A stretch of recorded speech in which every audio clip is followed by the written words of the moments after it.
In her previous life, the time-traveling woman Yin Zhiyi devoted herself to accompanying Wei Nanfeng through the storms of life, only to be met with the decree of a discarded empress and a tragic demise in the imperial harem.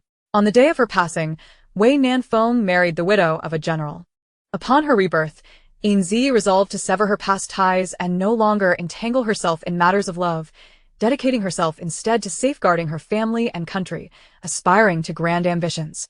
However, no matter how diligently she attempts to evade him, fate continually orchestrates encounters with Wei Nanfeng. Is he truly the calamity destined for her? Chapter 1. The first empress in history to boldly reprimand the emperor. Outside, the snow begins to fall gently, and the fragrant curtains linger, the fire still smoldering. Alone in the chill of the night, fatigue weighs heavily upon her, as dreams shatter into a deeper solitude. In the 10th year of the Tian era, with the minor cold approaching, heavy snow descends. This winter is exceptionally frigid, with temperatures low enough to freeze the hearts of men. Within the Phoenix Roost Palace, Yin Zhiyi reclines wearily on the phoenix couch, rubbing her temples. As the saying goes, even the most upright officials struggle to resolve family matters, let alone within the complexities of the royal family. Yet, what can she do? Can she simply abandon her responsibilities? Enough, everyone. The selection matter will be discussed between His Majesty and myself. I am weary. You may leave, she declares. The Minister of Personnel kneeling on the ground appears reluctant to remain silent, wishing to voice more, but after being tugged by the left chancellor, he concedes. Yin Zhiyi sighs and rises to approach the window. That winter, she had ascended to the throne alongside Wei Nanfeng, residing in this Phoenix Roost Palace, and now a decade has passed, with everything around her having transformed. Much like the relationship between her and Wei Nanfeng, which is on the verge of being eroded by the relentless passage of time. It is astonishing how easily longing can turn into indifference. Your Highness, I have sought an audience with His Majesty in the Qianyuan Palace, but does he no longer wish to see those around her? Were it not for the pressure from numerous ministers and relatives, she would not have willingly sought out this fruitless endeavor. Once shared promises and vows now seem to hold no meaning, as she is the only one left clinging to them. Very well, let there be a selection. At least it provides some company. Her solitary harem feels unbearably desolate, a stillness that breeds unease. If he does not wish to see the people of the Phoenix Roost Palace, perhaps her personal visit will still grant her a modicum of face. The Phoenix carriage sways forward in the biting wind, and Yin Zhiyi clenches her cold fingers, contemplating how to broach the subject of the selection with Wei Nanfeng. As she is assisted by her personal maid, Kaiying, into the Qianyuan Palace, before the tightly shut doors can be pushed open, she hears the sounds of flirtation emanating from within. Such familiar voices, this gentle, sonorous male voice, which once made her willingly forsake her homeland to step into the treacherous capital. At that moment, a wave of desolation and irony washes over her, rendering her previously composed expression rigid. Emotionless, she pushes open the vermilion doors, revealing a scene within the hall that is as disheartening as she had imagined. Dancers, posturing seductively in the center, twist their exposed, delicate waists, casting alluring glances at the sovereign seated in the main seat. Meanwhile, her beloved husband indulges in revelry, unkempt and adorned with traces of lipstick, oblivious to her presence at the door. Get out, all of you. A decade as Empress has endowed Yin Zhiyi with an air of authority that is both formidable and imposing. The dancers within the hall fall silent, hastily fleeing the Qianyuan Palace. At this sight, Wei Nanfeng scoffs lightly, setting down his cup with a look of disdain and mockery. The Empress certainly possesses a grand presence. In recent years, Yin Zhiyi has grown accustomed to such derision. Ever since she had striven to prevent that woman from entering the palace, Wei Nanfeng had erected barriers against her. Your Majesty, as the year draws to a close, the soldiers at the borders await your allocation of next year's rations. Without your approval, the ministries dare not act. And what are you doing? Indulging in a feast, lost in drunken revelry. How does your current behavior differ from that of the former Emperor Tianquan? Enough. A scalding teacup hurtles past her ear, scalding her fair neck. Gently touching her neck, a sharp pain radiates from the burn. Without needing to examine it closely, she knows it is serious. Despite the tea being scalding hot, Yin Zhiyi inexplicably perceives it as a cold deluge, extinguishing the last flicker of her anger and obliterating her final shred of hope. How did it come to this? Your Majesty, through the years, it remains unclear where we went astray, transforming into the very figures we once despised in one another. There is no need for you to prioritize present pleasures. I consent to the spring selection, and I hope you will manage state affairs diligently starting tomorrow. I take my leave. Desire can devour one's true nature. Ambition and power can lead one astray. In this vast imperial palace, genuine affection seems non-existent. Yin Zhiyi performs a dignified bow, straightening her back before turning decisively. Wei Nanfeng gazes at her retreating figure, his hands clenched tightly. Wait. For a fleeting moment, the emptiness in Yin Zhiyi's eyes sharpens, and her hurried steps come to a halt. Empress, do you truly consent to the selection? What sort of response does Wei Nanfeng seek? He desires her to bow her head in submission, yet is unwilling for her to capitulate so swiftly. Suddenly, Yin Zhiyi smiles, a glimmer of tears in her eyes. Let the selection proceed as your majesty desires. I shall not interfere. Once my sisters enter the palace, I will fulfill my role as a model for the 6 palaces. Wei Nanfeng's lips press into a thin line, dissatisfaction evident. I do not require those superficial beauties to fill the harem. I only desire. Only what? Only the legitimate wife of General Jingyuan. Wu Zhoushe? Yin Zhiyi whirls around, her eyes ablaze with unmasked resentment. There are countless beauties in the realm, and regardless of whom Wei Nanfeng wishes to bring into the palace, or the plethora of candidates among the 3 palaces and 6 courtyards, she could endure. But Wu Zhoushe is a line she will not allow Wei Nanfeng to cross. Your Majesty, do you understand what your relationship with Wu Zhoushe entails? It is called adultery. Regardless of whether you hold genuine feelings for one another, you must uphold your dignity and not invite scorn and ridicule from the populace. As the emperor, you ought to act with prudence. You cannot forsake the empire's stability for your obstinacy and lust. How will you face the ancestors of the Wei family in the long run? Once again, they part on bitter terms, and it seems their interactions have devolved into a mere exchange of barbs. Why must it be Wu Zhoushe? Wei Nanfeng knows better than anyone that Wu Zhoushe was responsible for her brother's demise. She is hardly a virtuous woman. With a heart full of helplessness, Yin Zhiyi returns to the Phoenix Roost Palace, kneeling silently before the Buddha statue, earnestly praying. Bodhisattva, the devotee seeks nothing but for your majesty to resist the allure of Wu Zhoushe and ensure the prosperity of the empire. Should the Bodhisattva manifest, the devotee would willingly remain in the presence of the ancient lamp and the Buddha, never stepping beyond the temple's threshold again. Your Highness, General Wu has fallen in battle. Kaiying's words send a shock through Yin Zhiyi, for if the general were to perish at this critical juncture, the morale at the borders would surely falter, and no one would be able to thwart Wei Nanfeng's entanglement with Wu Zhoushe. Regardless, the matters of border warfare take precedence. She must keep a watchful eye on Wei Nanfeng, lest he act foolishly in this tumultuous time. With this thought in mind, Yin Zhiyi brushes aside the recent quarrel with Wei Nanfeng, rising hurriedly to head towards the imperial study. Your Highness, there is more troubling news. Rumors are rampant among the common folk. They claim that His Majesty orchestrated the death of General Wu to be with Lady Wu. Chapter 2. Extra. Extra. The Emperor has slain his minister to seize his wife. Asterisk. Upon hearing those words, Yin Zhiyi felt a wave of darkness wash over her, as if the heavens themselves were about to collapse. For an instant, she even believed that this news was not mere fabrication, but rather a grim reality. Such absurdity, if it had occurred 2 years prior, would have been inconceivable for Wei Nanfeng. However, ever since he had been ensnared by the charms of the Wuzhou clan, a series of bewildering events had unfolded, leaving Yin Zhiyi uncertain whether the death of the general was an accident or a meticulously planned scheme by Wei Nanfeng himself. After all, during this critical period of conflict between the Heavenly Dynasty and the Jinjin, the presence of the general was paramount. No, this rumor must be false, regardless of the circumstances. Kaiying, take my Phoenix Seal immediately and mobilize the Yin family army to secretly apprehend those who spread these rumors. Su Wu, drape in mourning white at once. It is imperative that the world understands the Heavenly Dynasty's reverence for the general. Kaiying promptly departed, yet Su Wu hesitated.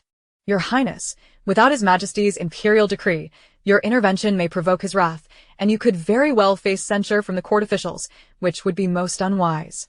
The prohibition against interference in politics by those within the palace has been a long-standing rule throughout the ages, and Yin Zhiyi had already meddled in state affairs on more than one occasion in recent years. Furthermore, as the Empress of the Central Palace, having borne no offspring and monopolized the Emperor's favor for years, she faced considerable resentment from the ministers. The truth of this reasoning was not lost on Yin Zhiyi, yet the gravity of the situation left no room for error. A single misstep could lead to both internal strife and external calamity. The welfare of the nation outweighed her personal safety. I understand, but circumstances necessitate action, and I cannot afford to hesitate. Su Wu. Certain matters cannot be delayed.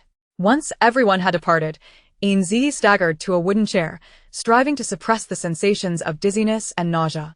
In light of this incident, it seemed that her relationship with Wei Nanfeng would irreparably devolve into enmity. Yet as long as she, Yin Zhiyi, drew breath, the Wuzhou clan would forever remain merely the Lady Wu. She could not falter. Both the Heavenly Dynasty and the Yin family still required her strength. Gathering her resolve, she donned the formal attire befitting an empress, her demeanor transforming into one of formidable authority. Surely the imperial study was in disarray at this very moment. As she anticipated, the key ministers had congregated in the imperial study, vociferously debating the general's demise. The general was the Heavenly Dynasty's martial deity, having secured countless victories since his appointment at the tender age of 18, decisively defeating the Jin and other tribal factions on numerous occasions. Yet this campaign had claimed the life of the invincible General Wu Jingyuan, who then could continue to stand against the Jin tribe. Wei Nanfeng sat above, his eyes closed in contemplation, his slightly furrowed brow betraying his inner turmoil. I do not require your esteemed advice, but rather a capable commander to succeed the general and lead our forces against the enemy. Upon these words, a profound silence descended upon the assembly. The ministers, who had only moments ago been engaged in heated argument, exchanged glances and fell into silence. They all understood that if they could not vanquish the enemies that even the general could not defeat, their participation would amount to nothing more than a futile sacrifice. It is human nature to seek self-preservation. How many would willingly make a senseless sacrifice for the greater good? Yin Zhiyi stood outside the door, a sardonic smile gracing her lips. Every time they accused her of being an overly assertive empress, the entire court united in outrage, claiming it was for the sake of the Heavenly Dynasty's stability, compelling her family to resign and retreat from public life. Yet now, when the nation faced peril, one by one, they revealed themselves to be craven cowards. I am willing to alleviate your Majesty's burdens. Wei Nanfeng lifted his gaze to the elegantly attired Yin Zhiyi, displeased, and rose to his feet. Empress, you increasingly disregard propriety. I am in council with my ministers. How dare you intrude? Return to your Phoenix Rest Palace at once. What folly! On the battlefield, where swords and blades are merciless, a single misstep could lead to death. What could a mere lady of the court accomplish? Is she courting danger? Yin Zhiyi knelt in reverence. Your Majesty, do not forget that the daughter of a general was once known as the Tiger Woman of the West. In all the land, I am the most suitable candidate. With her practical experience, profound understanding of military strategy, and ability to unify the troops, she was unparalleled in her capabilities as a commander.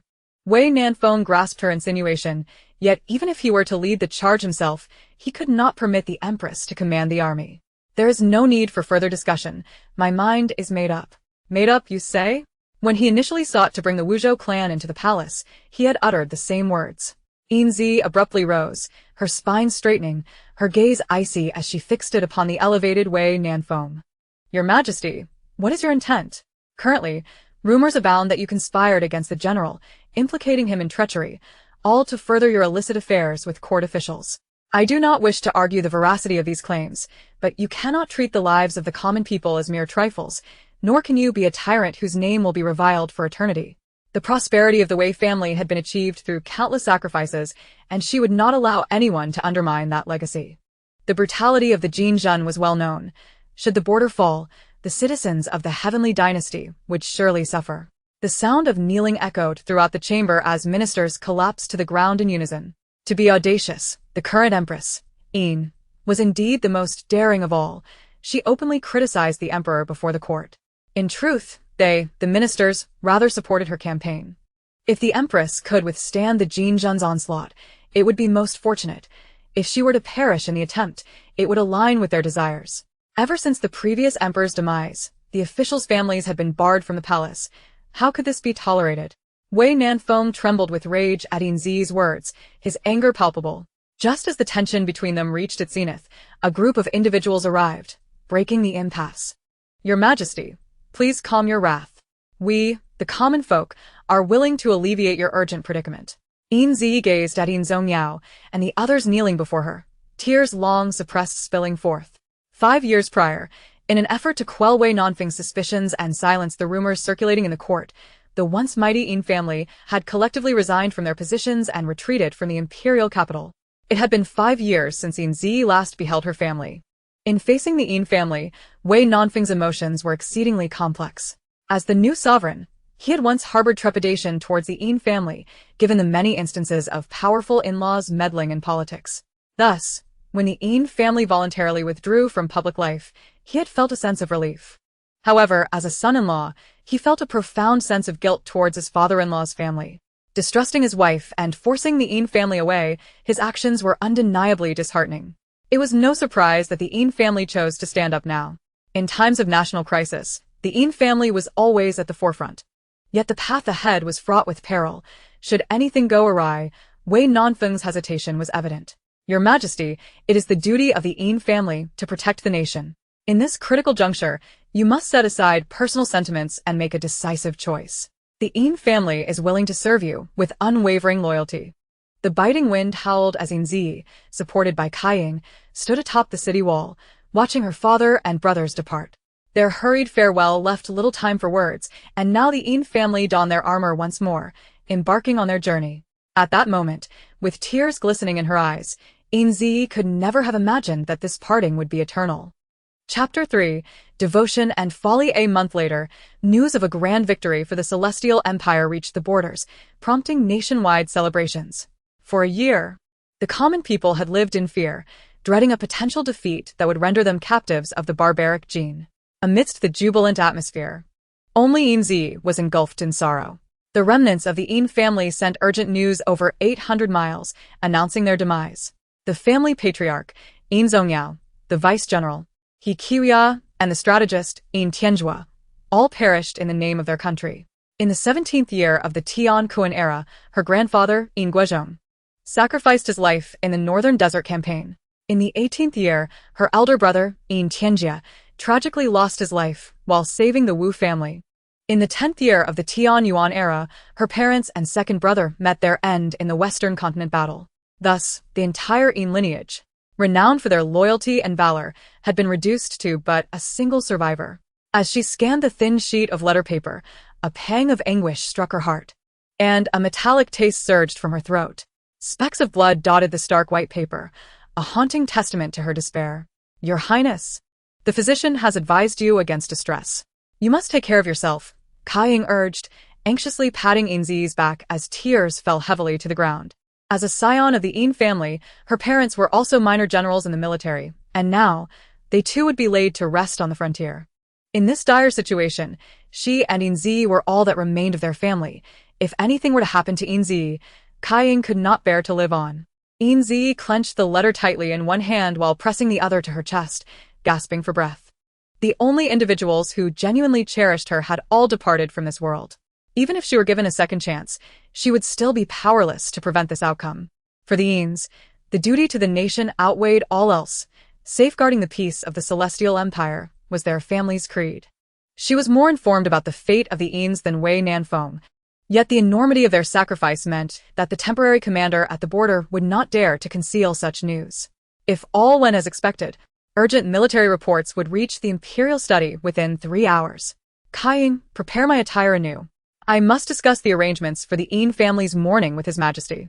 Traditionally, married daughters held no authority to interfere in their natal family's affairs, be it joyous or sorrowful. However, with the Yin family now reduced to her alone, if she did not take charge, who would? Seated before the bronze mirror, she allowed Kaiying to deftly style her hair into an elegant updo. Gazing into the mirror at a reflection both familiar and foreign, Yin Zhiyi felt as though she were transported back to her wedding day. Her mother, He Qiuya, with reddened eyes yet a gentle smile, had lovingly arranged her hair.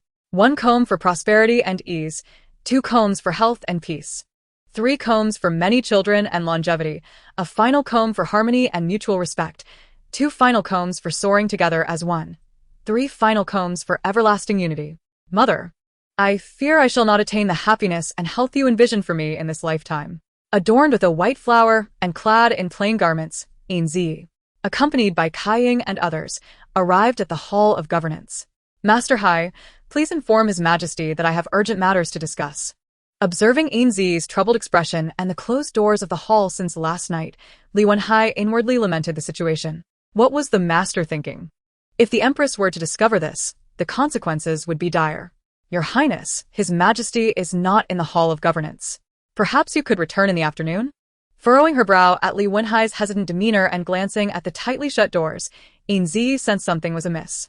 As Wei Nanfeng's trusted steward, Li Wenhai rarely left his side, and his cautious presence outside the hall indicated that Wei Nanfeng must be within.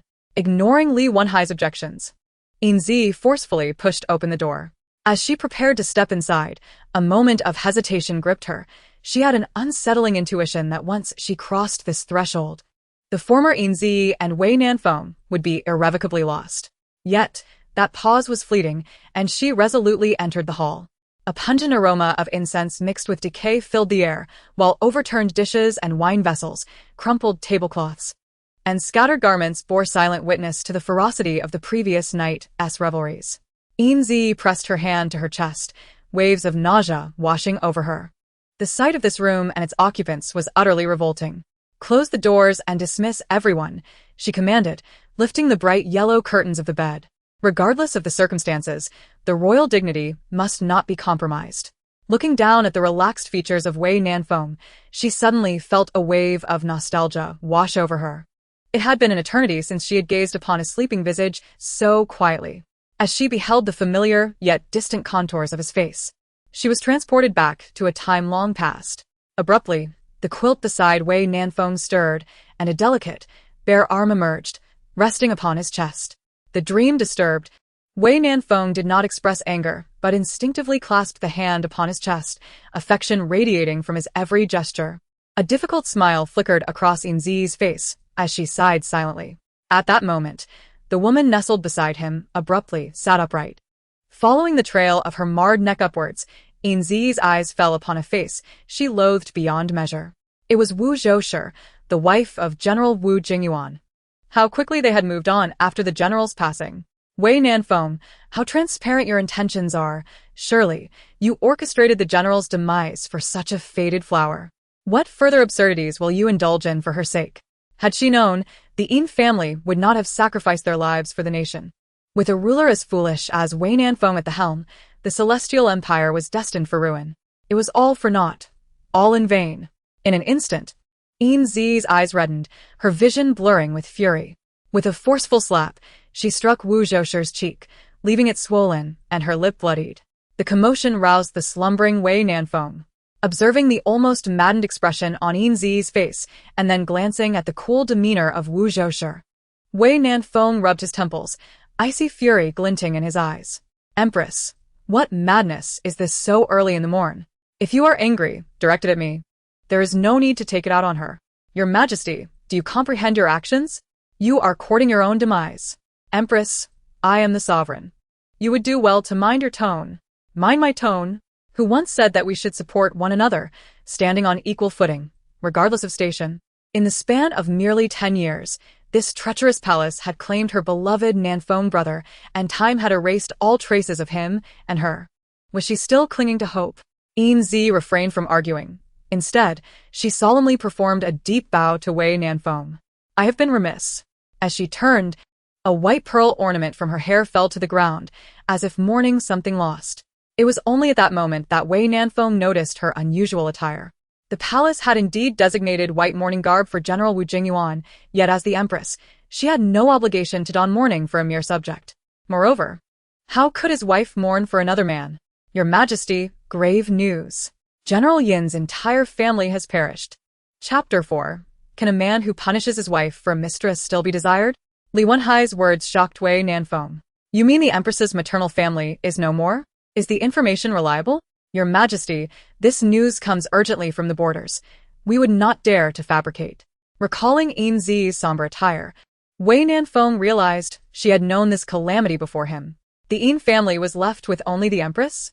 With that thought, Wei Nanfeng hurriedly leapt from his bed, disregarding Li Wenhai's attempts to assist him, and hastily began changing his clothes. Without even fastening his dragon-patterned jade belt, he strode out of the main hall, moving with such speed that Li Wenhai had to jog to keep up. On the Grand Dragon bed, the Wu family matriarch was caught off guard by the sudden series of events. Before she could even react, Wei Nanfeng hastily departed. However, everything was unfolding in accordance with her premeditated plans. Wrapped in blankets, she lay back, gazing at the exquisite luminous pearl above her, and a smile gradually crept across her face.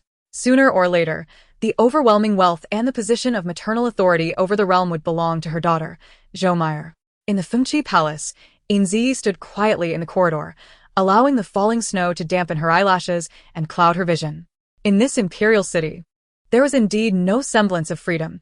Even the drifting snowflakes could only settle upon the cold, desolate red walls and azure tiles, never to behold the rivers, lakes, and seas, nor the vast deserts and forests. How unlike the winters of the Western continent, where great snowflakes danced freely, cascading down to the boundless grasslands and rushing rivers, ultimately merging with the earth or melting into the silver threads of deep affection. The people of the Western continent were passionate and unrestrained, capable of love and ire. Even the winter's pure white snow could melt away. Kaiying, the snow in Fengqi Palace is so frigid. Kaiying emerged from within, carefully placing a hot water bottle into Yin Zhiyi's icy hands. Your Highness, this hot water bottle was brought from the Western continent. It is not cold. The Western continent, a place she no longer dared to dream of, remained the only warmth within her frozen heart. Kaiying, I long to return to the Western continent. Yin Zhiyi's voice was soft, wavering, as if speaking to Kaiying or merely conversing with herself. Kaiying grasped Yin Zhiyi's hand, remaining silent. Both understood that since they had entered the Fengqi Palace a decade ago, they could never return to the Western continent. Even the best outcome would merely lead to their burial in the imperial mausoleum. Moreover, the Yin family no longer existed in the Western continent. In this vast world, there was no longer a home that belonged to her. If you wish to return to the Western continent, once General Yin and the others are sent back, I shall accompany you to see them homecoming. Wei Nanfeng unexpectedly appeared behind Yin Zhiyi, his gaze harboring a hint of remorse. What homecoming? It's merely an empty title. Wei Nanfeng's actions were merely to placate the court officials and win over the military's hearts. Initially, the Yin family had been forced to surrender their military power and descend into commonality, provoking great dissatisfaction among many soldiers who felt disheartened by the emperor's betrayal. Now, as the dynasty faced peril, relying on the Yin family for peace, Wei Nanfeng had to take action or risk being criticized. Perhaps a flicker of conscience remained within him, compelling him to make amends for his wrongs against the Yin family, seeking solace for himself. Your Majesty need not trouble yourself. I have already taken charge of the funeral arrangements for the Yin family. Upon returning from the Qingting Hall, Yin Zhiyi suddenly felt that any state funeral was utterly meaningless. Even if the entire nation expressed gratitude, it would not be long before the world forgot. As long as she occupied the position of empress in the central palace, the rumors surrounding her would never cease. Should the remains of the Yin family's martyrs be returned to the imperial city and interred in the general's tomb, one day, the court officials would attack the Yin family because of her. If that were the case, it would be better to bury her father and others locally. They fought for the Western continent, perished for it, and the flesh and blood citizens of the Western continent would remember them for generations. After all, the Yin family was born in the Western continent and died there. That too could be seen as a return to their homeland. The Western continent was the best resting place for the Yin family. Is the Empress's action inappropriate? Historically, generals who sacrifice for the nation have always been buried in the hero's tomb, eternally receiving the incense offerings of the subjects. The Yin family ought to be no different. A man resolves to leave his hometown, vowing not to return without fame. Why must one be buried in the land of their ancestors? Life is filled with mountains of loyalty everywhere. Regardless of the emperor's intentions, I express my gratitude on behalf of the Yin family. As a martial family, the Yin family was always prepared for sacrifice. Loyal bones are buried in every green mountain. Why must one be wrapped in horsehide for burial? Your Majesty, I implore you to grant the Yin family a measure of peace. It was uncertain whether Yin Zhiyi's words struck a nerve with Wei Nanfeng, who had just displayed a gentle demeanor, now clouded with dark clouds. The Empress must feel that the palace is too chaotic, burdened by palace affairs. Why not take time to rest, and I shall find someone to assist you with the palace duties. Yin Zhiyi gazed intently at Wei Nanfeng's face, her eyes filled with unfamiliarity. To articulate the dismissal of the rightful wife's authority so refreshingly was indeed rare. On that long street years ago, Had she been blinded by the sand and wind? How could she have thought that this hypocritical man before her was her beloved? Stripped of her authority over the harem and now faced with confinement, it was evident he wished to make room for someone else. Your Majesty, I never imagined you to be so shameless. Once, I believed Brother Nanfeng to be a gentle and refined gentleman. It seems I was mistaken. You are indeed the bloodline of the Emperor Tianquan, and your inherent foolishness and lust are revolting. Cold-hearted, ungrateful, selfish. That is truly you. With a soft laugh, Yin Zhiyi turned her face, meaning unclear. In the morning she had slapped that woman, and by noon, her dear husband was to return the favor? How affectionate he was. Frankly, she had long grown weary of the position of empress. Endless palace rules and rituals, the unending accounts of purchases, the constant threat of hidden daggers. It was a most arduous existence. If there were indeed a kind soul to help her manage the palace affairs, she would be most willing. Yet that person could never be Wu Zhoushi. Truth is often hard to hear. If your Majesty does not wish to listen, I shall say no more. But please do not forget, I am the Empress appointed by the wise Empress Dowager, who left behind a decree, unless I consent. No one is qualified to strip me of my power. When the Empress Dowager bestowed this decree upon her, she had once dismissed it. Back then, she naively believed that Brother Nanfeng would forever cherish her. Reality proved otherwise. The wisdom of the elder was indeed sharp, and the Empress Dowager's special smile was merely a benevolent attempt to shield her from the harshness of reality. Wei Nanfeng observed Yin Zhiyi's swollen cheek, his hands trembling within his sleeves, momentarily at a loss. However, when Yin Zhiyi invoked the Empress Dowager's decree to suppress him, an unnamed fury surged within him once more. Yes, I cannot strip you of your authority over the harem. However, you overstepped your bounds last time, and I can always hold you accountable later, confining you for half a month. Having said this, Wei Nanfeng did not wait for Yin Zhiyi's response and left in a flurry, his retreat resembling that of one fleeing in haste. Chapter 5. Her husband had not returned home for a year, yet she was already 2 months pregnant. Once Wei Nanfeng exited the gates of Fengqi Palace, Yin Zhiyi could no longer support herself and collapsed to the ground. Seeing this, Kaiying rushed over to help her up. Brushing the snow off her, Yin Zhiyi raised her pale, emaciated hand, quietly surveying her surroundings. After moving her stiff, cold fingers, a wave of cough surged in her throat, and the heart-wrenching sound of her coughing made Kaiying anxious.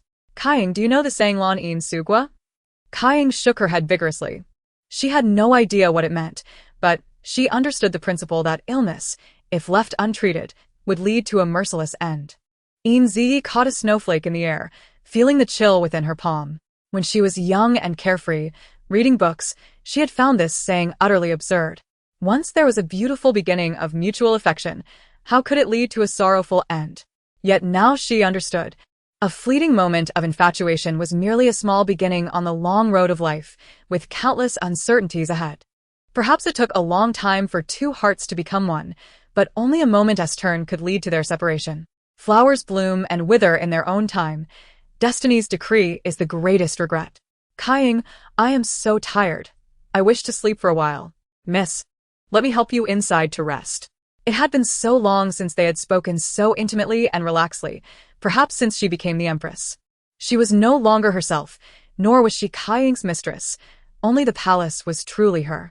Just as the early morning had long departed from Yin Zhiyi, the Empress remained ever by her side.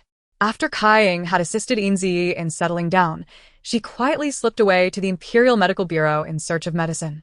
The palace was indeed a place of constant trepidation, where even the act of seeking a diagnosis demanded meticulous caution. Upon awakening, Yin Zhiyi felt a profound sense of loss. I play with the green plums by the short wall, while you ride a white horse beside the drooping willows. From atop the wall, we gaze longingly at one another. And, upon seeing you, my heart breaks. How wonderful it would have been had she not encountered Wei Nanfeng at the tender age of 16. Accepting the medicinal soup handed to her by Kaiying, Yin Zhiyi drank it down without a flicker of emotion. She then picked up a sweet preserve and savored it slowly. The bitter medicine could be soothed by sweet treats, yet how could the hardships of life be sweetened? Su Wu hurried into the hall, casting a glance at the bowl of medicine on the table, hesitating several times to speak. Speak plainly, do not beat around the bush. I have little patience for such timidity. Your Highness, news from the Imperial Medical Bureau indicates that Lady Wu is 2 months pregnant. She was overly boisterous yesterday, which has endangered her pregnancy. His Majesty is currently discreetly convening with several physicians for consultation. Upon hearing this, Yin Zhiyi anticipated a collapse of tears. Yet she remained remarkably composed, swallowing the sweet preserve with an unchanging expression, steadied herself with a cup of tea, and took a gentle sip. There is no greater sorrow than a heart that has grown numb. She had long foreseen this outcome. After all, both parties had longed for offspring. How could there be no child? Yet, the heavens were indeed unjust. She had been wed to Wei Nanfeng for a decade, yet her womb remained silent. Meanwhile, Lady Wu effortlessly attained all that she yearned for. How ironic. Moreover, Wei Nanfeng had never favored her mentioning the issue of heirs, so how could he allow her, a discarded woman, to bear the imperial heir? Regrettably, it was evident that Lady Wu's child was destined never to see the light of day. General Wu had been defending the Western Isles against enemies throughout the past year, only returning to the capital at year's end, having sacrificed himself for the nation. Thus, it was all too clear whose child resided in Lady Wu's womb. The recent uproar over the emperor's actions, killing ministers and taking their wives, had stirred significant controversy. And now with the addition of this ambiguous child, it would only solidify the truth of the emperor's transgressions. To preserve the legacy that the Yin family had safeguarded for generations, Lady Wu's child could not be allowed to remain. Yin Zhiyi raised her fair, unblemished hands, her gaze complex. Kaiying, do you still see these hands as clean? Once, I was unwilling to involve the innocent, never staining my hands with blood. Yet, since aiding Wei Nanfeng in solidifying his reign and pacifying the harem, these hands have become tainted with blood. Su Wu, having endured the trials of this palace for many years, do you possess any means to induce a miscarriage discreetly? Su Wu, having navigated the treacherous waters of the palace for years, was well aware of the various methods that could lead to such outcomes. However, he too understood whose child resided in Lady Wu's womb. Assisting the empress in harming the imperial heir would be a grave crime worthy of execution. Su Wu's hesitation did not go unnoticed by Yin Zhiyi. Su Wu, I hope you understand that you are the chief eunuch of Fengqi Palace, and I am your sole mistress. Do not forget, I am well aware of your family circumstances. Rest assured, should the emperor lay blame upon you, I shall bear the consequences. The duality of kindness and severity was a tactic Yin Zhiyi had come to master. Though not particularly honorable, it proved immensely effective. In response to your highness, Garuda and milk candy possess opposing natures and are extremely cold. When combined in moderation, they can induce miscarriage. And prolonged use may lead to infertility. The hand holding the teacup trembled, and Kaiying's pupils contracted as she stood by. Very well, prepare it. I shall require it by tomorrow. Your highness, what quantity would suffice? This question, phrased delicately, was Su Wu's way of probing whether Yin Zhiyi wished to eradicate the possibility of future heirs altogether. One miscarriage would be sufficient. She had no right to strip Lady Wu of her motherhood, nor did she wish to resort to such dire measures. The situation had escalated to this point, and it was not solely Lady Wu's fault. Wei Nanfeng bore significant blame as well. Furthermore, she understood better than anyone the despair of a woman yearning for motherhood, yet feeling powerless. After Su Wu departed, Yin Zhiyi gently blew on the now cool tea in her cup. A single tear slipped from her lowered lashes, slowly cascading into the tea, which she swallowed along with the cold liquid. Garuda, a unique flower from the Western Isles, was displayed in several pots within her Fengqi palace.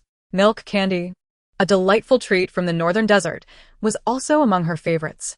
The palace walls were thick, and whenever she missed her late grandfather and elder brother, she would have the imperial chef prepare a portion of milk candy for her.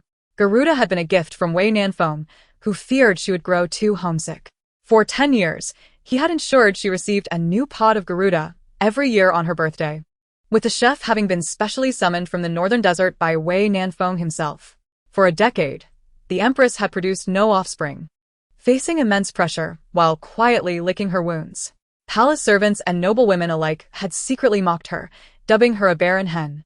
Various derogatory insults and disdainful glances nearly overwhelmed her. Even she herself felt guilt for her inability to bear a son, understanding that without an heir, the throne would be unstable and the emperor's authority would wane. She once believed herself a burden to Wei Nanfeng and had repeatedly yielded, tolerating his growing indifference. Over the years, she had prayed fervently, seeking remedies, all in hopes of conceiving. To this, Wei Nanfeng had always reassured her, claiming it was merely a matter of fate. Yet, it was clear that this fate was not about her and a child, but rather the bond between herself and Wei Nanfeng that had yet to blossom. Seeing Yin Zhiyi weep silently, Kaiying felt a pang of sorrow and began to shed tears herself. When they were at the Yin residence in the Western Isles, her young mistress had been so delicate, crying at the slightest prick of a needle, indulging in her charms. Now, however, she had transformed into a picture of quietude, devoid of vitality. That man was truly cruel. Chapter 6. So love will disappear, won't it? Miss, if you are saddened, just cry out loud, Kaiying said, knowing well the turmoil within her heart. Cry out loud? Yin Zhiyi placed the teacup down, shaking her head in bewilderment. Time had been relentless, stripping her of her former disposition, leaving her at a loss as to how to weep. Moreover, she did not wish to cry, she was merely ailing, with a dull ache in her heart. Without someone to grieve for you, tears are utterly worthless, devoid of meaning. The following day, Your Highness, the items you requested are prepared. However, you are still under house arrest, and leaving the palace unbidden may not be prudent. Su Wu's words did not sway Yin Zhiyi in the slightest. Now, she found herself utterly alone in this world, unencumbered by worries. What was there to fear? When they arrived at Kawug Palace, dawn had just broken. Despite a sleepless night, Yin Zhiyi exhibited no signs of weariness or fatigue. She would not concede defeat. For the pride inherent in the Yin family remained unshaken. Standing beneath the plaque, she looked up at the robust characters carved deeply, each stroke familiar to her. Personally inscribed, the name Kawug was imbued with deep emotion. When a phoenix comes, it must rest upon a phoenix tree. If Lady Wu was indeed his true phoenix mate, what was her place in this tale? If he and Lady Wu were truly enamored, why had he ever pursued her? When she wed Wei Nanfeng, Lady Wu was still unmarried. Had he merely spoken a word, she would have willingly stepped aside. Yet no one had ever mentioned any romantic entanglement between Wei Nanfeng and Lady Wu. How foolish she had been. Ultimately to serve as a mere garment for another's wedding. How tragic and absurd. Your Highness? Kaiying, noticing Yin Zhiyi's prolonged silence as she gazed at the plaque of Kawug Palace, called out gently, attempting to bring her back to reality. Yin Zhiyi lowered her gaze, shaking her head softly. Without further hesitation, she straightened her back and walked steadily into Kawug Palace. Truly, as the one cherished by Wei Nanfeng, the provisions and comforts within Kawug Palace rivaled those of Fengqi Palace, even guarded by 2 imperial guards at the entrance. In this vast palace, aside from her, the proud empress, who else dared challenge the emperor's boundaries regarding Lady Wu? The fact that Wei Nanfeng had dispatched guards to protect Lady Wu was a clear indication of his wariness towards her, his rightful wife. Without exception, Yin Zhiyi and her entourage were halted at the entrance by the imperial guards. Casting a sidelong glance at the 2 swords crossed before her chest, the pressure emanating from Yin Zhiyi gradually unfolded. Step aside. Whatever I intend to do, you cannot impede. If you wish to avoid unnecessary suffering, it would be wise to be perceptive. The 2 guards exchanged uncertain glances. Jin Wu, incapacitate them. No sooner had the command been issued than a man in black appeared out of thin air, swiftly incapacitating the guards. Yin Zhiyi sidestepped the fallen guards and entered the inner hall. It was she who had ordered their incapacitation, thus even if Wei Nanfeng sought accountability, he would not execute those 2 guards. A noble warrior, dedicated to safeguarding his homeland, should not perish unknowingly within the intrigues of the harem. Inside the hall, Wu Zhou lay languidly upon the phoenix couch, appearing quite indulgent. Upon seeing the unwelcoming arrival of Yin Zhiyi, she displayed no sign of alarm, instead covering her mouth with a faint smile, her eyes glinting with provocation. Ah, esteemed Empress, what brings you to visit your younger sister today? If memory serves me correctly, you are still under house arrest, are you not? Oh, I see. You must be here to extend your congratulations to me. As she spoke, Wu Zhou's gaze deliberately fell upon Yin Zhiyi's flat abdomen. Contrary to Wu Zhou's expectations, Yin Zhiyi did not rise to the bait. She remained composed. I have come merely to offer a customary greeting and to present some small trinkets to my cousin for amusement. Casting a glance back, she signaled to Su Wuhui, who nodded in understanding and brought forth a pot of Garuda, placing it beside the partition, followed by a dish of delicately fragrant cream beside Wu Zhou's table. Wu Zhou narrowed her phoenix eyes, attempting to glean something from Yin Zhiyi's expression, yet found nothing. What is your intent, sister? Oh, nothing much. The Emperor has instructed me to share some unique items from Fengqi Palace with you here in Qiwu Palace. Both women were skeptical of this statement. Yet what could be done? Regardless of Wu Zhou's favored status, the reigning empress was still Yin Zhiyi. The gifts from the empress were a form of bounty, and Wu Zhou had no right to refuse them, highlighting the significance of status. How is it that I have never heard of such an absurd decree? Empress, your audacity grows by the day, daring to feign a royal command. Yin Zhiyi turned to glance at Wei Nanfeng, whose breath was somewhat unsteady. Then at a second-rate maid in her palace who appeared evasive. The palace, indeed, was a place of perpetual unrest, where human hearts are as inscrutable as the ocean's depths. Wei Nanfeng looked past Yin Zhiyi, his gaze wandering, immediately drawn to the cream and Garuda within the hall. Angrily, he seized Yin Zhiyi's arm, pulling her close, his eyes wide with fury. Yin Zhiyi, what is the meaning of this? I never expected that the once kind you would become so ruthless. Yin Zhiyi regarded the enraged Wei Nanfeng with calm, crystalline eyes. So, you are aware of their purpose, are you not? At these words, Wei Nanfeng's grip slackened, his gaze becoming unsteady and evasive. He had forgotten that these two items had been personally delivered to Fengqi Palace by him. Yin Zhiyi forcefully withdrew her arm, lightly rubbing her sore limb. Since His Majesty has declared such a decree never existed, perhaps I have simply misremembered. I shall not intrude further on His Majesty's affairs. After all, there is ample time ahead. Fixing her gaze upon Wei Nanfeng, Yin Zhiyi articulated her threats deliberately. Wei Nanfeng understood that Yin Zhiyi would not relent until her objectives were met. However, the child in Wu Zhou's womb was the hope of their kingdom, his heir. And he must protect it. The Empress has become increasingly disrespectful. Guards, escort the Empress back to Fengqi Palace. No one is permitted to enter or exit Fengqi Palace without my command. Observing the influx of guards, Yin Zhiyi offered no resistance, confidently leading those from Fengqi Palace ahead of her, exuding grace. As she was about to step out of Qiwu Palace's grand hall, Yin Zhiyi suddenly turned her head, her voice a whisper against the light. Wei Nanfeng, so love does fade away, does it not? Her ethereal tone struck heavily against Wei Nanfeng's chest, and the enigmatic expression on Yin Zhiyi's face was difficult to decipher. For a fleeting moment, Wei Nanfeng felt as if Yin Zhiyi might soar away, evoking a profound sense of panic within him. Yet, before he could utter a word, Yin Zhiyi departed. Upon returning to Fengqi Palace, the guards bowed respectfully and took their leave. Once the outsiders were absent, Kaiying furrowed her brow and inquired of Yin Zhiyi, Your Highness, this time we did not succeed and may have alerted the enemy. Qiwu Palace's defenses will surely be heightened. Yin Zhiyi raised her hand to halt Kaiying's unfinished words. In truth, the use of Garuda and cream was merely a means for her to test Wei Nanfeng. She had never intended to eliminate Wu Zhou's unborn child through such methods. After years of navigating the harem, she had learned much. For instance, the sachet she had carelessly swapped contained a considerable amount of musk. Neither Wei Nanfeng nor Wu Zhou would suspect him. Producing a dark blue brocade pouch hidden in her sleeve, Yin Zhiyi chuckled coldly. It was fortunate that Wei Nanfeng had yanked at her in anger, otherwise she would not have so smoothly executed her deception. This sachet was a gift Wei Nanfeng received annually on his birthday, akin to the Garuda she had received. Previously, it contained soothing herbs beneficial to the body.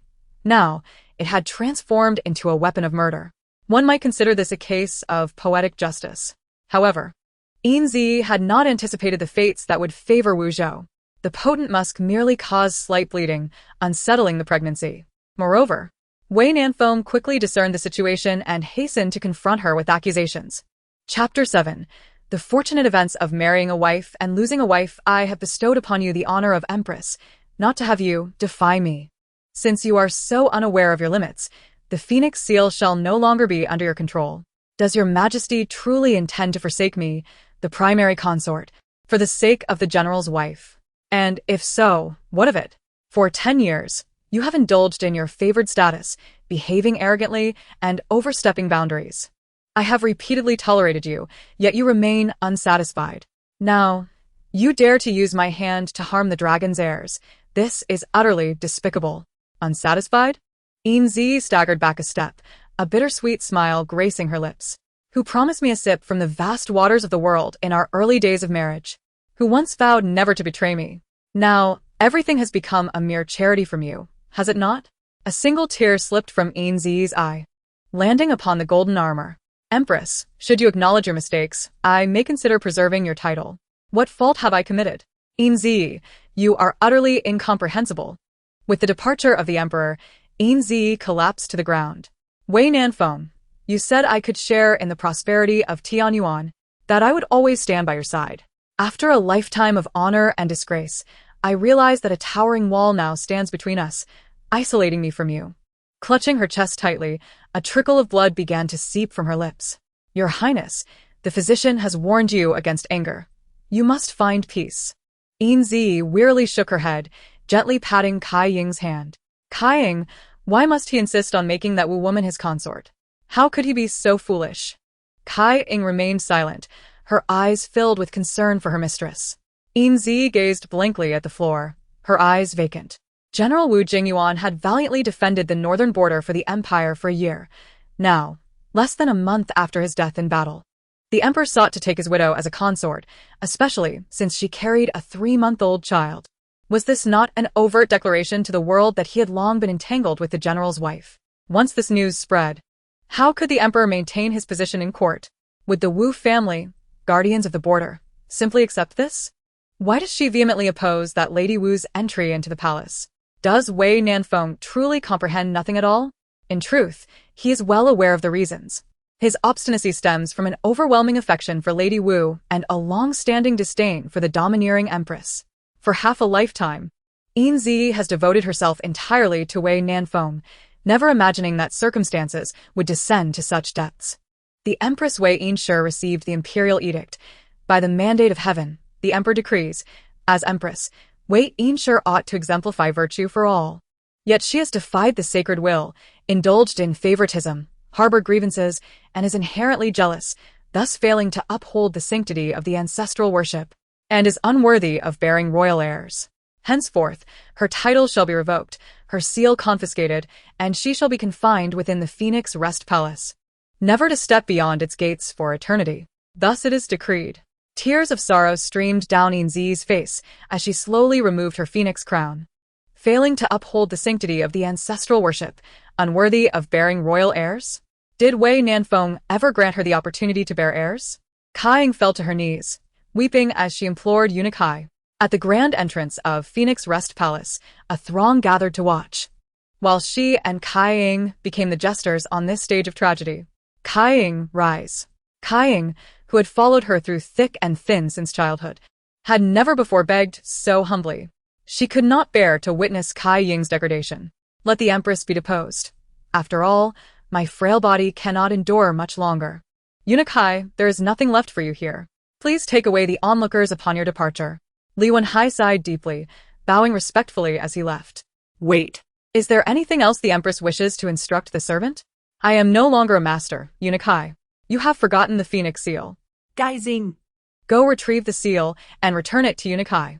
A decade ago, Wei Nanfeng had entrusted the phoenix seal to Yin Zhiyi, and a decade later, it would be returned to Li Wenhai's hands. Your Highness, take it. Do not return.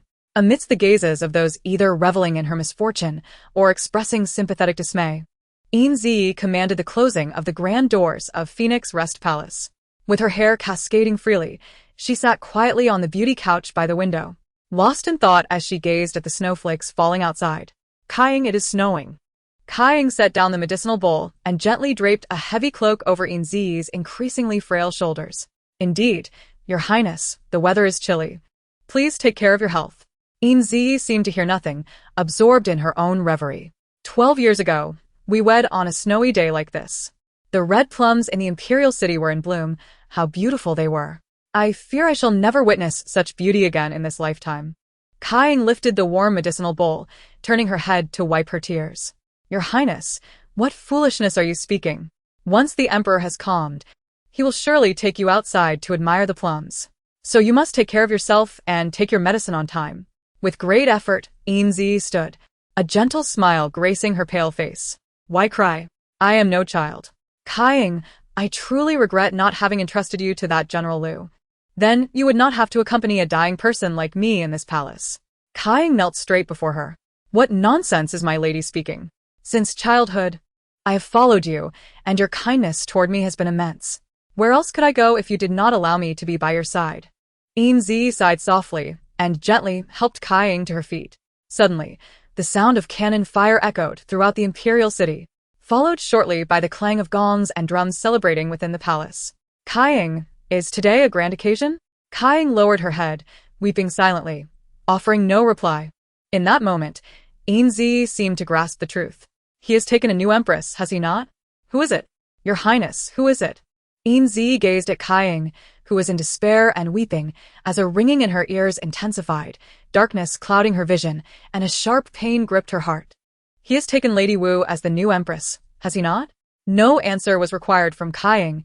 Yin Zhiyi collapsed heavily back onto the beauty couch, her lips pale as a rush of metallic sweetness surged in her throat, with a splatter of crimson blood staining the pristine, white cloak. It resembled the red plums blooming in the icy world of that year. Your Highness, Wei Nanfeng, how could you be so cruel? Do you not even wish to wait until my soul has departed? Gasping for breath, her temples throbbed. Yin Zhiyi felt as if she were a fish on the brink of death, desperately clutching Kaiying's sleeve. Kaiying, I have something to entrust to you. Your Highness. No, my lady, speak, I am listening. After I die, take the sacred gold medal to the Emperor and plead with him, beseech him for two matters. As she spoke, more blood flowed from her lips. First, I do not wish to be interred in the royal mausoleum. Rather, I wish to be cremated at the National Protection Temple, and my ashes scattered in the plum grove. Gradually, Yin Zhiyi's voice grew fainter. Second, I implore him to grant mercy and allow the servants of Phoenix Rest Palace to leave. My dowry shall be left to you. You may distribute it amongst everyone as you see fit. Yin Zhiyi slowly closed her eyes, the world within them fading. My lady, my lady? In an instant, anguished cries echoed throughout Phoenix Rest Palace. Meanwhile, in the Zicheng Hall, Wei Nanfeng and the new empress, Lady Wu, were receiving the reverence of the officials. The head eunuch of Phoenix Rest Palace whispered a few words into Li Wenhai's ear, causing his complexion to change dramatically. Casting a glance at the jubilant new empress and recalling the untimely demise of Empress Yin, Li Wenhai gritted his teeth and quickly approached Wei Nanfeng, kneeling heavily before him. Your Majesty, Empress Yin has passed away. Chapter 8. It is only upon loss that one learns to cherish. Wei Nanfeng stood frozen, struggling to comprehend. How could the woman who had opposed him just last month be gone in an instant? Yin Zhiyi surely sought to thwart his selection of a new empress. He would not allow her to succeed. Despite his insistence on rationalizing the situation, the tension in Wei Nanfeng's tightly clenched hands betrayed his tumultuous emotions. Ultimately, the emperor cast aside his newlywed bride and rushed toward Phoenix Rest Palace, without hesitation. Upon reaching the palace entrance, the sounds of weeping grew discernible. This was all her scheme. Once I uncover her plot, I shall make her pay. Upon entering the main hall, the sight of Yin Zhiyi's ashen face nearly caused Wei Nanfeng to collapse. In the span of just a month, how could that formidable empress have transformed into such a frail figure? Could Yin Zhiyi, so commanding, truly be so weakened, lying upon her bed? No. It could not be so. Yin Zhiyi, rise. Do not feign weakness. I am fully aware of your schemes.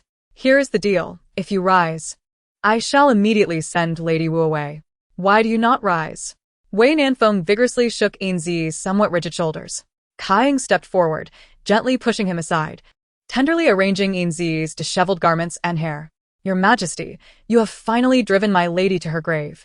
From this day forth, no one shall thwart your desire for concubines and new empresses. Are you pleased? A sharp pang struck Wei Nanfeng's heart as he staggered backward, fortunately caught by the timely intervention of Li Wenhai. Kaiying, having composed Yin Zhiyi as remains, turned to kneel before Wei Nanfeng. Your Majesty, do you recall the sacred gold medal granted to my lady by the Empress Dowager? How could I forget? It was Yin Zhiyi who risked her life to carve a path back to Tianyuan for me. The Empress Dowager bestowed the sacred gold medal upon her in gratitude. The holder of the sacred gold medal may present two requests to the Emperor, which he must fulfill without question. Such is the ancestral decree of the imperial family. Kaiying produced the sacred gold medal from her bosom and presented it to Li Wenhai. Your Majesty, my lady imparted two matters to be addressed before her passing. If these are fulfilled, the sacred gold medal will be returned to you. Kaiying bowed her head, prostrating herself. First, She wishes for her remains not to be interred in the royal mausoleum, but to be cremated at the National Protection Temple, with her ashes scattered in the plum grove. Secondly, the young lady implores your majesty to show mercy and allow the palace attendants of Fengqi Palace to return home. We hope your majesty will grant this wish. Wei Nanfeng trembled as she accepted the cold imperial insignia, slowly tightening her grip, the veins on her hand bulging. Yin Zhiyi, are you so unwilling to share the grave with me in death? How ruthless you are, to reduce yourself to ashes merely to punish me. It seems you truly harbor an irreconcilable hatred for me. Very well, I shall agree to her request. If this can lessen her resentment towards me, then I shall comply. Kai solemnly performed a deep bow, expressing gratitude for the sovereign's benevolence. My lady, all that you instructed has been accomplished. Might you consider departing at a slower pace? Wait for Kai on the road to the underworld. How could Kai ever leave you? With a sudden bang, blood splattered, deepening the crimson hue of the palace columns. Kai smiled as she closed her eyes, bidding farewell to the world. Is this palace truly so unbearable? One by one, they would rather die than remain within its confines. Yet, there are those who, with scheming minds, strive tirelessly to gain entry into the grand depths of the palace. Perhaps only the people of Shizhou are genuinely impulsive, willing to sacrifice their lives for unfounded promises, mourning lost love. Wei Nanfeng surveyed her surroundings, shivering involuntarily. Indeed, this winter is particularly frigid, penetrating to the very bone. The following day, the court was abuzz with discussions about the current affairs of the realm. The wife of the late general was hastily interred in the royal mausoleum, lacking even the formalities of national mourning. It is said this was due to the emperor's affection for the new empress, who wished to avoid any ill fortune during her honeymoon period. The new empress is indeed a formidable figure, managing to entangle the emperor while still a minister's wife, and rising to become empress, truly a source of lamentation. Most infuriating, however, is the emperor's coldness. The Yin family sacrificed for the nation, yet received only a hasty burial, denied even the right to be honored at the general's tomb. Having reigned for a decade, even without offspring, such a fate is unjust. The people secretly speculate that the late Yin family met a demise akin to the mysteriously deceased general, having been executed in secret for obstructing others' ambitions. Otherwise, for the sake of reputation, the emperor should have at least feigned a grand burial for the late empress. A hasty interment only betrays a guilty conscience. Alas, how heartless is the imperial family. Heartless? Wei Nanfeng wished fervently that he were truly as unfeeling as others claim. This way, his heart would not ache to the point of numbness. In the evening, after attending to state affairs, Wei Nanfeng strode confidently through the imperial garden. With wealth, one can command the spirits, and even in the dying winter, the garden still offered flowers to admire. Taking a deep breath, he discerned a faint fragrance in the air. It is known not to be snow, for there is a subtle scent lingering. Following the scattered plum blossoms into the plum garden, an overwhelming sense of disorientation suddenly engulfed him. Wei Nanfeng shook his head slightly, attempting to detach that fleeting sensation. Continuing onward, he casually surveyed the exquisite plum grove, suddenly fixating on a red plum tree by the wall. He had expected to see someone standing beneath it, someone with a radiant smile and warm gaze, who would surely lift her head to smile at him. Strangely, however, the spot was empty. Wei Nanfeng's gaze lingered beneath the tree for a few seconds before he indifferently withdrew his focus. Accepting the scissors from Li Wenhai, he diligently searched the grove for the most beautiful plum blossoms, carefully snipping them and cradling them in his hands. She would surely cherish these. He must deliver them to her immediately. With this thought, Wei Nanfeng's expression brightened, and he hastened towards Fengqi Palace. Upon reaching the tightly shut palace gates, he glanced at the white palace lantern beside the plaque, momentarily taken aback. Why had he come here? This place had never been inhabited. With his head lowered, he turned to leave, his expression devoid of emotion, yet he inadvertently snapped a branch of the plum blossoms in his hand. Discarding the broken branch, he tossed the remaining blossoms to the breathless Li Wenhai. After taking only a few steps forward with empty hands, Wei Nanfeng halted, his fists clenched tightly. He then snatched the blossoms back from Li Wenhai, cradling them protectively against his chest, gently lowering his head to inhale their fragrant aroma. Li Wenhai observed the increasingly erratic behavior of Wei Nanfeng and turned back to glance at the gradually disappearing gates of Fengqi Palace, letting out a heavy sigh. The emperor's calmness was merely a facade, a forced self-deception. When the day comes that even the emperor can no longer deceive himself, a great storm will surely unfold within these palace walls. Alas, the one who could soothe the angered dragon shall never return. Chapter 9. After you departed, the entire world lost its merriment. On the 7th day following Yin Zhiyi's passing, Wei Nanfeng decreed that no one was to mourn or commemorate the late empress. Leaving the former attendants of Fengqi Palace incensed yet powerless, silently lamenting the injustice done to Yin Zhiyi. In the imperial study, Wei Nanfeng sat before the desk, reviewing memorials, exuding an aura of chill. Only when Li Wenhai announced that the empress had come to visit did the coldness dissipate entirely. Wei Nanfeng meticulously adjusted his attire, anticipation gleaming in his eyes as he gazed toward the entrance. A woman adorned with a phoenix crown and resplendent garments approached gracefully. Yet, as she neared, Wei Nanfeng's frown deepened. Something was amiss. Her makeup should have been more subdued, the adornments fewer, and she should have worn a white jade bracelet on her wrist. Most crucially, her gaze was different. It should have been warm and inclusive, akin to the comforting sunlight of winter, rather than filled with ambition and allure. An indescribable fury surged within him, threatening to overwhelm his reason. Begone. All of you, begone. Zhou Meyer and the servants around her were struck with panic at Wei Nanfeng's sudden outburst of wrath, leaving the imperial study in a state of fear and trepidation. Once they had departed, Wei Nanfeng wearily reclined in the grand chair, carelessly stepping on the proposals for spring elections that the officials had submitted. Raising his left hand to cover his face, soon, transparent tears cascaded down from the corners of his eyes, mingling with his hair. Perhaps no one noticed that the middle-aged emperor had begun to show signs of premature aging, his temples touched with gray. When would these days come to an end? They were unbearably difficult to endure. Returning to Kiwagong, Zhou Meyer's countenance was exceedingly grim. Today marked the first time Wei Nanfeng had publicly humiliated her. How could she possibly feel pleased? In her view, today held no particular significance. If one were to categorize the day, it was merely the 7th day of that wretched woman. Could it be that Wei Nanfeng still harbored feelings for that lowly wretch? My lady need not worry. She is merely a corpse. Surely, the emperor has been vexed by the minister's memorials lately, and thus unintentionally vented his frustration on you. After hearing her maid's words, Zhou Meyer found them reasonable. Those ministers, idling away their days, sought only to insert themselves into the palace to share in the emperor's favor and gain benefits. However, this was quite normal. The world thrives on profit, and people act out of self-interest. Unlike that foolish Yin woman, she would not cling stubbornly to monopolize the emperor's affection. Throughout history, which man has not been lustful? Rather than hoping for an illusory love, it would be wiser to seize the opportunity to secure some benefits for herself. Tomorrow, she would inform the emperor of her agreement to the spring elections. This would not only demonstrate her magnanimity, but also allow her to cultivate her own influence within the harem. That night, in Fengqi Palace, Wei Nanfeng lay on the phoenix couch where Yin Zhiyi often reclined, pouring wine into his mouth like a cow drinking water. Numerous empty bottles lay strewn across the floor, clearly indicating his intent to drown his sorrows. In just 7 days of abandonment, Yin Zhiyi's chamber had grown desolate beyond measure. In the frigid room, the dust suspended in the air made it difficult to breathe, while the withered Garuda lay listlessly in a porcelain basin.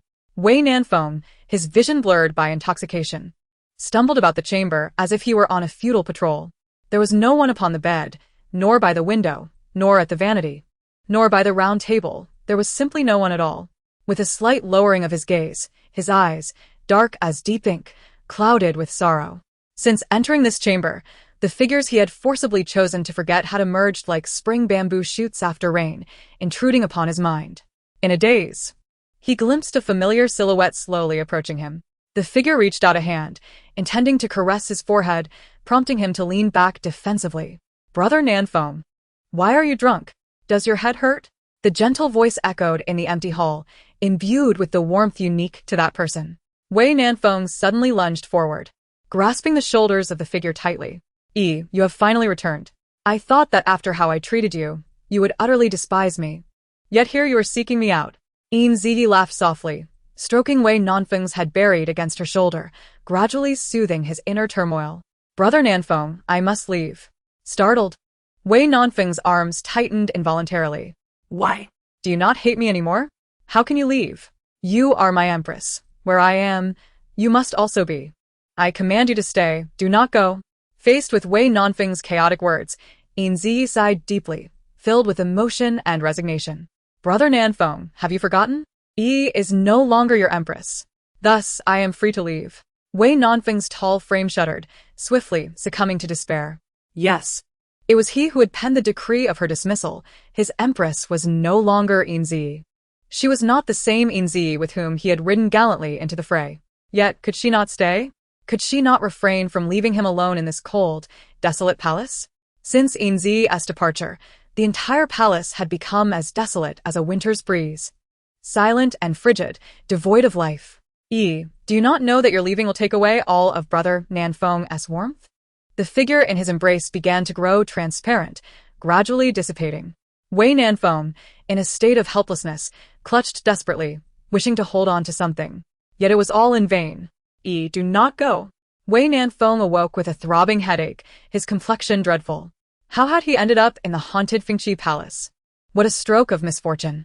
Ignoring the empty wine bottles strewn about, Wei Nanfeng left the Fengqi palace with a dark expression, not looking back. The tears shed upon the phoenix couch the previous night had long since dried, as if nothing had ever transpired. Outside the grand door, Li Wenhai awaited respectfully. Why did I come to this wretched place last night?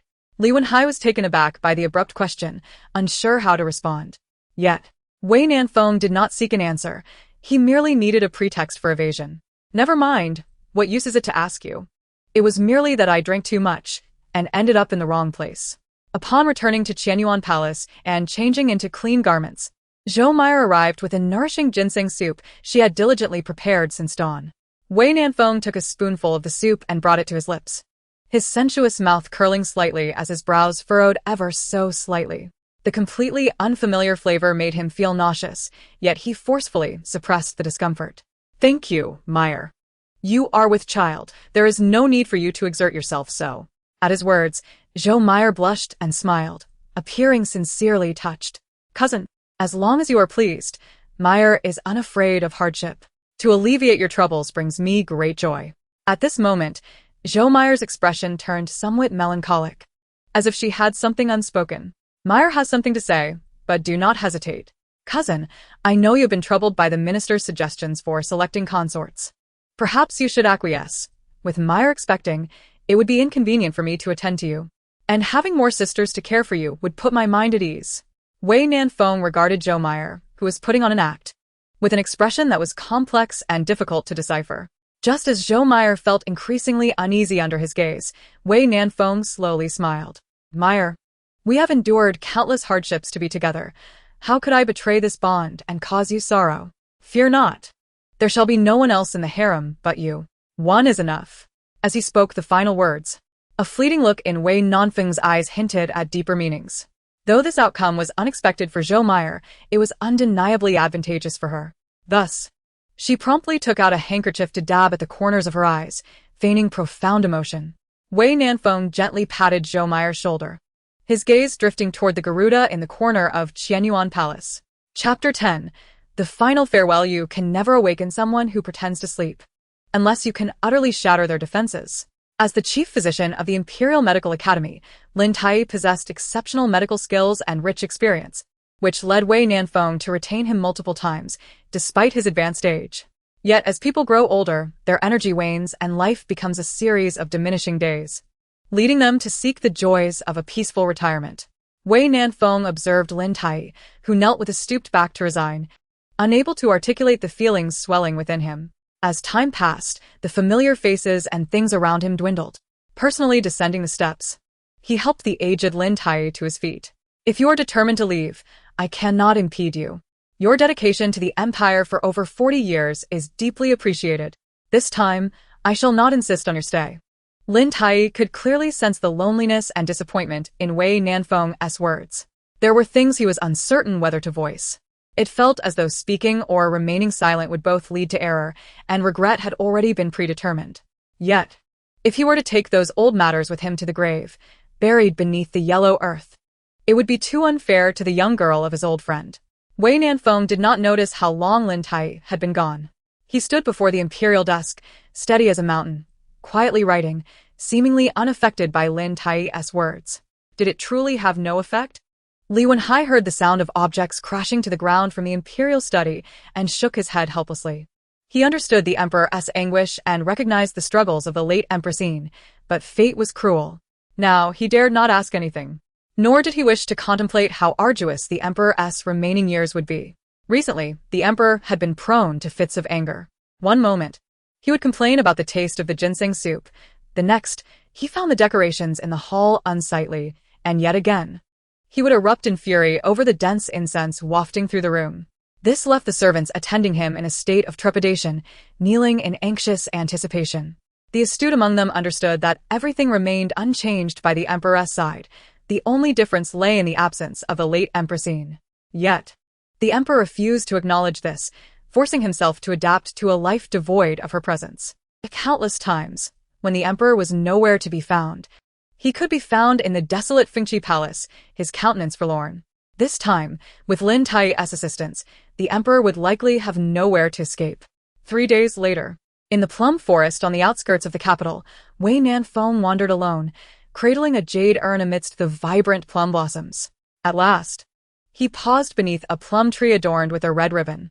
Gently caressing the jade urn in his hands, he casually sat on the ground. This is it. No sooner had he spoken than a shadow guard set down several jars of fine wine before swiftly departing. I have brought you to the plum forest. Are you happy? The cold wind blew, scattering the plum blossoms, yet no reply came. We promised to visit the plum forest every year. I am late this year, but I have not failed to come. You, the stubborn little girl, must not hold a grudge against brother Nanfeng.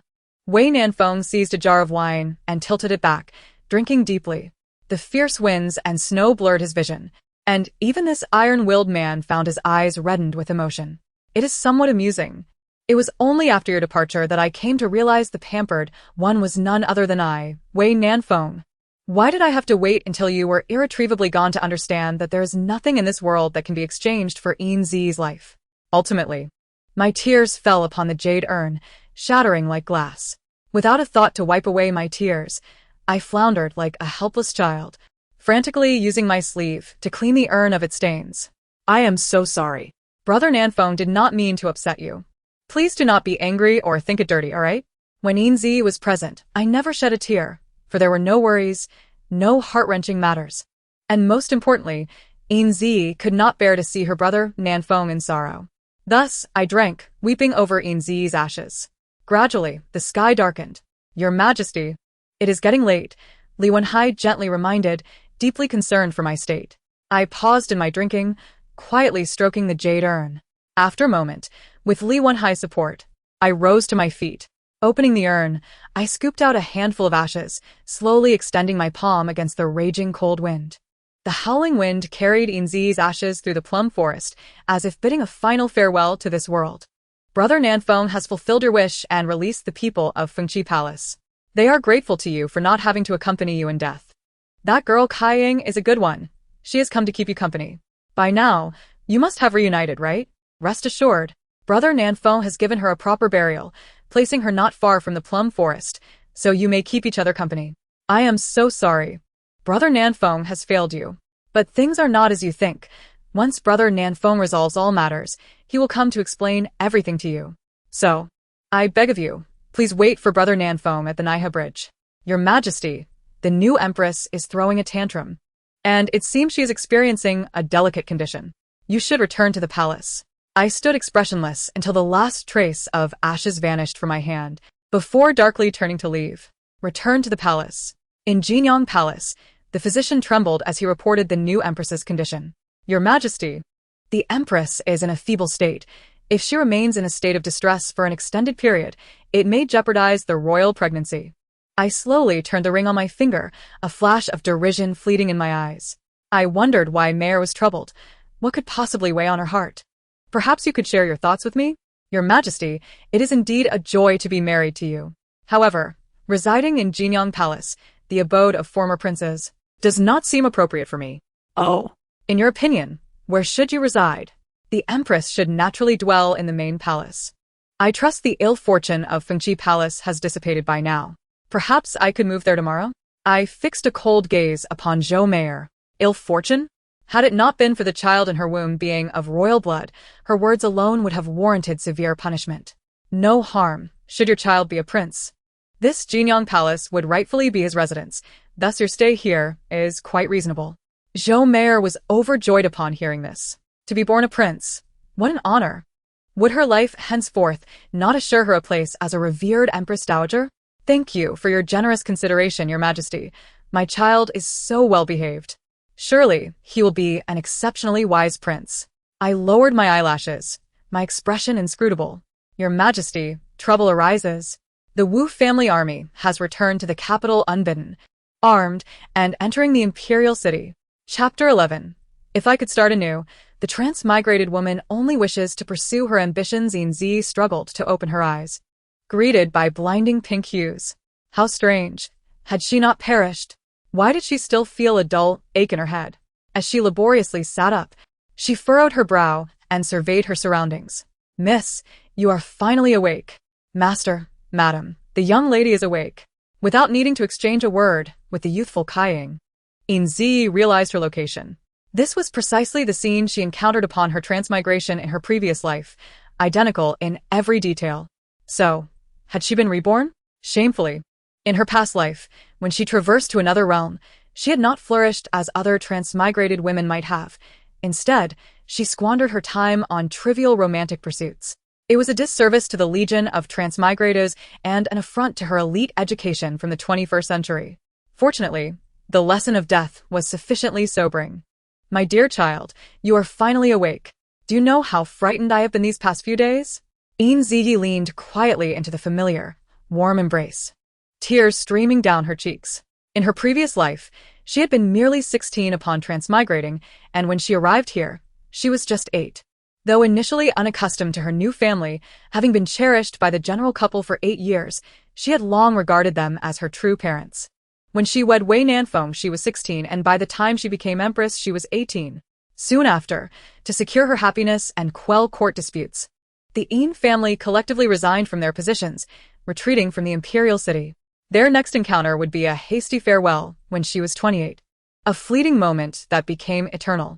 Until her passing, her heart felt like a drifting reed, yearning for one last glimpse of her family. Madame Yin Zhiyi cradled Yin Zhiyi's tear-streaked face, her heart aching. Do not cry, my dear. It is all your father's fault for insisting on taking you, a girl, to ride horses and shoot arrows, leading to your fall and unconsciousness.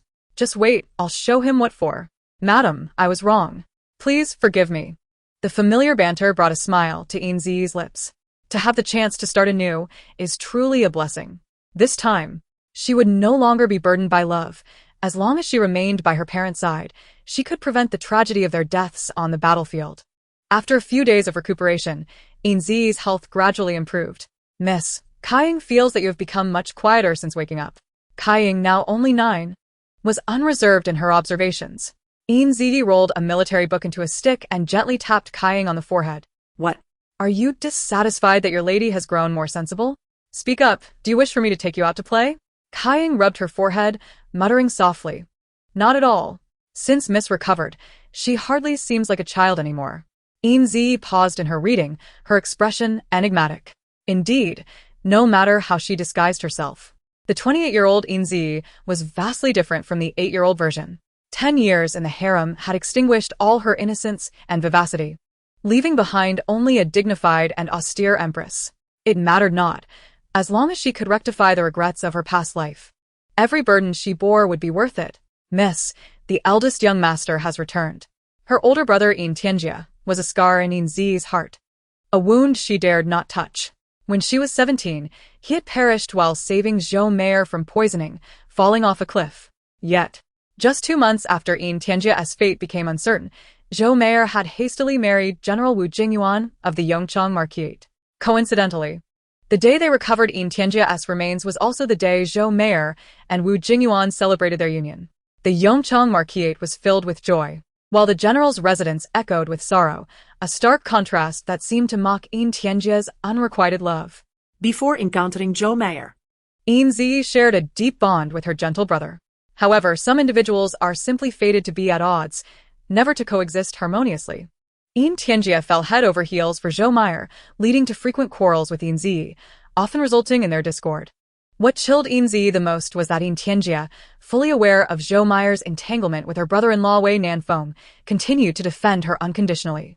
Despite her brother's betrayal, upon receiving the news of Yin Tianjie's demise, Yin Zhiyi wept inconsolably. Confronted once more with Yin Tianjie, her emotions were a tumultuous blend, leaving her uncertain of how to respond. What's the matter? Do you not recognize your elder brother? Hichuya noticed her aversion towards her elder brother and hastened to mediate. Tianjie, Yi was merely 5 when you left home, and 3 years have since passed. She is surely unfamiliar with you. Yin Tianjie, still a lad of 14 or 15, had spent considerable time among the rugged men of the army, rendering him somewhat insensitive. It is my fault. I am your elder brother. Come here, I have brought you some milk cake from the grasslands. Yin Zhiyi hesitantly approached him. Brother. Observing his shy and bashful sister, Yin Tianjie smiled warmly, retrieving a piece of milky white cake from an oil paper pouch and offering it to her lips. Gazing at Yin Tianjie, whose expression was gentle, Yin Zhiyi slowly opened her mouth and took a bite of the cake. The sweet, milky flavor burst in her mouth, evoking a sense of nostalgia that brought tears to her eyes. Let the past remain in the past. As long as she had no entanglements with Wei Nanfeng, her conflicts with Zhou Meier would be minimal. If her brother insisted on Zhou Meier becoming her sister-in-law, she could accept it, provided Zhou Meier posed no threat to their family safety. Is it sweet? Sweet. Thank you, brother. Yin Tianjie affectionately ruffled her hair and placed the oil paper pouch into her small hands. The family joyfully shared a reunion dinner. Yin Zhiyi was acutely aware that in 3 days, Yin Tianjie would be urgently summoned back to the northern desert. Yin Zongyao, her father, was a renowned general of the Tianchao, stationed in the western province for years. From a young age, Yin Tianjie exhibited extraordinary talent in military leadership, being taken by the seasoned General Yin Guozhong to the northern desert at the tender age of 12. Thus, Yin Zhiyi was indeed born into a military family, with her entire family devoted to safeguarding the borders of the Tianchao. It was the 10th year of Tian Kuan, ruled by the ineffectual Emperor Wei Zishuan, whose incompetence had emboldened clans beyond the borders, creating an unstable situation. Yin Zhiyi vividly recalled that the urgency in the northern desert stemmed from an incursion by the Jinjin clan, marking the beginning of a 7-year war. Many soldiers perished not by enemy hands but from starvation within their camps due to the treasury's depletion and material shortages. Armed with foresight, she felt compelled to act for her grandfather and the soldiers of the northern desert. Coincidentally, overseas trade had flourished in the 14th year of Tian Kuan. She would harness the business acumen of the 21st century to make a significant impact. Chapter 12. Falling for a man who doesn't return home in the blink of an eye. It was the 17th year of Tian Kuan. Over the past 7 years, Yin Zhiyi, utilizing her grandfather's Chiosei villa as a front, had attracted numerous exceptional talents. With her early capture of trade opportunities prior to the maritime boom, she had amassed wealth rivaling nations.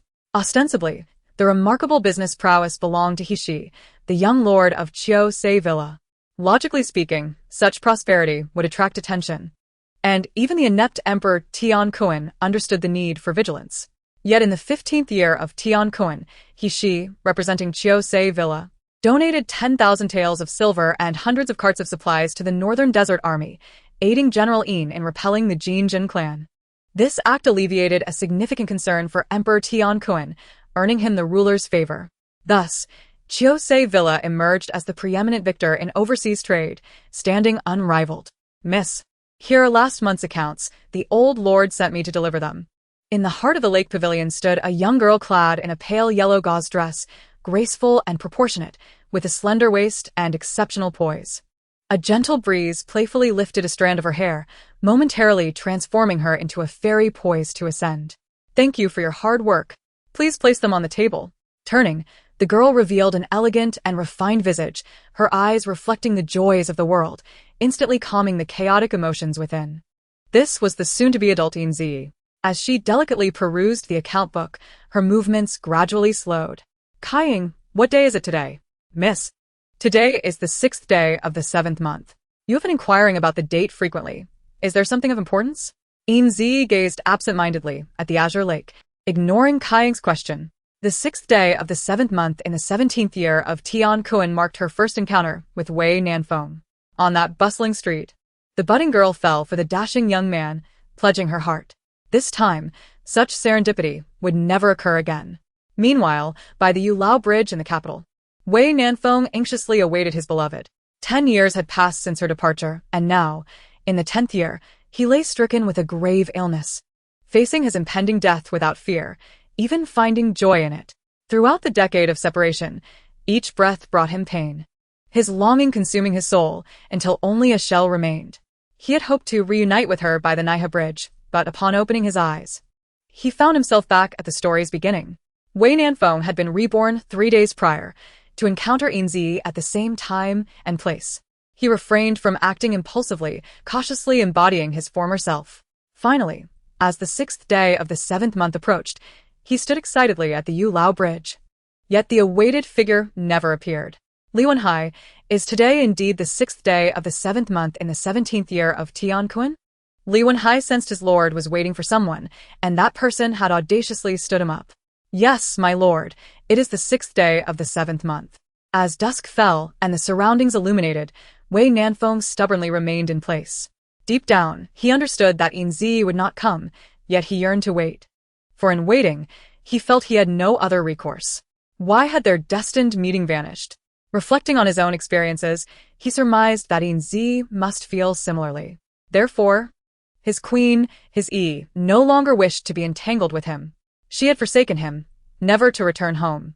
If given another chance, losing her again would render him better off resting in the royal tomb, where he could deceive himself into believing that she had forgiven him, that she still loved him. As the moon reached its zenith and the streets grew sparse with pedestrians, Wei Nanfeng's legs grew numb as he gazed skyward. Do you truly wish to forsake your Nanfeng brother? When one reaches the depths of despair, they may indeed faint. Wei Nanfeng awoke to find it was now noon on the 7th day of the 7th month. Li Wenhai. Investigate why Miss Yin from the general's family did not go out yesterday. Li Wenhai complied, sensing he had stumbled upon a significant secret.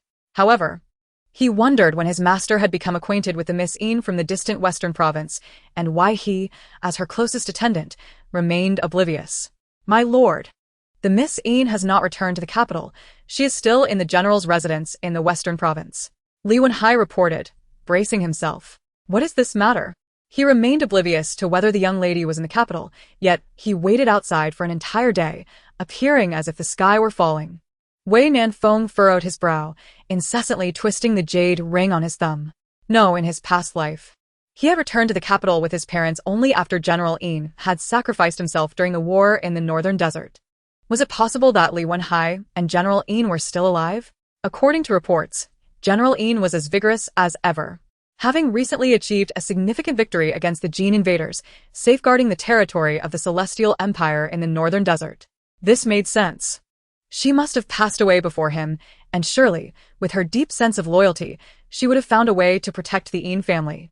Since there was no compelling reason for her to return to the capital, and given her sorrowful departure, it was likely that she was unwilling to seek him out. Had it not been for a twist of fate that brought him back as well, they might have truly missed each other in this life. Very well, this time, he would take the initiative. Even if there were but a glimmer of hope, he would exert every effort to seize it. For there is nothing more disheartening than the chasm between life and death. It seemed he must find a way to request permission to journey to the western province. Are you saying you wish to visit Mr. Zhou in the western province?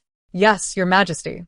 I have not seen my grandfather for 3 years, and miss him dearly. 6th Prince, I have heard you have been inquiring about the whereabouts of the young lady from the Yin family. I hope you understand that the honor of the Yin family has reached its end. As long as I am alive, the royal family will not entertain any marriage alliances with them. I understand. Thank you for your guidance, father. Rest assured. My visit to the western province is solely to see my grandfather, and I intend to bring my cousin some trinkets from the capital. The 6th Prince has reached the age for marriage, The Zhou family is a scholarly lineage. It would not be a disgrace for you. A union through family ties is indeed splendid.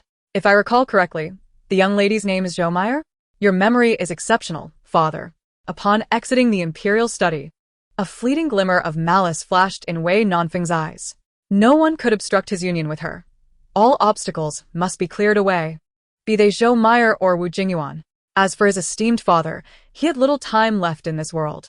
This time, he would see how long the ailing Emperor Tianquan could survive without his desperate quest for medicine in the Death Valley of the southern frontier. There were many who wished for the demise of Emperor Tianquan within the palace and across the realm. Did you say the sixth prince is coming to the western province? You must have misheard. Are you certain it is Prince Wei Nanfeng?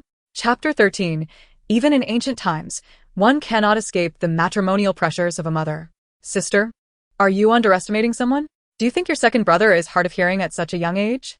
Besides, Why are you so excited about the sixth prince coming to the western province? Could it be you harbor feelings for Wei Nanfeng? Yin Zhiyi cast a sidelong glance at her second brother, Yin Tianjua, knitting her brows. Do not speak nonsense, second brother. I have never even laid eyes on the sixth prince. Why would I be enamored with him? I am merely a bit anxious. Do you think perhaps the current emperor believes our Yin family is too powerful and intends to send the sixth prince to reprimand us? Yin Tianjua snapped the folding fan he held shut and lightly tapped Yin Zhiyi on the forehead. Is it not better? What nonsense are you worrying about, little girl? Even if the imperial family disapproves of us, in this unstable border situation, they would not act against the Yin family. Is that so? Then why would Wei Nanfeng personally come to the western province? It had taken her much courage to resolve to sever ties with him. Could it be that fate would have her cross paths with him yet again? Oh, stop overthinking it. The sixth prince is visiting the Zhou family as elder for a social visit and to evaluate potential candidates for a wife. Wife of the sixth prince? Yin Tianjua furrowed his brow, regarding Yin Zhiyi with a meaningful glance. Indeed, it has spread throughout the capital. Wei Nanfeng has taken a liking to his cousin from the Zhou family and wishes to take her as his consort. Sister, the Yin family is currently in the spotlight. We siblings are destined not to form alliances with those of high status. Do you understand? Yin Zhiyi averted her gaze from Yin Tianjua, her hands at her side instinctively clenching her sleeves. how could she not understand? In her past life, she had defied her parents and ignored her brother's counsel, obstinately marrying Wei Nanfeng, only to gain what in the end? Moreover, Wei Nanfeng had evidently taken a liking to Zhou Meyer long before. She had only just realized this now. Had it not been for her chance encounter and pursuit in her previous life, Zhou Meyer would have undoubtedly become the sixth prince's consort long ago, and subsequently a rightful empress, enjoying a life of honor. It was she who had obstructed their destined union. No wonder that despite her efforts to hinder it, Zhou Meyer ultimately became Wei Nanfeng's empress. What is meant to be will come to pass. What is not meant to be cannot be forced. It is better to let fate take its course. In this life, let the destined couple walk together. She would withdraw from a story that was not hers to play a part in. It was clearly a tale for two. So why should she insist on embroiling herself as an unwelcome supporting character? Why are you smiling? Are you so pleased to see your second brother? When elder brother returned home, you were not this joyful. Just as Yin Tianjia stepped into the main hall, he caught sight of Yin Zhiyi, whose expression was soft with mirth. Elder brother is teasing me again. I merely came to some realizations which have nothing to do with second brother. Look at second brother's debonair demeanor. Only the young ladies outside would be drawn to him. Yin Tianjua's mouth twitched as he swiftly opened the folding fan he never parted with.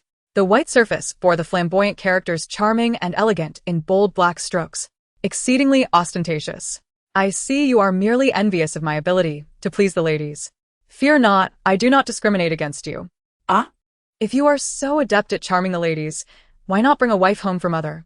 Upon observing the lively and spirited Hikiya, Yin Tianjua promptly fell silent, rising with a look of eager compliance. Mother, please do not only lecture me. Elder brother is yet to marry. How can I, as a younger brother, overstep my bounds? That would defy the principles of propriety. It must be said, the tactic of diverting the blame was one that the Yin siblings executed exquisitely. Indeed. Yeah. Your grandfather is preparing to retire and return home. What are your plans? Whether you wish to remain in the northern desert or return to the western province, you must marry a virtuous lady. Yin Zhiyi sat nearby with a radiant smile, observing the familiar matrimonial pressures with warmth in her heart. Even without love, she had an incredibly happy family. What was there to fret over? Once Zhou Meyer truly became the sixth prince's consort, with Wei Nanfeng's capabilities, she would certainly not be left in peril. Thus, elder brother would not meet an untimely end due to Zhou Meyer. In the grand tapestry of fate, there are gains and losses. That is the essence of life. Even when circumstances change, those who love her will always do so. This is the most beautiful truth in the world. Your grandfather has written that the person you asked him to find his news. Really? That is wonderful. Mother, if we find Mr. Hongya, uncle will be saved. He stood up in excitement. Are you saying that the person you wish to find has a way to dispel the poison? Yin Zhiyi nodded. Mr. Hongya is a disciple of the Miaojiang Holy Maiden, skilled in both medicine and poison. In my past life, Wei Nanfeng entered the Death Valley to seek medicine to save Emperor Tianquan, and it was I who single-handedly ventured into the poison array to bring Wei Nanfeng back. It was during that time that I met the eccentric Mr. Hongya. As long as I find Mr. Hongya, I am confident he will assist us. For in this world, what piques Mr. Hongya's interest the most is none other than Yin Zhiyi herself. It is worth noting that Mr. Hongya once explicitly stated, "I find your body quite intriguing." Mother, did grandfather mention where Mr. Hongya has been seen? It is said that he was last spotted near the Death Valley. Death Valley? That cannot be right. In her previous life, Mr. Hongya returned to Miaojiang in the 19th year of Tianquan, so why has he arrived so much earlier this time? Could it be that her rebirth has caused a butterfly effect in this world? Would the predetermined futures she is aware of also shift? He Chuya's words sent Yin Zhiyi into a state of turmoil. Do not fret, my dear. Although the valley of death is fraught with peril, your grandfather and I will always find a way. Furthermore, your uncle has been in a deep slumber for several years. Our anxiety will not change the situation. Yin Zhiyi cast her gaze downward in contemplation, remembering her uncle, the real He-She, who had unwittingly succumbed to the Sleeping Beauty curse 10 years ago and had lain in a coma for 9 years. This curse, known in Miaojiang, inflicted torment upon its victims in their dreams, causing them to wither away until they perished in a state of emaciation. In her previous life, the Yin and He families knew that He-She had been cursed but lacked knowledge of the specific poison. Having never found a cure, He-She ultimately passed away in the spring of the 18th year of Tianquan. It was only after becoming acquainted with Mr. Hongya that Yin Zhiyi learned about the Sleeping Beauty curse. Now, in the summer of the 17th year of Tianquan, time was of the essence. With less than a year remaining to save He-She, Yin Zhiyi had to act swiftly to find Mr. Hongya. No one understood the horrors of the Valley of Death better than she did, and no one was more suited to seek out Mr. Hongya than she. Mother, I intend to venture out in 10 days, for a duration of no less than half a month and potentially as long as 6 months, with my return date uncertain. What? You do not intend to go alone to the Valley of Death to seek someone, do you? Do not even think about it. I will not permit it. As Hichuya's voice rose in pitch, Yin Tianjie and Yin Tianju turned their serious gazes toward her. Mother, you are overthinking this. I merely suspect there are issues with the business in Sacheng and wish to investigate personally. Besides, I do not even know where the Valley of Death is. This was a lie, yet it bore some truth. The 13-year-old Yin Zhiyi had indeed been unaware of the valley's location, but her reborn self was well informed. It is not that I disapprove, but you are but a young girl, untrained in martial arts, and it is unwise to wander about so carelessly. What if you encounter danger? The concern of a mother was palpable in He Chuya's words.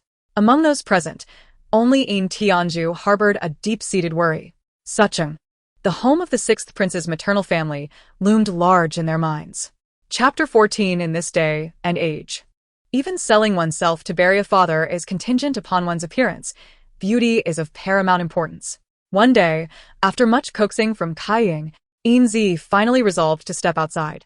The bustling streets were filled with the cries of vendors, and the palpable aroma of earthly delights provided a fleeting sense of belonging to her drifting soul. As she navigated through the throngs of people, the enticing sense of various delicacies filled the air, the sweet and sour candied hawthorn, the savory buns, and the spicy fish fillets. Oh, how hunger gnawed at her. She meandered toward the nearest tavern, intending to dine with Kaiying before indulging in further explorations. However, as the saying goes, where there are people, there are complications. And in the realm of complications, tranquility is a rare commodity. Having lived for over a decade in the 21st century, Yin Zhiyi was well aware of the adage that curiosity can lead to peril. After all, she had dealt with countless trifles in the palace in her previous life. And in this lifetime, she wished to avoid unnecessary entanglements. Alas, her companion was not just any maid, but the lively and spirited Kaiying. Just then, a girl selling herself to bury her father appeared on the street, and Kaiying eagerly rushed over to observe the spectacle. Reluctantly, Yin Zhiyi was dragged into the crowd. Her expression, one of resignation. From her experience, such impoverished girls often attracted the attention of dandy young men. Where did this lovely girl come from? What a striking beauty. Selling yourself to bury your father, is it? Come with me, and I shall ensure your father receives a proper burial. You may rest easy as my companion. Sir, please do not say such things. The dandy had made his entrance, and it was only a matter of time before a chivalrous hero would step forth to defend the wronged maiden. Thinking this, Yin Zhiyi turned to leave this troublesome scene. Yet, unbeknownst to her, misfortune awaited. Someone had carelessly discarded a banana peel, fortuitously landing at her feet. As she stepped on the peel, Yin Zhiyi was propelled through the crowd, inadvertently shoving aside the dandy who had grasped the girl's wrist. Regaining her balance, she found herself in an awkward new scenario. Casting a glance at the dandy, who appeared slightly apologetic, Yin Zhiyi shifted her feet and began to retreat. Another beauty arrives. However, I prefer those who resist. I find little allure in those who come willingly. If you have feelings for me, return another day to intercept or coincidentally meet. What was this? Was it true that the more one resisted, the more coveted they became? Moreover, if she claimed to be an innocent bystander, would anyone believe her? Sir, I must agree with you.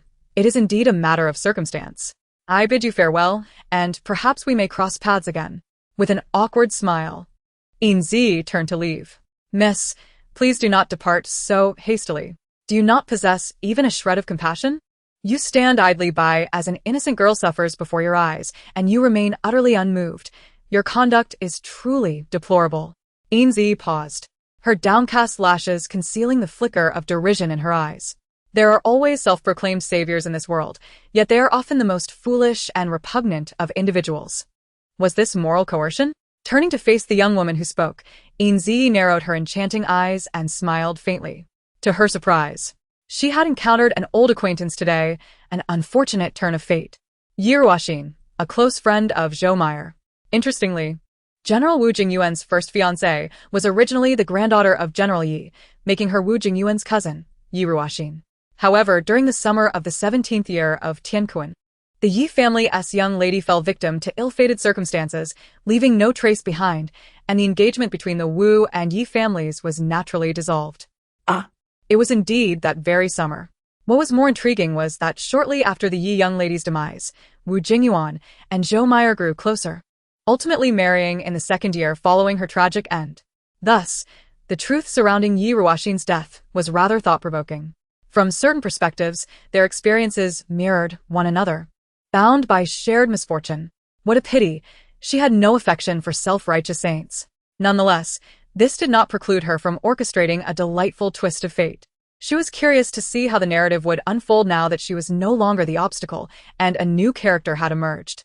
Perhaps Wu Jingyuan and Zhou Meyer would find themselves entirely incompatible. If that were the case, she would have done a great service for General Wu. For falling in love with a wild stallion when there is no grassland in the general's residence is indeed a predicament. Why are you silent? Do you not feel any remorse for this young lady? While she was willing to assist, she did not wish to cultivate any camaraderie with this girl. Some matters needed to be addressed.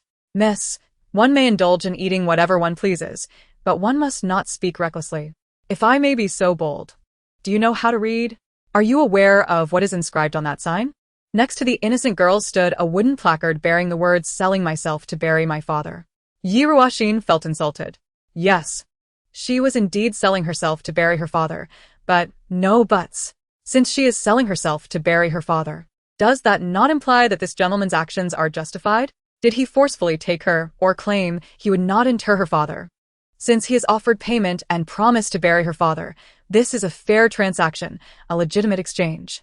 If this young lady is unwilling to sell herself to this gentleman, she is free to voice her objections. Yet, from beginning to end, she has made no such declarations. In a mere quarter of an hour, the innocent maiden, with tears streaming down her face, cast her gaze upon a dashing young gentleman in the crowd no less than 5 times, her thoughts becoming increasingly clear. Selling herself to bury her father was merely one of her aims. Her true desire was to find someone to rely on, a place to call home. Had it not been for the young gentleman's reluctance to act today, or had he possessed even a modicum more of handsomeness, no troubles would have arisen. And all that would have been witnessed would have been a mutually agreeable transaction. Yi Ruoxin found herself at a loss after Yin Zhiyi's sharp retort, realizing that her impulsive actions were indefensible. Yet, the pride of a wealthy young lady prevented her from lowering herself to apologize, and thus she resorted to unreasonable arguments. How absurd! You are distorting the facts. I advise you to quickly apologize to me and this young lady, or else I shall report you to the authorities. And you shall face the consequences. Sensing the other's bluster, Yin Zhiyi tilted her head and chuckled softly. What is so amusing? Do you know who my father is? I could frighten you to death with just his name. For reasons unknown, at that moment, Yin Zhiyi found the spoiled young lady before her somewhat endearing. The grandiose declarations typically uttered by children were being seriously espoused by a young woman on the cusp of adulthood, her conviction unwavering as if she truly believed she could intimidate her. Oh, is that so? How impressive! Then I shall seek to be frightened. Chapter 15. A love-struck apprentice descends from the heavens. Yi Ruoxin was taken aback by Yin Zhiyi's response. What was happening today? In the past, anyone who engaged in a dispute with her would readily admit their fault upon hearing her words, seeking to end the matter amicably. Surely, it must be that this remote place, Shizhou, was inhabited by a group of unworldly bumpkins, emboldened by their ignorance of her formidable reputation. Since you are so intent on seeking your own demise, I shall oblige you. Do you know who the most favored concubine Yi of the current dynasty is? She is my own aunt. Yi Wan-yi, the most beloved concubine of Emperor Tianquan, bore a son and a daughter. Her son, the fourth Prince Wei Jinyang, being a highly coveted candidate for succession. The emperor's affection and expectations for his fourth son were palpable. Alas, concubine Ye's brilliance came to an end with the emperor's passing. And without her strong and astute presence, Wei Jinyang could only distance himself from court politics for his own protection. The Yi family, too, gradually declined following the fall of the two great pillars, concubine Yi and General Yi. Yet, this had nothing to do with Yin Zhiyi. concubine Ye? I have never heard of her. Why don't you tell me who your terrifying father is? Yi Ruoxin's father was nothing more than an editor in the Hanlin Academy. Whether the Yi family sought to maintain a low profile, or if the second master Yi was truly incompetent, he could only muddle through life as a low-ranking official. Ultimately, in a fit of anger, Yi Ruoxin stormed off, revealing not a word regarding her father's identity. Yin Zhiyi had no intention of publicly humiliating Yi Ruoxin. Encased within the body of a 15-year-old was the soul of a 28-year-old. To her, Yi Ruoxin was merely a spoiled child. With the troublesome matter resolved, she turned her attention to her own needs. Just as Yin Zhiyi intended to quietly withdraw from the crowd, the previously silent young gentleman suddenly took action. Noticing the unwelcome hand upon her shoulder, Yin Zhiyi inhaled deeply and clenched her fists.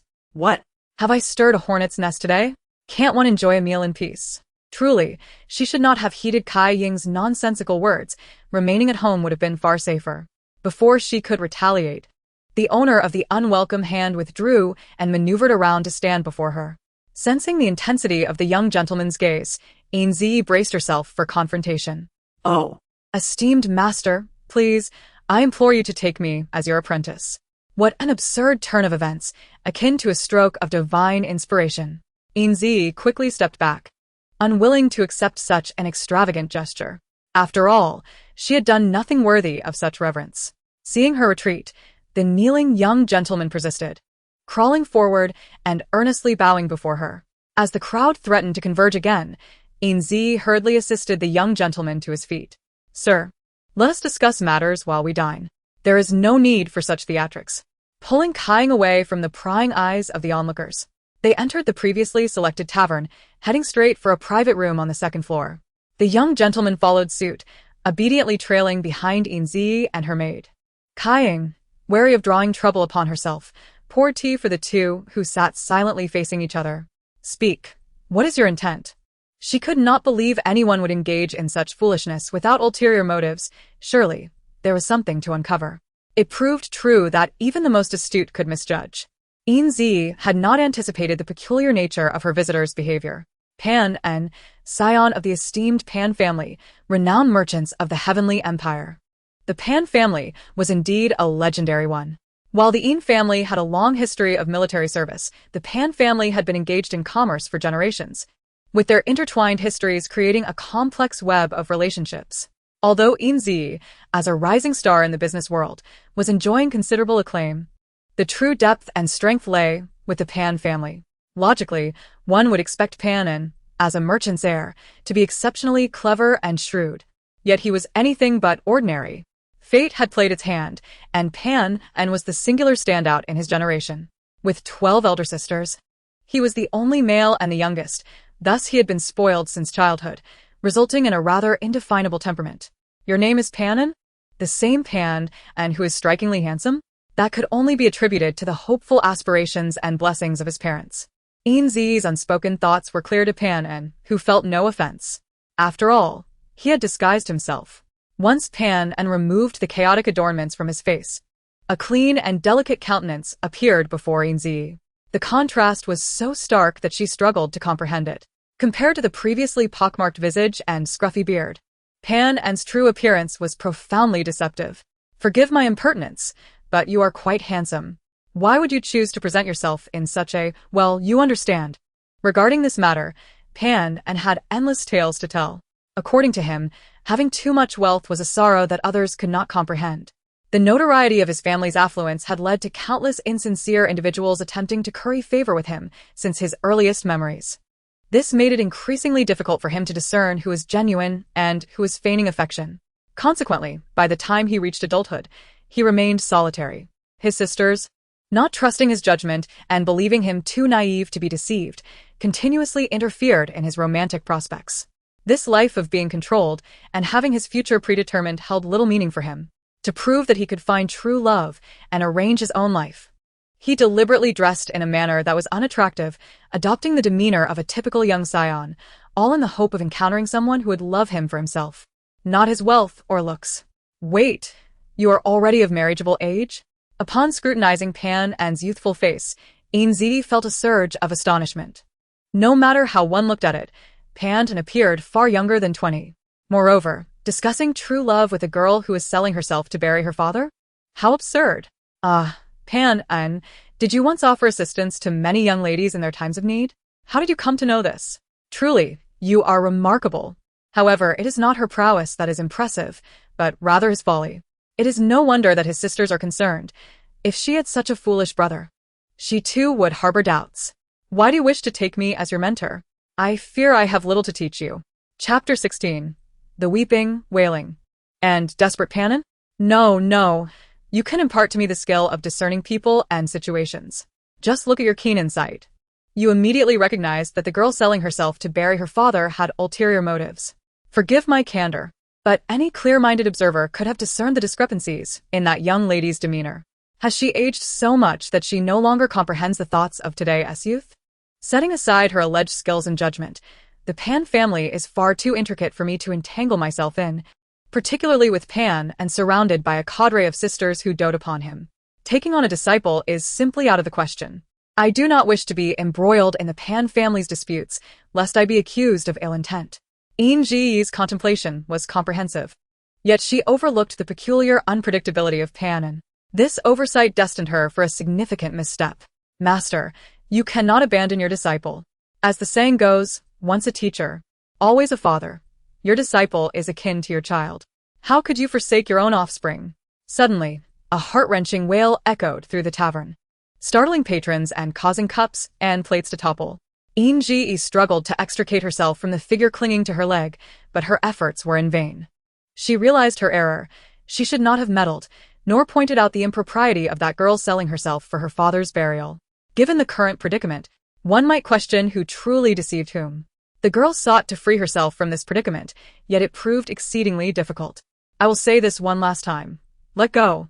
With a piercing gaze, she coldly regarded the individual kneeling on the ground, and the aura of someone who had navigated the palace for a decade began to emanate from her. In an instant, Pan's feigned tears were quelled by the gravity of her presence, revealing a flicker of confusion in his eyes. The arms that had tightly clasped around Yin Zhiyi's legs gradually relaxed, releasing their grip. Seizing the opportunity, she retrieved her legs and calmly adjusted her slightly disheveled attire. At last, a semblance of peace was restored. However, she evidently underestimated Pan's resilience. How could a man raised amidst 12 sisters be easily intimidated? The previously timid Pan now began to stir once more. He staggered backward in disbelief, tearing down a curtain from a pillar, one hand covering his mouth and the other tossing the drapery onto the beam above. With newfound determination, he brought a stool over and decisively tied the ends of the curtain into a knot.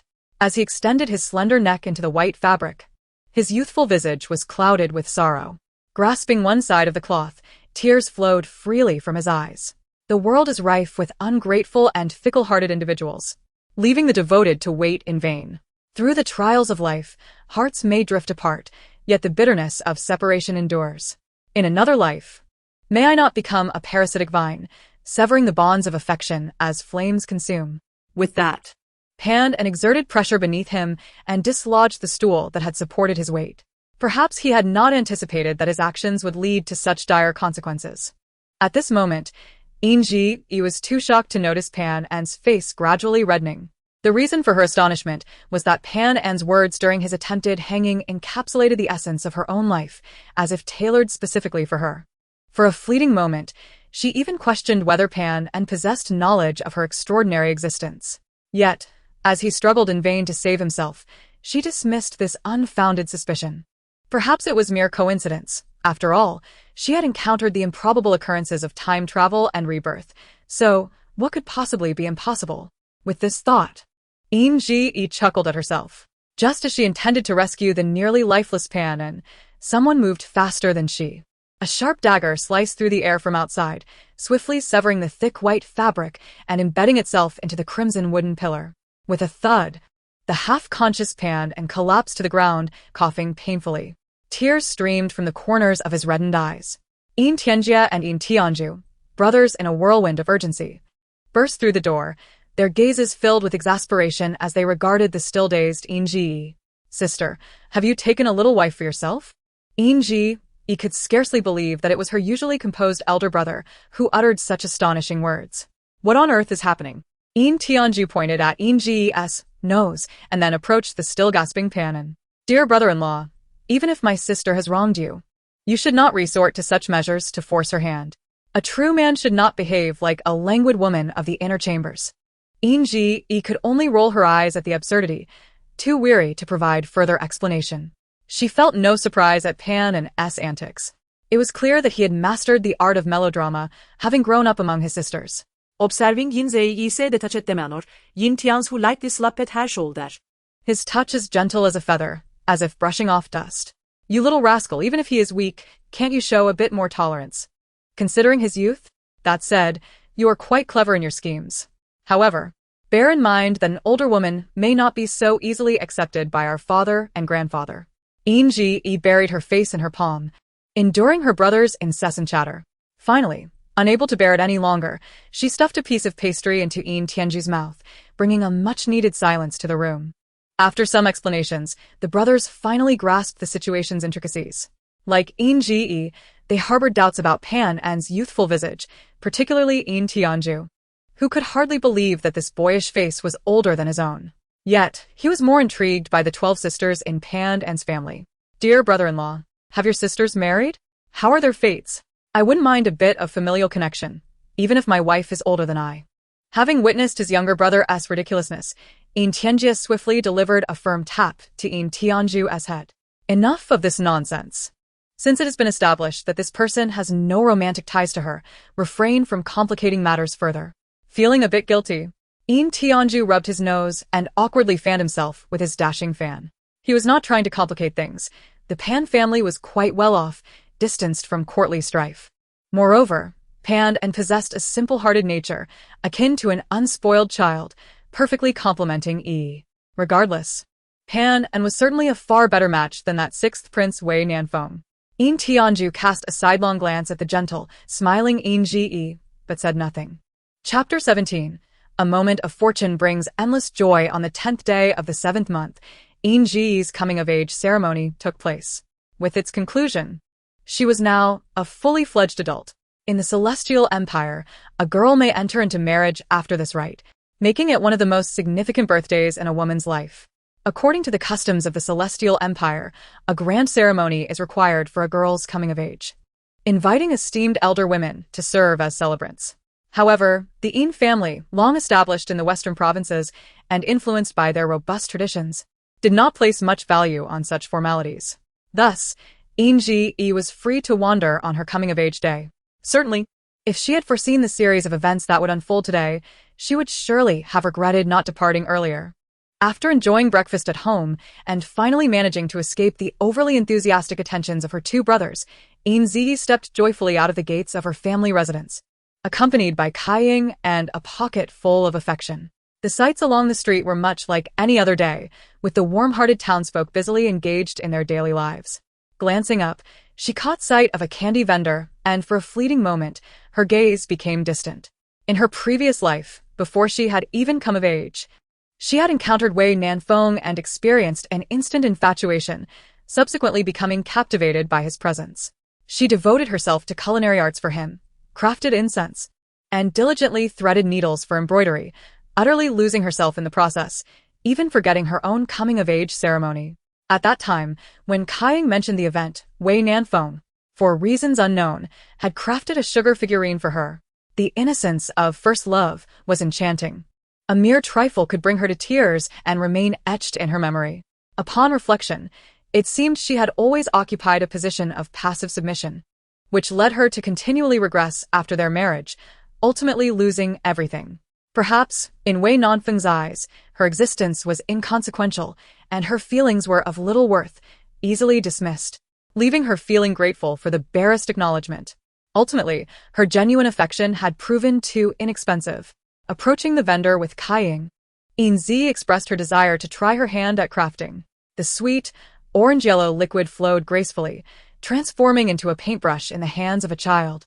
And with a gentle flick of her wrist, a lifelike little rabbit emerged on the oil board. See, this is not a daunting task. Anyone could accomplish it. It does not require a special talent. The girl has remarkable skill. I, an old man who has been in this trade for years, cannot compare to this little lass. He chuckled, acknowledging the superior learning capacity of youth. In good humor, he refused to accept payment, resulting in a playful exchange of refusals between the two parties, drawing laughter from passers-by. Reluctantly, Yin Zhiyi thanked the old man for his kindness, considering it a fortuitous omen for her birthday.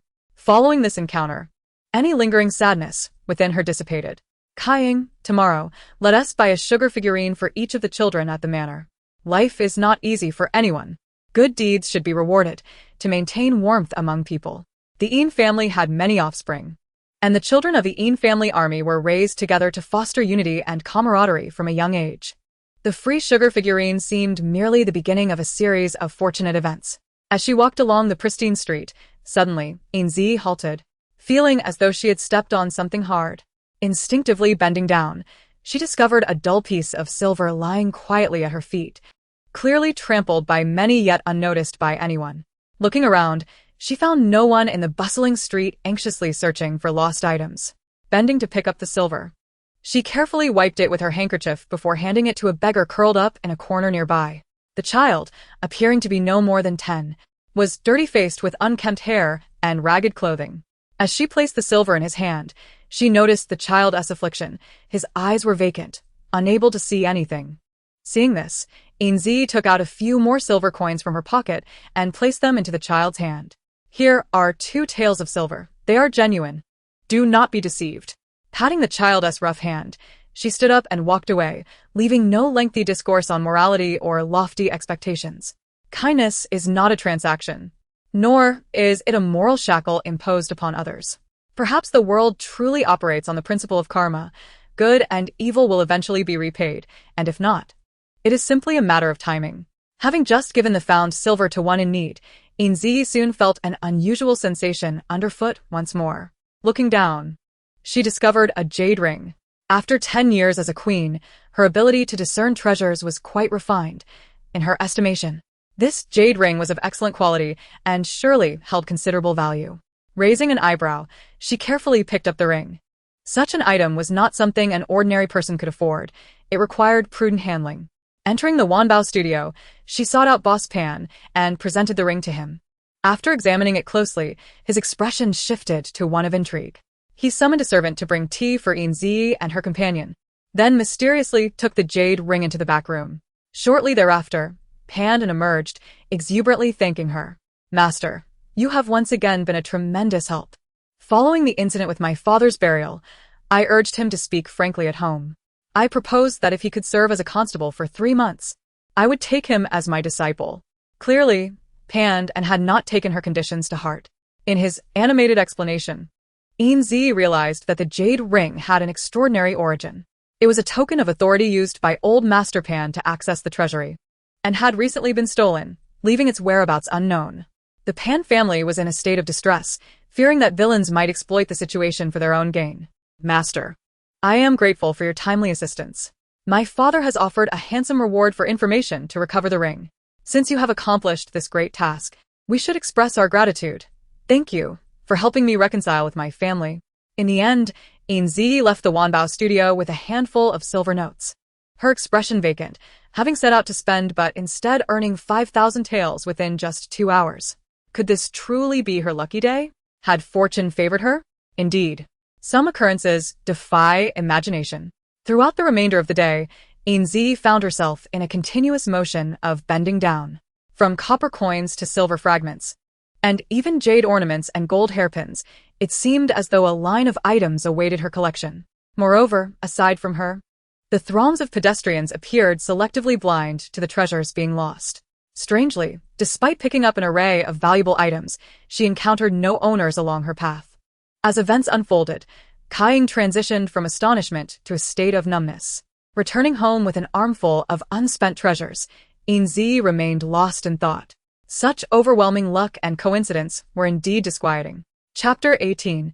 A reunion begins at the crematorium Sioux City, the most prosperous city in the southern frontier.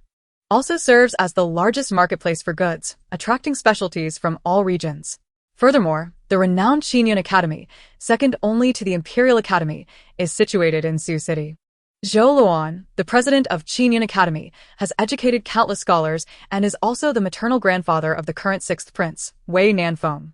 Qingyu, you have worked hard on this journey. Please, rest inside with your grandfather. Take care, grandfather, watch your step. In the prime of youth, Wei Nanfeng, who was merely traveling, felt no fatigue. He respectfully assisted Zhou Luan towards the main hall, holding great admiration for his erudite grandfather. Qingyu, your purpose for this visit has reached my ears. Zhou Luan said with a hearty laugh. Rest assured, I am more than willing to foster a closer bond. This Mei girl has grown up under my watchful eye. She is well-educated, wise, and virtuous. Surely a fine wife. Wei Nanfeng furrowed his brow, perplexed. What rumors are you speaking of, grandfather? You, my dear child. Why do you continue to dance around your grandfather? There is no shame in the natural course of life where a man marries and a woman weds. The whole world is aware of your affection for the charming Mei. It is time for you to cease your reticence. At that moment, Wei Nanfeng felt a jolt of unease, a premonition of impending trouble. Since his rebirth, his thoughts had been consumed with the desire to rekindle his relationship with Yin Zhiyi, to restore their bond, oblivious to the rumors circulating outside. Moreover, this was merely a pretext he had shared with the emperor. How could it have stirred such a tempest? Suddenly, a realization struck him, and his eyes narrowed with intensity. It appeared his esteemed father had indeed calculated his moves with great precision, leaving him no avenue of retreat. This, however, meant that General Yin's family had likely succumbed to these rumors and would not easily consider marrying Yi to him. Even more troubling was the fact that Yi had mistakenly believed he harbored deep feelings for that Zhou Mei, a misconception that would now be further entrenched. In this new life, before he had even had the chance to see Yi, he found himself ensnared in a dire predicament, with misunderstandings compounding, a truly heart-wrenching situation. Meanwhile, Yin Zhiyi and her companions had also arrived in Sioux City. Miss, weren't you intending to go to the Valley of Death? Why come to Sioux City instead? My little Kaiying has learned to ponder matters. How commendable. It warms my heart. Yin Zhiyi smiled, but remained silent, her gaze drifting to the bustling streets outside the carriage. There must be a reason for her visit to Sioux City. Firstly, she needed to alleviate her family's concerns, dispelling any doubts regarding her safety before venturing alone to the Valley of Death. Secondly, given the multitude of dangers, snakes, insects, and vermin within that valley, she must prepare accordingly. It is known that everything in existence has its nemesis. Lastly, she could not quite articulate why she felt compelled to come to Sioux City. An answer flickered in her mind, yet she chose to disregard it. That answer was not one she desired. Miss, I heard there will be a lantern festival in Sioux City tonight. Shall we go join the festivities? You always restless, thinking only of play. Very well. I shall take you out tonight. That evening, as they wandered through the vibrant streets, watching Kai flit from stall to stall with youthful exuberance. Yin Zhiyi smiled and shook her head, reflecting on the innocence of childhood. In her previous life, Kai had endured hardship alongside her in the palace, her youthful spirit dulled, her innate naivety lost far too soon. This was her fault. In this life, she resolved to ensure Kai remained forever joyful, and when fate allowed, she would entrust her to the right person. Suddenly, while lost in thought, Yin Zhiyi collided with a solid chest. With a quick retreat, she felt her cheeks flush with embarrassment.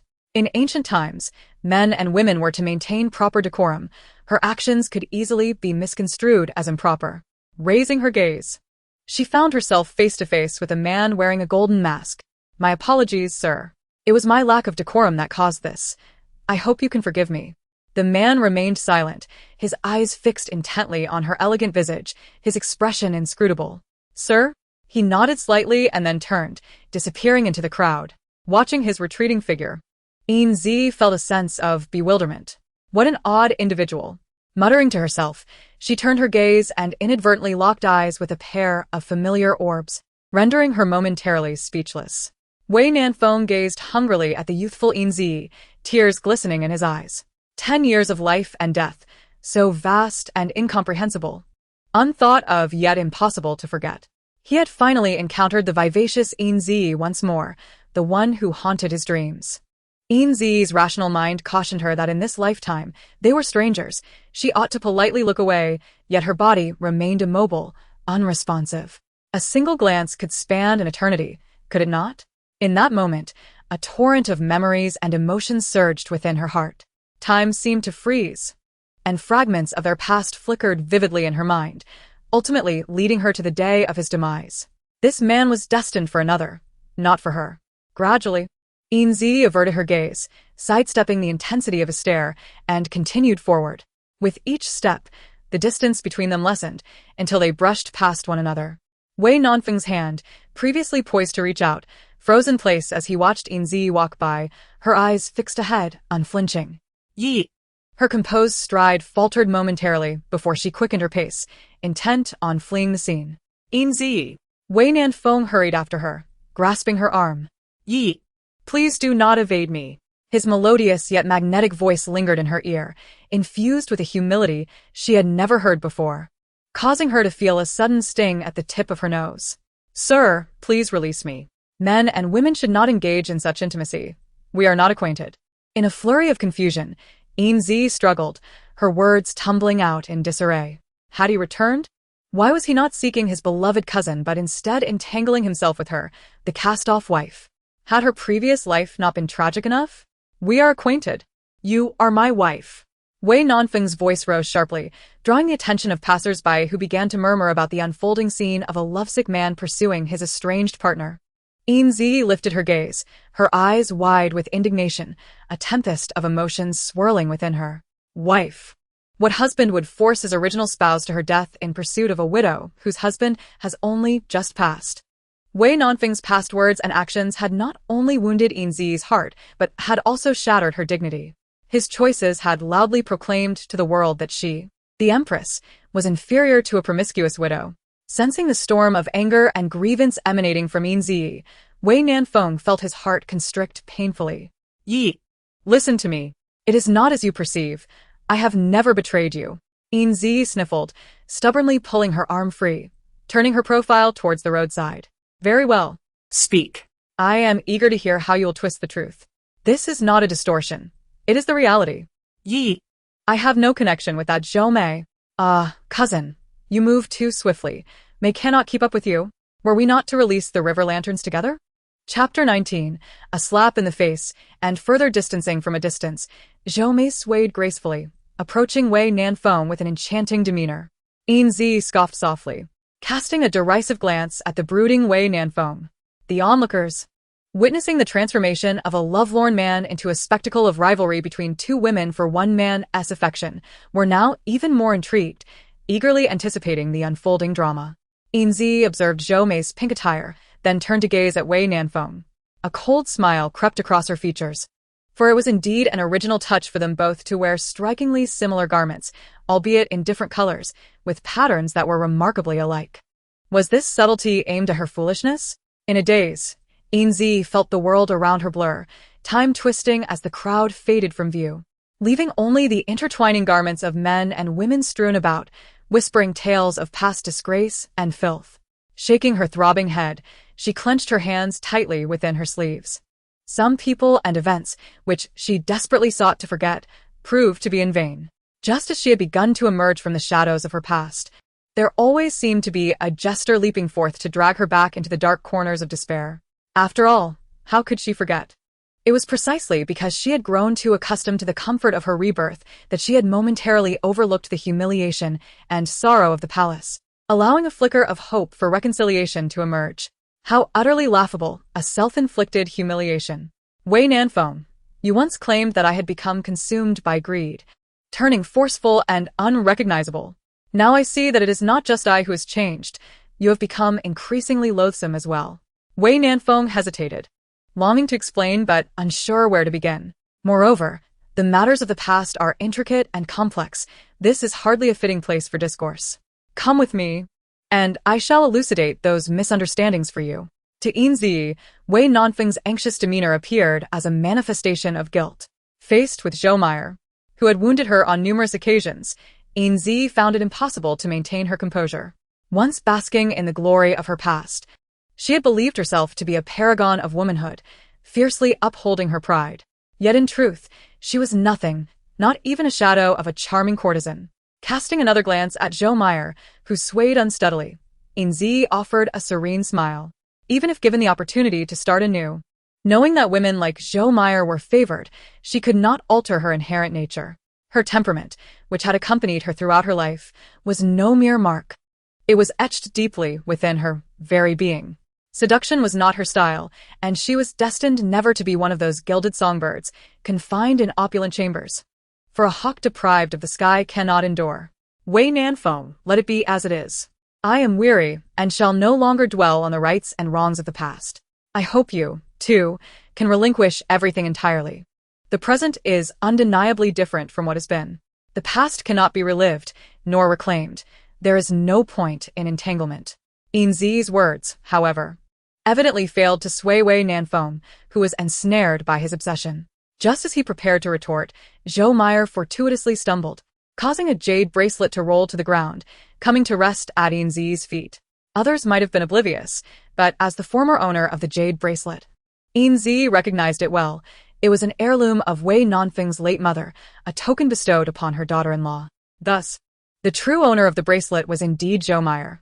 There was no need for further words. The situation was clear. What more was there to discuss? Wei Nanfeng, from the beginning, you have deceived me.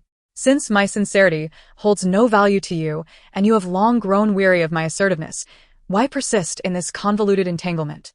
Do not compel me to look down upon you. Disappointed, Yin Zhiyi turned away, navigating gracefully through the crowd, hastily departing. Wei Nanfeng clenched his fists, seething with resentment. After a moment, he crouched to retrieve the dusty jade bracelet, wrapping it carefully in a silk handkerchief and tucking it into his bosom. Cousin Qingyu, who were you speaking with just now? Wei Nanfeng glared at the pretentious Zhou Meyer. Did you truly follow me? Since you do not cherish your mother's belongings, I shall reclaim them, and I am certain my grandfather would approve. With that, he waved his sleeve and departed, leaving Zhou Meyer feigning sorrow in place. The young gentleman nearby, eager for entertainment, rushed to console her, unwilling to see such beauty shed tears. Do not be disheartened, fair maiden. It is that young man who is ungrateful. In response to their concern, Zhou Meyer pretended to dab at the corners of her eyes, feigning gratitude for their comfort. Concealed beneath her handkerchief, Zhou Meyer secretly smirked. She had not just arrived. In truth, she had been observing from a short distance. While she could not fathom why Wei Nanfeng would claim a girl yet to come of age as his wife, it did not deter her from intervening. Her intuition warned her that if she allowed the two to progress, her own nascent engagement would be jeopardized. To say that Zhou Meyer was infatuated with Wei Nanfeng would be an exaggeration. After all, they had scarcely met. Yet, the allure of Wei Nanfeng's prospects, royalty, perhaps even the title of empress, was irresistible to any woman. Thus, no one would thwart Zhou Meyer's path to wealth and prestige. Since it was Wei Nanfeng who had initiated this entanglement, she would not simply withdraw. As for that seemingly valuable jade bracelet, she held it in little regard. Once she ascended to the throne, what treasures would she not possess? Moreover, that bracelet was a relic of her ill-fated aunt, laden with misfortune. Had it not been for her grandfather's insistence on its preservation as a token from her aunt to her daughter-in-law, she would never have worn such an ill-omened object in public. Upon returning to the inn, Yin Zhiyi relentlessly wiped her arms with a clean damp cloth, as if to cleanse herself of Wei Nanfeng's presence. It was utterly repulsive. Even in her past life, as she departed this world, she had never felt such disdain for Wei Nanfeng. Once, he had been a paragon of virtue, bold and honorable. Now, he could utter falsehoods, deceiving her. This was unbearable for Yin Zhiyi. Wei Nanfeng's actions felt akin to a slap across her face, revealing that all her fervent devotion and lingering attachment from her past life were nothing more than a cruel jest. How had he fared after her death in her previous life? Did he truly wish for her to pave the way for him once more, to toil endlessly for his ascent? It was she, Yin Zhiyi, who had momentarily lost her senses, believing that Wei Nanfeng and Zhou Meyer were innocent, that she had misjudged them. Miss, your arms are red from scrubbing. They are clean, devoid of any dirt. Please stop. Kai forcefully snatched the cloth from Yin Zhiyi's hands. Instantly, Yin Zhiyi slumped onto a nearby wooden chair, pressing her hand against her throbbing temples. Kai, tomorrow I shall venture alone into the Valley of Death. You must remain here. No, miss. Listen to me. If a man of noble bearing and exquisite demeanor comes to call, you are to give him this silk pouch and must not disclose my whereabouts. This is an order. Early the next morning, Yin Zhiyi set forth with her provisions, stepping into the morning light and departing from Sioux City. Indeed, shortly after her departure, Wei Nanfeng came to her door. Kai, observing him outside, recognized him as the one Yin Zhiyi had mentioned. You seek my young lady, do you not? She is not here, but she asked me to give you something. Wei Nanfeng took the dark blue silk pouch, caressing the embroidery with affection. When will your young lady return? I am but a servant. I cannot presume to inquire about my master's movements. Realizing he could glean no useful information, Wei Nanfeng departed with understanding. Upon opening the pouch, he discovered a cluster of dried jasmine flowers hiding a small note. The white paper, its ink long dried, bore a message that seemed to have been written some time ago. You have two intentions. Those 5 brief words rendered Wei Nanfeng momentarily disoriented. You have two intentions. Hence you come to sever ties. She intended to completely sever their connection, to never cross paths again? No. He would not accept this. Chapter 20. Though I appear to be on the brink of death, I believe I can still be salvaged. After spending money to ascertain Yin Zhiyi's whereabouts, Wei Nanfeng was filled with urgency and vexation. Having shared 12 years together, he could surmise her thoughts with a degree of accuracy. This reckless, headstrong girl intended to charge into the Valley of Death once more. The valley, fraught with traps and numerous dangers, was no place for an unarmed girl. It would be tantamount to a death wish. He had to devise a plan. Have you found the item you were searching for? The subordinate has fulfilled the master's request and has brought back the Kajila. Wei Nanfeng opened the specially crafted jade box, meticulously inspecting the rare flower carefully stored within. Its petals, a pale yellow, exuded an otherworldly fragrance. At first glance, it bore a resemblance to a lily, yet it was fundamentally different. Kajila, a rare flower from the western regions, possessed a scent that could induce hallucinations. Its petals could render the consumer as if afflicted by a peculiar poison for 7 days, their lips turning purple and skin paling. Once he confirmed that the box contained indeed the Kajila, Wei Nanfeng wasted no time in tearing off a petal and consuming it. In mere moments, a wave of dizziness washed over him. He staggered to the bronze mirror, and upon gazing at his reflection, he realized he resembled a wretched invalid. Pleased, he nodded. This way, he would be afflicted by the poison. What? You have been poisoned? Do not worry, grandfather. Qingyu knows the antidote. How could this happen so suddenly? Does Qingyu know who is responsible? Grandfather, throughout history, the royal family has resorted to various means in their relentless pursuit of power, which is hardly surprising. It is likely that the bustling market last night provided an opportunity for those with ulterior motives. Zhou Luan sighed deeply, shaking his head in silence. The struggles among royals have always been brutally fierce. Thus, Zhou Luan felt both pride in Wei Nanfeng's status and sorrow for his predicament. Is it truly joyous to live amidst deceit and treachery? Yet, is not his purpose in educating his students to provide them the opportunity to enter government service and achieve great ambitions? If even he questions the correctness of his aspirations for an official career, what future awaits the Grand Qingyan Academy? Standing nearby, Zhou Meyer's eyes glimmered with a sudden thought, and she casually remarked, "Could it be the girl from last night, entangled with cousin, who is responsible? You were so close at that time." She certainly had the chance to poison him. Zhou Luan furrowed his brow, casting an unhappy glance at the deeply poisoned Wei Nanfeng. What girl? Qingyu? Anyone who openly entangles with men in public cannot be a well-bred young lady. Do not let yourself be dazzled by those shameless women. You are still young. Having Meyer as a legitimate wife is sufficient. Should you wish to indulge in a life of shared pleasures later, your grandfather will not stand in your way. Just do not betray Meyer. She is not only your wife but also your cousin. Qingyu understood. Rest assured, grandfather. I shall not allow those restless souls to have their way. Zhou Luan stroked his beard with a sense of comfort, unaware that Wei Nanfeng was watching Zhou Meyer with narrowed, meaningful eyes. By the way, you mentioned knowing the method to dispel the poison. Do tell? So grandfather can make preparations. What you do not know is that the masters of poison dispelling are gathered in the Valley of Death in Miaojiang. Those with exceptional skills in the art of poison are often peculiar in temperament. It is imperative that Qingyu personally venture to the Valley of Death to seek the antidote. Upon hearing the name Valley of Death, Zhou Luan's face turned pale with shock. The Valley of Death? No. It is said that anyone who enters will not return, leaving no trace behind. If anything were to happen to you, how could grandfather explain it to His Majesty? How would I ever face your late mother again? Yet, if Qingyu does not go, his demise is imminent, with not a shred of hope remaining. Zhou Luan paced anxiously in the room, pondering how to navigate this dire situation. Had he known it would come to this, he would not have stubbornly awaited his precious grandson's visit to Sucheng. If he had brought Meyer to the capital directly, perhaps these troublesome matters could have been avoided. It is all his pride's fault. Grandfather need not worry so much.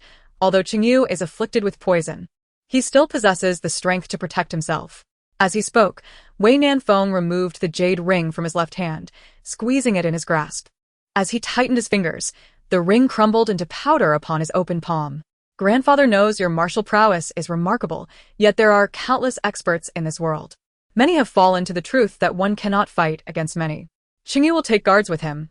I hope grandfather finds peace in this. After much discussion, Wei Nanfeng finally set off for the Valley of Death accompanied by 2 attendants. Once they departed from Sucheng, the trio hastened their journey through the night. The 2 attendants harbored no doubts, for they were the ones who had personally purchased the rare herb from the auction house and delivered it into Wei Nanfeng's hands. The reason behind Wei Nanfeng's decision to consume the herb and venture into perilous territory was not for them to question. Meanwhile, Yin Zhiyi had reached the entrance of the Valley of Death. The summer night, usually filled with the sounds of frogs and insects, was eerily silent near the valley. Devoid of life, Yin Zhiyi understood that once she stepped into the Valley of Death, even with her familiarity with the terrain, she must remain vigilant at all times. For death could be lurking at any moment. After much contemplation, she decided to wait for daylight to enter the valley, resolving to conserve her strength for the challenges ahead. The following day, as the morning light gently warmed the air, the tranquil environment was abruptly disturbed by the sound of a breaking branch, startling the slumbering Yin Zhiyi.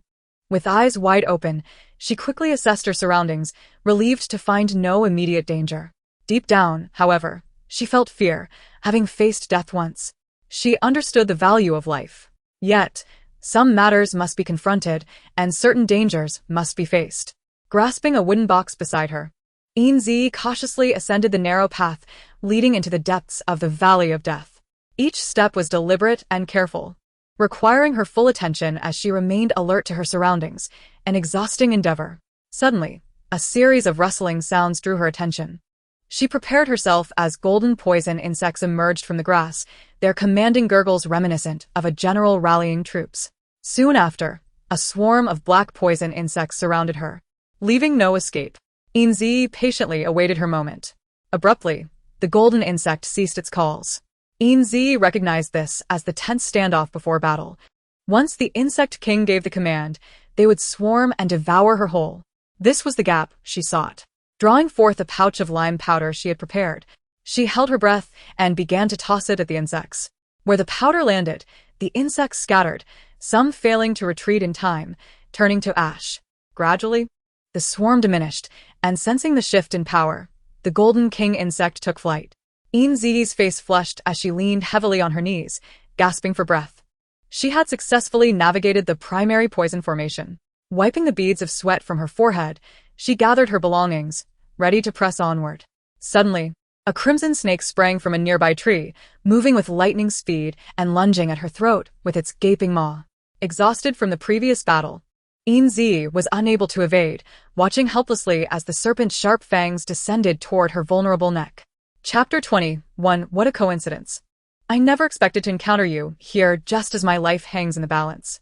Just as Yin Zhiyi was about to meet her demise, a sharp dagger fell from above, cleaving the snake in two. Watching the writhing halves of the serpent on the ground, her legs weakened, nearly collapsing. A cool, fragrant embrace enveloped her, a sensation she found hauntingly familiar in both warmth and heartbeat. What brings you here? Having endured so many injustices and suppression in her past life, she wondered if he had come to seek the antidote for Emperor Koan. If so, she would have to admire Wei Nanfeng's resilience. What a coincidence indeed. I am afflicted with poison and have come to seek help from Mr. Hongya. And you? Upon hearing Mr. Hongya's name, Wei Nanfeng gritted his teeth. Years ago, Mr. Hongya had clung to Yin Zhiyi like a stubborn leech, refusing to leave her side, much to Wei Nanfeng's annoyance. Quite the coincidence, indeed. Poison, you say? Yin Zhiyi turned to scrutinize Wei Nanfeng, who appeared quite well despite his pallor. At first glance, he seemed unwell, with a pale complexion and lifeless eyes. Yet, she caught a familiar scent wafting through the air. Poisoned? It seems you are indeed suffering greatly, your mind clouded. Did you consume that rare herb carelessly? Every medicine carries its risks, especially one from the West.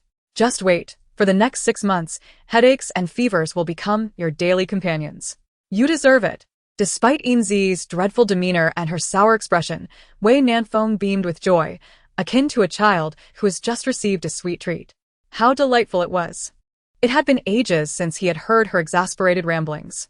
In his previous life, it was only when she departed this world that he realized how fortunate it was to be bound by someone's love. Wei Nanfeng was unperturbed by Yin Zhiyi's displeasure and did not feel offended at that moment. If she were to ignore his actions, indifferent and apathetic, that would be the true source of his fear. The fact that she still cared for him was the most wonderful thing of all. What are you smiling about? Did you not see the note I left for you? Was it not to refrain from disturbing me any further? Feigning surprise, Wei Nanfeng replied, Is that what you meant? I thought you were expressing your feelings for me, which is why I hurried to catch up. That was a farewell poem. There was no declaration of love within it. He innocently rubbed his nose. Oh, how could I recall that poem as one of confession? Did not the poet say, May I have one true love, never depart until old age?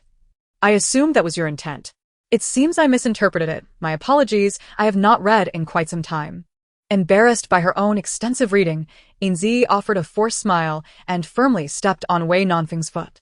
A mark of dirt swiftly marred the pristine surface of his white silk shoes.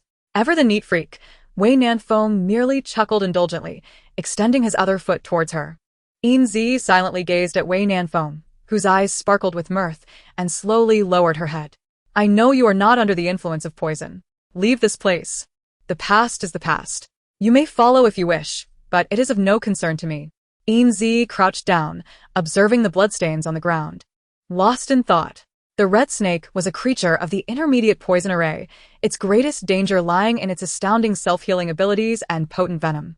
Generally, poisonous creatures possess a strong territorial instinct. Primary and intermediate poison insects do not appear simultaneously, so why was this red snake here?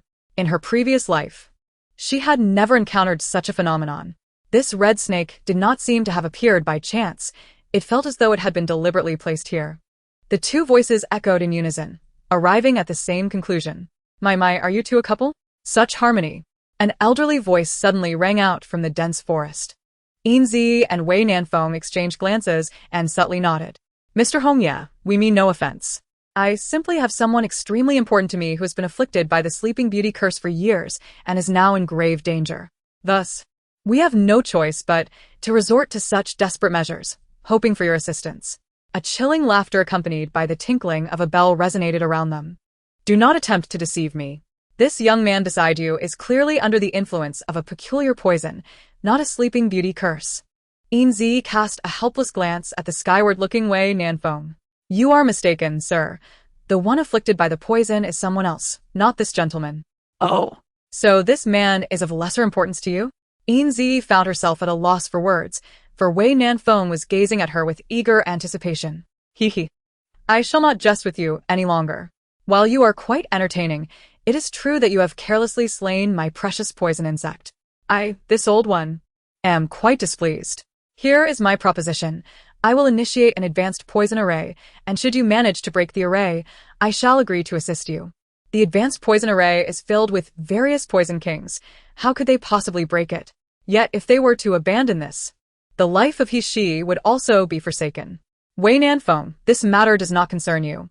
You should leave. Wei Nanfeng smiled calmly. What does it mean to be uninvolved? Helping you is akin to helping myself. Without you, I would rather not live. Therefore, you need not feel any psychological burden. Mr. Hongya, let us face this together, and I hope you will keep your word. Of course, I am not one to take advantage of my age. Yin Zhiyi had no time to intervene. Everything had already reached a conclusion. Silence, a deathly silence. At that moment, even the sound of the wind seemed to vanish. In the stillness of the forest, only their heartbeats could be distinctly heard. Suddenly, the ethereal sound of a bamboo flute filled the air. The melody was mysterious and enchanting, seemingly possessing the ability to bewitch the mind. Soon, the leaves and grass on either side began to rustle incessantly. In no time, the poison kings emerged one after another, purple scorpions, red snakes, black toads, and golden centipedes, each taking their positions, poised for attack. Yin Zhiyi swiftly opened the wooden box she carried, retrieving quail droppings, incendiary oil, coarse salt, and lime. These were the nemeses of various poison insects, albeit their lethality diminished against poison kings. Distributing the items among the group, she instructed them on usage and timing of the attacks. Summer was typically oppressive. Yet in the face of such adversaries, Yin Zhiyi and her companions felt a chill running through them, their nerves taut.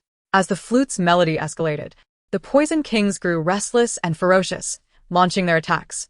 Dodging, evading, and counterattacking with fire, they dared not let their guard down for a moment. Time trickled away, and soon they were drenched in sweat, yet the poison kings continued their relentless assault. Yin Zhiyi understood that this approach would not suffice. One-on-one combat could not break the array. Wei Nanfeng, I will do my utmost to hold these poison kings at bay. You take the opportunity to destroy Mr. Hongya's bamboo flute.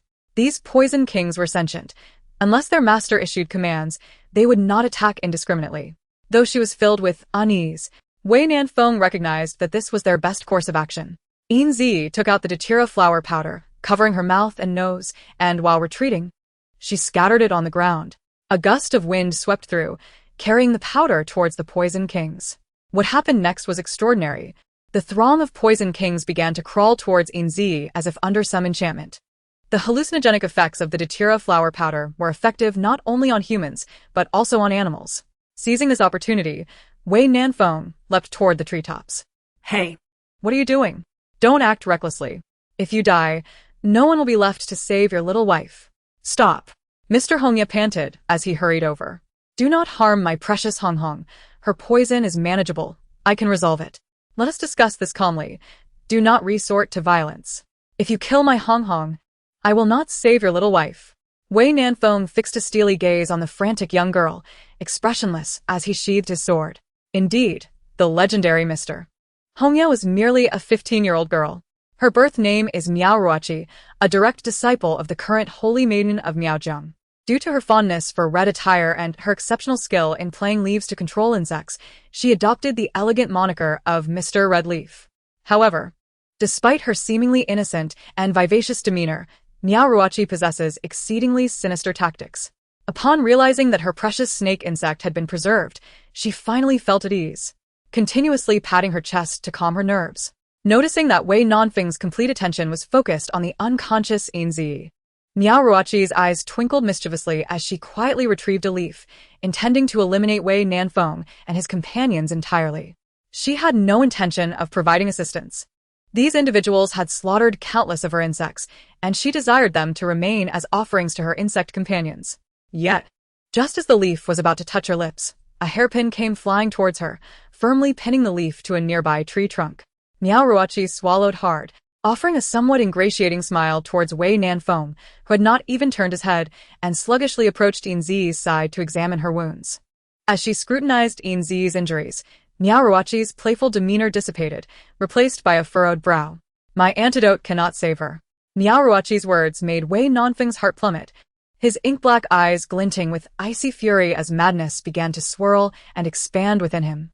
The despair he had felt after losing Yin Zhiyi in his previous life began to take root in his mind, spreading like vines, ensnaring the remnants of his rationality. Aside from Wei Nanfeng himself, no one knew that he had long been gravely ill.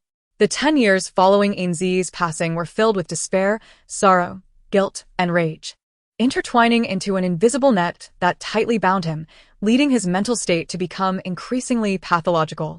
Yin Zhiyi was his only antidote. Without her, he would descend into madness.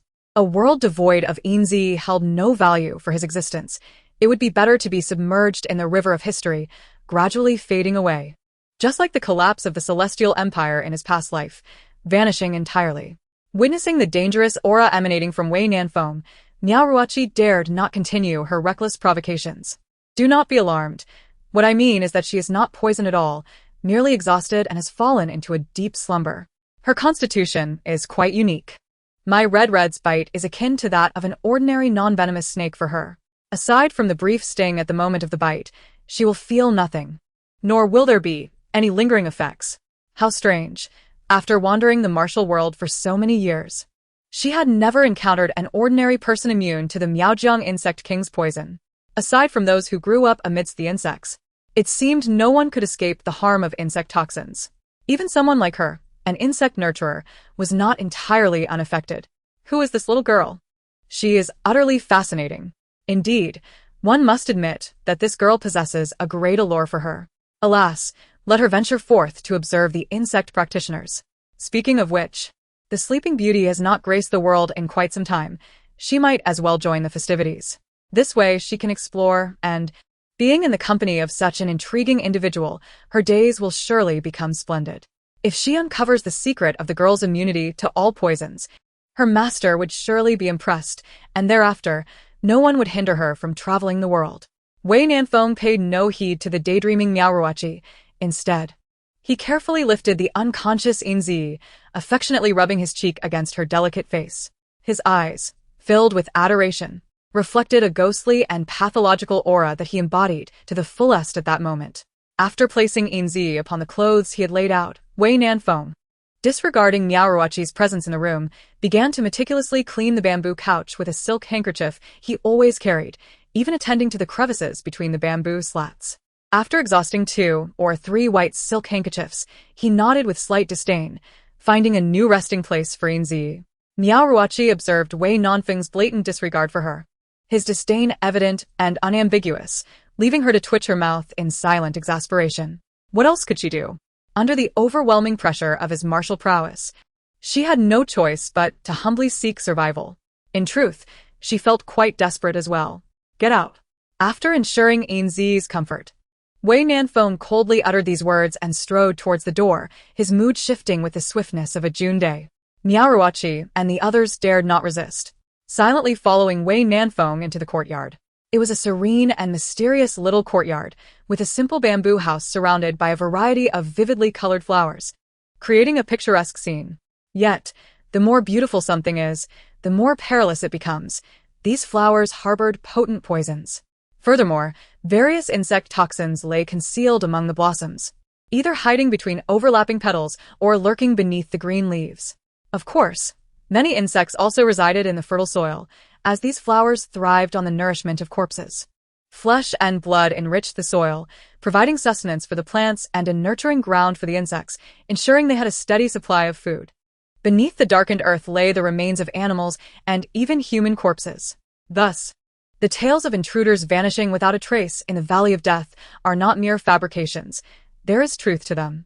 Yet, one wonders if this little courtyard, having buried so many lives, is haunted by vengeful spirits, restless day and night. For the Miaojiang insect clan, any trespassers must find eternal rest here. to honor the ancestors of the Miao family and uphold the dignity and mystery of the insect nurturers. The deceased are not to be mourned.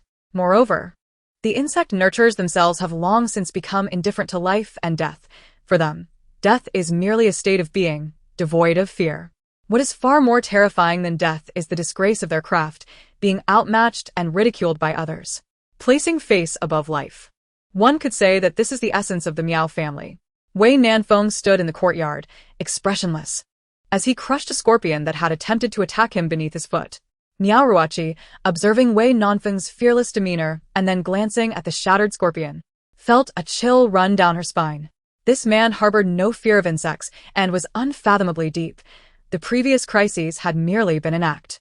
She feared that, even alone, he could annihilate her entire Insect King clan. As for the girl inside the house, it would be best not to speak out of turn. I am not a good person, just like you.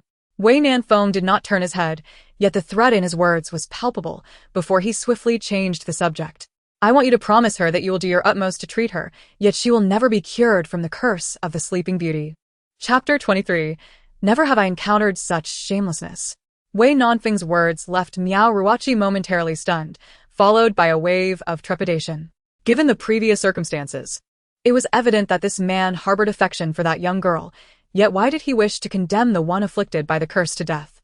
Clearly, that young girl had emphasized that the cursed individual was of great significance to her. The death of an important person would surely drive one to tears. Could it be merely because of her earlier jest that this man felt jealous? To take a life out of jealousy is more callous than the Miao family's disregard for human life. Pardon my frankness. The curse of Sleeping Beauty is unsolvable for outsiders, but for me, it is but a trifling matter. I will not tarnish my reputation based on your words. That would be an affront to the Miao family's insect clan. This outcome was anticipated by Wei Nanfeng, who understood well how much the Miao family valued their craft and reputation. Fear of death is inconsequential. They always have something they cherish. And as long as there are concerns, there will be fatal flaws. Do you know of the altar of the Holy Master? Wei Nanfeng's seemingly random remark caused Miao Ruoqi's pupils to tremble violently, her heart racing to her throat. The altar of the Holy Lord, a secret known only to the generations of Miao women, was something she had only heard faint whispers of from her master. Yet, even those scattered fragments revealed her master's profound reverence and trepidation towards the altar. How could an outsider, who had never set foot in Miao territory, possibly be aware of such matters? Moreover, the altar itself was a legendary entity, never truly witnessed by any. With red serpents for vision, golden threads for wisdom, and the enchanting fox for its hide, it commanded the fate of countless creatures and could annihilate the 4 seas, slaughtering 9 provinces. Miao Ruoqi could not help but swallow hard. The man spoke truthfully. This was indeed the altar of the Holy Lord. She had once clandestinely slipped into the sacred hall to peruse ancient texts, only to discover a few fragmented phrases: red serpent, enchanting fox, commanding countless goo. For this transgression, she had been confined by her master for 2 years. At that time, she found the altar intriguing, naively believing it to be a type of goo, which led her to cherish and dote upon her beloved goo king, Hong Hong. After all, Hong Hong was the very embodiment of the red serpent. Little did she know. Her ignorance was profound. The complete records revealed the altar's true might. She was determined to uncover the secrets of the altar, to become an unparalleled master of goo arts in Miao history. I will admit my lack of skill in breaking the curse of Sleeping Beauty. That person is doomed. I only hope you will keep your word. To this, Wei Nanfeng remained non-committal. From beginning to end, he had never promised to divulge the altar's secrets to Miao Ruoqi. It was merely her one-sided assumption. This meant that their transaction was nothing but a ruse on his part. Yet, he had not deceived her. No one in the world understood the altar better than he did. In those years, he had witnessed how the altar maintained its dominance, subtly orchestrating the downfall of the celestial empire and the world. Few would suspect that the ancient text accounts of the altar were, indeed, true. A deity is a deity. Its fall would lead to the world's demise. Breaking away from the radiant-eyed Miao Ruoqi, Wei Nanfeng returned to the bamboo cottage where Yin Zhiyi resided. Reclining on the bamboo bed, his gaze was tender and indulgent as his long fingers traced the delicate features of Yin Zhiyi. Perhaps she herself remained unaware of the subtle transformations occurring within her. Though the daily changes were nearly imperceptible, over time, some aspects had achieved a qualitative leap. For instance, her increasingly alluring gaze and the refinement of her features. Feeling the warmth of his fingertips, Wei Nanfeng's smile deepened. How delightful it was to behold a living being, unlike the cold corpse in the palace. Gradually leaning closer to her enticing cherry lips, the pink petals trembled in the morning light, evoking a sense of affection. Dewdrops lovingly slid over the petals, nourishing every contour and crevice. Eventually, the petals, enriched by the rain, became increasingly vibrant and alluring, reminiscent of ripe cherries. As the dew departed, the flower bashfully bowed its head, swaying gently, leaving behind a slender silver thread that gradually vanished. Observing Yin Zhiyi, who had just been frowning but was now lost in a beautiful dream, her brows adorned with a smile, Wei Nanfeng affectionately brushed her delicate nose. What treasures lie within your dreams that make them so captivating? Do you think of me? Is my presence felt in the dreams that bring you such joy? I suspect not. Yet, that is of little consequence. You need not venture anywhere but by my side. In this moment, Wei Nanfeng's demeanor was remarkably gentle, like a soothing breeze, warm as jade. However, the words that slipped from his thin lips were dark and enigmatic, rendering his smiling expression all the more chilling. Why? One might wonder, did Wei Nanfeng wish for Miaoruochi to eliminate He? They bore no grievances against one another. The reason was simple. He would not permit any significant alteration to the established memories.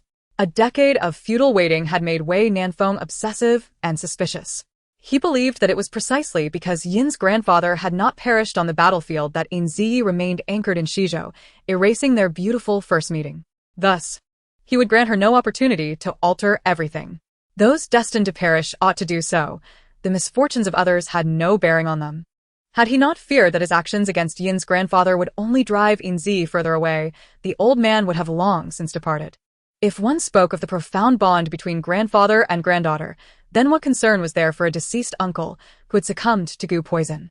In the previous life, when He passed away, had not everyone accepted it with equanimity? Did this not imply that He's life and death would hardly provoke significant emotional upheaval in Yin Zhiyi? So why not allow history to repeat itself? He firmly believed that as long as the established past unfolded in the same manner as in his previous life, Yin Zhiyi would surely love him as she had before and marry him. This time, he would not forsake her for inexplicable matters. Together, they would walk hand in hand through the years, loving each other until their hair turned gray. Once he dealt with those troublesome pests, they would have a child of their own, a testament to their love.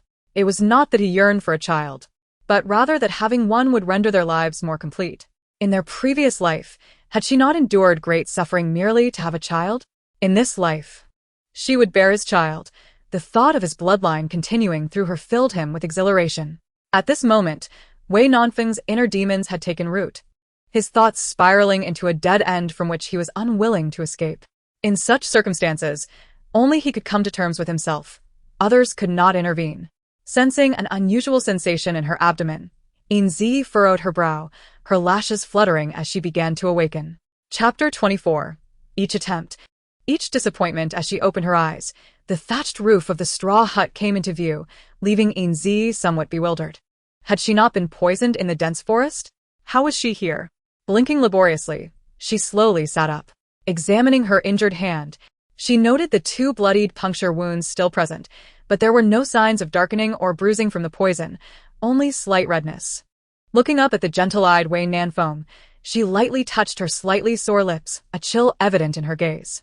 Though still a maiden in this life, she had endured 12 years of marriage in her past life, and in an instant, she realized the cause of her pain and the swollen, reddened lips. Remembering how Wei Nanfeng had been seen with Zhou Meyer, entangled in a web of complications, and recalling the moments they had shared during her previous life of loss, a wave of nausea surged within her.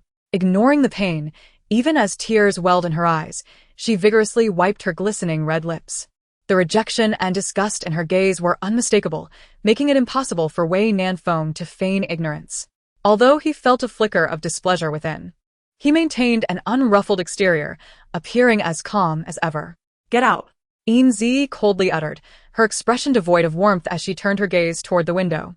Ignoring Wei Nanfeng, Perceiving the peculiar atmosphere, Wei Nanfeng chose not to press the matter and obediently exited the room.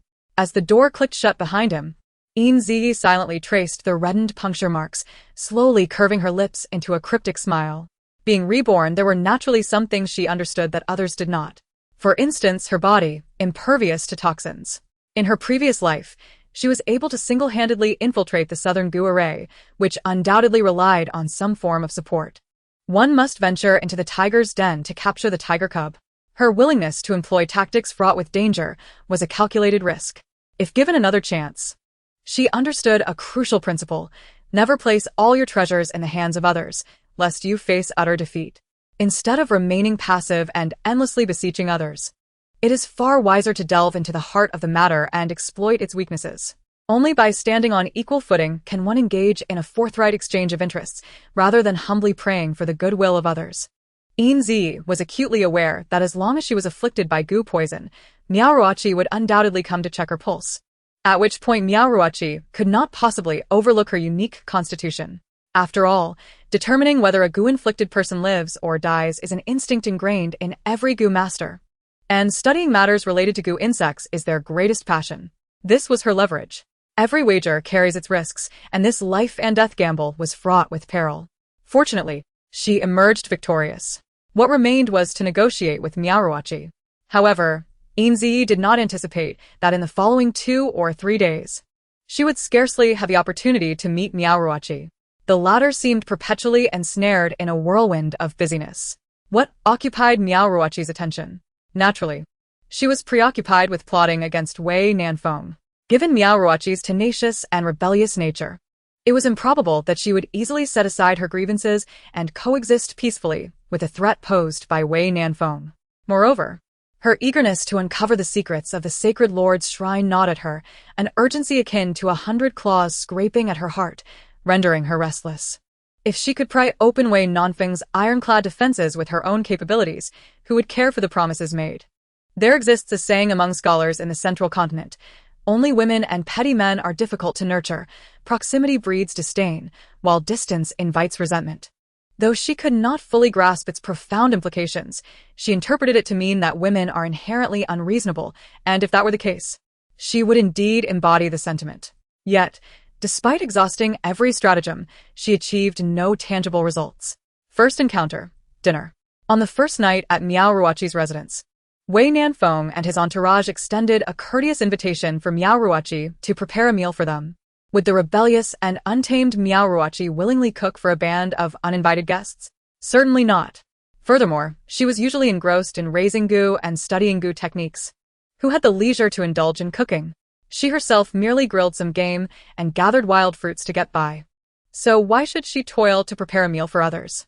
Coupled with her simmering thoughts, she seized the opportunity to add ingredients to the rice porridge at dinner. To be honest, having concocted a pot of unburnt porridge in a large iron pot was the pinnacle of her culinary skills. As for what she added to the pot, it was merely a few inconspicuous items. The southern region is vast and rich, with abundant vegetation and many seemingly unremarkable herbs, when slightly processed, yield remarkable effects. Countless colorless and tasteless substances can induce unconsciousness. Initially, Miao Ruoqi thought that since Wei Nanfeng knew about the shrine, he must have learned it from ancient texts. Just as she had. Such a significant secret would never be left unattended. If it were her, she would carry it at all times. Thus, she intended to drug Wei Nanfeng and his companions, retrieve that ancient text, and unleash her little darlings to do away with them. Of course, she would keep the girl with the special constitution for further study. The phrase "the most poisonous" is a woman's heart aptly described the Miao family girls. Her plan was sound, but before she could execute it, it was thwarted. You may concoct schemes, but our master has declared that regardless of your actions, you will ultimately reap what you sow. While the Gu King is impervious to flames, other Gu insects are not as fortunate. Thus, I urge you, young lady, to think carefully. Miao Ruoqi feigned a smile as she sent off Wei Nanfeng's messenger, dejectedly tossing the open medicine pouch into the burning stove, resignedly preparing the porridge. First round, defeat. Second encounter, midnight. In the stillness of the night, Wei Nanfeng had already fallen asleep on the bamboo chair outside Yin Zhiyi's room. His left elbow rested on the armrest, supporting his head, while his right hand lay neatly on his leg, eyes closed in repose. Since his rebirth, he could only manage to sleep in proximity to Yin Zhiyi, the pain of losing his beloved leaving him restless. Suddenly, Wei Nanfeng's ear twitched, and his right hand, resting on his leg, quietly gathered strength. As a small black insect rushed toward him, he struck with lightning speed. A heavy thud echoed from outside as something hit the ground. Grabbing a nearby candlestick, he swung it twice in the air, reducing the black insect to charred remains, which lay quietly in the melted wax. Wei Nanfeng casually opened his eyes to regard the damaged armrest of the bamboo chair, sneering softly before closing his elongated phoenix eyes once more. Outside, Miao Ruoqi rubbed her chest, sore from the fall, limping toward her temporary quarters beneath an ancient tree. Standing beneath the tree, she gazed skyward in silence. With her injured leg, how could she possibly ascend the tree? That man was excessively ruthless. Was she not allowed to vent her frustrations after being ousted from her room? Her goo only induced sleep and caused no other harm. Was it necessary to embed such a large piece of bamboo in her leg? It seemed she would have to sleep on the ground tonight. Second round, a crushing defeat. In the ensuing days, Miao Ruoqi resorted to every conceivable means, appearing in various places to launch surprise attacks. Yet, each attempt ended in failure, leading to disappointment time and again. Smiling in the face of adversity. Chapter 25. I long for the unspoken, while you cherish the journey together. As Yin Zhiyi had not been afflicted by goo poison, everyone overlooked her injuries. Even Yin Zhiyi herself paid little heed to the two small wounds.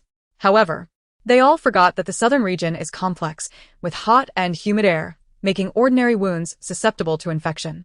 By the time Wei Nanfeng noticed something amiss with Yin Zhiyi's condition, it was already the third morning. Whether in her past life or this one, Yin Zhiyi maintained a remarkably regular schedule, yet on this day, the sun had risen high, and her room remained eerily quiet. After receiving no response, Wei Nanfeng sensed something was wrong and hurriedly broke down the door. At that moment, Yin Zhiyi lay with a flushed complexion, unconscious. Wei Nanfeng furrowed his brow and pressed the back of his hand against her damp forehead, his thin lips pressed tightly together. Yin Zhiyi was burning with fever, like a small furnace. If her temperature continued to rise, it would not be long before she either turned into a fool or fell into greater peril. Given Miao Ruoqi's recent behavior, Wei Nanfeng had no trust in her and would never gamble with Yin Zhiyi's life. Yet, apart from Miao Ruoqi, a local of the southern region, they were utterly unaware of which plants in the nearby dense forest could serve as anti-inflammatory and cooling herbs. With limited options, Wei Nanfeng resorted to mixing warm water with alcohol, meticulously wiping Yin Zhiyi's forehead, neck, palms, and soles. As he lifted the blanket from her feet, Wei Nanfeng hesitated for a moment. In the Celestial Empire, a woman's ankles are considered a private part, typically only to be seen or touched by a physician or her husband. Thus, to touch a woman's ankles without permission is regarded as an impudent act, a breach of decorum, and an affront to her dignity. Wei Nanfeng understood well that Yin Zhiyi harbored deep-seated aversion towards him and would certainly not welcome such behavior. However, in urgent circumstances, he had no choice but to disregard Yin Zhiyi's feelings. In Wei Nanfeng's heart, it was but a matter of time before Yin Zhiyi became his lawful wife, and there was nothing inappropriate about it. His only concern was to respect her wishes. Aside from her refusal to marry him, he was willing to indulge her in every aspect. When his fingers brushed against the delicate skin of her foot, a flicker of emotion surged within him, but he quickly blushed and earnestly began to wipe her soles. Meanwhile, Yin Zhiyi remained oblivious to the happenings around her, engulfed in a wave of nostalgia. It was the 7th year since she had taken residence in Fengxi Palace, marking the beginning of her estrangement from Wei Nanfeng. Traditionally, the birthday of the empress could be celebrated with grand feasts in the palace, inviting relatives and esteemed guests, known as the Qianqiu banquet. With each passing year, the empress was honored with wishes for longevity, which likely gives rise to such traditions. Originally, the Qianqiu banquet was the empress's domain, a time when she basked in glory, as the emperor would graciously defer to her, bestowing honor upon the birthday celebrant. However, for Yin Zhiyi, the Qianqiu banquet had long become a source of torment. In the past, with Wei Nanfeng's protection and affection, even when relatives and ministers voiced their opinions about her years of childlessness, they would not dare to be overt. Yet, as the distance grew between the emperor and empress, the relatives began to feel emboldened. Since the 5th year of Tianyuan, Insinuations arose at the Qianqiu banquet suggesting that if the empress could not bear an heir, she should relinquish her position. To this day, under Wei Nanfeng's ambivalent gaze, others began to shamelessly conspire against her. The Jinwang lineage presented her with a painting symbolizing fertility and prosperity, while the princess's residence gifted her a statue of the Guanyin, a gesture that had once been a mark of respect, now turned into mere charity. The exchanges became a theater of open mockery, and even without close scrutiny, Yin Zhiyi could discern the smugness and derision etched upon the faces of those around her. Look at the current empress, who stands one beneath the heavens yet is publicly ridiculed, rendered speechless. Indeed, how could a hen that lays no eggs deserve the title of empress? Yin Zhiyi lowered her gaze, her lips taut, having reached the limits of her endurance. Perhaps Wei Nanfeng too felt that the actions of the crowd were excessive, tarnishing his dignity, and could no longer remain silent against this absurd display of mockery. The assembly then moved to the theater to watch a performance, where noble ladies took the stage, vying for the emperor's favor. Previously, the emperor had gone so far as to dismiss the harem for the sake of the empress, evoking envy among the ladies of the realm. Yet now, it was clear that the emperor had grown weary of her. Should any of those women be fortunate enough to become the matriarch of the harem, wouldn't they ascend to greatness? Moreover, with the empress childless for years and her position unstable, perhaps they could even claim the throne after bearing a son. Yin Zhiyi sat at the forefront, striving to ignore the malevolent gazes directed at her from behind. A fleeting glance at Wei Nanfeng ignited the long-suppressed fury within her. There was Wu Zhou, dressed in a form-fitting ensemble, flirtatiously preparing tea for Wei Nanfeng. Why was it deemed form-fitting? Because her attire was skillfully tailored, hugging her curves, her ample bosom, slender waist, and subtly visible collarbone all beckoned the gaze of men. While such attire was deemed inappropriate and scandalous by many in the realm, Wu Zhou paid it no heed. As Wu Zhou's fingers neared Wei Nanfeng's hand, Yin Zhiyi could no longer contain herself. She slammed the table, rising abruptly. The empress, who had long endured in silence, suddenly erupted, startling everyone present, with the performers on stage falling to their knees in fright. With Kaiying beside Yin Zhiyi and Li Wenhai near Wei Nanfeng both kneeling in apology, it seemed as though the entire assembly had received a signal, prompting them to kneel in supplication, rendering the atmosphere solemn. Amidst the crowd, only Yin Zhiyi stood defiantly, while Wei Nanfeng cast a bemused glance at her outburst. Unable to conceal his amusement, rising leisurely, he provocatively finished the cup of tea Wu Zhou had offered him, then strode away. Wei Nanfeng, you truly are remarkable. As he helped Yin Zhiyi wipe her soles, his movements faltered, a hint of guilt washing over him as he glanced at her. Yet the speaker remained unaware and did not notice his actions. What was happening? Wei Nanfeng was momentarily taken aback, but upon seeing Yin Zhiyi's expression of grievance and anger, he quickly realized she must be dreaming of the Qianqiu banquet from the 7th year of Tianyuan. At that time, he and she had grown distant, their mutual respect turning to ice, a situation he found deeply unsatisfactory. He could only blame himself for being blinded by assumptions, naively believing she had been ensnared by power, creating a chasm between them and extinguishing their sincerity. Only later did he comprehend that his foolishness stemmed from his own discontent. He resented that she would only address him coldly as Your Majesty, that their once open communication had waned. But wasn't this turmoil of his own making? With that realization, how could he face her dissatisfaction and scrutiny? Alas, enlightenment came too late. Since their bitter parting in the 7th year of Tianyuan, Yin Zhiyi had never hosted another Qianqiu banquet, nor had she smiled at him again. Had he known their lives were so fleeting, he would have never. Chapter 26. You are scheming in the shadows, conjuring fantasies from thin air, fabricating illusions. When Yin Zhiyi awoke from her slumber, it was already the early hours of the morning. The scenes from her dream lingered vividly in her mind, and the abrupt awakening left her feeling desolate, unable to detach from her emotions. Following the trail of a fallen cloth at her bedside, she found Wei Nanfeng peacefully asleep beside her, one of his hands gently clasping her left hand. Observing the unmistakable darkness beneath his eyes, Yin Zhiyi's feelings became profoundly complex. In her dream, Wei Nanfeng had left her resolutely, abandoning her with all the mess. To silence the whispers of the crowd, she had been forced to assume the role of a wicked antagonist. She had sent a message to the Wu family, reproaching them for their improper family conduct, allowing the women of the household to act indecorously. She personally selected the most elaborate books on female virtue for the women of the Zhou and Wu families to transcribe within a month. a punishment that was particularly severe given their noble status. Being rebuked by the empress would cast a long shadow over their reputations. Should this matter remain unresolved, the women of both families would face scorn wherever they went.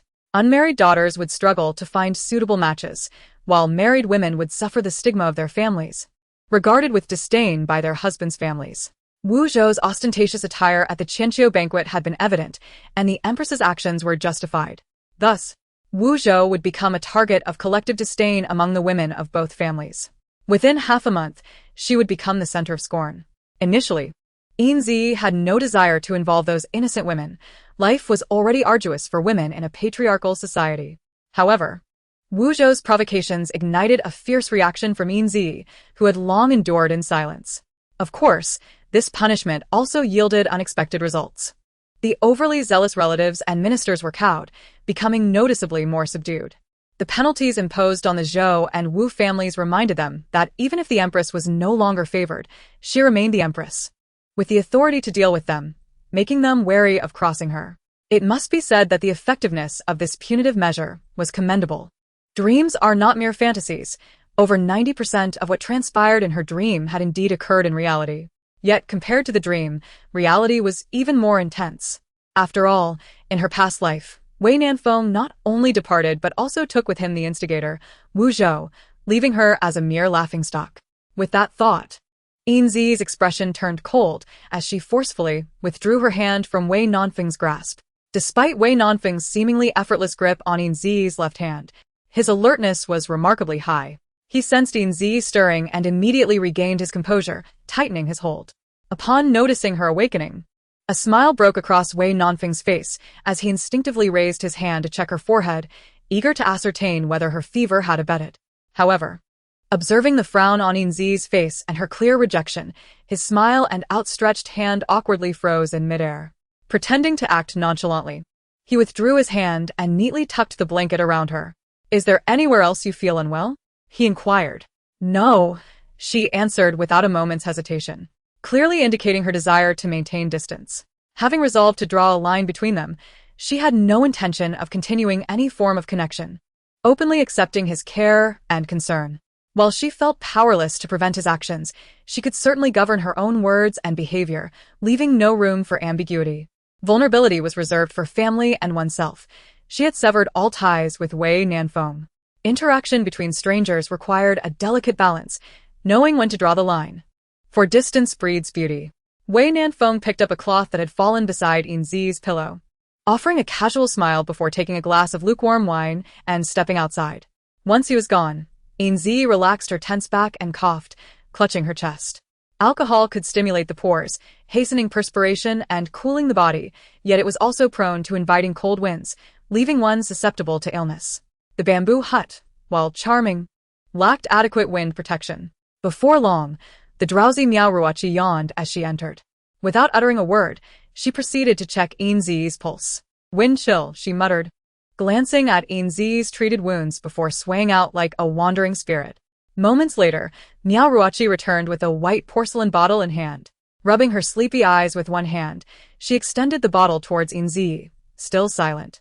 Yin Zhiyi, unpretentious, took the porcelain bottle without hesitation, uncorked it, and drank in one swift motion. Miao Ruoqi's eyes lit up at this, clearly invigorated. "You're quite the interesting girl. Are you not afraid I might have given you poison?"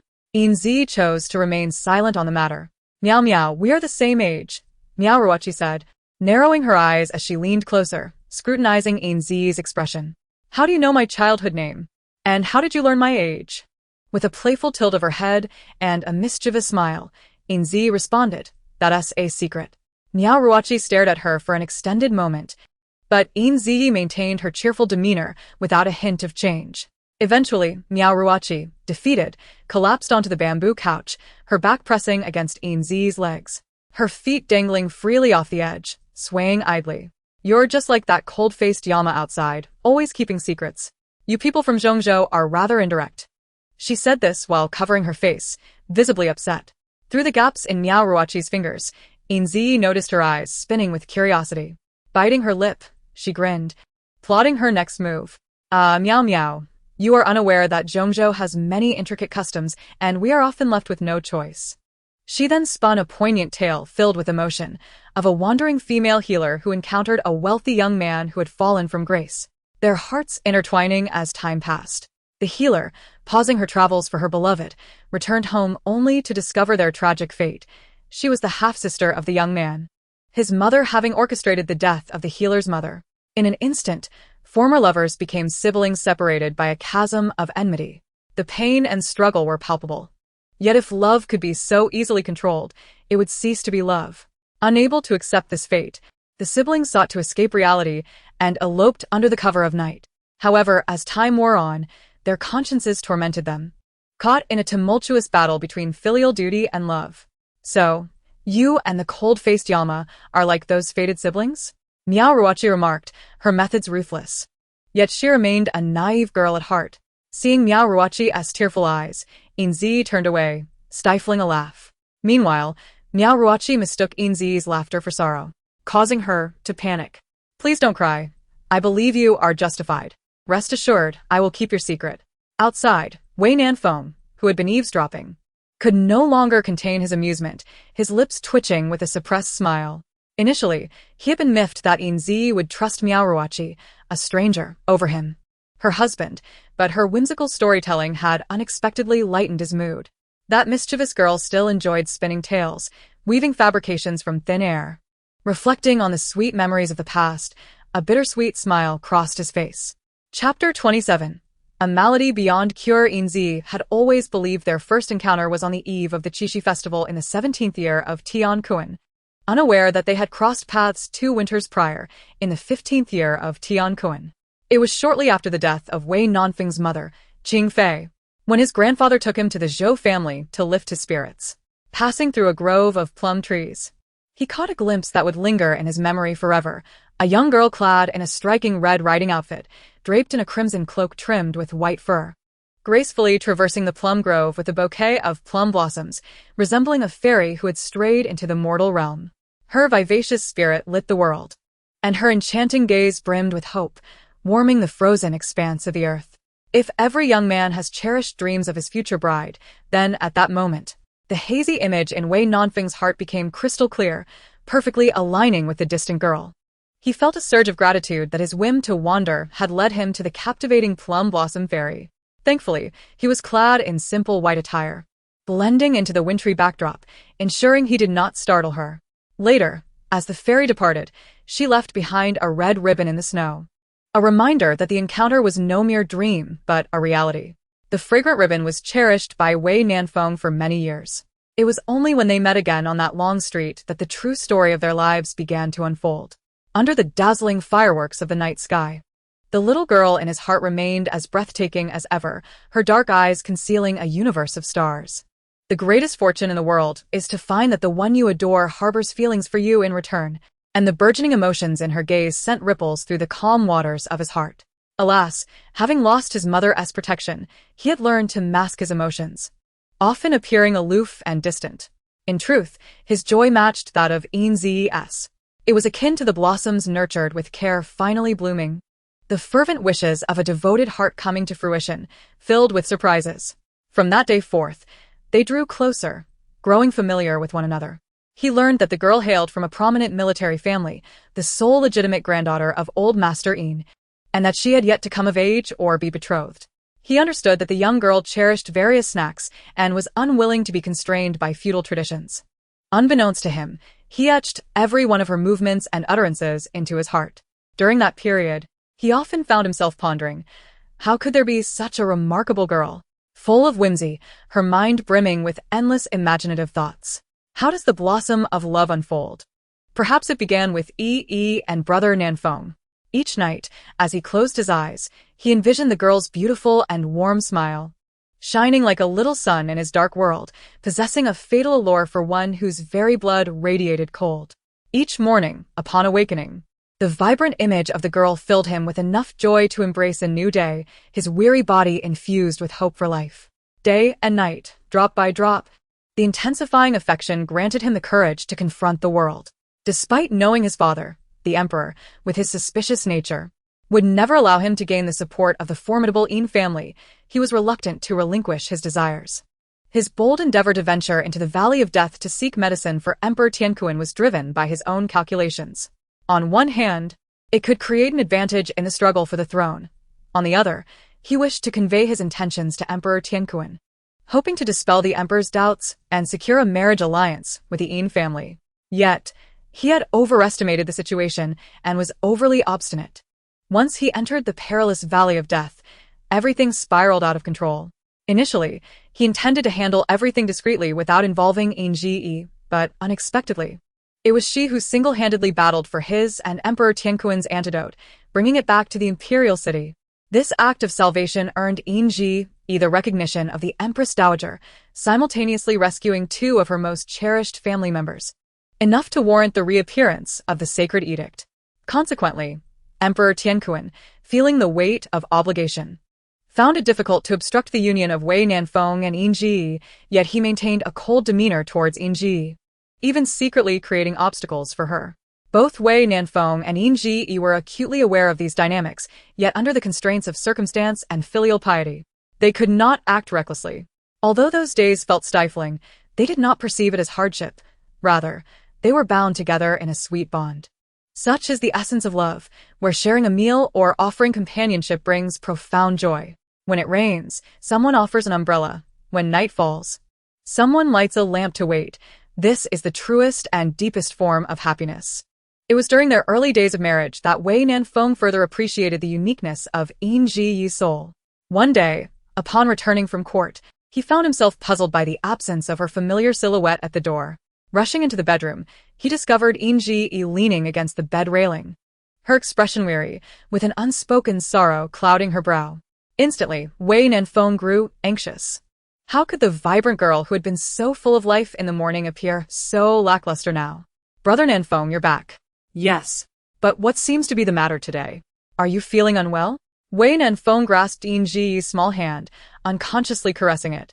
In truth, she had been feeling foggy-headed lately, lacking the energy to do anything, perhaps due to her physical state, prompting her to summon a doctor. Upon hearing this, Wei Nanfeng's heart sank, his body stiffening. Is there something wrong? The doctor had claimed that something had taken root in her mind, a condition deemed incurable. Wei Nanfeng leapt to his feet, his countenance darkening with fury. Which quack made such a diagnosis? Utter nonsense. How could anyone know if something had taken root in the brain? What absurdity! Did he even specify what was growing in your mind? If he claimed it was filled with thoughts of me, then that would be a love sickness, without remedy. Yin Zhiyi's sudden retort left Wei Nanfeng momentarily speechless, and it took him a while to grasp the meaning behind her words. Seeing her cheeky smile directed at him, he couldn't help but chuckle in exasperation. You little rascal. Always up to mischief. It seems you need a lesson. With a leisurely motion, he loosened his jade belt, his slender fingers deftly unfastening the buttons at her collar, all the while casting a teasing glance toward the increasingly apprehensive Yin Zhiyi on the bed. Sensing trouble, she attempted to make her escape. But before her feet could touch the ground, Wei Nanfeng had already pounced on her. Planning to run after causing mischief? Who taught you that? Daring to frighten your husband? You've grown bold. Wei Nanfeng's gaze remained firmly fixed upon her small face, and without turning back, he waved his hand, causing the door to slam shut with a surge of inner strength. Yin Zhiyi clenched her fists, crossing them over her chest, futilely attempting to alter the situation. You enjoy playing, do you? Today, I shall indulge you, but do not beg for mercy. Brother Nanfeng, a good husband should not indulge in such activities before nightfall. The ancestors have decreed against it. Not to worry, if you remain silent, no one will know. With Wei Nanfeng's final word, the curtains of the bed began to fall, obscuring the indescribable scene within. The bed rocked gently, soft whispers filled the air, rain pattered against the banana leaves, and the begonia blushed shyly as the long night unfurled with sounds of passion. The sweetness of their past and the depths of their affection painted the initial portrait of their story. Chapter 28. An opportunity to speak of unscrupulous acts reflecting on the sweet memories of yesteryears, juxtaposed against their current frosty relationship. Wei Nanfeng could not help but sigh deeply. One's own misdeeds lead to inevitable suffering. Inside, Miao Ruoqi earnestly comforted Yin Zhiyi, straining her mind to recall the few kind words she possessed. Rest assured, your matters are hardly scandalous within the Miao family. They are not considered sinful. Upon hearing this, Yin Zhiyi's amusement halted abruptly. A forbidden romance is not a big deal? Is it possible that the Miao family practices internal marriages? Or even forms closer bonds through blood relations? If that were the case, then Miao Ruoqi's lineage might indeed be. Miao Ruoqi observed Yin Zhiyi's stillness and mistakenly believed her words had worked. To be honest, she had spent her life alone in the dense forest honing her craft, with only occasional returns to report her progress to her priestess mentor, having had minimal human interaction.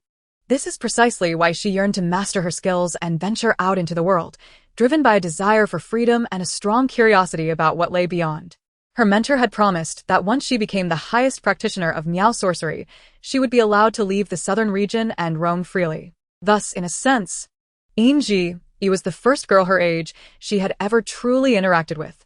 In her heart's hidden corners, she harbored a unique curiosity and special fondness for Yin Zhiyi. This feeling was indescribable, but it filled her with excitement and gratitude. She genuinely enjoyed conversing with Yin Zhiyi as if they were kindred spirits. Some people, no matter the time or place of their meeting, share an immediate bond, quickly becoming close friends. Yin Zhiyi turned to look at the earnest Miao Ruoqi, a smile gracing her lips. Although their friendship was destined to be intertwined with mutual benefit from the outset, this did not impede their connection, regardless. She wished for Miao Ruoqi to retain her innocence forever. If possible, let that secret remain buried in the hearts of those in the know, lost to time, never to be uncovered by Miao Ruoqi. Often, ignorance can be a form of happiness, like herself. If in her previous life she had entered the Phoenix Nest Palace with a bit of ignorance, being blissfully unaware, even if she were ridiculed by many behind her back, she would have led a much more carefree and joyful existence. Thus, she would remain oblivious to the disheartening truths, the hidden sordidness, and the failures of life. The wisdom that extreme intelligence can lead to sorrow is an immutable truth. At that moment, a sigh from Wei Nanfeng outside the door interrupted her thoughts, causing the corners of Yin Zhiyi's mouth to flatten once more. Whenever she felt a flicker of joy, the entangled troubles of her past life would leap forth to mock her, driving away all her happiness and leaving only a trail of lamentation. Miao Ruoqi perceptively sensed the shift in Yin Zhiyi's emotions and cast a thoughtful glance outside. Avoidance is not a solution. Glossing over the truth is merely an act of cowardice. One must first sort through their own feelings before confronting others, learning to face their true self. If you cannot persuade yourself, how can you expect others to believe your words? Yin Zhiyi was taken aback, staring at Miao Ruoqi with a hint of surprise. After a long pause, she broke into a smile. You see, some people appear simple and easily deceived, yet they are the most astute outsiders, effortlessly seeing through everything. Indeed. Why had she insisted on visiting Sioux City before arriving at the Valley of Death? Was it truly as far-fetched and simple as she had explained to Kaiying? All along, she had been evading her true thoughts. How could one who devoted their entire life to love let go so easily? Even at the end of life, when much love had morphed into resentment and bitterness, it ultimately could not be relinquished. People often say that love can easily turn to hate. But when hate reaches its zenith, can it not transform back into love? Aren't we all fixated on one person, yearning yet unable to let go? At the core, she still harbored hope, unwilling to simply abandon it, desiring not to end her life in the same tragic fashion as her past. But what outcome did she truly desire? Could a single misunderstanding from Wei Nanfeng, accompanied by an explanation, erase the suffering she had endured over the years? The pain, once inflicted, does not vanish easily. Or perhaps the harm wrought in the name of love was what she truly sought. It seemed unlikely. One cannot deny that Miao Ruoqi's brief words had indeed struck a chord. It was time for a candid conversation with Wei Nanfeng. You are right, Miao, avoidance is futile. It is merely an act of self-deception. After Miao Ruoqi departed, as Yin Zhiyi had anticipated, Wei Nanfeng quickly returned to her side. They exchanged glances. A myriad of words unsaid, unsure of where to begin. When did it come to this? That they needed to carefully choose their words, even to clarify misunderstandings and confess the past? From open-heartedness to silence, it only took a mere decade to reach this point. Just now, Miao Ruoqi's words awakened me, and I realized that some matters indeed require earnest discussion. You mentioned misunderstandings and hidden grievances, and upon reflection, I found myself believing you. Thus, now presents an opportunity for dialogue. Wei Nanfeng opened his mouth to speak, yet hesitated, uncertain of how to begin. He harbored a foreboding feeling that, even if he clarified everything, it would still not win back Yin Zhiyi's heart. After waiting for a considerable time, Yin Zhiyi grew impatient, realizing that some matters could not be succinctly articulated, and she understood the hidden thoughts of those in power. In truth, she did not wish to know every detail, for knowing the entirety might provoke her to rage, deeming Wei Nanfeng irrational. She did not wish to delve deeply into the state affairs, after all. Those were remnants of her past life. She merely sought an answer to quell her inner unrest. If you find it difficult to speak, then allow me to pose the question. You need only respond with a yes or no. Is that child yours and Joe Meyer's? Of course not. From beginning to end. You are the only woman I have ever loved. I have never betrayed you. I swear this by the name of the Tianyuan Emperor, guaranteeing that every word I speak is true.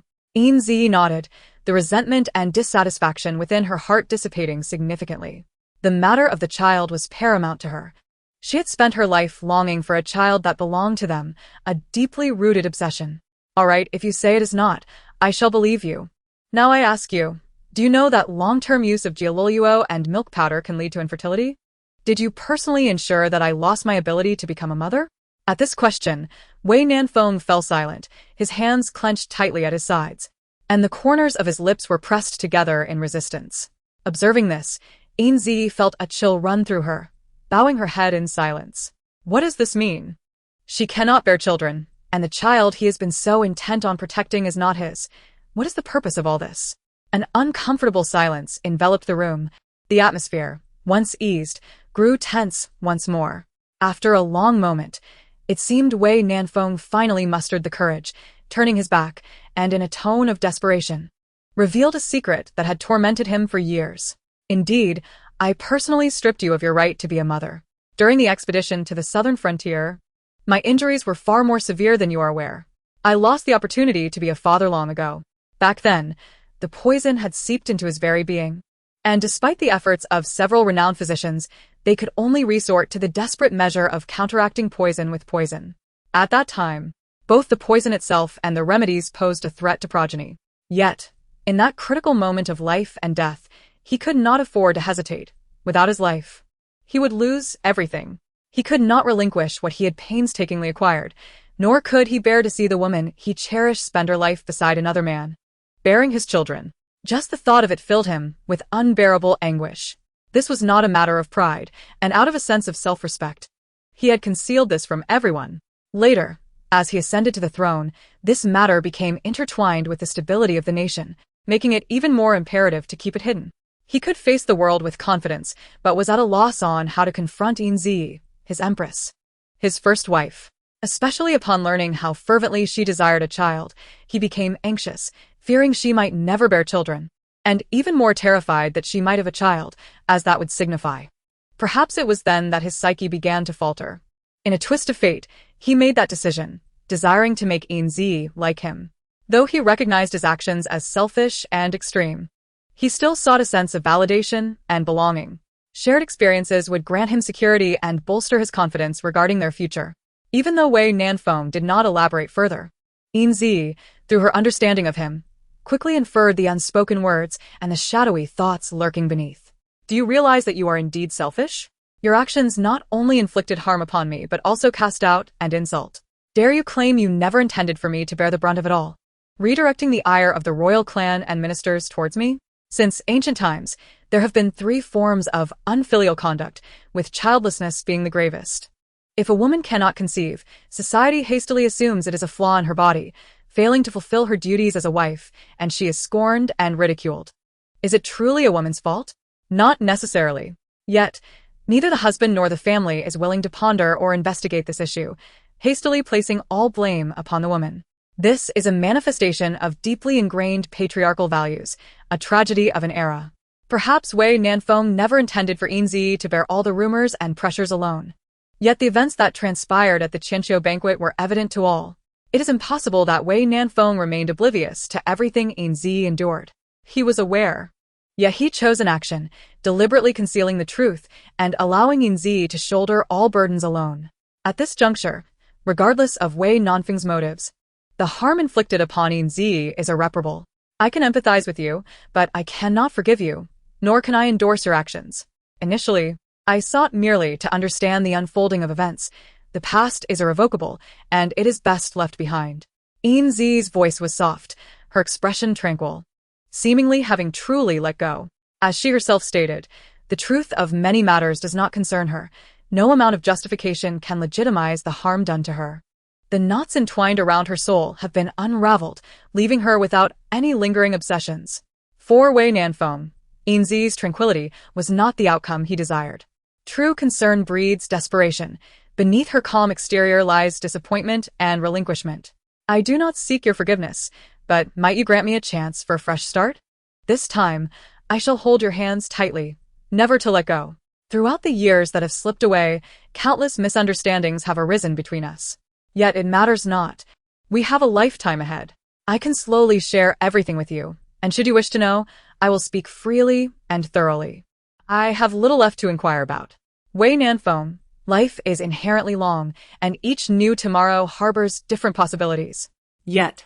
Do you realize that the time I may spend as your queen is but a fleeting decade, and I have already glimpsed the twilight of my years?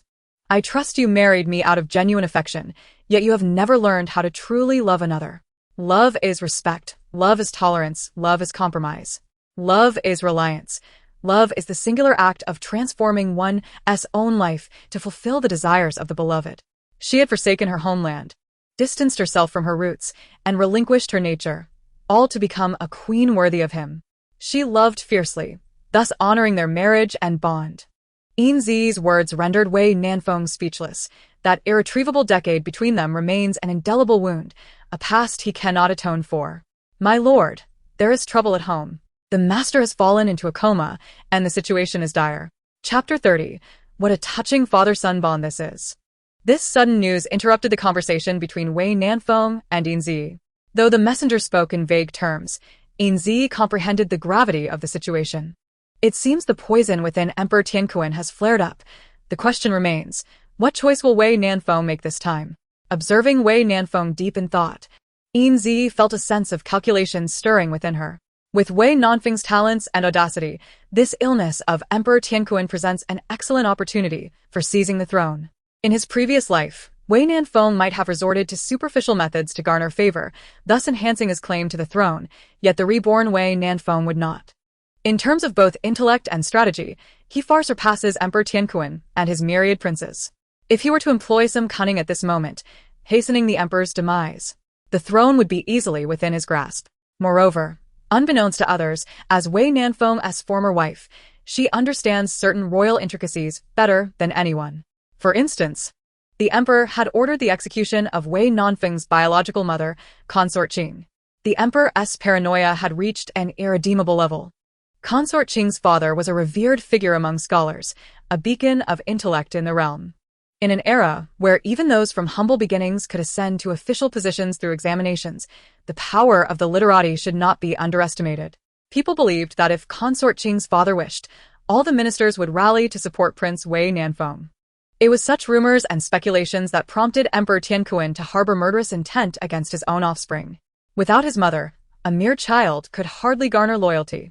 After all, a child embodies too many uncertainties. Whether Wei Nanfeng could safely navigate the treacherous intrigues of the harem was itself a question. Human nature inclines towards self-preservation. So, who would risk their fortunes on a fledgling child? Furthermore, without the protection of his mother, Emperor Tianquan merely needed to employ a slight maneuver to render Wei Nanfeng ineffectual. It appears everyone believed Wei Nanfeng to be a child merely sheltered by his mother, posing no threat, thus granting him the opportunity to mature. A child of exceptional intellect, adept at concealment, once given the chance to grow and evolve, would astonish all with his rapid development. Over the years, public opinion on Prince Wei Nanfeng has remained rather moderate, neither remarkable nor severely flawed. In truth, achieving such a state of neutrality is extraordinarily difficult, for it serves as the best means of self-preservation in the court's political landscape. No one knows that at this moment, Wei Nanfeng has quietly inserted numerous covert agents within the court. Many who seem unrelated to him are, in fact, his loyal confidants. To carve a path to the throne amid parental neglect is no small feat in his previous life. Wei Nanfeng required patience to secure the throne. In this life, such caution is unnecessary. He is acutely aware of the historical trajectory and the significant events that will unfold in the coming years, as well as the vulnerabilities and transgressions of many key ministers. Armed with this knowledge, all he lacks is a legitimate opportunity to contend for the throne. Lo and behold, as if providence were at play, an opportunity presents itself. To Yin Zhiyi, this is an ideal moment for Wei Nanfeng to ascend to power. Requiring neither elaborate schemes nor enduring humiliation, the empire lies within easy reach. She is certain that Wei Nanfeng will choose to feign ignorance, remaining a passive observer. Both Wei Nanfeng and she understand that, perhaps, Emperor Tianquan himself realizes that countless individuals wish for his demise. Yet again, Yin Zhiyi's assumptions falter. Wei Nanfeng intends to rescue Emperor Tianquan from peril. Yin Zhiyi watches coldly as Wei Nanfeng skillfully threatens Miaoruachi and hastily prepares several antidotes to counteract the poison plaguing Emperor Tianquan. His intention is not to save the emperor, but merely to delay his ascent to the heavens, wishing to keep him on the throne for a few more years. But why? Only Wei Nanfeng knows the reason. After all, in his previous life, he had endured the burdens of emperorship for so long, understanding all too well the hardships and constraints of ruling. Besides, he is preoccupied with winning over his beloved. He has no time to assist his ailing father with state affairs. Moreover, his father is perpetually suspicious, fearing someone may usurp his throne. Since the emperor desires to cling to power, decaying upon the throne, what reason does Wei Nanfeng have not to fulfill his father's wishes? Let him honor his old father. Witnessing how the facade of paternal affection transforms into something grotesque, truly experiencing the anxiety-laden existence of a ruler. The poison within Emperor Tianquan is not rare, and an antidote exists. However, no antidote has been prepared for the sleeping beauty that is she. Yet, the matter of detoxification cannot be delayed. Thus Wei Nanfeng and Yin Zhiyi must part ways, each heading to their respective destinations to save their charges. After arranging the time to visit Qiashanzhuang with Miaoruachi, Yin Zhiyi set off with Wei Nanfeng and his companions, intending to depart. Standing at the entrance of Death Valley, Wei Nanfeng watched as Yin Zhiyi boarded the carriage he had procured, disappearing into the distance, his gaze ambiguous and inscrutable. It could be said that the arrival of the messenger was quite timely, interrupting the farewell words Yin Zhiyi wished to express to him in order to sever their ties. Otherwise, the beast within him would have been unleashed. It was impossible to rid himself of her. They were destined to be entangled in each other's lives, bound in a relentless struggle. In truth, it was fate, had it not been for the heavens granting him a second life. Yin Zhiyi's desire to distance herself from him would have been an effortless endeavor. It was only after the carriage vanished from sight that Wei Nanfeng mounted his horse, galloping away with great speed. Although he and Yin Zhiyi had ample time, he was unwilling to squander it on trivial matters and unimportant individuals. He needed to swiftly address the affairs within the court. For too long, he had not taken the opportunity to thoroughly understand the current situation. And there were subtle strategies that could now be set in motion. This was a game of chess where the outcome had already been determined. He was both the player and the observer. Inside the carriage, Yin Zhiyi rested her chin in one hand, silently gazing at the fleeting scenery outside, lost in thought. Their conversation had ended without resolution, and her intentions had not come to fruition. Was she to seek another opportunity? Perhaps it would suffice to take time to organize the information she had gathered and contemplate her next steps. After all, Wei Nanfeng was destined to become the emperor. Even if they could not befriend each other, it would be unwise to become adversaries. Chapter 31. The ever-injured second brother following the carriage at a swift pace. Yin Zhiyi returned to Sioux City, bringing along the idle Kaiying, and hurriedly made her way towards Shizhou. As soon as the wheels came to a halt, her family, who had been anxiously waiting at the door, surged forward, surrounding her before her feet could even touch the ground. Yin Zhiyi looked up at the faces of her family, which bore expressions mixed with anger, concern, and urgency, and she instantly felt uneasy. It was highly likely that they were aware of her ruse to venture into Death Valley. Maintaining a facade of calm, she forced a smile at her mother, who managed the household. Kiwia's face was stern, and after a prolonged moment of restraint, she finally relented. It was difficult for her to feel anger towards her clever and resourceful daughter, who had always been full of schemes. However, this time, Yin Zhiyi had undertaken a significant risk, which left her quite furious. Death Valley was a perilous place, feared by many heroes and martial artists. Had Yin Zhiyi met her demise there, they would have had no chance to see her one last time. A mother's worries stretch across 1,000 miles. Ever since learning that Yin Zhiyi had ventured alone into Death Valley, He Qiuya, as a mother, had been unable to sleep or eat properly, growing increasingly haggard. Quick! Let me see if you've been hurt. You reckless child. Yin Zhiyi complied with her mother's demands, obediently spinning in circles and even bouncing on the spot to demonstrate her well-being, assuring everyone that she was unharmed. Seeing her lively and unchanged demeanor, the Yin family finally breathed a sigh of relief. Thank goodness nothing had happened. Observing that no one inquired about Mr. Hongya or expressed doubts about her bringing Kaiying along, Yin Zhiyi smiled softly. This was her family, unconditionally accepting and trusting, never imposing any pressure upon her. Had she not insisted on marrying Wei Nanfeng in her previous life and instead listened to her father and brother's suggestions to find a son-in-law from the Yin family army, she would surely have lived a blissful life, free from worries, like a carefree child. Mother, uncle is saved. He is saved. That's good news indeed. He Qiuya nodded casually, but her attention remained focused on Yin Zhiyi as she meticulously examined every inch of her exposed skin. After a moment, He Qiuya finally comprehended the meaning behind Yin Zhiyi's words. Stopping her examination, she looked up at Yin Zhiyi with surprise. Are you saying you found Mr. Hongya? And he agreed to help your uncle? Yin Zhiyi nodded with a smile. The unexpected joy caused He Qiuya to shed tears of happiness as she tightly grasped Yin Zhiyi's hands. However, it wasn't long before the smile faded from her lips. There is no such thing as a free lunch. How could a stranger agree to help another without reason? Moreover, the Miao family-as sorcerers had peculiar temperaments and were not the type to bow down for mere grains of rice. Yin Zhiyi's safe return and Mr. Hongya's promise of assistance surely came at a cost. Yin Zhiyi, you must tell me honestly, did you agree to any unreasonable demands from Mr. Hongya in order to save your uncle? Perhaps he wishes for you to offer your body in return? As a mother, He Qiuya could only express her concerns delicately to her unmarried daughter. Understanding her mother's worries instantly, Yin Zhiyi pretended to be embarrassed, lowering her head and whispering. She said she is quite interested in my body. Upon hearing this, the Yin family members present immediately became agitated. Especially the brothers Yin Tianjua and Yin Tianjia, who reacted like cats with their tails caught on fire, their anger flaring. What? You actually agreed to such a lascivious demand? Yin Zhiyi, have you lost your mind? Even if he possesses great abilities, we of the Yin family shall never bow down to such scum. Disgraceful. Despicable. Yin Zhiyi, what kind of nonsense is this? Yin Zhiyi anticipated her second brother Yin Tianjua's explosive reaction and remained unfazed. She also foresaw her elder brother Yin Tianji's support. She knew that as soon as her second brother raised his voice against her, her elder brother would inevitably intervene. Clutching the back of his head where he had been struck, Yin Tianjua was seething with anger. Elder brother, don't you have any sense? Yin Zhiyi has done wrong. So, as her second brother, am I not allowed to teach her a lesson? Why is it always me who gets hurt? It's because of your and our parents' unbounded indulgence that she has become so unruly. With that, Yin Tianjua angrily shrugged off his sleeves and turned away.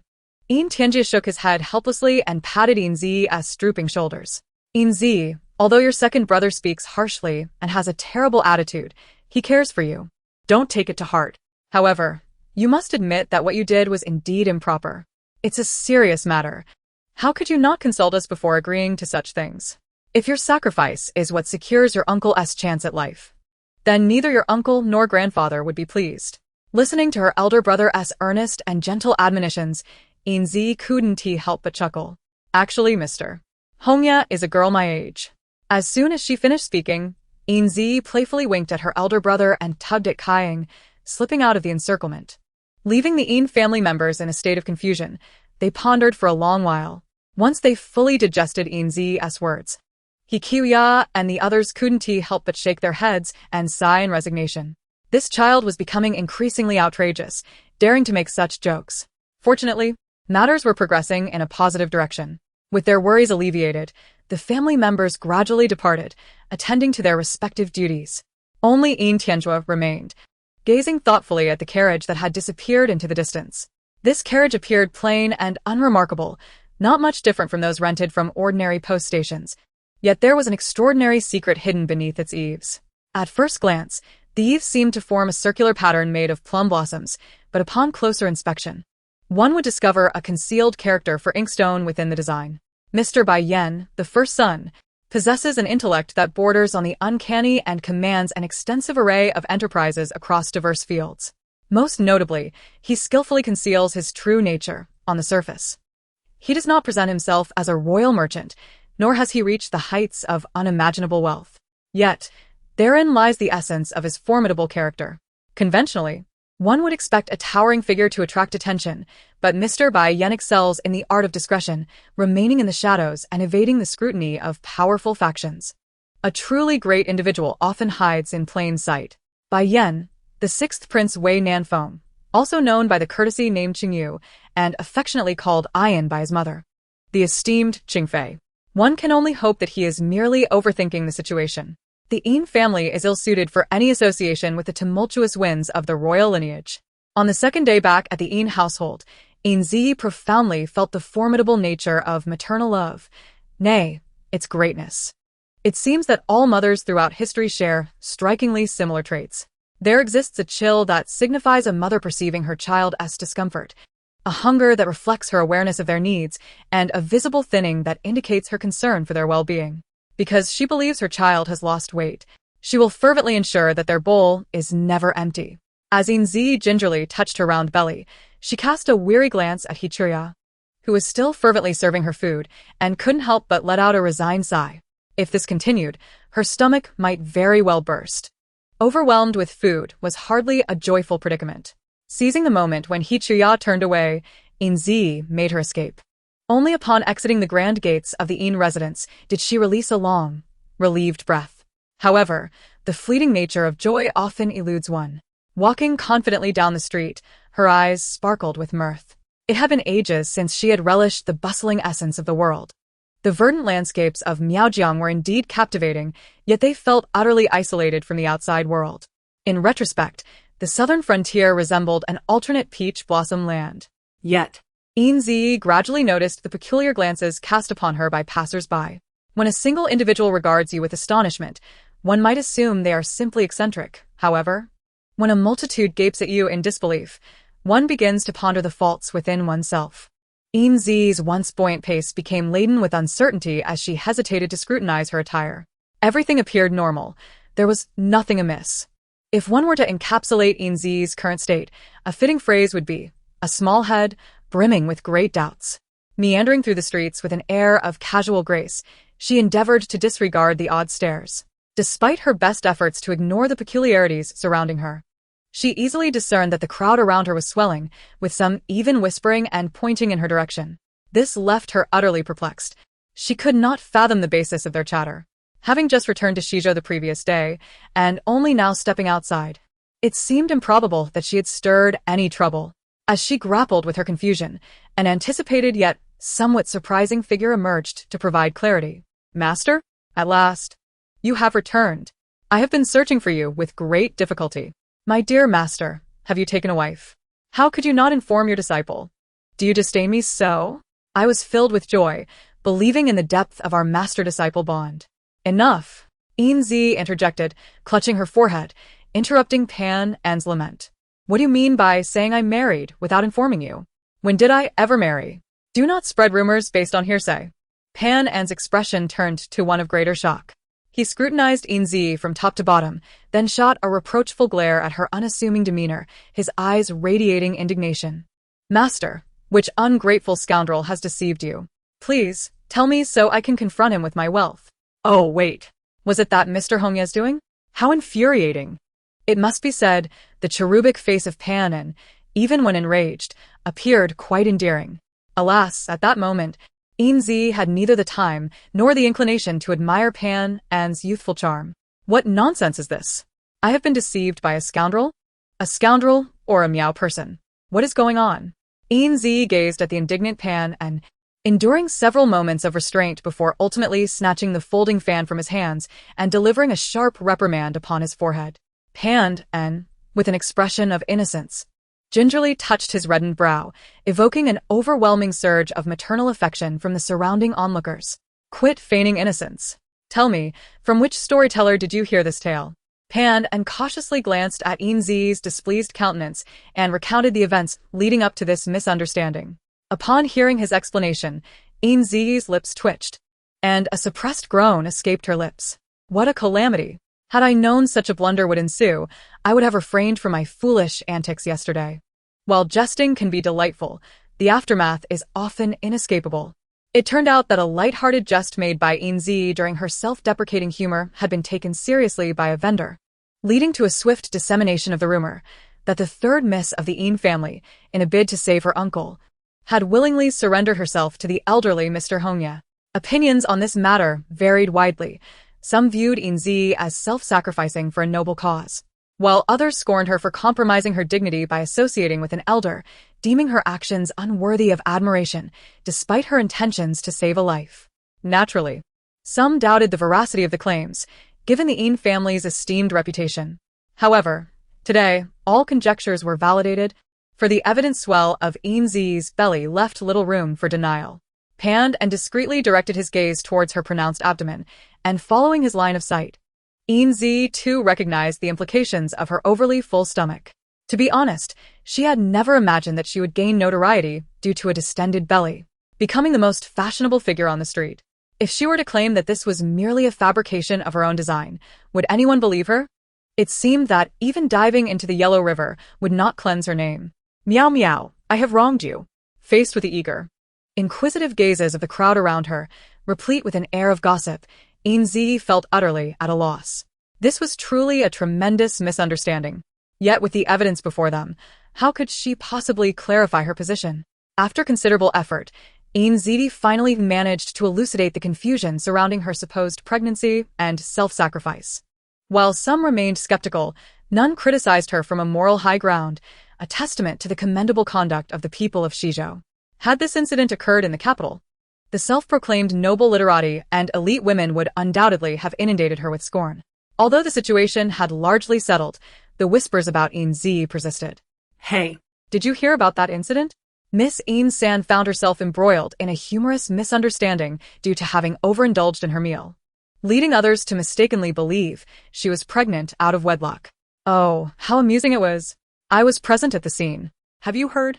Miss Yin's appetite is astonishing. She can consume 10 large buns in one sitting, only pausing when her stomach feels as if it might burst, akin to a famished ghost reincarnated. This was recounted by my uncle's son-in-law, who heard it firsthand. It is said that during one of her outings, Miss Yin encountered a malevolent spirit, an unsavory entity. No less, a famished ghost nonetheless. How tragic. Rumor has it that now Miss Yin consumes dozens of buns and a table full of dishes at every meal, only stopping when she feels nauseated. Ultimately, this tale, as narrated by the cousin of my great-aunt's husband's younger brother, reveals that to save the He family's young master, Miss Yin agreed to the divine physician's request and demonstrated her sincerity by fasting in the wilderness for over half a month, suffering from hunger. now. She requires dozens of buns at each meal, her appetite rivaling that of 7 burly laborers. It is said that she cannot stop until she feels ill. How pitiful. At the grandest tea house in Shizhou, Miss Yin has become the most talked-about subject over tea and meals. Meanwhile, in a private room on the second floor, the rumored famished ghost languidly rests her head in her hands, listening to the storyteller in the hall below extolling her so-called heroic deeds. Yin Zhiyi could not fathom how a simple jest, a clarified misunderstanding, could have morphed into such an extravagant spectacle. Frankly, compared to the truth, this tale is not merely inaccurate, but utterly disconnected. She merely overate once, and yet it has become the talk of the town, making her a figure of notoriety. Should she feel honored? Across from Yin Zhiyi, panned and silently sipped his 5th cup of Da Hong Pao tea, anxiously stealing glances at her unsightly expression. Well, it is somewhat his fault for being so indiscreet. Had he not embellished the story, such bizarre versions of the rumor would not have proliferated. Of course, he must also credit his 12 sisters, whose rapid dissemination of information he could scarcely contain. Setting down his empty teacup, he discreetly touched his now round belly, swallowing hard. His master has already gained notoriety for his protruding stomach. He certainly does not wish to outshine his own teacher. Yet, he must maintain a proper demeanor, for he has requests to make. Master, please do not be angry. The situation has come to pass, and no amount of sulking will change that. Why not adopt a calm mindset and go with the flow? In truth, if viewed from another perspective, you have become a celebrity in Shizhou, and wherever you go, your illustrious deeds are celebrated, envied by many.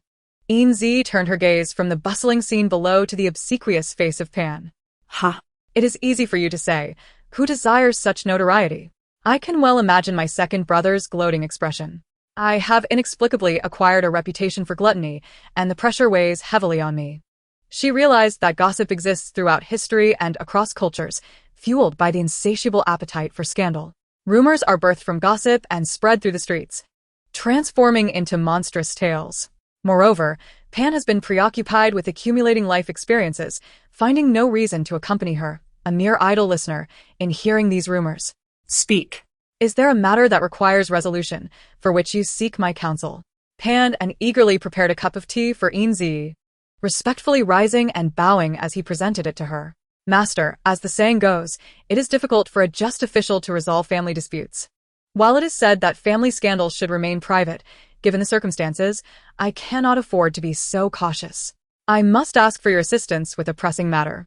Upon hearing Pan An's account, Yin Zhiyi understood the complexity of the situation. Such matters were not for an outsider to meddle with. Yet since Pan had laid bare his need for help, it was evident he was at his wit's end. This required careful deliberation, and merely confiding in her would not suffice. Some issues necessitated the approval of his family matriarch and the awareness of the involved parties. Here is the plan. You shall return home, and come morning, I will pay a visit to your residence. You must ensure that those who should leave do so, and those who should return are summoned home. Do you understand? With Pan's affirmative response, they parted ways, each returning home. The following day, Yin Zhiyi arrived punctually at Pan's ancestral home. What is love? For many, it resembles a fleeting flower, its budding promising, its bloom breathtaking, and its decay eliciting a sigh of regret. Such is the tale of love for the fifth miss of the Pan family. In her youth, she experienced a love at first sight, a mutual affection, and the sweetness of vows exchanged, yet none could withstand the relentless passage of time. The pampered man began to overlook the hardships endured by his wife, forgetting that his once tender and devoted partner was once the envy of many suitors. As time eroded their vows of fidelity, he could only see his wife's form, now changed by childbirth, and her hands, roughened by the duties of homemaking. He perceived her as a mere shadow of the gentle, beautiful maiden she once was, unworthy of his scholarly pursuits. Thus they existed under the same roof. Yet with diverging dreams, their conversations reduced to quarrels. Over time, the man began to stay out late, seeking solace elsewhere, even brazenly keeping a mistress, dismissing his wife without a second thought. Initially, the man's mother stood by her daughter-in-law, perhaps out of a sense of familial duty or a desire to avoid offending the source of their livelihood. Yet, as time passed, a wicked mother-in-law emerged, mercilessly depleting the last remnants of affection and loyalty from her daughter-in-law. The latter's repeated sacrifices for the sake of their children only emboldened the mother-in-law's arrogance, leading to cruel words directed at her.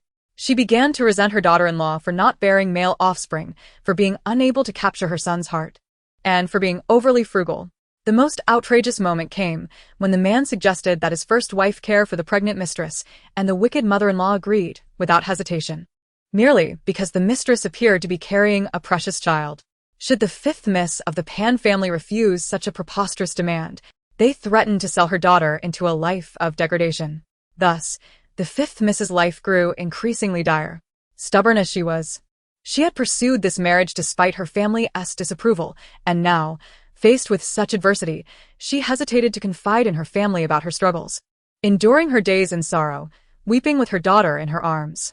Ultimately, all pretenses were shattered by the innocent observations of the fifth Mrs. young daughter, who confided in her uncle, Panin. The Pan family erupted in chaos, each sister voicing their outrage and indignation, wishing to tear apart the fifth Miss's husband and feed him to the dogs to alleviate their collective ire. Although the Pan family does not hail from a lineage of officials, their wealth is substantial. The 12 young ladies of the Pan family have enjoyed a life of luxury since childhood, indistinguishable from the daughters of noble families. Who could possibly endure such indignity? A group of individuals, fueled by anger, expressed their thoughts, which should not be taken too seriously. It was perplexing how the matriarch of the Pan family suddenly proposed that Pan and invite the enigmatic Yin Zhiyi to provide counsel for the family. Even Yin Zhiyi herself was unsure of the reasoning behind this. However, the immediate priority was to rescue the fifth young lady of the Pan family from her predicament, while other matters could be set aside for the time being. In Chapter 35, titled The Mysterious Smile of the Pan Family, Yin Zhiyi sat awkwardly in the main hall of the Pan residence, gingerly lifting a teacup to her lips. Despite her efforts at self-hypnosis, she could not ignore the scrutinizing gazes of the Pan family members. The 11 Pan sisters were either seated or standing, whispering among themselves, quietly exchanging opinions, and gradually revealing satisfied expressions. The second young lady of the Pan family, possessing a keen mind, exchanged a meaningful smile with Yin Zhiyi before gently patting the hand of the matriarch resting on the armrest of her chair. The two exchanged a glance, conveying unspoken understanding. At that moment, a mother and daughter entered, revealing themselves to be the fifth young lady and her child. It must be said that a carefree, blissful life is the best elixir for a woman. The fifth young lady, though younger than several of her sisters, bore the weight of hardship in her eyes, the bitterness at the corners of her mouth, and the fatigue etched upon her brow, all telling tales of life's relentless trials. She appeared to have aged significantly, seemingly older than even the eldest daughter of the Pan family, who was confined to a wheelchair. According to Pan En, his fifth sister was of a reserved nature, known more by reputation than by sight. Yet upon entering the hall, she merely greeted the matriarch with her daughter in tow, before retreating to a corner, spiritless and reluctant to speak. Seeing this, the matriarch sighed in resignation. Miss Yin, I must apologize for troubling you today. This matter is merely a triviality for our family, and it is indeed embarrassing to involve you. Alas, our house has fallen on hard times, and there is no one to bring us honor, leading to such laughter at our expense. Suddenly addressed, Yin Zhiyi quickly rose from her seat and respectfully bowed to the matriarch. Your words are too kind. It is indeed an honor to have your trust. However, as an outsider, I am not in a position to speak freely. It would be better for the young ladies to offer some ideas first, and I can see if there is anything I can contribute. Being young and inexperienced, I may not be as adept in worldly affairs as my esteemed sisters from the Pan family. Yin Zhiyi maintained a composed and humble smile, her lips curved with just the right amount of modesty. Did she truly lack the ability to handle such domestic affairs? Certainly not. When she had just ascended to the position of empress, the palace matrons and royal relatives had presented her with numerous challenges to cultivate her skill in managing the inner court and handling domestic matters. Thus, for her, the situation concerning the fifth young lady was relatively simple. Yet, for reasons unknown, she sensed something amiss and decided against acting hastily. After all, a large tree attracts the wind.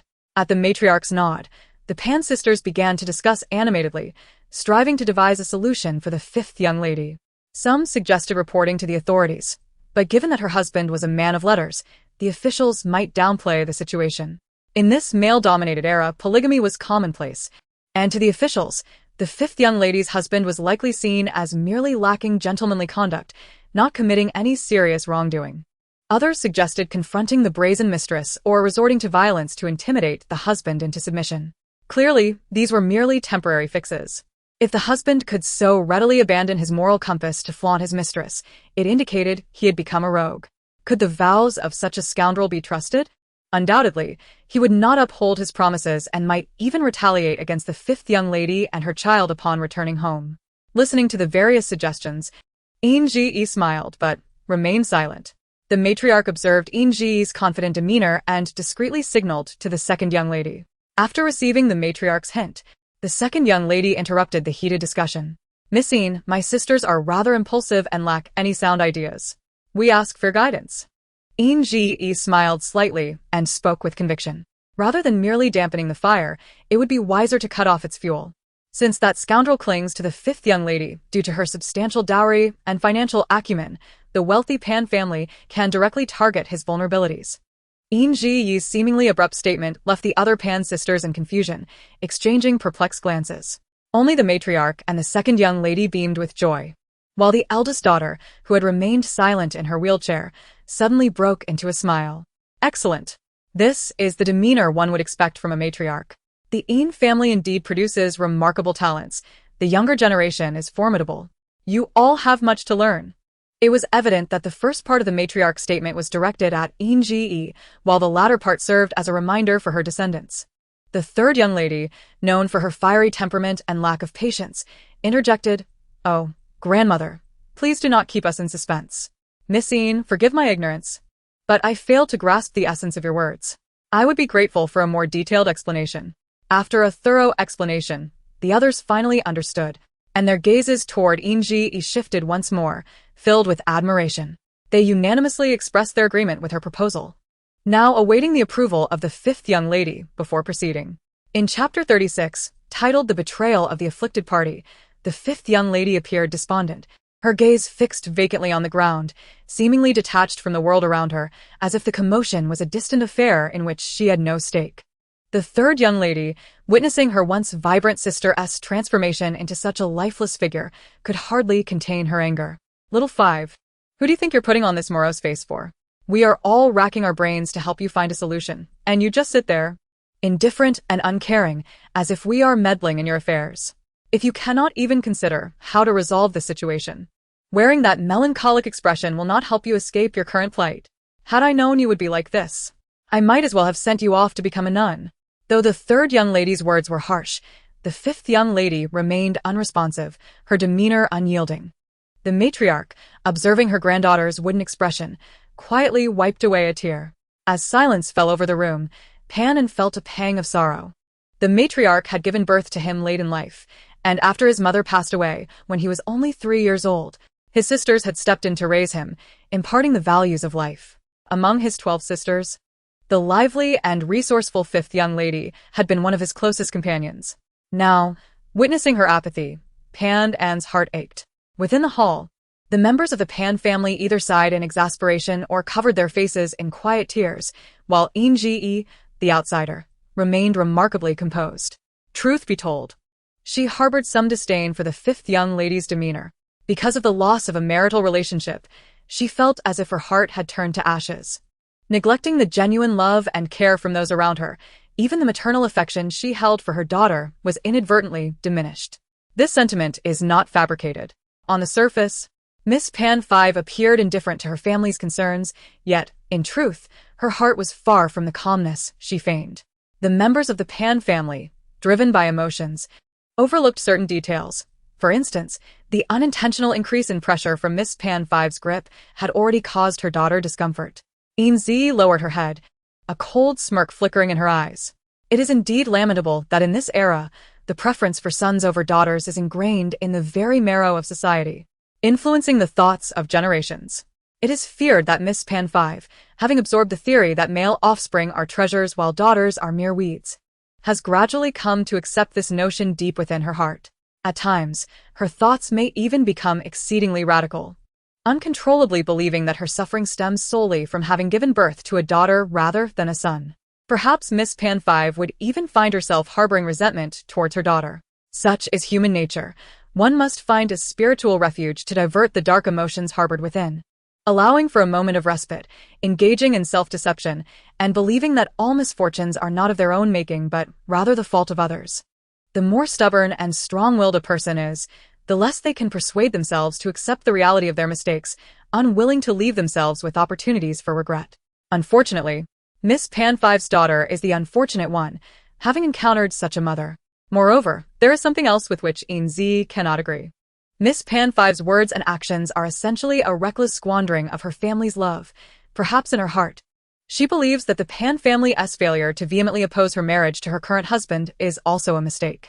Since her own misfortune is a result of this error, the Pan family should also bear the consequences of her tumultuous fate. To err together is to suffer together. This is a form of revenge, and it is a remarkably successful one. Observing the sorrowful expressions of the Pan family reveals the truth. Indeed, the tribulations of marital relationships are not something that ordinary individuals can easily endure. Both restraint and eruption are undesirable. People either explode in silence or become twisted in silence. Chapter 37. The Most Selfish Mother. Miss 5. It seems the people around the Huang family are now well aware of your circumstances, are they not? We both understand how swiftly rumors about the trivial matters of others can spread. Moreover, your relationship has concluded, yet the resolute Miss Pan 5 remains unchanged, does she not? The young girl's life is still long, with countless possibilities ahead. Yin Zhiyi's words were laden with double meanings. To the Pan family, it might seem that Yin Zhiyi was advising Miss 5 to consider her daughter as prospective. Yet only Yin Zhiyi and Miss Pan 5 understood the deeper implications of the conversation. Would a selfish mother truly abandon her stubbornness for the sake of her child? Likely not. The young girl referenced by Yin Zhiyi was ostensibly Miss Pan Five's daughter, but in truth, she was alluding to Miss Pan Five herself. She intended to convey that even after a divorce, as long as Miss Pan Five retained her authority and managed her own affairs well, the pursuit of a second chance at love was not beyond reach. Of course, if Miss Pan Five possessed even a modicum of conscience and was willing to consider her child, yielding would be the most commendable choice.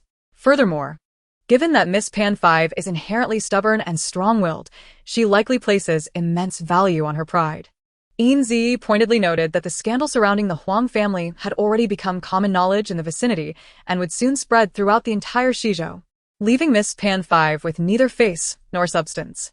Should she awaken and resist, she might still retain a strong and brave image in the eyes of the oppressed women of the household. Otherwise, those who were privy to the truth would only mock her. Clearly, Yin Zhiyi's words struck a chord with Miss Pan Five. A flicker of realization crossed her eyes as she met Yin Zhiyi's gaze. Yin Zhiyi smiled gently, and Miss Pan Five's grip gradually loosened as she relaxed. The young girl, released from her mother's hold, quietly moved her stiff, aching shoulders, biting her lip and lowering her head, her small hands entwined, mirroring the complexity of her emotions. Though the child appeared young, she was acutely sensitive, able to perceive the emotional shifts of those around her. This sensitivity is an instinctive trait, akin to that of small animals seeking safety. Watching the young girl's familiar, practiced movements stirred a pang of sorrow within Yin Zhiyi. Having never possessed a child of her own in her previous life, she had developed an inexplicable affection for children since her rebirth. Reflecting on the reasons for her lack of children, Yin Zhiyi could not help but mentally send greetings to Wei Nanfeng's entire family. At this moment, far away in the capital, Wei Nanfeng was in the study of the Wang residence, discussing important matters with a group of strategists and guests. He had been mocking a subordinate for presenting a foolish idea, his cold smile just taking shape, when 3 consecutive sneezes shattered his enigmatic and ruthless demeanor. Struggling to suppress the embarrassment surging within, Wei Nanfeng calmly raised a hand to his mouth and cleared his throat. Surely they must be thinking of him. It must be... Absolutely. Returning to Yin Zhiyi, under her persuasion and guidance, Miss Pan Five finally voiced her agreement with Yin Zhiyi's decision, effectively sealing the matter. Without further concern for Miss Pan Five's pretense of strength, Yin Zhiyi walked directly to the quietly standing young girl, who remained silent. She placed her hands on her knees, bending slightly with a warm smile. "What is your name?" The young girl glanced up at Yin Zhiyi, quickly lowering her head again, remaining silent. Yin Zhiyi, understanding the hesitance, realized that the child, having lost trust even in her own mother, would not easily let her guard down with a stranger. Standing upright, she retrieved a small glass vial from her sleeve and discreetly placed it in the young girl's hand, exuding an irresistible charm. Gently holding the girl's small hand, she offered a reassuring pat, her eyes filled with warmth. Sensing Yin Zhiyi's genuine kindness, the girl's resistant posture softened a bit, her tightly pressed lips beginning to part, as if she wished to speak but hesitated. Observing this, Yin Zhiyi smiled and gently patted the girl's dark hair before gracefully departing. After watching Yin Zhiyi disappear at the door, the young girl cautiously looked around, ensuring no one was paying attention to her, and turned away from the crowd to quietly open the pouch in her hand. Removing the cap from the glass vial, she took a gentle sniff, and her eyes began to glisten with moisture. The vial contained a superior ointment for treating wounds, effective in promoting blood circulation and alleviating bruises. In a corner unnoticed, the eldest Miss Pan, seated in a wheelchair, witnessed the entire scene and broke into a genuine smile. Hopefully, her younger brother could seize the opportunity to keep the clever Miss Yin around. It is rare to encounter someone so astute. However, one should not live too clearly. Extreme wisdom can lead to harm. The eldest Miss Pan glanced at her unfeeling legs, suppressing her smile, and commanded her maid to push her away from the bustling Pan family hall. Chapter 38. The unexpected appearance of Chen Shimi seeing Yin Zhiyi leave alone, panned and hurriedly pursued her. "Master, I sincerely apologize for the lack of attention. It is understandable that their family was engrossed in conversation, but that does not excuse our inadvertent neglect of our benefactor.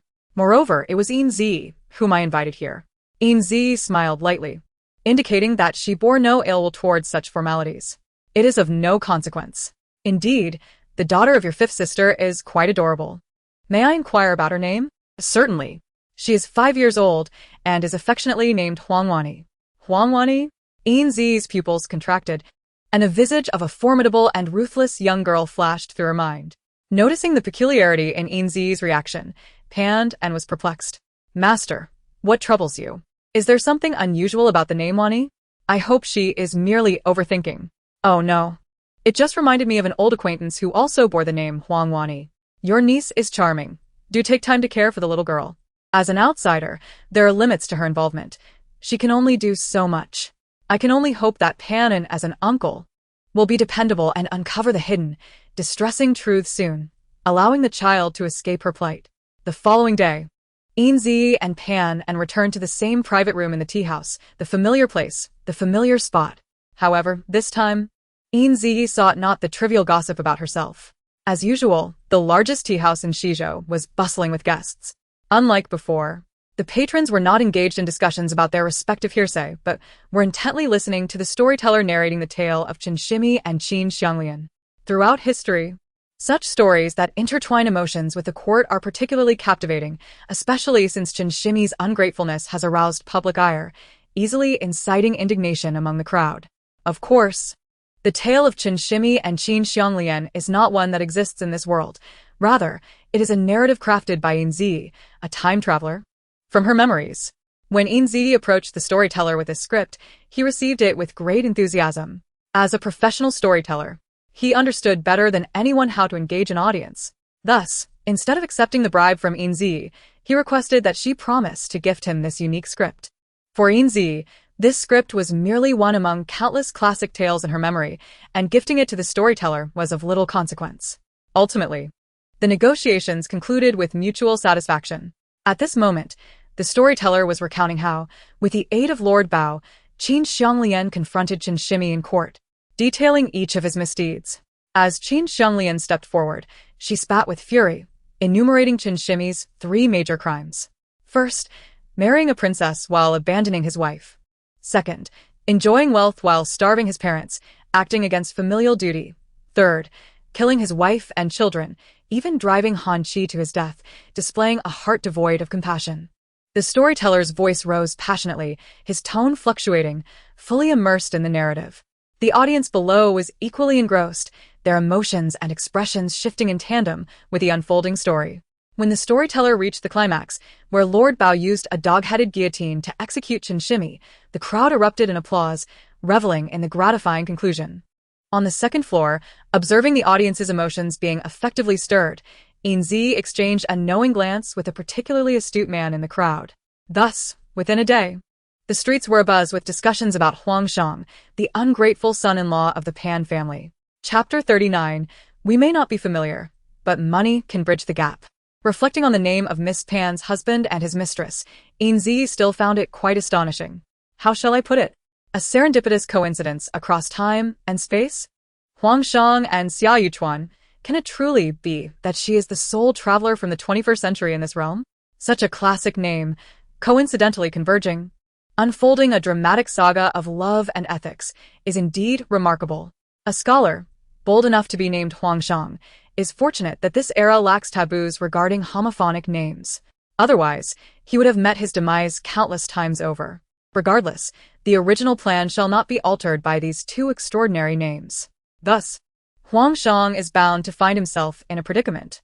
As Yin Zhiyi anticipated, the emergence of Chen Shimi's character stirred a tempest, exposing Huang Shang's ungratefulness and abuse towards his first wife and her daughter, which would undoubtedly create a significant uproar. The fervent populace, brimming with a sense of justice, would surely devise ways to punish this real-life Chen Shimi. Upon learning that Huang Shang was being collectively denounced by the public, to the extent that he dared not even step outside, and that officials were investigating the matter thoroughly, Pan was exhilarated. Master, your foresight is indeed remarkable. I am once again in awe of your abilities. Perhaps I should remain by your side and learn any quick methods you may have. Rest assured, I shall not learn for free. I am willing to pay a yearly tuition fee. There is no need for that. She is not as extraordinary as Pan suggested. The underlying reasoning is quite straightforward. Chen Shimi, as the antagonist in the story, symbolizes malevolence and the powerful, while the victim, Qin Xianglian, represents the common people. In the end, The embodiment of justice, Lord Bao, stands by Qin Xianglian, aligning himself with the disadvantaged masses. Such a splendid conclusion easily resonates with the audience, prompting them to empathize with Qin Xianglian and strive against Qin Shimi. In the absence of Lord Bao, the banner of justice must be upheld by the common people themselves. Encountering someone like Huangshang, would they not be incensed? Moreover, Huangshang is no ordinary individual. He is protected by the court and enjoys numerous privileges as a scholar. When the phenomenon of unworthiness arises, the jealousy and discontent within the populace will be magnified immensely. Master, how about I provide you with 5,000 taels a year? Yin Zhiyi, startled by the tea she sipped, coughed involuntarily. Unbeknownst to her, panned and interpreted her series of actions as dissatisfaction with the price, and, with a determined resolve, double the offer. Master, I am willing to pay 10,000 taels of silver annually as tuition. I hope you will accept it graciously. Yin Zhiyi's lips twitched, and she inhaled deeply. How absurd, yet this extravagant offer was indeed tempting. What to do? She suddenly felt that establishing an academy could be quite lucrative. No. She had previously asserted that she would not exploit knowledge from another time to alter the course of history here. What if a butterfly effect were to ensue? Furthermore, she did not possess the right to exploit the fruits of others' wisdom. Education is a monumental endeavor for nation-building. If she intervened and misled students, what then? Golf. No. She must adhere to her principles. Pan En, I truly appreciate your sincerity. There is no need for tuition if you wish. We can become close friends. As for the skills of discernment, I can impart some techniques, but it will depend on your comprehension. No need to look. Her current expression surely mirrored that of a charlatan parading as a sage. Thank you, master, for your kindness. However, once a teacher, always a father figure. I will continue to honor and respect you. Under Yin Zhiyi's increasingly judgmental gaze, Pan En struggled to swallow the words he nearly blurted out, hastily changing his statement. In the following days, with Yin Zhiyi and the Pan family's collaborative efforts, the Huangshang incident escalated to an almost irretrievable level. The local magistrate of Shizhou, Huangshang's maternal uncle, initially intended to handle the matter lightly. However, plans can seldom keep pace with changes, and the current situation left him with little control. The more the court values scholars adorned with titles, the more it scrutinizes their moral conduct. After all, the power of exemplars should not be underestimated, for the populace possesses the potential to overturn thrones. It is imperative not to convey detrimental messages to the subjects of the Celestial Empire, lest the uninformed believe that the court has ceased to prioritize moral cultivation. Should such erroneous thoughts take root in the hearts of the people, the prisons across the realm would soon overflow. Moreover, there exists a coincidence that even Yin Zhiyi could not have anticipated. Wei Nanfeng, far away in the capital, has recently been preoccupied with rectifying societal morals and purging the court. Having been an emperor for 2 decades, Wei Nanfeng understands the significance of ideological unity more than anyone else. If a nation can unite as one, it will acquire an indomitable protective layer, rendering it as secure as an impregnable fortress. It is precisely due to Wei Nanfeng's emphasis and enforcement that those in positions of integrity have taken the Huangshang incident with utmost seriousness. Alas, Huangshang's misfortune has led him directly into the path of 2 remarkably sharp blades, Yin Zhiyi and Wei Nanfeng. Chapter 40. The Clear Truth of Hong Shixian in the Courtyard. Huang's mother paced anxiously, her face etched with deep concern. At the slightest sound from beyond the door, she would pause, peering out. If Huangshang did not enter promptly, she would bend over in frustration, striking her knees with her hands, overwhelmed by helplessness. Finally, the door swung open, and a disheveled Huangshang rushed in, immediately turning to shut the door behind him, locking it swiftly. Huang's mother hurried to meet him, assisting him in removing the remnants of eggshells and decayed vegetable leaves clinging to his hair, all the while cautiously inquiring, "Son, what happened?" Huangshang raised his sleeve to wipe his face, which bore a mixture of foul egg, refuse, and sweat, and grimaced as he flicked his sleeve dismissively. "What do you think? Just look at me. Isn't it clear what the situation is? What more is there to ask?" The series of calamities had stripped Huangshang of his previous facade of genteel composure, leaving him as volatile as a firecracker. Although he had long recognized that his wife was not an easy character, her assertiveness a constant trait, he had never anticipated that the wife, who had endured in silence for so long, would suddenly erupt, even willing to sever ties and engage in a bitter conflict. What a revelation it was! Her prolonged silence was merely a facade for a grand scheme. Leaving his somewhat dazed mother at the door, Huang Shang strode into the room, gulping down the tepid tea from the table as though it were water. His mother followed closely behind, her mouth incessantly muttering, "Oh, that wretched Pan family. Are they not trying to drive us into a corner? How cruel. They truly show no regard for past ties. Poor us, the Huang family, so weak and unable to resist." The continuous complaints and curses ringing in his ears only served to heighten Huang Shang's agitation. Enough. What is there to complain about? Do you still expect the Pan family to remember old friendships? Haven't we treated their young lady poorly over these past 2 years? You must know that by now. Since we have acted unjustly, we have no right to bemoan others' lack of righteousness. Huang Shang's words rendered his mother speechless, leaving her momentarily at a loss for words. After all, she was acutely aware of their own shortcomings. Truth be told, she had initially been exceedingly pleased with her daughter-in-law. Coming from a prestigious family, possessing exceptional abilities, and endowed with striking beauty along with a generous dowry, what mother-in-law would not be enamored by such a daughter-in-law? However, it seemed that brief moments of grandeur had clouded her judgment, leading to an erroneous perception. Just consider, how many people have the opportunity to trample upon those who once stood high above? Her daughter-in-law's submissiveness had inflated her sense of superiority, making her believe she could easily manage those of higher social standing. Look at her. What does it matter if she comes from a wealthy family? She still serves me without a hint of complaint. As she observed her neighbors blessed with precious grandsons, while her own household was graced only with a worthless daughter, her dissatisfaction grew. Thus, she began to find fault with her daughter-in-law, feeling irked by every little thing. Yet even at this stage, she had never contemplated urging her son to take another wife or to acquire a concubine. Deep down, she recognized that all household expenses were borne by her daughter-in-law. Without her, they could not enjoy their current state of comfort and ease. The god of wealth should not be easily offended. When news of her son's extramarital affair leaked, she felt a pang of unease. Should her daughter-in-law, in a fit of anger, choose to divorce him, they would likely face a return to their previous, impoverished existence. Having grown accustomed to a life of abundance, she was loath to endure a life of hardship, subject to the whims of others. However, upon learning that the mistress might bear a precious grandson, her resolve wavered. Coupled with the fact that her daughter-in-law had displayed no extreme reactions beyond tears and did not even think to go home to complain, her anxiety dissipated. Gradually, she began to view the situation as trivial. After all, is it not commonplace for men to have multiple wives? Her son, a scholar of some renown, taking a concubine was not an issue. Indeed, a scholar held greater esteem than a woman reeking of common labor. Moreover, it was her daughter-in-law's failure to produce a son that was at fault, a transgression in itself. Their family was still willing to accept her. So what right did a hen that failed to lay eggs have to complain? Huang's mother believed that the matter would simply pass, and by year-end, she would finally meet the grandson she had long awaited, bringing her joy. Little did she know, a thunderclap would strike unexpectedly.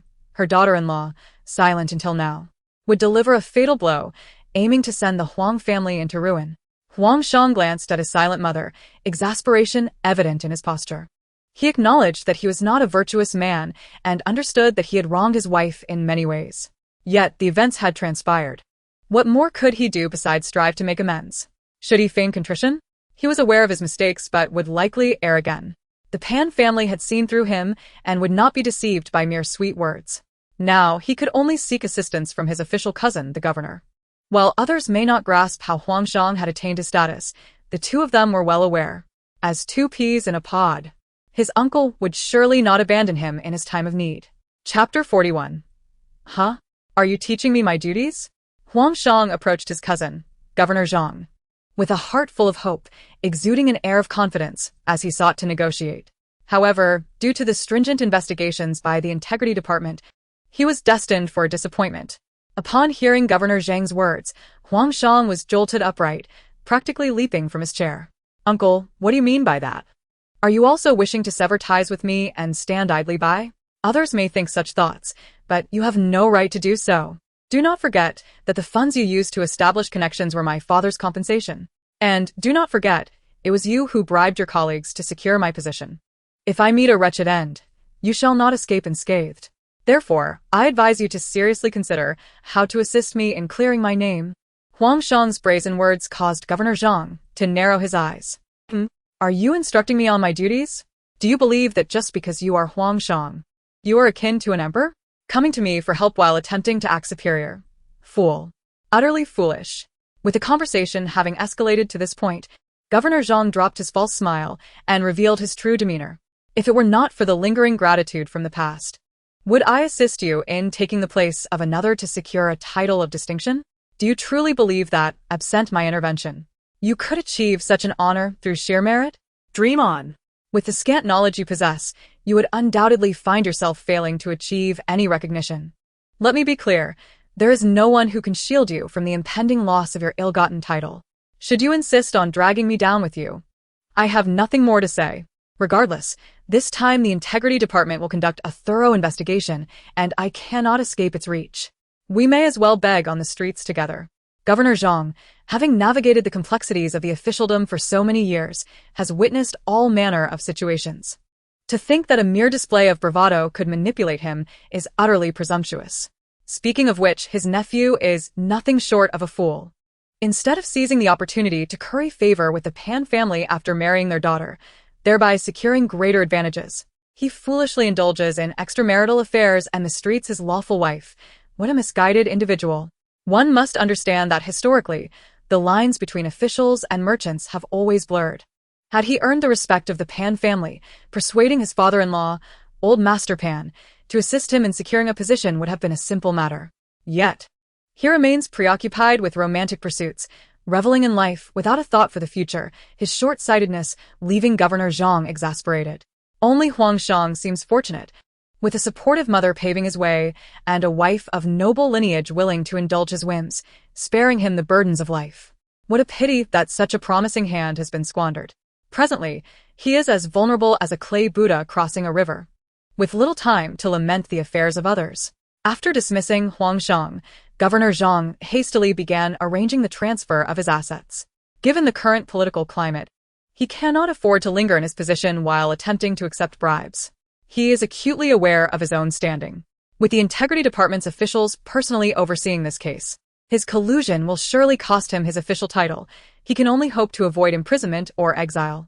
From what he understands, the penalties for his crimes may only result in him being demoted to a commoner, forever barred from holding office again. Fortunately, over the years, he has amassed a considerable fortune through his position, ensuring that even without his gubernatorial title, he can live comfortably. The immediate priority is to transfer all his private funds and find a safe place to conceal them, even if the Integrity Department uncovers all records of his bribery. Without the ill-gotten gains, their efforts will be in vain. Of course, some items must remain in the estate as evidence. Otherwise, it would be too obvious that he has moved his wealth. Those cumbersome possessions that cannot be easily moved will serve as proof. While he can simply claim to have spent the rest of his assets, certainly, he cannot be expected to reclaim funds from merchants. Meanwhile, Huang Shang approached his maternal uncle with unwavering confidence, only to leave dejected. This outcome was utterly contrary to his expectations. Misfortune truly has a way of compounding. As the Integrity Department has dispatched officials to investigate him, is there any chance for redemption? Certainly not. Everything is lost. Chapter 42. No man is without sin. Returning home in a daze, Huang Shang ignored his inquisitive mother, collapsing onto the floor. It was over. Everything was over. When Huang's mother learned the full extent of the situation, it felt as though the heavens had fallen upon her. Given the current turmoil, the Pan family would undoubtedly seek retribution. With the loss of their daughter-in-law's generous dowry, the Huang family would be left destitute, should her son lose his title as well. How could she hold her head high among the neighbors? What face would she have to meet her deceased husband? Years ago, her husband died in the line of duty while saving a wealthy merchant who, in gratitude, rewarded them with a substantial sum, along with compensation from the government, a considerable fortune. Yet, as a widow with a child, this money attracted the attention of unscrupulous individuals.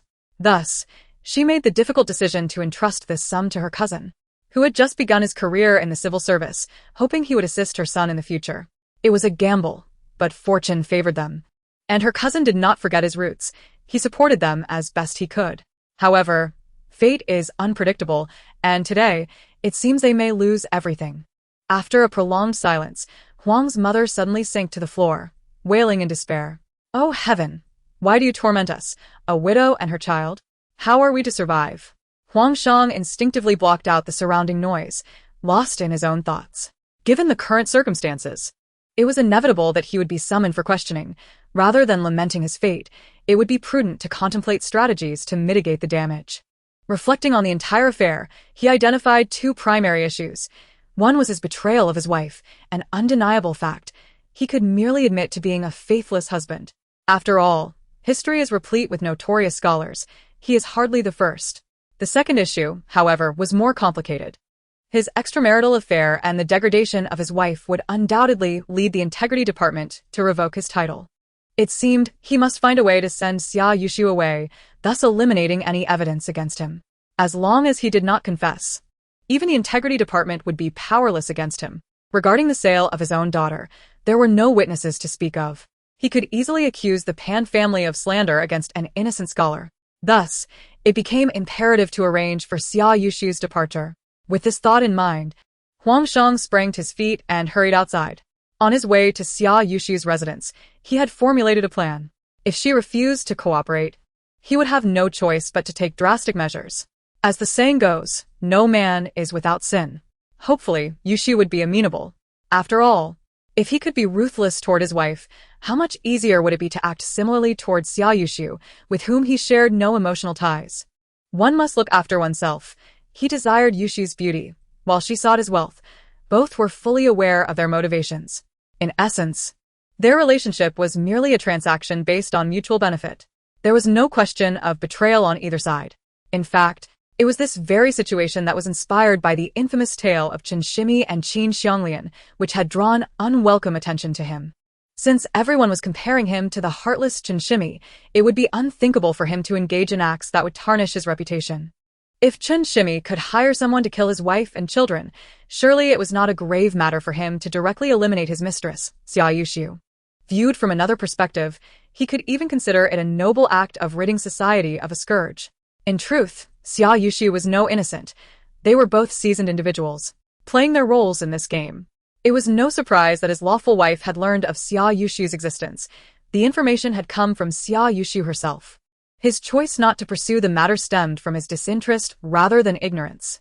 Moreover, it was Xia Yushu herself who had suggested that his wife care for her. A suggestion she had made numerous times. It was only after he grew weary of her nagging that he acquiesced to such an absurd arrangement. Xia Yushu was astute. Having realized his mother longed for a grandson, she bribed a doctor to assert that the child she carried was likely a boy. Consequently, his mother was overjoyed and agreed to all of Xia Yushu's demands. Therefore, do not assume that Huang Shang is one of those foolish men devoid of wit. He is quite aware of the world around him. However, in the next moment, even the seemingly astute Huang Shang found himself blindsided. The courtyard where Xia Yushuang resided was now desolate and deserted. What could have transpired? Did that wretched girl sense the impending doom and flee at the first sign of trouble?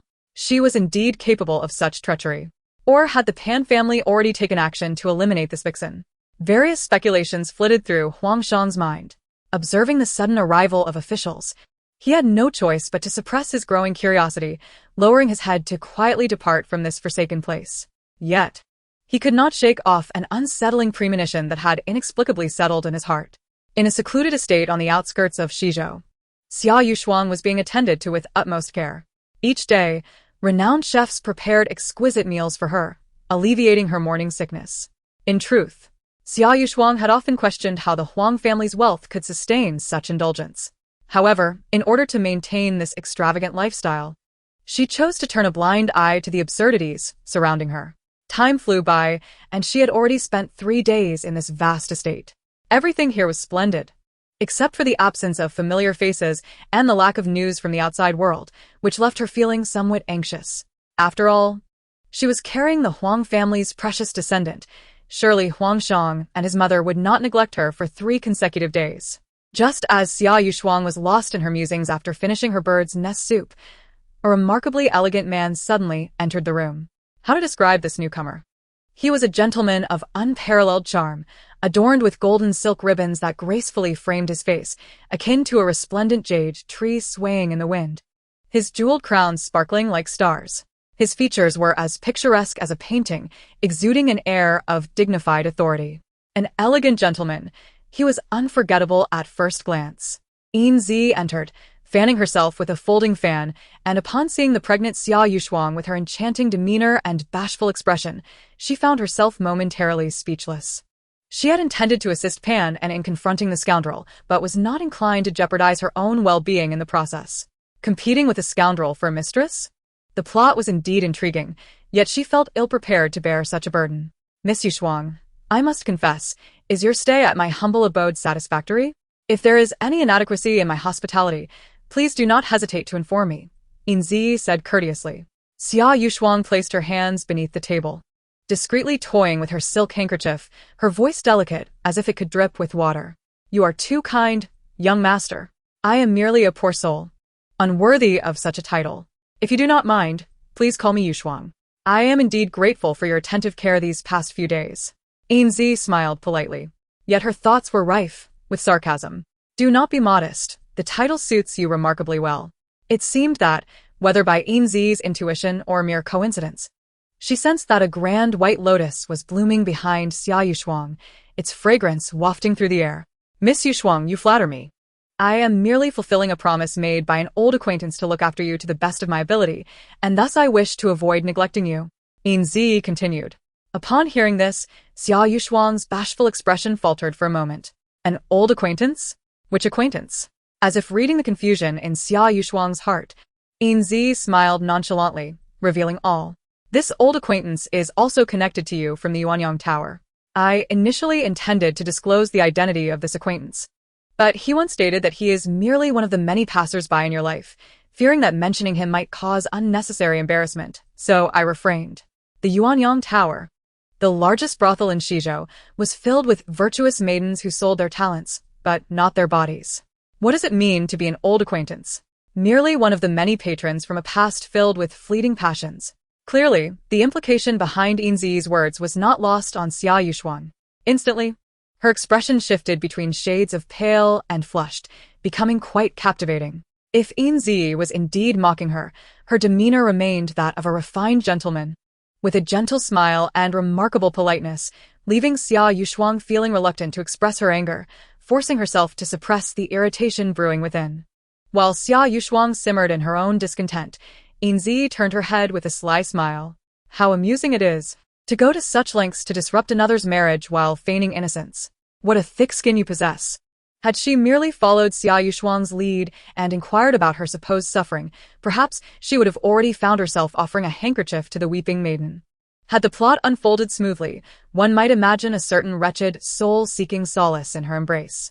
If not for her pregnancy, even more scandalous developments might have transpired. How intriguing! Initially, she felt indifferent towards Xia Yushuang. After all, a man's infidelity was not solely the fault of the mistress. As a woman, she strongly opposed the notion of placing all blame and scorn upon a woman's shoulders, without discernment.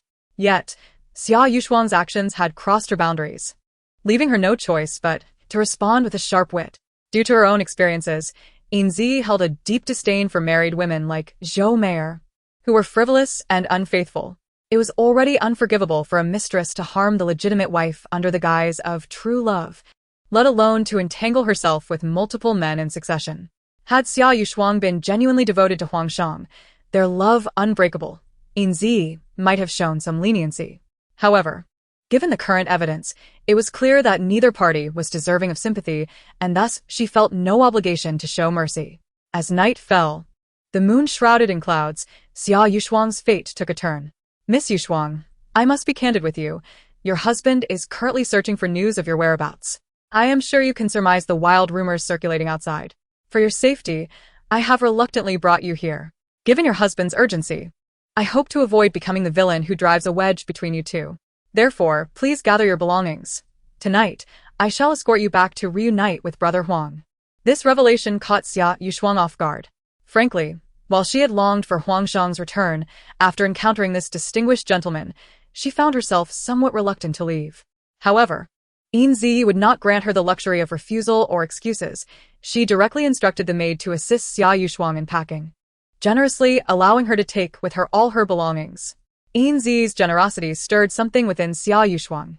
If this gentleman were not extraordinarily wealthy, how could he so easily permit her to take those invaluable glassware? To this, Yin Zhiyi merely chuckled inwardly. What was a rarity to others was not a treasure to her. The modern glassware of the 21st century was far superior. Moreover, with her current financial standing, acquiring a few pieces of glassware was hardly a challenge. She had no intention of keeping Xia Yushuang's used items on her estate. It was not a matter of disdain, but rather a peculiar sense of cleanliness, as she held a deep-seated aversion to women like Zhou Meier. That night, under Yin Zhiyi's escort and arrangements, Xia Yushuang and Huang Shang successfully met in a dilapidated temple. Upon seeing Huang Shang, Xia Yushuang covered her face and wept profusely. "My dear husband, these past few days, I have missed you terribly." Huang Shang, holding Xia Yushuang in his arms, could only roll his eyes at the crumbling roof above them. There is a saying, for her, one can become gaunt and weary, yet never regret. Embracing the now plump Xia Yushuang, he found it impossible to feign sympathy and utter the words, "You have suffered." The torment of thoughts weighs heavily upon her. How bitter is it? Bitter enough that she finds herself consuming several extra bowls of rice each day, inadvertently gaining a few pounds? Indeed, it is a profound suffering for her. In these pressing times, he has no desire to engage in idle pleasantries with Xia Yushuan. Along the way, it was mentioned that she has been residing in the homes of past benefactors, indulging in luxuries that might lead her to forget her roots. Such a carefree spirit. His mother's words ring true. How much sincerity can one expect from the courtesans of brothels? With a fierce glint in his eyes, Huang Shang deftly withdrew a drug-laced powder from his sleeve. Taking advantage of Xia Yushuan's unguarded moment as she wept, he swiftly covered her mouth. Upon realizing the danger, Xia Yushuan widened her tear-filled eyes in fury, glaring at Huang Shang's twisted visage. She struggled fiercely, her sharp nails leaving deep marks on his hand. Gradually, her body weakened, and she fell silent. Huang Shang cautiously released his grip, and seeing no signs of her awakening, he hastily lifted her limp form and made his way to Mingming Lake. Without a trace of hesitation, he cast the unconscious Xia Yushuan into the water. After observing her for a moment, and seeing that she neither stirred nor surfaced, Huang Shang felt a wave of relief wash over him. The drug he procured was potent enough to incapacitate several bulls. Xia Yushuan would certainly not awaken. Casting a vigilant glance around, he wiped the blood from his hand with a handkerchief laced with the drug, then tied it to a stone before discarding the incriminating evidence into the lake's depths. Once Huang Shang departed, Yin Zhiyi promptly arrived with her people to rescue Xia Yushuan from the water. I once believed their bond was profound, yet it appears to be nothing more than a farce. How laughable. It seems I was blind to have taken an interest in such a heartless creature. Miss Pan Wu stood by the lake, reveling in her mockery, though it was unclear whether she was deriding the life of Xia Yushuan, who hung by a thread, or herself, who had once loved deeply. Yin Zhiyi furrowed her brow and checked for Xia Yushuan's breath, now faint. She had not anticipated Huang Shang's meticulousness, allowing Xia Yushuan to remain submerged for so long. To avoid alarming the enemy, she refrained from acting hastily. Yet, she harbored no intent to take Xia Yushuan's life. Even in her dealings with Zhou Meier, she had no desire to kill, let alone with someone so irrelevant to her. One must hold a reverence for life. No one has the right to arbitrarily take another's existence. Moreover, if Xia Yushuan were to perish now, it would be extremely detrimental to them, as they might truly die without proof. The doctor accompanying Yin Zhiyi laid down his medical kit and carefully examined Xia Yushuan, yet as time passed, the doctor's frown deepened. Soon, he shook his head at Yin Zhiyi. Was Xia Yushuan beyond salvation? Chapter 45. Huang Shang, have you forgotten Xia Yushuan by Mingming Lake? On this day, the townsfolk near the Shizhou government office paused their tasks, gathering at the entrance, eager to learn of the developments regarding Huang Shang. Yin Zhiyi stood amidst the throng, marveling at the bustling scene. Inside the court, Governor Zhang courteously served tea to the officials from the Integrity Department seated beside him. Once the case against Huang Shang concluded, it would likely be his turn next. He hoped the officials would show leniency, given his respectful demeanor, and avoid a public spectacle. Indeed, this official embodied the essence of integrity. His demeanor, conduct, and the level of confidentiality he maintained were exemplary. As the court session commenced, the grand doors opened slowly amidst a chorus of authoritative voices. Following the crowd, Yin Zhiyi entered the court and stood properly outside the vermilion line. It has always been thus. One may observe the spectacle, but one must adhere to the rules and not overstep boundaries. Shifting her sore foot, Yin Zhiyi casually glanced up, immediately spotting a figure seated with an air of solemnity at one side of the court. Indeed, the mysterious official from the Integrity Department was none other than Wei Nanfeng. Perhaps he was overly attuned to Yin Zhiyi's gaze, for he swiftly locked onto her, disguised as a man among the crowd. Initially, Wei Nanfeng intended to resolve the matter of Huangshang before seeking her out. After their parting at the Valley of Death, he had not known how to broach certain topics with her. Yet life, in its unpredictability, had other plans. Their reunion came unexpectedly. It seemed that their hearts were still intertwined, the threads of fate drawing them closer, entangled once more. Despite his cold, expressionless demeanor, Yin Zhiyi could not shake the feeling that he smiled at her, a radiant smile evident in his eyes. The sudden reunion momentarily distracted her, but she quickly regained her composure. Noticing her averted gaze, Wei Nanfeng also turned away calmly. As the trial progressed, events unfolded as Yin Zhiyi had anticipated. Lacking conclusive evidence, Huangshang adamantly denied the allegations of maintaining a mistress, claiming it was merely slander from his wife's family, seeking to tarnish his reputation. As if in concert with Huangshang's performance, his mother suddenly collapsed to the ground, weeping loudly, her cries echoing in the courtroom filled with unending grievances. Heaven is watching. My son suffers such unfounded injustice. What face do I have left to live? I might as well die. Let all bear witness if I die today. It will be at the hands of the powerful Pan family. I shall haunt you in death. One must admit, trees without bark are doomed, and those without shame are invincible. The elder from the Pan family was infuriated by Huangshang's mother's accusations, nearly fainting from rage.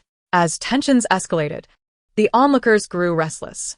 Just as Huangshang reveled in his perceived victory, a pivotal figure made her entrance. Pale and haggard, Xia Yuxuan, supported by Miss Pan Wu, knelt before the court. Huangshang, incredulous, could hardly believe his eyes. He had been certain of her demise. Had the events of that night merely been a dream? Xia Yuxuan performed a respectful bow to the governor before slowly turning to face the stunned Huangshang, a sorrowful yet defiant smile gracing her lips. Huangshang, have you forgotten Xia Yuxuan by Mingming Lake? Chapter 46. The concubine and the official wife unite to confront the scoundrel at this moment. With the two women most entangled with the Huang family appearing simultaneously, a profound silence enveloped the room, even silencing Huang's mother's lamentations. Huangshang, caught in a stupor of disbelief, could not fathom how these two opposing women had come together so inexplicably, now standing side by side. How could this be? A common person submerged for a quarter hour would surely not survive, let alone a frail woman like Xia Yuxuan, who was with child. Seeing the fear slowly creeping into Huangshang's eyes brought Xia Yuxuan a sense of satisfaction. Yes, she, Xia Yuxuan, hailed from a brothel, having encountered all manner of men since childhood. Deep down, she believed that the inherent flaws of men could never be eradicated. Many, though outwardly refined, were hypocrites at heart. Thus, in her eyes, wealth was far more dependable than any man. She admitted she was not a virtuous woman, and she acknowledged that from the beginning. Her desire had been for Huangshang's riches. Yet, she never contemplated taking a life. As the saying goes, even a tiger does not consume its offspring. The child within her was the very flesh and blood of Huangshang, a 6-month-old fetus already formed. How could he bear to act with such cruelty? Reflecting on the child who would never see this world, Xia Yuqing instinctively placed her hand upon her flattened abdomen. This child, residing within her for over 6 months, was connected to her by blood and breath, only to be lost. The doctor had mentioned it was a boy, resembling her greatly. Although her initial decision to bear this child was not entirely pure, as time passed, her anticipation for the child's arrival grew immensely. She would have willingly forsaken wealth and freedom to embrace the role of a devoted wife and mother. Recently, she had lived in constant fear, dreading that the Pan family might secretly conspire against her, or that those self-righteous onlookers might harm her unborn child. However, despite her numerous precautions, she never expected that the one who would ultimately seek to hasten their demise would be her own husband, the child's father. Upon awakening and instinctively caressing her belly, the doctor informed her that the child could not be saved and had departed. The heartbreak and despair of that moment left her gasping for breath, unwilling to confront such a brutal reality. What sustained her will to live? What endowed her with the courage to face the courtroom in her frail state? It was hatred, an overwhelming tide of hatred. Xia Yuqing slowly crawled toward Huangshang, her face etched with resentment, resembling a specter risen from the depths of hell seeking retribution. Huangshang, my dear husband, have you seen our child? He was a boy, so adorable. Yet his tiny heart no longer beats, and his tender skin lies cold and purple. His small mouth emits a silent wail. And all of this is due to you. As Xia Yuqing approached, Huangshang leaned back, his hands bracing against the ground as he began to retreat. My dear husband, do you know what lies at the bottom of Daming Lake? It is a chaotic expanse of rocks, overgrown with aquatic plants, shrouded in darkness, where man-eating fish occasionally swim by, and one might inadvertently glimpse the eerie white bones. Do you understand? The water at the lake's bottom is freezing, chilling one to the bone, akin to a hellish abyss. How could you bear to leave us there to rest for eternity? I cannot release you, so I have crawled back from the depths to find you. The crowd was enraptured by Xia Yuqing's haunting tone when, suddenly, she lunged at Huangshang, fiercely gripping his neck with a frenzied expression. You, Huang, must pay for my son's life. The startled officials rushed forward to separate the deranged Xia Yuqing, rescuing the now crimson-faced Huangshang. It was Xia Yuqing's madness that made Huangshang realize that the woman before him was not a vengeful spirit, but a living, breathing person. He feared ghosts, yet not humans. Instantly, he shed his previous disarray and stood arrogantly upright. Lord Zhang, you see, this madwoman has been sent by the Pan family. They simply wish to employ a lunatic to silence me. Lord Zhang covertly glanced at Wei Nanfeng, pondering how best to proceed. Wei Nanfeng had also discerned the situation. This magistrate was but a fool. Therefore, he directed his inquiries toward the suddenly silent Huang's mother, intending to exploit her weakened psychological state. The unexpectedly questioned Huang's mother remained in a daze. She had not been forewarned of Xia Yuqing's accusations, nor could she believe her son capable of such deeds. Yet, deep within, a part of her acknowledged the truth of Xia Yuqing's words. In truth, Huang's mother's sorrow over Xia Yuqing's demise was minimal. It merely alleviated a burden. Ever since their family became entangled with that unfortunate temptress, their household had been plagued with disturbances and misfortunes. Xia Yuqing's death might be for the best. Yet, she could not bear the loss of her precious grandson, that little boy who would never come to be, the male heir she had yearned for. With such a calamity looming over the child, how could fate conspire against them in this manner? It was all Xia Yuqing's fault for failing to protect her child, leading to her grandson's untimely demise. Ugh. The ungrateful temptress. Yet, at this critical juncture, she had little time for lamentation. Her immediate priority was to extricate her beloved son from blame. Even if he erred, as a mother, she would not permit others to wrong him. A grandson she had never met paled in comparison to her own son.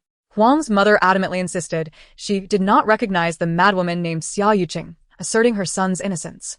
Amid the crowd, Yin Zhiyi nodded subtly toward Miss Pan 5, who signaled for an elderly man to be brought forth. The old man claimed to be a woodcutter from the vicinity of Daming Lake, who, having lost track of time while gathering firewood, coincidentally witnessed a man commit murder and dispose of a body. His shouts had attracted the attention of the Pan family, allowing them to rescue the barely alive Xia Yuqing and ultimately save her life. Huangshang felt a surge of alarm and guilt at the woodcutter's testimony. He was uncertain whether the old man had truly seen him commit the crime, but he would never confess to it. Huangshang's denial proved futile, for the marks on his hand bore witness to Xia Yuqing's struggle. The anesthetic contained irritants, causing Huangshang's wounds not only to show no signs of healing, but to become inflamed and rotten. Huangshang stubbornly resisted, falsely claiming his injuries resulted from an accidental scrape. Denial mattered little, as the Pan family continued to present witnesses. Chapter 47. Are your witnesses mass-produced? The attendant from Huachuntang identified Huangshang, detailing his purchase of sedatives at their pharmacy. As soon as the attendant finished speaking, Huangshang vehemently denied the accusation, questioning the validity of the attendant's claims. The apothecary sees countless customers daily. How can you assert that I was the one who purchased the drugs? This was indeed a clever inquiry, sparing Lord Zhang the need to interrogate each witness individually. My lord, this can be easily explained. Due to the story of Qin Shimi, the public holds a particularly strong impression of Huangshang. Moreover, on that day, Huangshang asked a rather peculiar question. He inquired whether the drug could only incapacitate one person and not a cow. Naturally, I had to refute such a statement, as it cast doubt upon our shop. Hence, I asserted that this drug could incapacitate not just one person but could take down 10 cows. Of course, I was exaggerating. In reality, the drug's potency is not that great. By the end, the attendant felt somewhat embarrassed by his own embellishments. Upon hearing the attendant's words, Huang Shang's heart raced. Could it be that the ineffectiveness of the drug, combined with the frigid lake waters, allowed Xia Yuqing to awaken and call for help shortly after he left? Such an explanation was plausible, yet the testimonies of Xia Yuqing and the woodcutter did not serve as particularly damning evidence against him. This is merely your one-sided account. Utterly unthreatening. Furthermore, you are all witnesses procured by the Pan family, who can ascertain whether you have conspired together to bring about my downfall. Even if you speak falsely, outsiders would remain unaware. Although the onlookers recognized Huang Shang's attempt at evasion, they could not deny that he had a point. Seeing that the evidence and witnesses they had provided could not deliver a fatal blow to Huang Shang, Miss Pan 5 began to feel a sense of panic. This trial was a gamble of her entire pride and even her future happiness. Should she fail to bring Huang Shang to justice, she would face utter ruin. Outside the red line, Yin Zhiyi observed the courtroom spectacle with the detached demeanor of a spectator, relishing the expressions of each individual present. She had initially believed that Miss Pan Wu was a formidable individual, possessing the calmness and composure that one would expect in a crisis. However, it turned out that her psychological resilience was rather limited. Shaking her head in amusement, Yin Zhiyi discreetly departed from the crowd. In a secluded corner, she meticulously enhanced her features with cosmetics, adjusted her attire, and cleared her throat, ensuring that she appeared as a refined gentleman before confidently re-entering the courtroom. Zhang Darren. I too possess evidence that may alleviate your burdens. Yin Zhiyi's sudden entrance shattered the courtroom silence, prompting Huang Shang to once again question his life choices. Were the witnesses from the Pan family being mass-produced? One after another, they continued to appear. With a mere glance, Wei Nanfeng instantly recognized the newcomer. Thus, before Zhang Darren, who was wiping his cold sweat, could utter a word, Wei Nanfeng directly allowed Yin Zhiyi to present her evidence and graciously offered her a seat, which Yin Zhiyi promptly and politely declined. Upon hearing the familiar male voice, Xia Yuchan's eyes brimmed with tears as she cast a pitiful gaze towards Yin Zhiyi. Young master, you have finally arrived. Yin Zhiyi smiled and nodded at Xia Yuchan, handing her a handkerchief from his sleeve. Observing this, Wei Nanfeng's expression darkened, casting a disapproving glance at Xia Yuchan, who was using the handkerchief to dab her eyes. Instantly, Xia Yuchan felt a chill run down her spine, trembling involuntarily. Why was that gentleman looking at her in such a manner? Was he displeased with her public display of tears, disrupting the courtroom's order? Yin Zhiyi had no time to concern himself with Wei Nanfeng's sudden outburst. Instead, he calmly retrieved a luminous pearl from the pouch at his waist. Those with discerning eyes would recognize that this pearl was round and lustrous, clearly a rare gem among luminous pearls. I am but a traveling merchant, fond of collecting treasures in my spare time. Recently, I fortuitously acquired a pair of exquisite luminous pearls, which I have taken a liking to and often carry with me. I must confess, a friend entrusted me to look after Miss Xia. However, upon hearing that Brother Huang was eager to reunite with his wife, I had no choice but to expedite Miss Xia's departure from the residence to facilitate her union with her husband. At this point, the crowd remained puzzled. What was the purpose of this suddenly emerging merchant's ramblings? His words seemed only to confirm that he had taken care of Xia Yuchan for a few days, with no other utility. I must admit, while preparing Miss Xia's belongings, I intended to discreetly slip her a purse filled with silver. As Brother Huang has not been faring well lately, I thought to assist my friend without attracting attention, thus preserving Miss Xia's reputation. Alas, the maid in the residence was careless and mistakenly swapped the purse containing the luminous pearl with the one filled with money.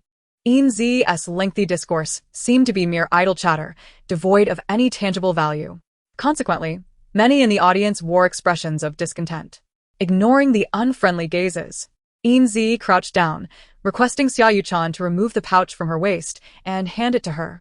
Among those present, only Wei Nanfeng grasped the deeper implications of Yin Zhiyi's words, a slight smile curling at the corners of his lips. Upon opening the still damp pouch, it indeed contained a luminous pearl. However, unlike the one Yin Zhiyi had previously presented, this pearl was marred with numerous imperfections. It was well known that while the jade-colored luminous pearl was a prized gem, providing illumination akin to daylight at night, it had a fatal flaw Its delicate texture was difficult to maintain. If stored in a pouch with frayed threads, even slight pressure could damage the pearl surface. Although Huangshang did not comprehend the intention behind Yin Zhiyi's words, his instincts warned him that trouble was brewing. Indeed, the very next moment, Yin Zhiyi placed the damning evidence before him. The powder from the luminous pearl was exceedingly fine, and ordinary fabric could not contain it. If I am not mistaken, some of this luminous pearl powder has undoubtedly transferred onto Miss Xia's garments. Oh, rest assured, Brother Huang. The powder not only remains intact when exposed to water but also becomes exceedingly adhesive. Therefore, to establish your innocence, I would kindly ask Miss Xia to change into another outer garment in the inner hall and present the evidence to Zhang Darren. Xia Yuchan, somewhat taken aback, touched the area where her pouch hung at her waist, entirely unaware that it contained a pearl of immeasurable value. This young master was indeed extraordinarily wealthy, charming, and considerate, willing to assist her in seeking justice. She could not let this kindness go to waste. There is no need. I am willing to remove my outer garment right here, to prevent anyone from falsely accusing me of foul play during my change. Moreover, I am but a woman from the brothels, unconcerned with matters of reputation. It is merely an outer garment. Perhaps no one understood Huangshang better than Xia Yuchan. For Huangshang indeed harbored thoughts of using such statements to silence the murmurs of the crowd. Yet, Xia Yuchan's unexpected response completely thwarted Huangshang's plans. Chapter 48. The Most Powerful Assist?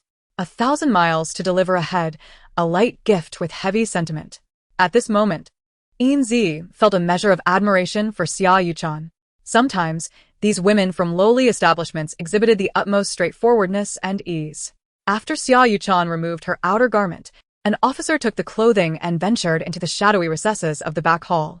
To ensure fairness, Zhang Darren randomly selected a few onlookers to accompany him in examining whether the garment bore any traces of luminous pearl powder. In the dim corner, indeed, the waist area of Xia Yuchan's outer garment shimmered with glowing powder, which would be even more apparent at night. Brother Huang, you claim you do not know Miss Xia, yet you certainly did not encounter her on the night of her demise. Do you dare extend your hands for all to inspect? Yin Zhiyi had initially hesitated to assert that Huangshang's hands would bear the luminous pearl powder. But Xia Yuchan's habit of seeking solace in a man's embrace inadvertently aided her. As long as Xia Yuchan had been held by Huangshang, whether he attempted to push her away or draw her closer, his hands would inevitably acquire the luminous pearl powder. Moreover, when Huangshang had carried Xia Yuchan, his arm had encircled her waist entirely, with his bare skin brushing against the fabric at her waist. Clothing could be changed, but the evidence clinging to one's skin would not deceive. As the crowd's attention focused on his arms, Huangshang's eyes darted, instinctively retreating his hands. He knew that once inspected, all his incriminating evidence would be laid bare. While others hesitated to act, Wei Nanfeng did not. He set down his teacup and swiftly approached Huangshang, seizing the moment before Huangshang could react to deftly lift his sleeve. With the fabric raised, his arm revealed a myriad of sparkling specks, undoubtedly the powder from the luminous pearl. The tide had turned. Huangshang's chances of exoneration were gone. Huang Mu, who had been oblivious to Wei Nanfeng's intentions, recognized the dire situation from Huangshang's pale complexion. Suddenly, the previously inconspicuous Huang Mu lunged at Wei Nanfeng in a frenzy. Fortunately, as a martial artist, Wei Nanfeng was highly alert, deftly evading Huang Mu's assault. A mother's love is always formidable. Faced with the grim expressions of the officers and the indignant crowd, Huang Mu resolutely positioned herself in front of Huangshang. Her protective instinct unmistakable. Do not approach. My son has earned his name and honor. He is not to be harmed by you ignorant commoners. What is wrong with keeping a concubine? Given my son's talent and abilities, having multiple wives is only natural. Furthermore, my son's disciplining of that Xia vixen is merely a matter of managing his own woman. It has nothing to do with you. The death of a courtesan is hardly a tragedy. Perhaps it is a cause for celebration. What right do you rabble have to insult my son? In this world, among the countless beings, there are many unfaithful men. You, and all of you are not virtuous individuals. You accuse my son of being like Chin Shimmy. Yet are you not all guilty of clandestine affairs and nocturnal escapades in the streets of Flowers and Willows? The few men pointed out by Mother Huang shrank back, their eyes darting nervously, bearing expressions akin to those of thieves caught in the act. Though Mother Huang possesses a thick skin, Her words carry an undeniable truth. It is easy to seek a priceless treasure, yet rare to find a true lover. This farcical scene of dogs biting dogs has likely wounded the hearts of countless women. Yin Zhiyi sighed silently. To speak frankly, Mother Huang's commotion, while ostensibly defending Huangshang, has effectively pushed him into a corner, confirming his abandonment of his wife to take another and the plot against life. One reaps what one sows. This timely assistance was quite on point. Given the vast implications of Huangshang's actions, the court has decreed a severe punishment, the stripping of his titles, confiscation of his assets, a lifetime ban from holding office, and after receiving 80 strikes of the rod, exile to a desolate, frigid land, never to step beyond its borders again. In the end, Chen Shimi received his just deserts, and Qin Xianglian was vindicated. Yet did all suffering and nightmares truly come to an end? As for this question, only Qin Xianglian herself could know. Chapter 49. A life saved ought to be repaid with devotion, yet you have repaid kindness with malice. With Huangshang's disheartened collapse, the tumult between Chen Shimi and Qin Xianglian finally settled. Having achieved the desired outcome, Yin Zhiyi, the strategist, prepared to withdraw. However, she underestimated the situation. Young master, please wait. After a moment, Yin Zhiyi realized that the desperate calls of Xia Yuchui were directed at her. Turning back, she saw Xia Yuchui, frail and unsteady, chasing after her. A woman who had just suffered a miscarriage could barely manage to appear in court, so how could she endure any strenuous activity? Frowning, Yin Zhiyi reached out to support Xia Yuchui's arm through her clothing. In this moment, she was a man and could not afford to engage in actions that might lead to misunderstanding, even if the other party bore no objection. She must adhere to her principles. At this moment, the young lady ought to sever ties with Huangshang, yet it appeared that Xia Yuchui had nowhere to return to. It would be unthinkable to drag her ailing body back to the brothel and resume her former occupation. One's body is one's own, the foundation of a person's livelihood. She must learn to cherish herself. This is worth 10 taels of silver. Find a place to recuperate before making further plans. It was her lack of foresight. Even if Miss Pan could temporarily set aside her grievances to care for Xia Yuchui, she could not simply forget past resentments. It was unreasonable to expect a wife, battered by marriage, to care for a concubine. Regardless, she had indeed calculated her actions regarding Xia Yuchui, and the lost child bore some of her responsibility. Perhaps she could make amends as best as she could. Xia Yuchui held the pouch of money that Yin Zhiyi had offered with both hands, tears streaming down her pale hands. In her tumultuous and fleeting life, filled with schemes, she had always been met with disdainful and lecherous gazes. In the eyes of her patrons, she was a wanton plaything. In the eyes of the brothel madam, she was a mere tool for profit, and in Huangshang's eyes, she was merely a fleeting novelty. After 18 years, the only kindness she had encountered came from this young master before her. He was her savior. That night, when Huangshang had cast her into the depths of the lake, though she was eventually rescued, it was he who had breathed life back into her with an extraordinary act. In her hazy consciousness, she had seen the concern and warmth reflected in his enchanting peach blossom eyes, reminiscent of the sunlight on a winter's day. Raising her gaze to the somewhat flustered Yin Zhiyi, Xia Yuchui slowly smiled, her eyes shimmering with allure. Young master, it is often said that a life saved ought to be repaid with devotion. I possess nothing of worth, yet if you do not mind, I would be willing to follow you for eternity, serving you as a maid. Yin Zhiyi was taken aback, awkwardly forcing a stiff smile. In truth, there was no need for such an offer. This would be repaying kindness with malice. Observing Xia Yuchui's earnest appraisal of her startled expression, Yin Zhiyi could not help but laugh. You jest, young master. I was merely teasing, yet you took it to heart. Your great kindness is beyond my ability to repay. I can only pray for your well-being, wishing you peace and joy for the rest of your days. With that, Xia Yuchui solemnly bowed to Yin Zhiyi before gracefully turning away and departing slowly. Out of Yin Zhiyi's sight, the smile on Xia Yuchui's lips was stained with tears. She understood that, given her identity and experiences, she was unworthy of him. How wonderful it would have been had they met under different circumstances, allowing her the courage to seize her own happiness. Alas, she was a fallen flower, a mere courtesan, lacking even the right to declare her feelings. Moreover, he was not who she thought he was, but rather someone else entirely. Having spent half her life in the brothel, she was not so naive as to mistake a girl with pierced ears for a young master. Yet, since she did not wish for him to know the truth. She would feign ignorance. In the knowledge that you are not who you seem, I gift you this embroidered skirt. I sense your affectionate intentions, and I shall forever cherish them in my heart. My family's tall building stands firm, while my beloved holds a fan in a splendid realm. Knowing that your true heart is not like the bright moon, I willingly enter into a binding agreement. I return your precious pearl, now dampened by my tears, lamenting that we did not meet before marriage. Young master, even if you are a woman using xia yuchui, I bear no resentment. I am unworthy of you, and cannot bring you trouble or distress.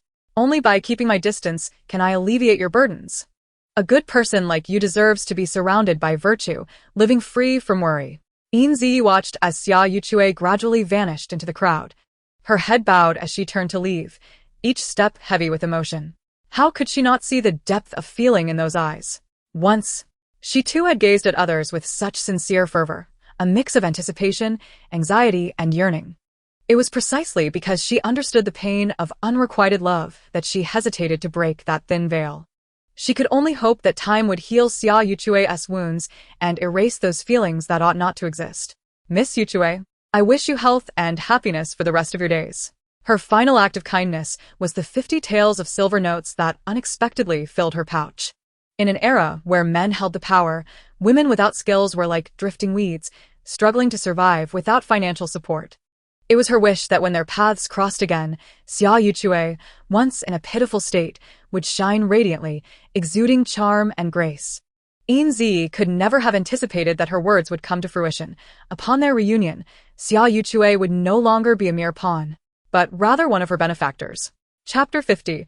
Has the tragic tale transformed into one of adoration? Yin Zhiyi had initially believed that by resolving the issues surrounding xia yuchui and the Pan family, her involvement would end there. Yet, she soon realized how naive she was.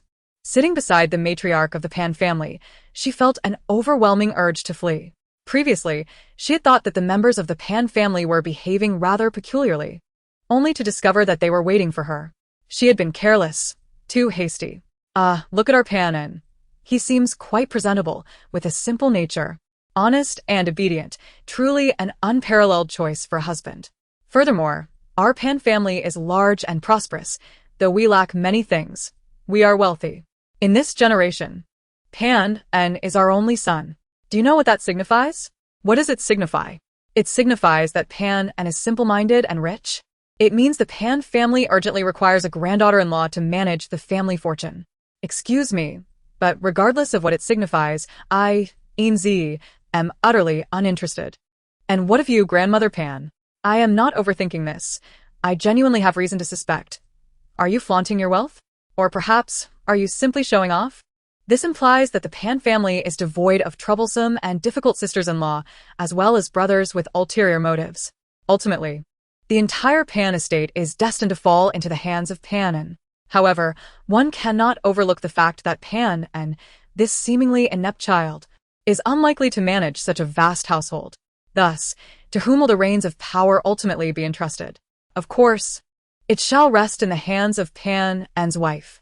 Yin Zhiyi cast a glance at the bewildered Pan, who, interrupted during his meal, sported grains of rice clinging to his face, combined with an innocent expression reminiscent of a child still weaning. It is no wonder that the Pan family is in such a hurry. Should Pan choose a cunning wife, he would undoubtedly be completely at her mercy. The Pan family could face ruin. While she felt a deep sympathy for the tribulations of the Pan family, it did not imply her readiness to selflessly offer her assistance. Is it truly impossible to escape the curse of matchmaking, even in ancient times?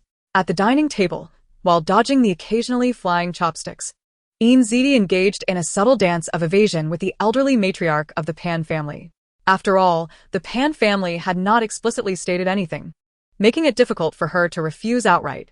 Finally managing to escape the awkward dinner gathering and distancing herself from the overly enthusiastic matriarch, Yin Zhiyi encountered the unexpectedly lively child, Huang Wani. Standing in the courtyard, Yin Zhiyi sighed, her hand pressed to her forehead, when suddenly her hem was tugged. Following the force, she beheld a timid young girl, adorned with twin buns and dressed in a pale yellow skirt, gazing at her shyly. Yin Zhiyi crouched down, grasping the girl's wrist. It's you, little Wani. What brings you to seek your sister? Upon hearing her name spoken accurately, Huang Wani's face lit up with joy, yet she remained somewhat bashful. Nevertheless, her suddenly sparkling eyes betrayed her true feelings. Not sister. Yin Zhiyi could only smile helplessly. Was it her maturity that was excessive, or the child's sensitivity that was heightened? Internally, she felt seasoned, in terms of psychological age. She had lived the lives of 3 generations, totaling over 40 years, making her hardly a sister. With a bit more effort, she would even be of grandmotherly age. It's aunt. Yin Zhiyi's expression froze momentarily as her gaze mechanically fixed on the earnest little girl. Aunt? Had the entire Pan family conspired to make such a bizarre decision? Why did everyone believe she and Pan were a couple, while the two involved were utterly oblivious? This was rather excessive. The young girl cared little for Yin Zhiyi's inner turmoil. She simply knew she adored her little uncle and was fond of the sister before her. If the two she cherished could unite in matrimony, it would be nothing short of perfect. This way, she could play with both her uncle and aunt every day. Yin Zhiyi felt her thoughts becoming chaotic. To be frank, based on her own experiences, she had always perceived herself as either the protagonist in a tale of suffering or the supporting character in a sweet narrative, never once imagining that she would become the central figure in a story where she was showered with adoration like a Mary Sue, loved by men, women, and children alike. The pressure was immense. Chapter 51. The jealousy of Wei Nanfeng approaching a new funeral pyre in the prelude. It was mentioned that Yin Zhiyi visited the Pan family, but was met with a series of shocks, prompting her to hastily bid farewell and escape the household. Just as she departed, Wei Nanfeng arrived at the Pan estate. Upon witnessing the sudden visit of the esteemed official from the Integrity Bureau, the members of the Pan family were filled with trepidation. Surely, this unexpected visit must have some underlying cause. Had someone conspired against them, accusing the Pan family of illicit gains? Although the Pan family had conducted honest dealings for generations, the adage states that no business is without its tricks. Which merchant can claim absolute innocence? Despite the waves of speculation flooding their minds, Lord Pan still respectfully welcomed Wei Nanfeng into their abode. The thoughts of the Pan household members were easy to decipher. Wei Nanfeng was well aware of certain matters, yet he found no immediate need to quell their suspicions.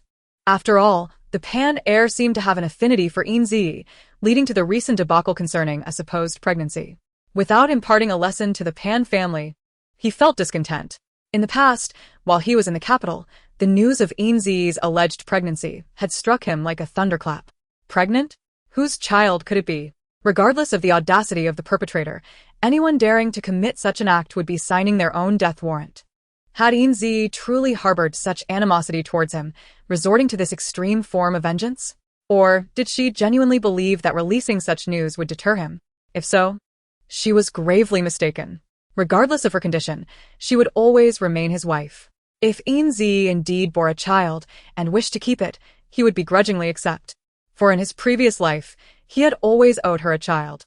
Nevertheless, the thought of the child being someone else's flesh and blood, and that Yin Zhiyi had once flourished under another, ignited a desire within him to obliterate everything. He even considered the notion of perishing alongside her. Thus, he spent an entire afternoon in his study, tormented by his thoughts, shattering everything within reach. He was eager to journey to the West Continent to ascertain the truth. As he repeatedly reassured himself to accept the worst possible outcome, a sudden realization struck him. How could Yin Zhiyi have the opportunity to engage in a clandestine affair with another man after they had spent so much time together in the Valley of Death? Moreover, during their perilous journey, they had been constantly occupied, with scarcely any time to rest. Though he had never been a father, he had witnessed the various behaviors exhibited by Zhou Meyer during her pregnancy. Even Zhou Meyer, who regarded her child as a mere tool, would delicately nurture her pregnancy, fearful of any harm befalling the child. Much less someone as emotionally invested and longing for a child as Yin Zhiyi, should she be pregnant. She would prioritize the child above all, never risking its safety. Indeed, when Yin Zhiyi was convalescing at Hongya's place, Hongya had checked her pulse. If she were with child, Hongya would surely be aware and would not keep silent. As far as he understood, Hongya was not one to shy away from gossip, nor was she devoid of curiosity. Otherwise, he would not have been able to exploit the situation surrounding the Saint Lord's shrines so effortlessly. This situation must have arisen from some miscommunication. Upon summoning the messenger for a thorough inquiry, he discovered that it was merely a case of hearsay, without any concrete foundation. He had thought that someone as virtuous as Yin Zhiyi would never find herself in such a predicament as an unwed pregnancy. Later, after sending someone to the West Continent for further investigation, he learned the entire sequence of events. Upon realizing that the rumor had originated from Pan An's careless words, Wei Nanfeng exhaled in relief, while simultaneously noting down a mental reprimand for Pan An. This incident also made him cognizant of the necessity to visit Yin Zhiyi in the West Continent without delay. Some matters, when prolonged, can lead to misunderstandings. Of course, addressing Pan An was equally urgent. Only after sipping a cup of tea in the main hall of the Pan family did Wei Nanfeng finally clarify that his recent visit was not for official business, but rather a personal matter. This revelation allowed the Pan family to finally relax their anxious hearts, though their curiosity remained. What could possibly concern this esteemed official from the capital regarding the Pan family? Why were they unaware? Forgive my ignorance, but may I inquire further? It was only Pan An, the epitome of naivete, who would dare to voice such a question, and his promptness left Lord Pan unable to intervene, resulting in an awkward smile. I have heard that your family has some connections with the Yin family? The Yin family? How could this matter involve them? Historically, the relationship between officials and merchants has always been delicate. A single misstep could lead to accusations of collusion. There is no such relationship. The Pan family has no dealings with the Yin family at present. It is merely that my younger brother enjoys making friends and is quite familiar with the third miss of the Yin family. Oh, familiar, you say? To what extent? Wei Nanfeng squinted his eyes, glaring unfavorably at the foolishly grinning Pan An. The words of Lord Pan seemed to conceal some hidden intrigue. Temperereli no relation? Could it be that the Pan and Yin families are on the brink of a significant union? Congratulations indeed. Sometimes, the power of heredity is remarkably potent. For instance, Pan An is rather dull-witted, and his father is hardly any better. You are too kind, my lord. To speak candidly, my family holds Miss Yin in high regard. It may amuse you, but I trust you've noticed that my son possesses a pure and gentle disposition, lacking in social finesse. Conversely, Miss Yin is eloquent and astute, possessing a heart as intricate as a finely crafted clock. Do they not complement each other perfectly? They are, quite simply, a match made in heaven. A match made in heaven? Could Pan An possibly be worthy? Wei Nanfeng was destined to ascend to greatness, a figure of maternal grace. Something that a mere merchant family could hardly aspire to. Such thoughts were utterly preposterous. Lord Pan, every individual has their own aspirations. Fate has its own design. I hope the Pan family will proceed with caution and refrain from harboring unworthy ambitions. After this unsolicited visit, Wei Nanfeng departed in a sudden fury, leaving Lord Pan perplexed. Mother, does this esteemed official harbor jealousy over our family's potential union with Miss Yin? Lady Pan scrutinized her son and husband for a long moment, shaking her head in resignation. She and her late husband had enjoyed a life of distinction and were known for their intelligence. How could they have produced such a foolish offspring? Yet, the daughters of the Pan family were all astute, while this lad displayed none of his father's sagacity. Let us refrain from speaking of matters that are not yet settled, lest we tarnish Miss Yin's reputation. I was mistaken to think that a beloved daughter would lack suitors from esteemed families. It seems some things cannot be forced. The common folk should not contend with the officials. Our family is fated to be apart from Miss Yin. It is our lack of fortune that leads us to miss out on such a worthy match. Second Miss Pan furrowed her brows at Lady Pan, who merely shook her head and patted her hand, conveying a silent understanding. Wei Nanfeng strode away from the Pan residence, the cool night breeze soothing his simmering anger, restoring his rationality. He realized that since his rebirth, he had been unable to control his emotions whenever matters concerning Yi arose. This time, he had been provoked to such an extent that he lost his composure and acted unbecomingly at another's home, a clear breach of decorum. It was unavoidable. He had witnessed the tender farewell between Yin Zhiyi and Xia Yuxuan earlier that day, which stirred discontent within him. From his previous life, he knew that Yi not only attracted the affection of men but also drew the attention of certain women. Mr. Hongya was a prime example.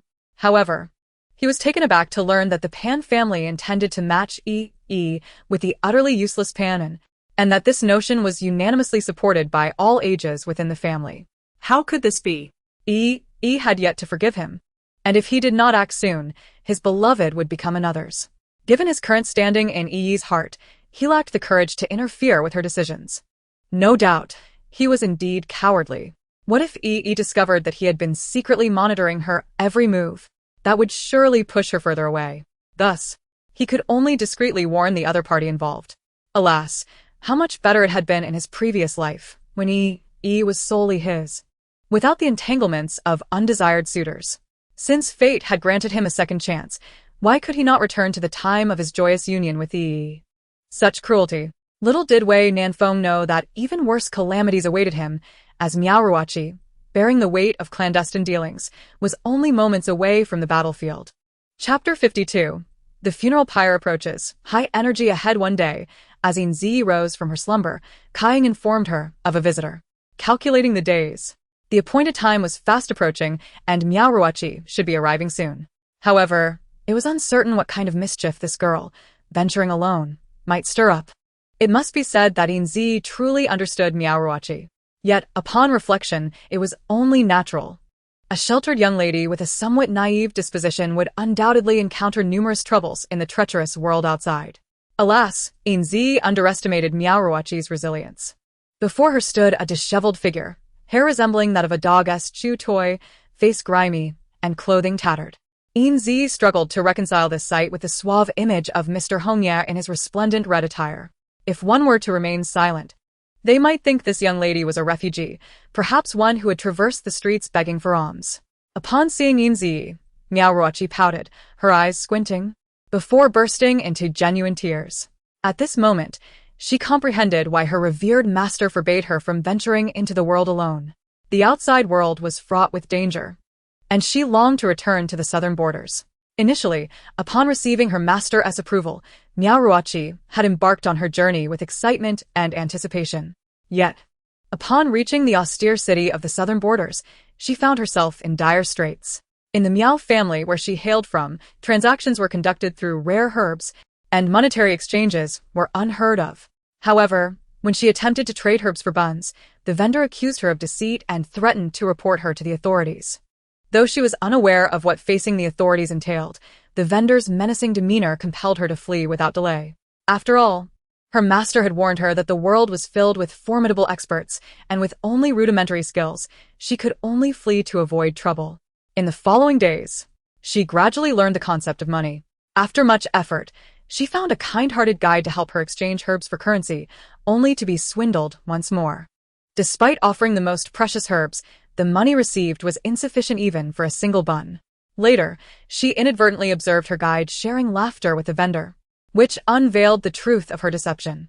Incensed, she sought to confront the swindler, only to find that their household kept a pack of vicious dogs, which chased her down 3 streets. Ultimately, one of the dogs bit her hair, forcing her to sever it for her own survival. With no money and unfamiliar with the surroundings, she repeatedly fell into the traps of deception and pursuit, evading trouble until she finally encountered a good soul who brought her to the Yin household. Yin Zhiyi embraced the sobbing Miao Ruoqi and glanced at her older brother, Yin Tianjia, who had been unwittingly kind to her. With a mixture of amusement and sympathy, she patted Miao Ruoqi's back, soothing the child who had just endured the harsh realities of the world. Observing Miao Ruoqi devouring her food, Yin Zhiyi shook her head and poured her a cup of tea. To her surprise, the girl rejected the tea, insisting instead on a drink to drown her sorrows. With no other option, Yin Zhiyi had to summon several jars of bamboo leaf wine. After a few rounds of drinks, Miao Ruoqi's cheeks flushed, and she began to lament the perils of the world while calling out for her master. Yin Zhiyi, with great patience, indulged the tipsy girl's ramblings, carefully supporting Miao Ruoqi, who swayed unsteadily, until they safely reached the guest room prepared for her. After helping Miao Ruoqi remove her shoes and cover her with a blanket, Yin Zhiyi playfully pinched the nose of the drowsy girl. "You insisted on joining me, and now you've suffered. Haven to you? You truly have a stubborn temperament." Miao Ruoqi frowned, swatting away Yin Zhiyi's playful hand, muttering incantations. "The surname Wei? This young lady will not succumb to your threats. Release me. If you do not allow me to save that sleeping beauty, I shall save her regardless." Her words caused Yin Zhiyi's pupils to constrict, her heart racing. Was Wei Nanfeng seeking the life of her uncle? Chapter 53. Huang Shang's Side Story. This emotion can await remembrance. Yet at that time was already bewildered in the exuberance of youth. One often perceives oneself as the sovereign of the universe, deserving of admiration and deference from all. As the relentless wheel of time rolls forward, one eventually realizes their own insignificance, akin to a mere grain of sand in the vast sea. What gives rise to such a delusion of being the center of the world? Perhaps it is the favoritism of others. Those who are cherished often possess an unfounded sense of security, oblivious to the struggles and sacrifices of others, solely focused on their own desires, causing harm in the process. It is only when their beloved is left battered and bruised by invisible blades, retreating into the shadows, that they awaken to the painful truth, filled with regret. Huang Shang first encountered Pan Susu during a season of apricot blossoms and gentle rain, at a time when he was still a spirited youth. Back then, time seemed to stretch infinitely, and life moved at a leisurely pace. A young heart could only accommodate the affection for a single girl, pouring forth its solitary courage without a hint of remorse. Just like the ancient tales that speak of fateful encounters, a fleeting glance sealed their bond for this lifetime. Huang Shang would never forget the sudden quickening of his heartbeat when he returned her purse. Nor would Pan Susu forget the shyness and flutter in her heart when their fingers accidentally brushed as she accepted it. Does it matter if it was love at first sight or merely physical attraction? Regardless, it was unforgettable and heart-wrenching. In time, the girl, confined within her chamber, would frequently revisit the places they had crossed paths, content even with just a distant glimpse of the dashing young man. Perhaps by divine design, they often found themselves serendipitously meeting, occasionally exchanging a few words. Yet in truth, how many coincidences exist in this world? What Pan Susu perceived as fortuitous encounters were, in fact, the result of Huang Shang's meticulous planning. At that time, he too was a young man, carrying his genuine heart with caution, testing the waters. Upon learning that the girl he admired was none other than the affluent Miss Pan, a moment of hesitation washed over him. Though regarded as an admirable scholar by ordinary folk, he understood that in the presence of the illustrious Pan family, he was but a naught, unworthy of courting their daughter. Was giving up an option? He pondered it, yet could not bring himself to do so. The mere thought of that enchanting girl, destined to marry another and share her life with someone else, twisted his heart in anguish. At that moment, Huang Shang realized he had fallen irrevocably and could not extricate himself. Since surrender was not an option, he resolved to confront the challenges ahead. As long as Susu reciprocated his feelings, he would muster the courage to face the disparagement of those who accused him of climbing the social ladder. Enduring the disdainful glances from the Pan family and pressing forward undeterred. In this world, there are no insurmountable obstacles for the determined. Through their mutual efforts, the lovers ultimately became husband and wife. In the early days of their marriage, even if life was as plain as water, they found sweetness in each other. Despite the meager means of their household, the bride busied herself with respect and filial duty, her mother-in-law beaming with joy and understanding, while the couple treated each other with mutual respect and tenderness. Those days, even while subsisting on humble fare, happiness enveloped them in a blissful haze. Neighbors envied the Huang family, for the townsfolk understood that the essence of life lies in familial harmony and tranquility. Did the impoverished scholar and the wealthy heiress overcome all obstacles to live happily ever after? The narrative does not conclude here but marks a turning point in their lives. With the passage of time, passion waned, sweetness faded, and the mundane concerns of daily life took precedence. Huang Shang began to perceive his wife as mercenary, the spark that once captivated him now dulled by the weight of material concerns that seemed unworthy of his scholarly aspirations. When the romance faded, how could one expect the moon to shine brightly? A saying among the people rings true: only when one manages a household does one understand the value of sustenance. Those unburdened by want possess the privilege to indulge in elegance, often overlooking the hardships of existence. Why do people only recognize their regrets after loss? Is it not possible for home comforts to rival the fragrance of wildflowers? Perhaps not. It is merely human nature to grow weary of the familiar. Some can manage it, while others cannot. Why could he so easily forget the virtues of his devoted wife, squandering their affections? Could a courtesan ever compare to a learned, graceful, and virtuous spouse? How could he be so foolish, so easily beguiled by a fleeting softness? His wife had sacrificed her former vivacity for him and their family. What right did he, a mere beneficiary of her devotion, have to resent her? Huang Shang stood in the dilapidated courtyard, his weary frame supporting him as tears crystallized upon his lashes. After enduring a severe beating, he had narrowly escaped with his life. Before he could properly recuperate, he and his mother were banished from Shizhou. Arriving in this desolate and frigid land, Huang's mother, no longer youthful, began to decline in health, her condition worsening as time passed. With no alternative, he had to drag his ailing body out each day, foraging for wild fruits and grasses to stave off hunger. Although he hailed from a poor family, he had never toiled in the fields, having led a sheltered life devoted solely to scholarly pursuits. Thus, initially, he was ignorant of the edible roots and fruits, suffering greatly alongside his mother. After enduring hunger and cold, they finally grasped the struggles Susu faced. Regret, however, came too late, and the past could not be reclaimed. Before long, Huang's mother succumbed to her ailments, her last moments marked by a tide of remorse, dampening the straw beneath her. "My son, what will you do now that I am gone? I deeply regret not guiding you better, not urging you to cherish Susu. If only I had steered you right, we would not find ourselves in such dire straits, and you would not be alone." In her final moments, Huang's mother likely felt genuine repentance. As one approaches death, their words often reflect profound wisdom. On a night when the cold wind howled and snow fell thick, Huang Shang curled up in a corner of the dilapidated house, closing his eyes forever. His passing was devoid of suffering, for he departed with a smile, lost in dreams. What did he dream of? A virtuous wife, a kind mother, and a beloved daughter stood in a warmly lit room, eagerly awaiting his return. Chapter 54. A hero rescues a beauty? "I thought you were just a youth." The following morning, a gentle breeze waltzed into the room, playfully caressing the hands of Miaoruachi, which rested outside the covers. A sudden chill disrupted her pleasant dreams. Frowning in displeasure, she wrinkled her nose, her eyelashes fluttering. Eventually, she was compelled to open her round, bright eyes. As she sat up, pressing her hand against her aching temples, Miaoruachi felt dazed. She recalled the arduous journey of the previous day, finally locating the Yin residence and reuniting with Miss Yin.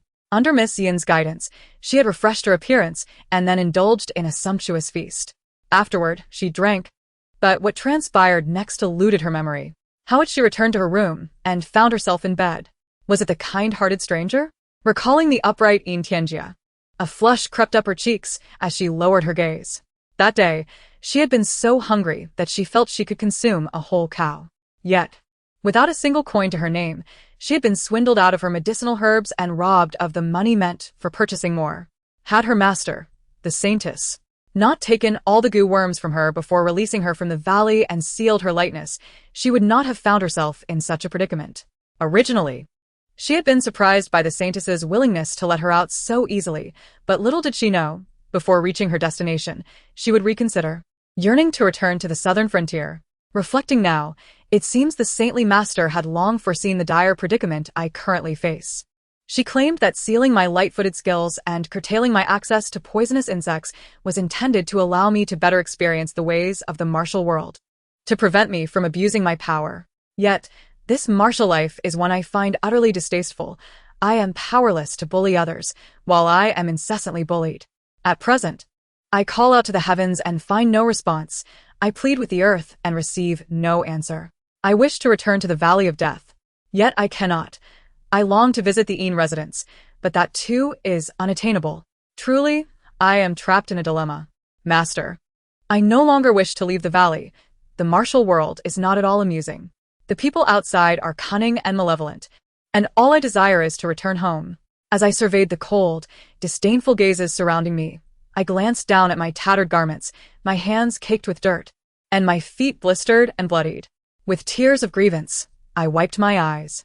"Look, mother, that female beggar is crying. Her face is so filthy, resembling a stray wildcat." Innocent words, yet they struck a painful chord. I bent low to peer into the puddle at my feet, using the murky water as a mirror. Through the yellowed surface, I beheld a disheveled, wretched figure gazing back at me, earnestly reflecting upon her own misery. Is this truly me? How can it be?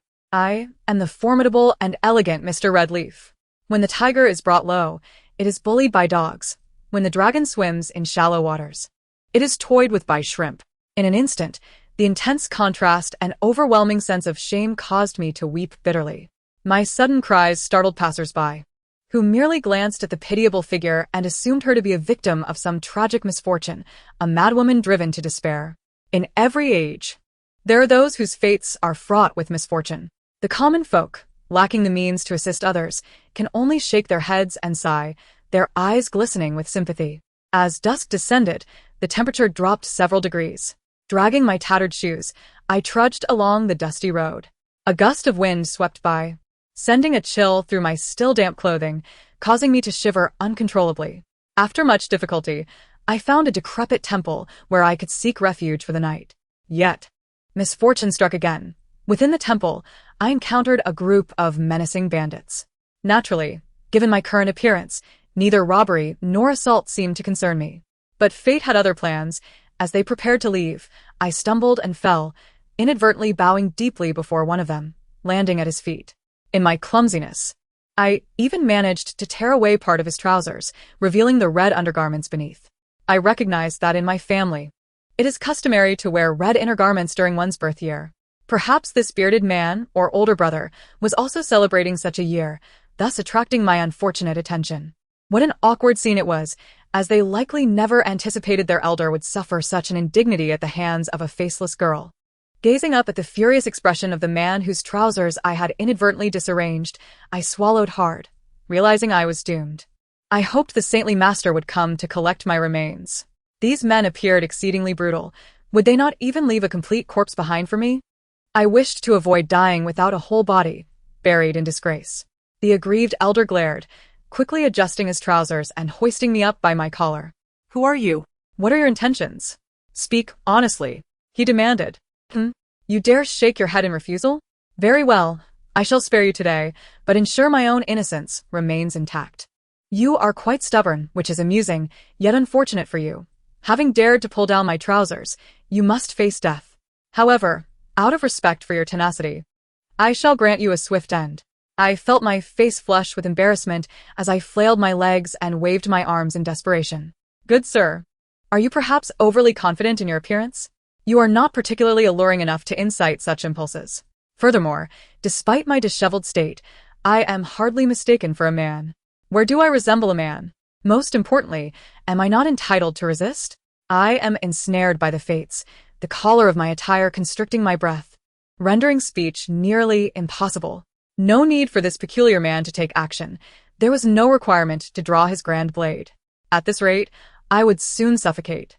I never expected that I would not perish from hunger or poverty, but rather by the very garments that bound me. Brother, one bandit said, this girl is so weak. You could lift her with a single hand. Hey, how can you speak like that? It's not that she is weak. It is because our elder is exceptionally strong, unmatched in prowess.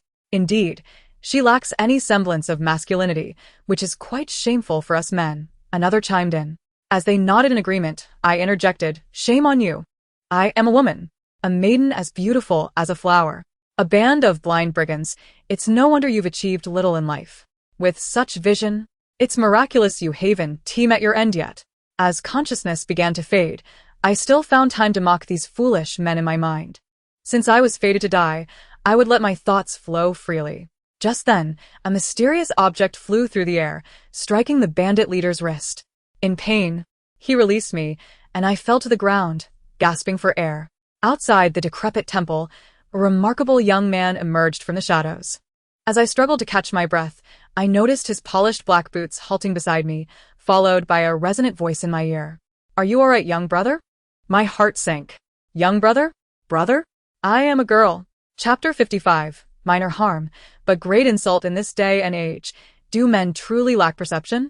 Is the distinction between a young girl and a young lad so hard to discern? I reluctantly lifted my gaze, meeting the striking features of a chiseled face, where a righteous spirit shone forth. His familiar peach blossom eyes softened the otherwise severe lines of his countenance, rendering him less intimidating. In that moment, all my grievances vanished, and the flames of anger within me were extinguished. For the first time in 15 years, my heart raced faster than ever before. Thump, thump. Each beat resonated powerfully, as if it sought to escape my chest and leap from my throat. What is this sensation? A lingering aftereffect of suffocation? Yet, why was I so enthralled by it? Reluctant to break free? Had my mind truly deranged? Or was foolishness contagious? Young brother, are you well? Can you see clearly? Truth be told, even though this man was strikingly handsome, uplifting my spirits at first glance, I would not allow him to speak carelessly. Matters of pride must be treated with respect. In what way do I not embody femininity? I possess all the qualities expected of a lady. Young brother? Who do you think you are? I must teach you some manners. Young brother, I am not your brother. I mean, I am not your sibling. What I meant to say is, could you please refrain from calling me brother? In Miao Ruoqi's imagination, she envisioned herself as a figure of grand stature, with a booming voice and a commanding presence. Yet, in reality, her voice was as delicate as a whisper, barely audible unless one stood close enough to discern her words. She resembled a timid rabbit, startled and hesitant. I'm sorry, I couldn't quite catch what you said. Could you please speak a bit louder? She inquired. Or is it that you're feeling unwell and unable to raise your voice? When she finally shouted, "Don't call me brother, I am a girl," it resonated powerfully, shocking everyone present. A collective question mark appeared above their heads. This timid boy was actually a girl? They genuinely hadn't perceived it. Miao Ruoqi herself was taken aback by her own outburst, covering her mouth in embarrassment. Observing the incredulous expressions on the faces around her, she fell silent. The reaction was not particularly harmful, but it was undeniably humiliating. The first to regain composure was the rugged leader of the bandits, who had previously been stripped of his trousers. Impossible. How can you be a girl? He stammered. Why can't she be a girl? Is she unworthy of that title? Miao Ruoqi, in a fit of frustration, hastily grabbed a piece of cloth and scrubbed her face vigorously until her true self was partially revealed. Only then did the others manage to suppress their doubts and begin to accept the truth. The bandit leader stared at Miao Ruoqi's delicate features for a while before suddenly growing bashful. A man with a beard and a muscular physique awkwardly turned his head, scratching his head in discomfort and shifting his robust body slightly. The sight of a fearsome man blushing made Miao Ruoqi feel slightly nauseous. It was too surreal to bear. Well, since you're a girl and you previously stripped me of my trousers, you must want to marry me, he declared. You don't need to be in such a hurry. My mother always said that a girl should be modest. But don't worry, even if you're not very modest, I'm still willing to marry you. Wait. She could understand the individual words, but when strung together, they made no sense to her. Big brother, that was an accident. You, a man, can't expect a girl to take responsibility, can you? She swore that during the incident, she was too frightened to notice anything. Realizing the situation was spiraling out of control, Miao Ruoqi longed to retreat. She cautiously stepped back, only to accidentally collide with her lifesaver standing nearby. Following the displeased gaze of her benefactor, she noticed the obvious stains of black and yellow on his sleeve. Who did this? Oh, it seemed to be her fault. The cloth she had used to wipe her face had indeed come from her benefactor's sleeve. Embarrassed by his inscrutable gaze, she lowered her head and began to draw circles with her foot, feeling guilty for her actions. This brother, my wife inadvertently offended you, and I apologize on her behalf. My sincerest apologies. The bandit leader, displaying a surprising sense of brotherhood, stepped forward. But who is your wife? Has she even acknowledged that? Please refrain from making assumptions. She shot an incredulous glare at the earnest bandit leader who was apologizing for her, then retreated behind her benefactor. Yin, who had intervened to protect her, quietly shifted to the side, recognizing that this was a family matter in which he, as an outsider, should not interfere. Moreover, he had a strong aversion to wearing anything stained. Exposed to the scrutiny of the crowd, Miao Ruoqi offered an awkward smile. Why did these people behave so unpredictably? No. She couldn't accompany this bearded man. She had endured hardships to experience the adventures of the world, not to enter matrimony. She had no desire for marriage, none whatsoever. Yin, you can't abandon me. I have no relationship with this man. It was all a misunderstanding. I came to find your sister, but encountered some troubles along the way, which left me in this predicament. Please take me back to the Yin household. She had noted the striking resemblance of his peach blossom eyes to those of Miss Yin. Regardless of his surname, she decided he was a Yin. If her mistake were revealed later, she would simply claim she had mistaken him for someone else. For now, her priority was to escape the immediate danger. Who are you and how do you know my sister? He inquired. His sister? Could he truly be a Yin? Perhaps Miss Yin's brother? What extraordinary luck. Perhaps her recent misfortunes had drawn divine intervention to send someone to assist her. A wave of gratitude washed over her, making her feel that her prior struggles had not been in vain. I am a close friend of your sister, and I have come to West Prefecture to seek her. The bandits surrounding them suddenly turned menacing.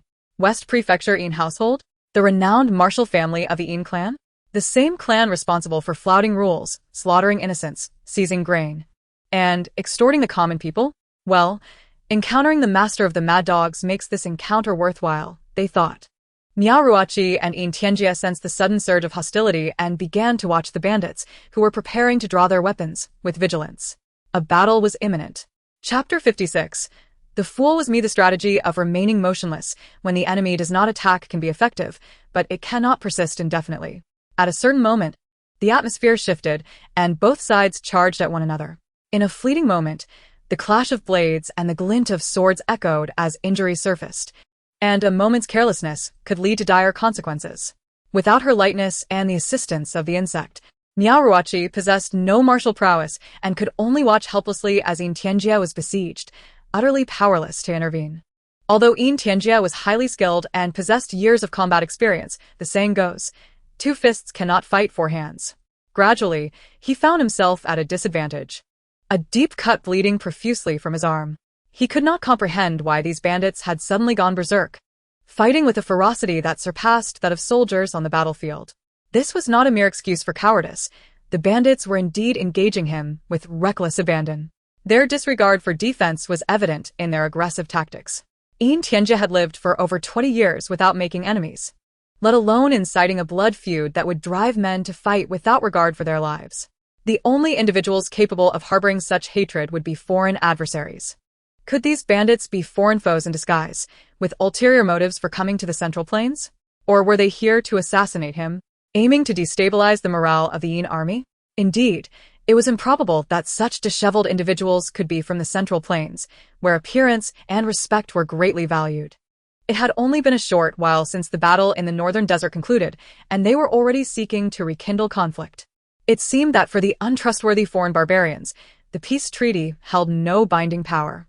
Today, he was determined to ensure these wolves would remain forever in this place. In the blink of an eye, Yin Tianjie's thoughts became increasingly complex, deviating from his original intentions. Initially, he had focused on defense, intending not to inflict serious harm. In the eyes of a soldier, it was disgraceful to strike against one's own people. However, in that moment, he found himself compelled to attack fiercely. Wherever his sword struck, blood would surely follow.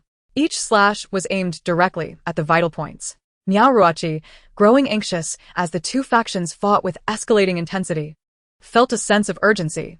Yes, the Miao family did not particularly value the lives of others, but deep within her, she could not bear to watch her benefactor perish. Even if he were only to sustain a minor injury, she felt as if the sharp blade were cutting into her own flesh. If this were not the case, how could she feel such pain and discomfort?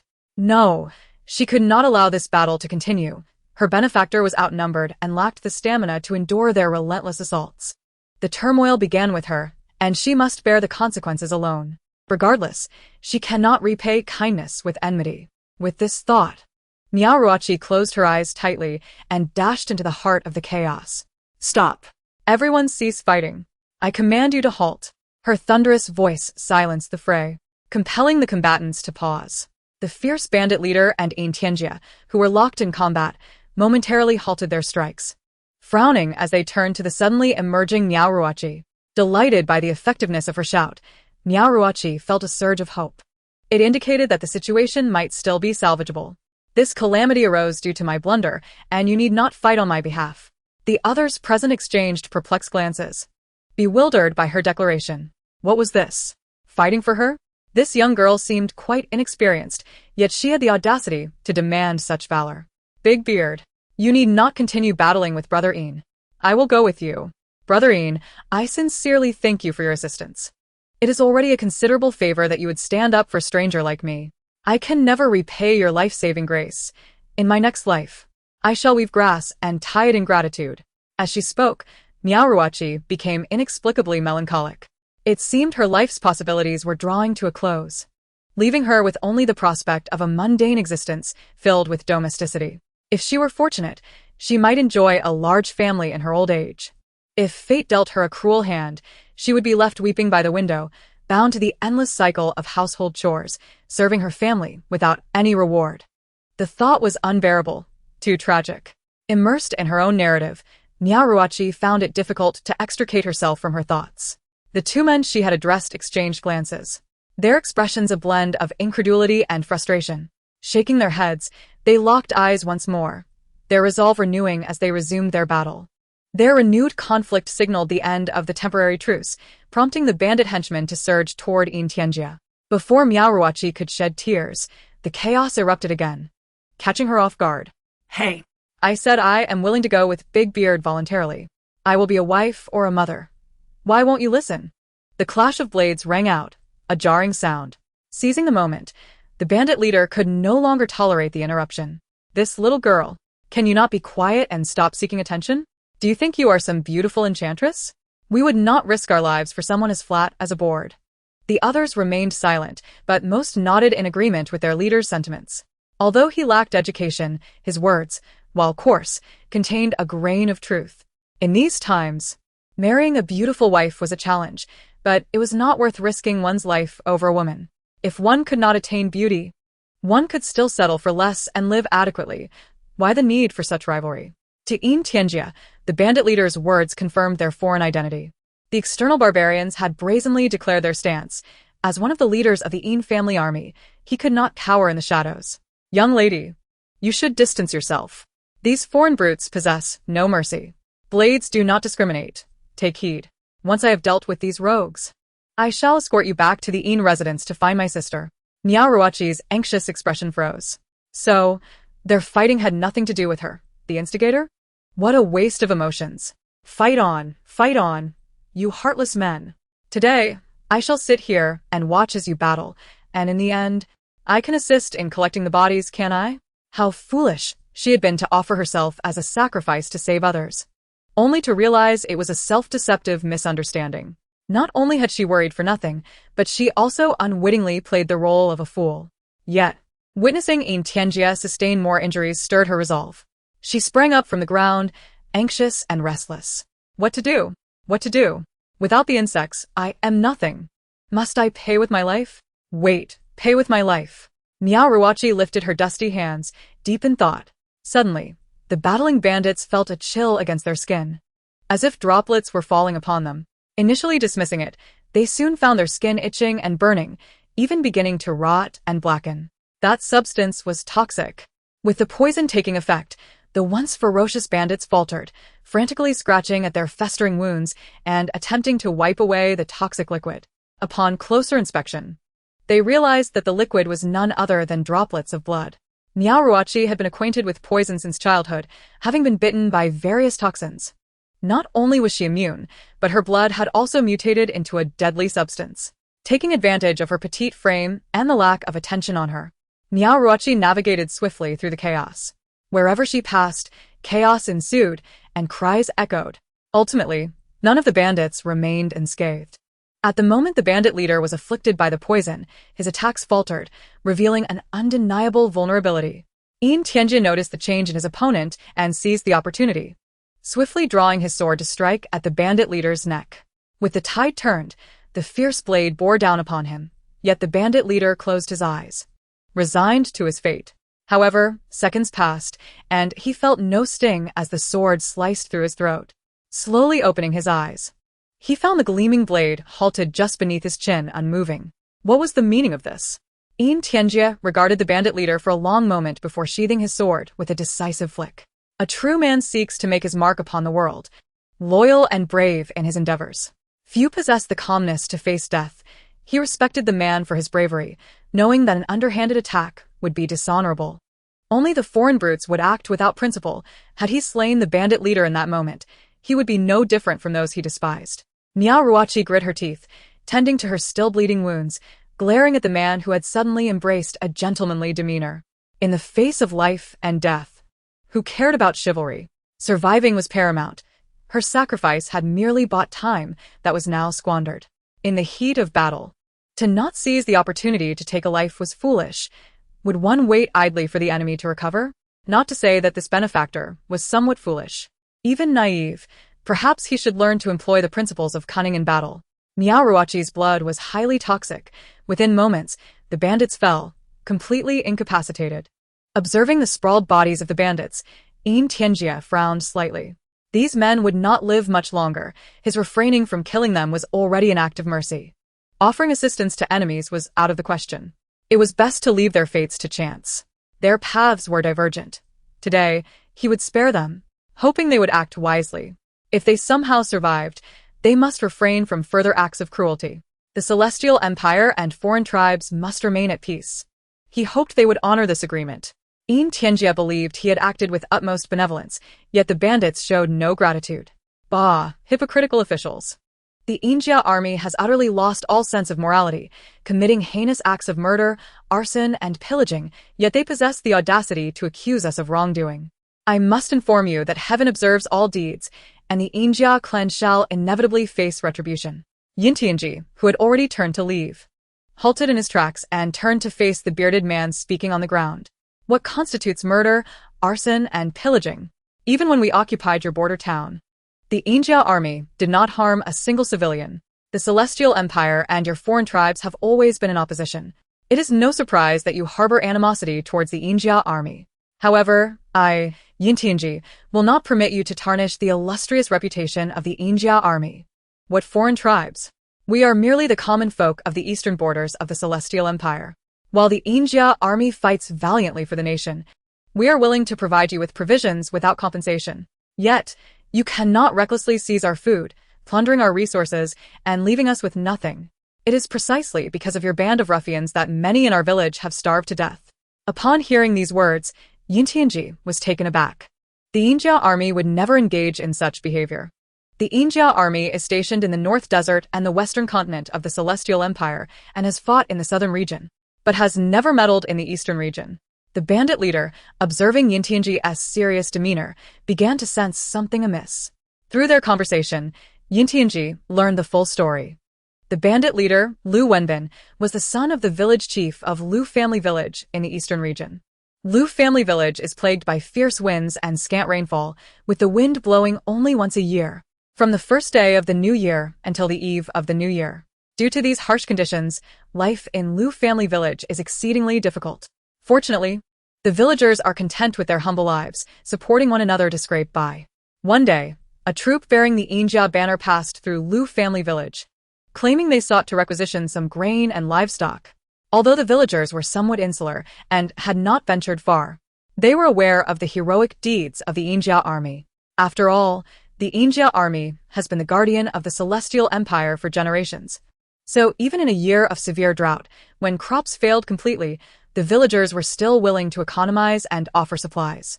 However, before they could agree on how much to contribute, the Yin Zhiyi army suddenly turned brutal, disregarding the lives of the local populace, raiding the village, and seizing all consumables.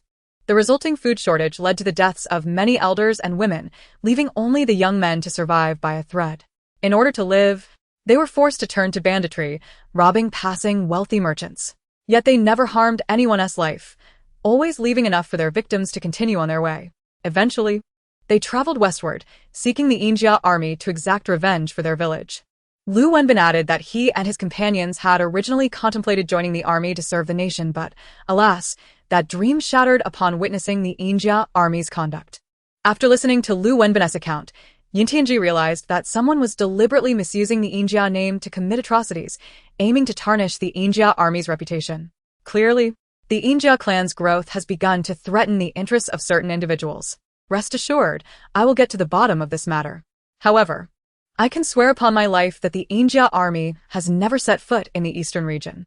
Perhaps you should accompany me back to the Yin Zhiyi clan, and if the opportunity arises and you are willing, the Yin Zhiyi army would welcome your enlistment. Chapter 58. I am undoubtedly doomed. Do you really need to deliver a final blow? Lu Wenbin was uncertain whether the words of this man named Yin were truthful. But given that he and his brothers were poisoned and facing imminent death, they had no other choice. Moreover, this Yin Zhiyi individual, through both demeanor and conduct, appeared exceedingly upright and did not seem like one who would deceive them. Thus, he resolved to take a gamble. If he could help avenge his village during his lifetime, he would have no regrets. If they happened to be deceived, falling from the wolf's den into the tiger's lair, he would ensure that at least one or two members of the Yin Zhiyi clan would perish alongside him. Just as the saying goes, one cannot catch tiger cubs without entering the tiger's den. He would venture into the enemy's stronghold. I trust you and am willing to follow you. However, we are currently poisoned and cannot accompany you to the Western continent. This was directed at Yin Zhiyi, yet Lu Wenbin's gaze remained fixed on Miao Ruoqi beside him. The poison was inflicted by this girl, and it seemed only she could provide the antidote. Yin Zhiyi had also realized this, and turned his gaze toward Miao Ruoqi. Miao Ruoqi, cradling her left hand, gently blew on it, for the saying goes, 10 fingers are connected to the heart. In administering the poison, she had cut the fingertips of her left index, middle, and ring fingers. The wounds must be painful, and she also felt distressed over the blood she had wasted. This was her own blood, not some concocted poison or readily available water. To incapacitate 20 or 30 individuals, she must have sacrificed at least half a bowl of her blood. She could only wonder how long it would take to replenish it. Sensing that all eyes in the dilapidated temple were on her, Miao Ruoqi glanced around and cautiously took a small step back. This young lady, I am exceedingly grateful that you sacrificed yourself at a critical moment to aid me. However, as you have heard, these brothers are not bad people. You do not wish to harm the innocent, do you? To be so easily swayed by the words of others, one must wonder if he truly comprehends the situation. Since departing from the valley, she had encountered nothing but deceitful individuals, and she was not inclined to trust anyone easily. Miao Ruoqi did not respond to Yin Zhiyi but instead turned her head away, pouting, her face clearly expressing her refusal. Observing her lack of cooperation, Yin Zhiyi felt somewhat helpless. He assumed the young girl was merely sulking, especially since she had nearly lost her life previously. Yet this was not the time to dwell on such matters. Regarding the Yin Zhiyi army, he must take these individuals back to the Yin Zhiyi clan. He sensed that the young people from Lu family village would likely become witnesses for the Yin Zhiyi army in the future. Young lady, since you and my sister are dear friends, I, Yin Zhiyi, shall be bold and allow you to call me big brother as my sister does. I kindly ask for your generosity and understanding to provide the antidote to these brothers from Lu family village. Big brother? Does Miss Yin have several older brothers? Wait. Hadn't Miss Yin mentioned that she was a healer in the martial world, eloping with her half-brother? How could this be? She realized she had been deceived. Humph, indeed. There are many frauds in the martial world. Out of 10 statements, only one is true. When she reaches the Yin Zhiyi clan and encounters this liar, she will certainly confront him thoroughly. It would be a shame to waste her earlier efforts to comfort him. Speaking of which, these two siblings are truly dissimilar. One is a cunning little fox, while the other is a complete blockhead. He doesn't even consider the possibility that these individuals might be trying to deceive them for the antidote. A few simple words, and they could easily resolve the poisoning. Then, these two self-righteous do-gooders would be left to wait for their inevitable downfall. I do not possess an antidote. Your blood is poisonous. How could you possibly lack an antidote? If you were to accidentally injure yourself, would you not be doomed? Before Yin Zhiyi could respond, a young man from Lu family village, lying on the ground, could not hold back his anger and shouted. Miao Ruoqi blinked innocently, wearing a look of utmost sincerity. Do not worry, I will not poison myself, for I am immune to all toxins. Isn't that infuriating? The one who shouted weakly tried to raise his outstretched right hand, only to let it fall back to the ground. Infuriating? Do you think that's infuriating? He certainly felt a surge of anger. He was already choking on his own blood. This little girl undoubtedly has the antidote or knows how to detoxify. She just refuses to tell them. Indeed, the wasp stinger reflects the venomous nature of a woman's heart. Yin Zhiyi found himself in a predicament. If the young lady remained steadfast in her refusal to divulge the antidote, he was left with no recourse. She truly was the kind of girl who could effortlessly get along with his sister, equally maddening in her own right. My dear young lady, it seems I owe you a favor. I implore you to generously provide the remedy. This group of brothers was indeed invaluable to the Yin family. Should the lady concede even a little, she would earn his profound gratitude, a debt he would forever cherish. Retreating a step, is it? How simple that may be. Miao Ruoqi stood with grave seriousness, then stepped back with her left leg, her right leg hastily following, taking a significant step backward. I have retreated this far. Surely, that suffices? Observing Yin Zhiyi's increasingly helpless expression, Miao Ruoqi burst into laughter. A person of earnest demeanor could truly be amusing. She raised her left hand, cautiously peeling away the blood-soaked cloth, and with a decisive motion, reopened the wound that had just ceased bleeding. As blood gushed forth, she quickly approached a fallen comrade and smeared the blood upon his wound. This series of actions sent the members of the Lu family into a flurry, scrambling to distance themselves from this enchantress. It was one thing to refuse aid, but did she need to inflict further harm upon them? Yin Tianjia dashed to Miao Ruoqi's side, disregarding the proprieties of gender, and grasped her delicate arm, pulling her upright. Before he could voice his concerns, Miao Ruoqi preemptively explained. Elder brother, have you heard of using poison to counteract poison? Without waiting to ascertain if Yin Tianjia or the Lu family understood, she continued to apply blood to the wounds of others. What could she do? She owed a favor to Yin's elder brother. Yet he had not mentioned this as a bargaining chip and instead sought her benevolence. The Miao family despised being indebted to others, so she had no choice but to continue her bloodletting. However, she would remember this debt, placing it squarely upon Yin's shoulders. Had it not been for her invitation, she would not be enduring such trials. Upon their reunion, she vowed to indulge herself, replenishing her lost vitality and ensuring Yin would find herself impoverished by her demands. Just as during the poisoning, the effects manifested swiftly. The Lu family members, once poisoned, soon felt their discomfort receding and vigor returning. Lu Wenbin, propped against a pillar, shook his still-dazed head and suddenly raised his sword, unhesitatingly aiming it at Miao Ruoqi, who was squatting nearby tending to others. Chapter 59. I beg of you. Be human. Yin Tianjia was startled by Lu Wenbin's sudden attack. The young lady was saving lives at his behest. If she were to meet with misfortune, he would bear the blame and be unable to face anyone. Fortunately, calamity was averted. Lu Wenbin's blade struck at a hissing snake coiled at Miao Ruoqi's feet, intent on ambushing her. Miao Ruoqi had noticed the snake lurking, but having grown accustomed to dealing with various poisons and being immune herself, she paid it no heed. Lu Wenbin deftly skewered the writhing snake with his blade before discarding it and clasping his hands in gratitude towards Yin Tianjia. Thank you, young Master Yin, for your honorable words and repeated courtesies. I, Lu Wenbin, will accompany my brothers back to Shizhou with you, for we are equally eager to uncover the true enemy. I apologize for any previous offenses. Please do not hold them against me. Yin Tianjia returned the gesture. You are too kind, Brother Lu. In the barracks and on the battlefield, there are no distinctions of noble birth. Moreover, we find ourselves in the same world now, devoid of any disparity in status. If you do not mind, you may simply call me Zero. The two, having transformed enmity into camaraderie, engaged in pleasant conversation. Meanwhile, Miao Ruoqi, preoccupied with her tasks, began to mentally tally her debts. Zero? Yin Zero? What a lovely name. Hehe. In the days to come, they would travel together. Could she not? Like the burly Lu Wenbin. Also call him Zero? Zero, Zero, Zero. His parents surely possess great taste to bestow upon him such a melodious name, making me fond of it with each utterance. Lu Laolu observed in disbelief as the young lady giggled dreamily while carelessly smearing the dangerously toxic blood upon his clothing. Miss, are you aware of your lethal potential? They had agreed to not seek the same day of birth, but rather to share the same day of death. He certainly did not wish to perish in obscurity alone. Miss? Hey, miss, are you back with us? Miao Ruoqi was startled by the sudden voice beside her. I am not yet ready to meet my demise. I beseech you to show mercy and act humanely. Your reckless application of that blood is truly more than I can bear.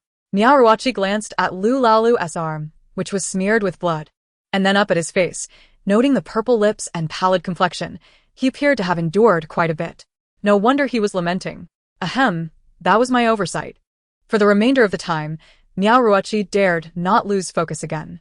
She had promised to assist with the antidote, and with her own injury and blood loss, she could not afford to falter at such a critical moment. Should she inadvertently harm someone while trying to save them, her act of salvation would turn into a deep-seated enmity. After a quarter of an hour, all the poisoned Lu family brothers had regained their strength and were once again lively enough to traverse the world.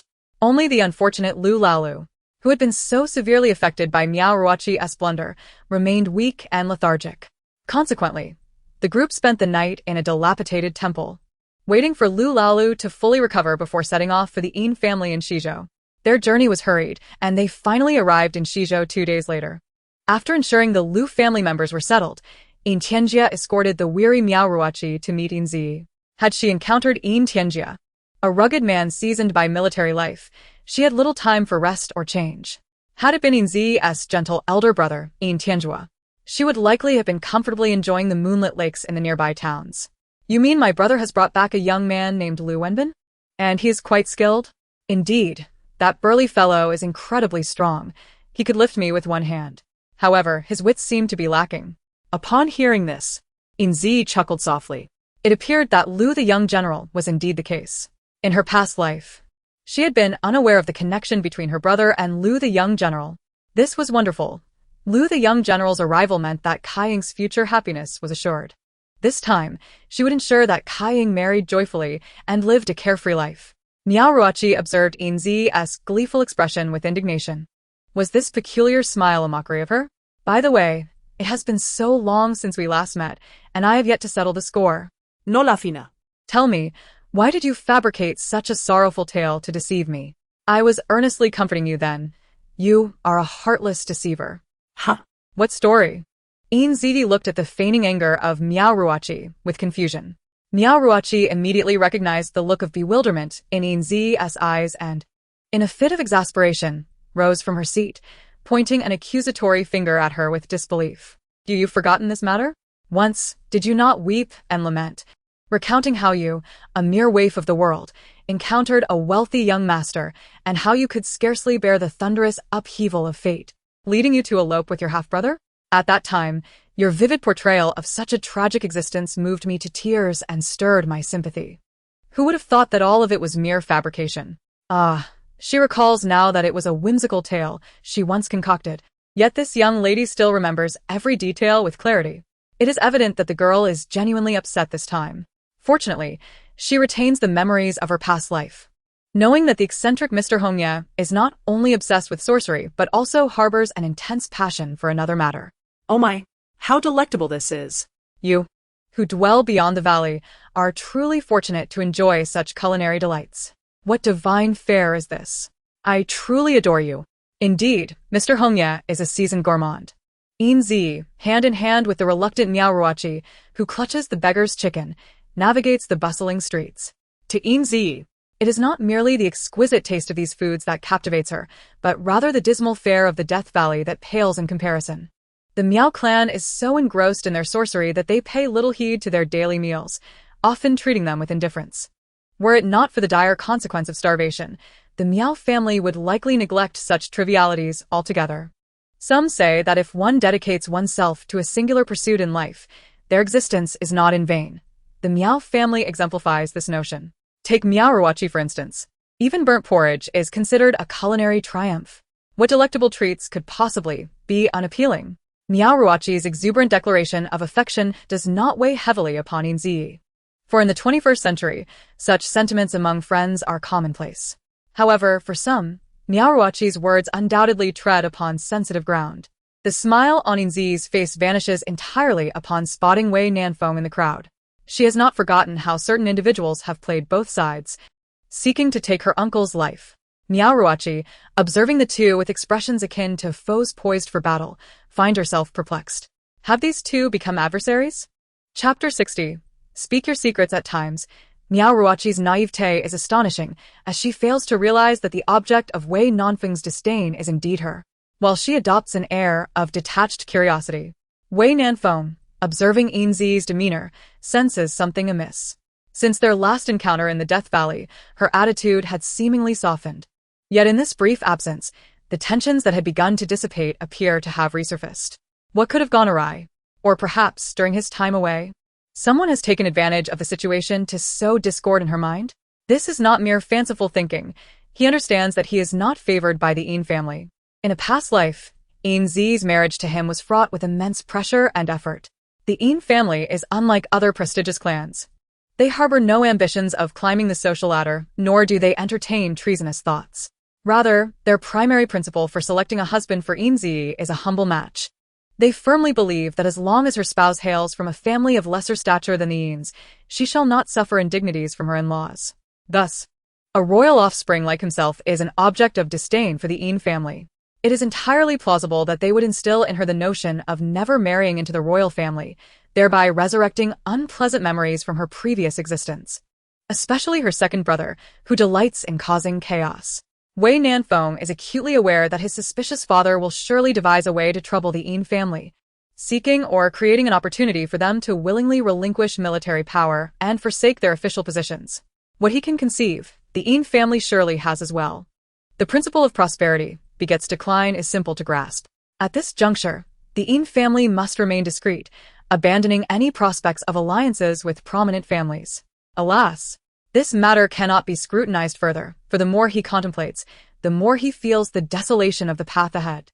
As Wei Nanfeng approaches, the expression on Yin Zhiyi's face shifts from derision to indifference, ultimately transforming into a mask of neutrality as she pulls Miao Ruoqi, who is intent on observing the unfolding drama, to move past him. The smile that had barely begun to form on Wei Nanfeng's lips freezes, his expression stiffening as he watches Yin Zhiyi deliberately avoid his gaze.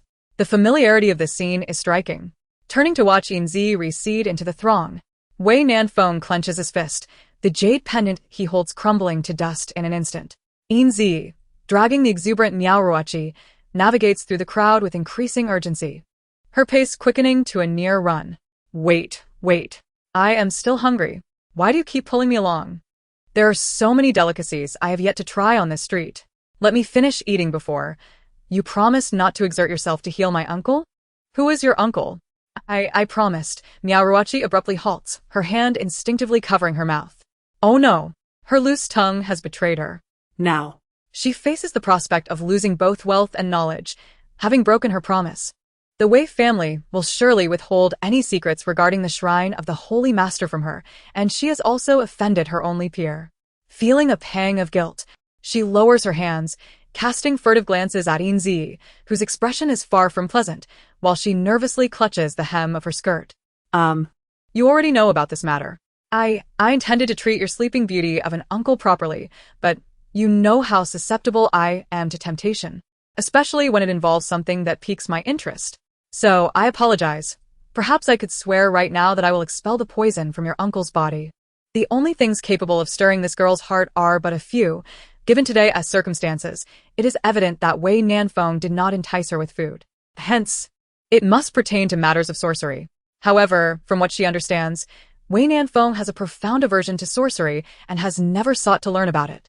In fact, when the princess of Anfeng perished due to witchcraft, he contemplated annihilating the entire Miao clan. Had it not been for her intervention, the Miao family would have faced utter devastation. The notion of setting fire to the mountains illustrates his deep-seated disdain for the sorcery of Miao Jiang. Could it be that during her years of absence, Wei Nanfeng was taken to studying sorcery? What transpired during that time that would compel a person to delve into something they once abhorred? Could you share what the terms of your transaction are? Terms? yes. What has Wei Nanfeng offered as a bargaining chip for you to forsake the treatment of my uncle? Miao Ruoqi licks her lips, still slick with the essence of the beggar's chicken, hesitating. The shrine of the Holy Master is a closely guarded secret of the Miao clan. Even she, the inheritor of the Holy Maiden, is not permitted easy access. Can she divulge this to Yin Zhiyi, an outsider? If her mentor were to discover that she had compromised such vital information for a mere meal, would she not be cast out of Miao Jiang in fury? Though the outside world boasts a plethora of culinary delights, Death Valley is her true home. Miao Ruoqi's indecision does not escape Yin Zhiyi's notice. She recognizes that her question may place Miao Ruoqi in a difficult position, yet with her uncle's life hanging in the balance, she cannot allow the matter to be brushed aside. Moreover, she yearns to uncover what Wei Nanfeng has been up to in her absence. Miao Ruoqi licks her lips once more, smacking them together, while secretly observing Yin Zhiyi's expression.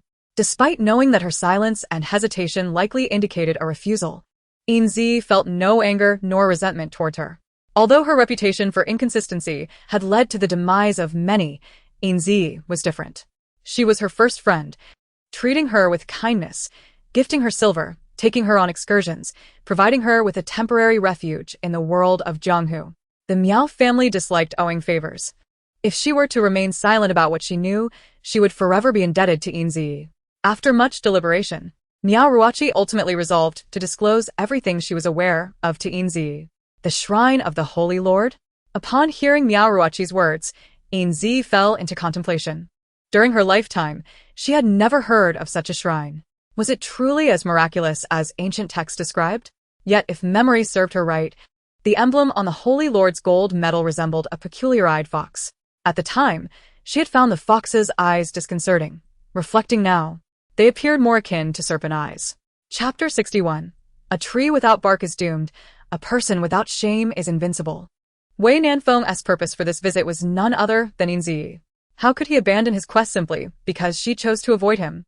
Yin Zhiyi sat calmly in the pavilion, poring over ledgers, exuding an air of leisure.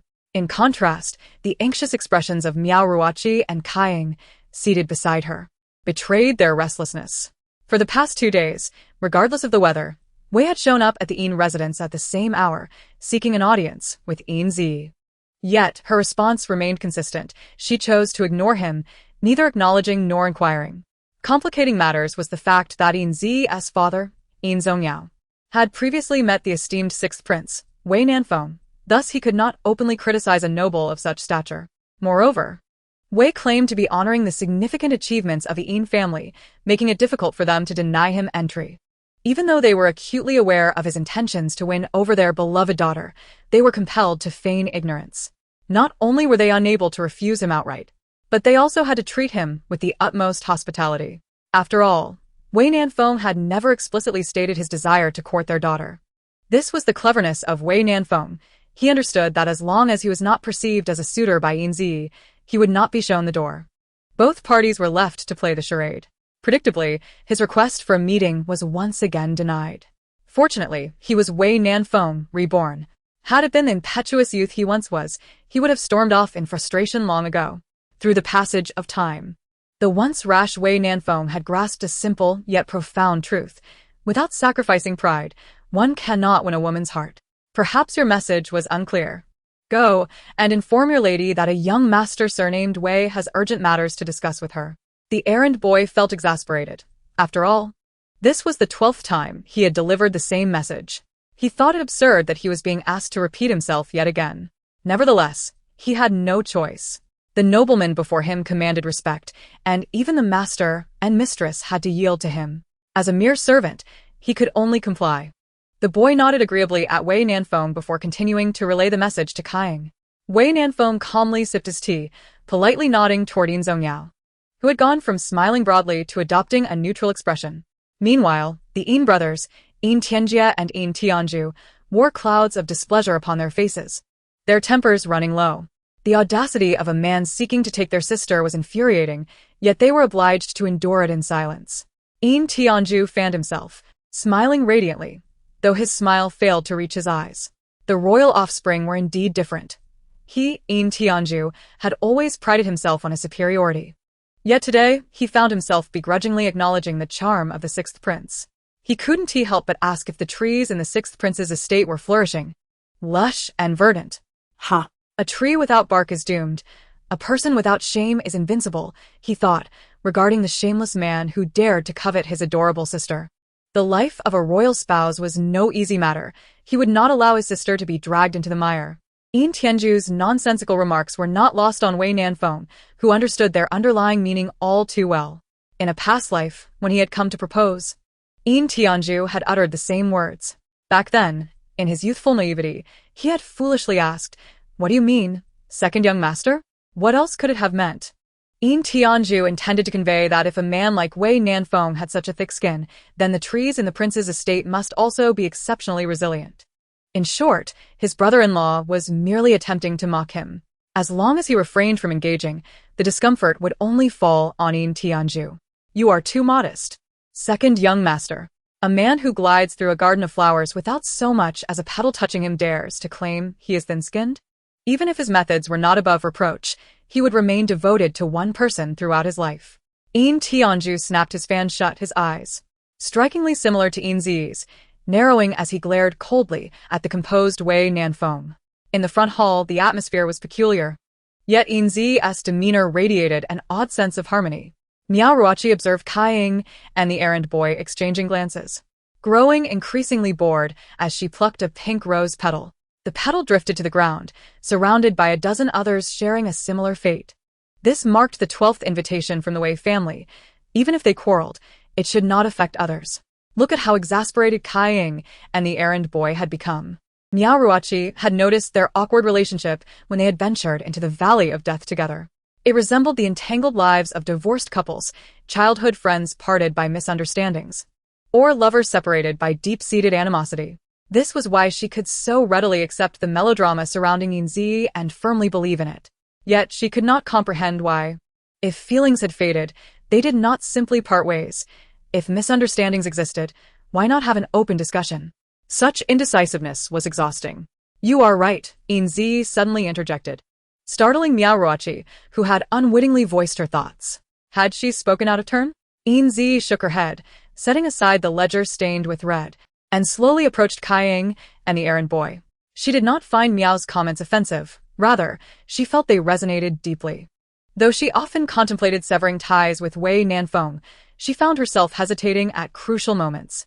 Truth be told, anyone who has truly loved understands the difficulty of completely letting go. Some may spend their entire lives unable to forget that one person. While she would not claim to no longer love Wei Nanfeng, she herself did not fully believe it. However, at this juncture, she had long since lost the courage to risk everything for love. The scars of her past life served as indelible imprints on her soul. Thoughts of Wei Nanfeng would inevitably evoke memories of pain and suffering. Thus, it was not that she no longer loved him, but rather that she felt incapable of loving him again. Go tell him that I shall depart for Kuaishanzhuang tomorrow. If he truly wishes to converse with me, he should prepare to accompany me. Miss, are you going out again? The errand boy's voice carried a tinge of reluctance and disappointment. Like Kaiying, he was a child of the Yin family, having grown up alongside the three siblings and shared a deep bond with them. Though their statuses diverged as they matured, the bond of friendship they once shared remained intact. This can be attributed to the Yin's disregard for trifles. They never held the illusion of superiority over their subordinates. Indeed, the matter concerning the uncle could not be delayed. Rest assured, there is no peril this time. The decisions made by the master remain beyond the purview of these servants. Well then, I wish Miss a safe journey and smooth sailing. Yin Zhiyi smiled as she watched the attendant depart, yet her smile soon gave way to tears. Miao Ruoqi, having just approached, quickly expressed her apologies. If my previous words were inappropriate and have caused you sorrow, I am truly sorry. Please do not cry. Has she truly shed tears? It seems she still mourns for a relationship that should have long concluded. After all, the journey to Chiyue Mountain Villa signifies a true ending. Chapter 62. In this world, only the eldest brother is good. The unloved second brother is like a weedy grass. Upon hearing the attendant's recounting, Wei Nanfeng was finally dismissed. Yet he believed that Yin Zhiyi was moved by his relentless pursuit, unaware that she was already cognizant of the agreement he had made with the person she had met.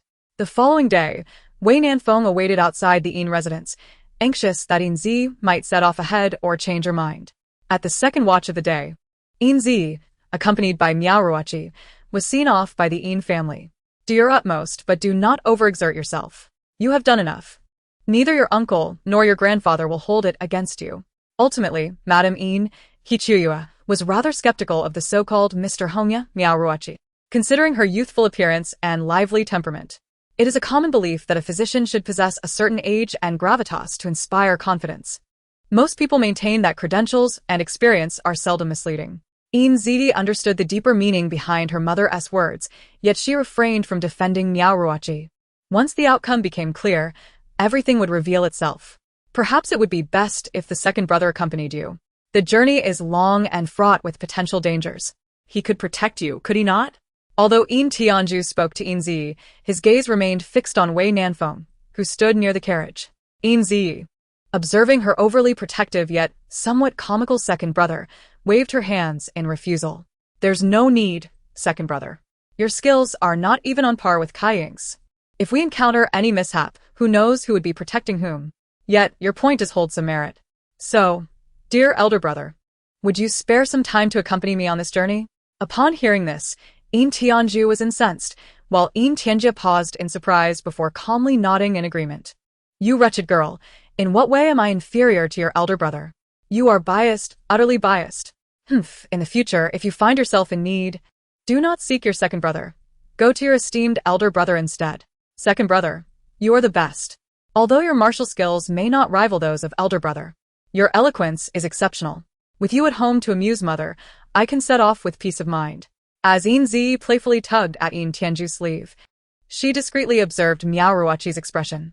Just as she anticipated, upon hearing that Yin Tianjie would accompany them to Chiyue Mountain Villa, Miaoruachi's previously morose demeanor transformed into one of radiant enthusiasm, her eyes shining as she fixed her gaze intently on Yin Tianjia. Seeing this, Yin Zhiyi smiled subtly. How wonderful! The elder brother's earlier discomfort seemed to indicate he was not entirely indifferent. This way, he could escape the quagmire of Zhoumeyer and find a suitable match. Though Miao's temperament was still unformed and somewhat enigmatic, she bore no significant flaws. Moreover, having been raised in the military, the elder brother's stern disposition would complement Miao's lively nature perfectly, allowing them to balance each other out. After preparing their belongings, the group set forth in high spirits. Yin Tianju stood on the steps, watching as Yin Zhiyi and the others departed in their carriage. Once they disappeared from view, the smile faded from his face. If he was not mistaken, the carriage of the sixth Prince Wei Nanfeng also bore a circular emblem inlaid with plum blossoms, identical to the carriage that had brought Yin back previously. Thus, had Yin already become entangled with the sixth prince? If she truly harbored feelings for a member of the Wei family, his plans would need to change. All considerations must prioritize family safety. Yet the happiness of his sister could not be overlooked. This matter could not be hastily decided. One small thread could unravel a whole tapestry. Moreover, he had yet to ascertain Yin's true feelings regarding the sixth prince. In his view, she did not seem inclined to spend her life with him. Even if she were playing hard to get, she would not keep a prince waiting for so long. But if it were unintentional, she had willingly invited the sixth prince along on 2 occasions. It could not merely be that she was cunningly using the sixth prince's status and abilities to her advantage. Could it? If so, then she had executed her plans remarkably well. She truly was the clever daughter of this old fox. Alas, as for Yin's affairs, he would wait for the elder brother's return to inquire further. Clarity would surely follow. The immediate concern was to investigate the situation in Liujia village. If such incidents were occurring in the remote villages of the Eastern Domain, there were undoubtedly more similar cases within its borders. Should they fail to investigate and resolve the matter promptly, it would lead to endless troubles, jeopardizing the entire Yin family's military standing. Chapter 63. Why don't you eat the tasty bunny? The carriage sped along for an entire day, leaving both the horses and passengers somewhat fatigued. Hence, the group decided to camp outdoors for the night.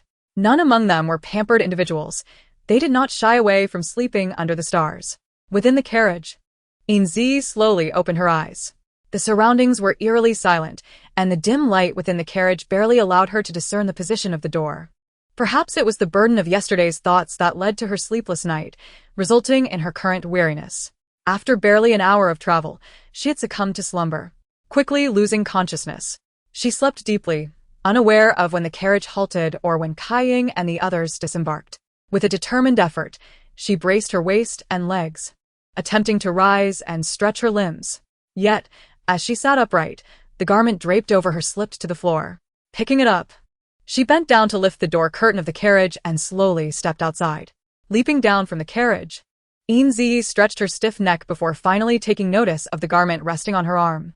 Bathed in the silvery moonlight, her black brocade robe seemed to emit a faint glow. "Yin, you've awakened. Come over and eat. Zero has roasted fish and rabbit. It's delicious." Suppressing the strange feelings surging within her, Yin Zhiyi walked towards the group gathered around the fire, savoring their meal. Ignoring the space beside Wei Nanfeng, she settled beside Miaoruachi, sitting closely against her legs. "Yin, I saved this rabbit leg just for you. You must try it. It's especially fragrant." "Zero and the one surnamed Wei claimed you don't eat rabbit. I refuse to believe that. How could you possibly not enjoy rabbit?" Gazing at the rabbit leg Miaoruachi offered, its golden, crisp skin glistening with grease, the enticing aroma of roasted meat tantalizing her senses. Why would she not eat rabbit? Because in her previous life, Wei Nanfeng had gifted her a pair of exceptionally clever and adorable rabbits. Under her meticulous care, they had multiplied into a whole litter within the palace. But what happened afterward? Eventually, the palace's caretakers admonished her for indulging in trivialities, deeming it unbecoming of her noble status as a motherly figure. Consequently, at her pleading, that entire litter of rabbits was sent away under Wei Nanfeng's authority. She believed that her little bunnies would live happily in places without her. To her dismay, less than 6 months later, she received a carpet made from rabbit fur. In the center of that carpet was a tuft of black fur shaped like a heart, identical to that of the female rabbit Wei Nanfeng had given her. Enraged, She confronted Wei Nanfeng, demanding to know who he had given her beloved bunnies to, but he merely looked around, avoiding the issue. This marked their first quarrel. And from that moment on, she vowed never to consume rabbit again. To her, rabbits symbolized her bond with Wei Nanfeng. They were family and tokens of their love. She despised the cruel individual who had slaughtered the rabbits and skinned them, refusing to become the one who took their lives. Rabbits held a unique significance for her. However, one day, in a moment of despair, she was informed by Zhou Meyer that she was the recipient of Wei Nanfeng's bunnies, and that he had ordered Huipu to skin them alive, causing them immense suffering.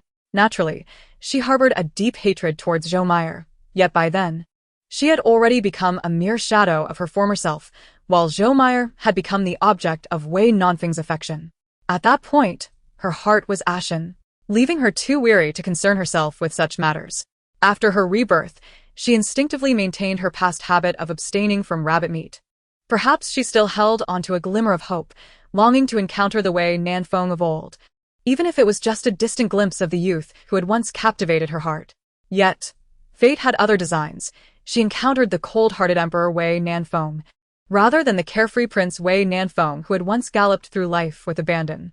Thus, some convictions were flawed from the very start. Indeed, if rabbits were so delectable, why not indulge in them? Yin Zhiyi took a rabbit leg and tore into it, suppressing the wave of discomfort rising within her as she swallowed with difficulty. Nothing remains immutable, and nothing is eternal.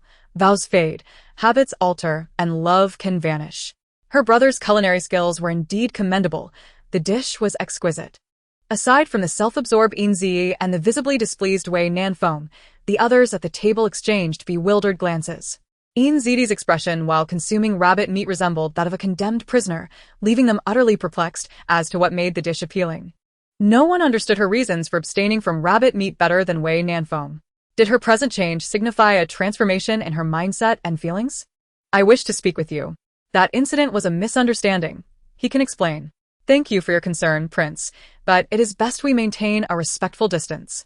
Yin Zhiyi picked up the black brocade robe she had set aside and returned it to the thinly clad Wei Nanfeng. Once, she had desperately sought an explanation. Yet Wei Nanfeng chose to remain silent. Now, she no longer cared about the truth of the matter. He always had so many unavoidable circumstances and unspoken words, leaving her in despair as she pondered alone. Things are not as you perceive. I have had enough. Let the past remain in the past. Shaking off his lingering hand, Yin Zhiyi turned her back and returned to the carriage. A sudden wave of fatigue washed over her, urging her to sleep. Wei Nanfeng remained rooted in place, head bowed, with no one knowing what thoughts occupied his mind. Chapter 64. A grand social faux pas. Autumn Leaf Villa is situated at the confluence of the western and central provinces, representing the pinnacle of freedom. For many years, the administrators of central and western provinces have endeavored to curry favor with Autumn Leaf Villa, hoping that the inclusion of the villa would lead to a significant increase in their tax revenues. Particularly in the past 2 years, under the leadership of the young master, Autumn Leaf Villa's influence has surged, making it a well-known symbol of wealth in the realm, even garnering the respect of the current emperor. This has led officials from both provinces to grow restless, eager to profit or rise in rank. After all, Autumn Leaf Villa occupies a prime location straddling the boundary, and no one can definitively claim it as belonging to either province. Moreover, the current status of Autumn Leaf Villa has transcended the realm of common folk versus officials. Coercive tactics can no longer sway the villa's decisions, leaving officials to constantly flatter and offer various incentives. In such a favorable climate, life at Autumn Leaf Villa has flourished. However, prosperity often breeds capricious and demanding masters. I have told you countless times, discarded fruit should not be left in my room. And are you a pig? Tea must only be brewed with spring water and dew. Who allowed you to use river water? If you make this mistake again, do not expect to stay here. Please spare me, miss. I signed a lifelong contract with the villa. Where else would I go? Where else? With your foolishness, you would end up in the brothels. Please. Miss. I promise to improve and follow your orders. I beg you, do not sell me into a life of shame. Now that you realize your errors, get back to work. With your looks, even a brothel would likely refuse you. As Yin Zhiyi entered the main hall accompanied by her grandfather, He Qingfeng, they overheard the tirade of a certain young lady. It was indeed a case of hearing the voice before seeing the person. Influenced by her 21st century education, Yin Zhiyi frowned upon hearing such words. However, in this era, a master could freely chastise and sell servants in the absence of their owner, and as a guest, she had no authority to intervene.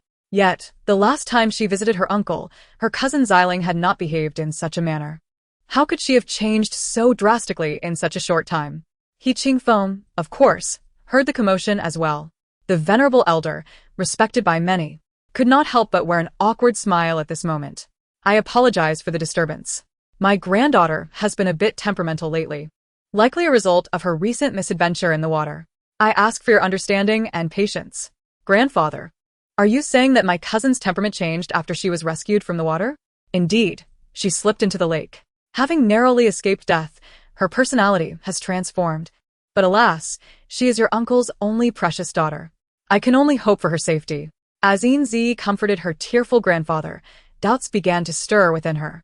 A change in personality after a near drowning sounded eerily familiar. She hoped the situation was not as she feared, for that would lead to complications. Chapter 65. Oh. She fell and needs comfort from the young master to stand up. Xiling, with your haughty airs and temper, how can you behave this way? Hurry and greet your cousin and brother.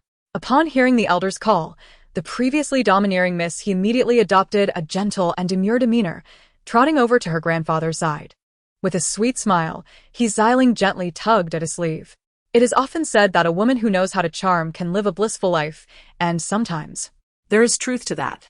the once stern He Qingfeng now beamed with joy, his expression filled with fondness. You are such a handful. How old are you? Still acting like a child? Aren't you afraid of being the subject of your cousin's ridicule? He Xiling followed her grandfather's gaze and quickly locked eyes with her handsome cousin, Yin Tianjia. As she scrutinized her tall and striking cousin, her smile broadened. Hello, cousin. It has been years. You have grown even more dashing. May I ask where you are currently employed? Just as Yin Tianjia was about to respond, he felt a tug at his waist from Yin Zhiyi, prompting him to close his mouth once more. Cousin, it has been a while since we last met, and you have grown even more beautiful. As for me, your elder brother, I am but a mere soldier, struggling in the barracks and bonding with my fellow soldiers. I hope you do not hold our familial ties against us. However, when the person she longed for remained silent, He Xiling's countenance darkened. After hearing Yin Zhiyi's words, He Xiling scrutinized the attire of Yin Zhiyi and Yin Tianjia, noticing the absence of any gold or silver adornments, and their clothing was rather plain. Even the hairpin atop Yin Zhiyi's head was an unremarkable jade piece, lacking any semblance of opulence. Consequently, the delight in He Xiling's eyes diminished significantly, leaving her rather uninterested. Typically, as long as there were no interruptions from Wei Nanfeng, Yin Zhiyi's ability to read the room was impeccable. Thus, He Xiling's subtle changes in expression did not escape her keen observation. Similarly, He Qingfeng, acutely aware of his granddaughter's impolite behavior, regarded the situation with dismay. Yet, what could be done? Having raised such an ungrateful child, could he simply abandon her? Your cousin has been having some memory issues since her last mishap in the water. Please do not take offense. She means no harm towards either of you, he explained. Yin Zhiyi and Yin Tianjia shook their heads in unison, indicating that it was of no concern to them. Nearby, He Xiling rolled her eyes, casting a feigned smile at the siblings, her derision evident in her demeanor. Yin Tianjia's expression shifted slightly, his gaze growing colder. To him, this cousin, who was merely a few months younger than his own sister, was no longer an ignorant child. Initially, he had no intention of holding grudges against a mere girl, especially in light of their grandfather's favor toward her. However, He Xiling's attitude towards Yi greatly displeased him. The prosperity of Chiya Mountain Villa was largely attributable to Yi. For a young lady who simply enjoyed the fruits of others' labor to exhibit such lack of gratitude and poor manners was utterly incomprehensible. Moreover, both were of similar age. Why should Yi be expected to accommodate her? Their grandfather might indulge her whims, but Yin Tianjia lacked the patience to tolerate her. Noticing the sudden drop in her brother's demeanor, Yin Zhiyi quickly tugged at his sleeve, subtly shaking her head. It was not that she was overly compassionate, rather, their grandfather was present, and they, as guests, should not overstep their bounds. Furthermore, there was a matter she needed to clarify before proceeding. He Xiling, oblivious to the offense she had caused, was intently examining Wei Nanfeng's attire. The seemingly understated black robe featured golden-threaded cloud patterns along the cuffs, and the jade pendant at his waist exuded immense value. Clearly, He was a young man of considerable stature.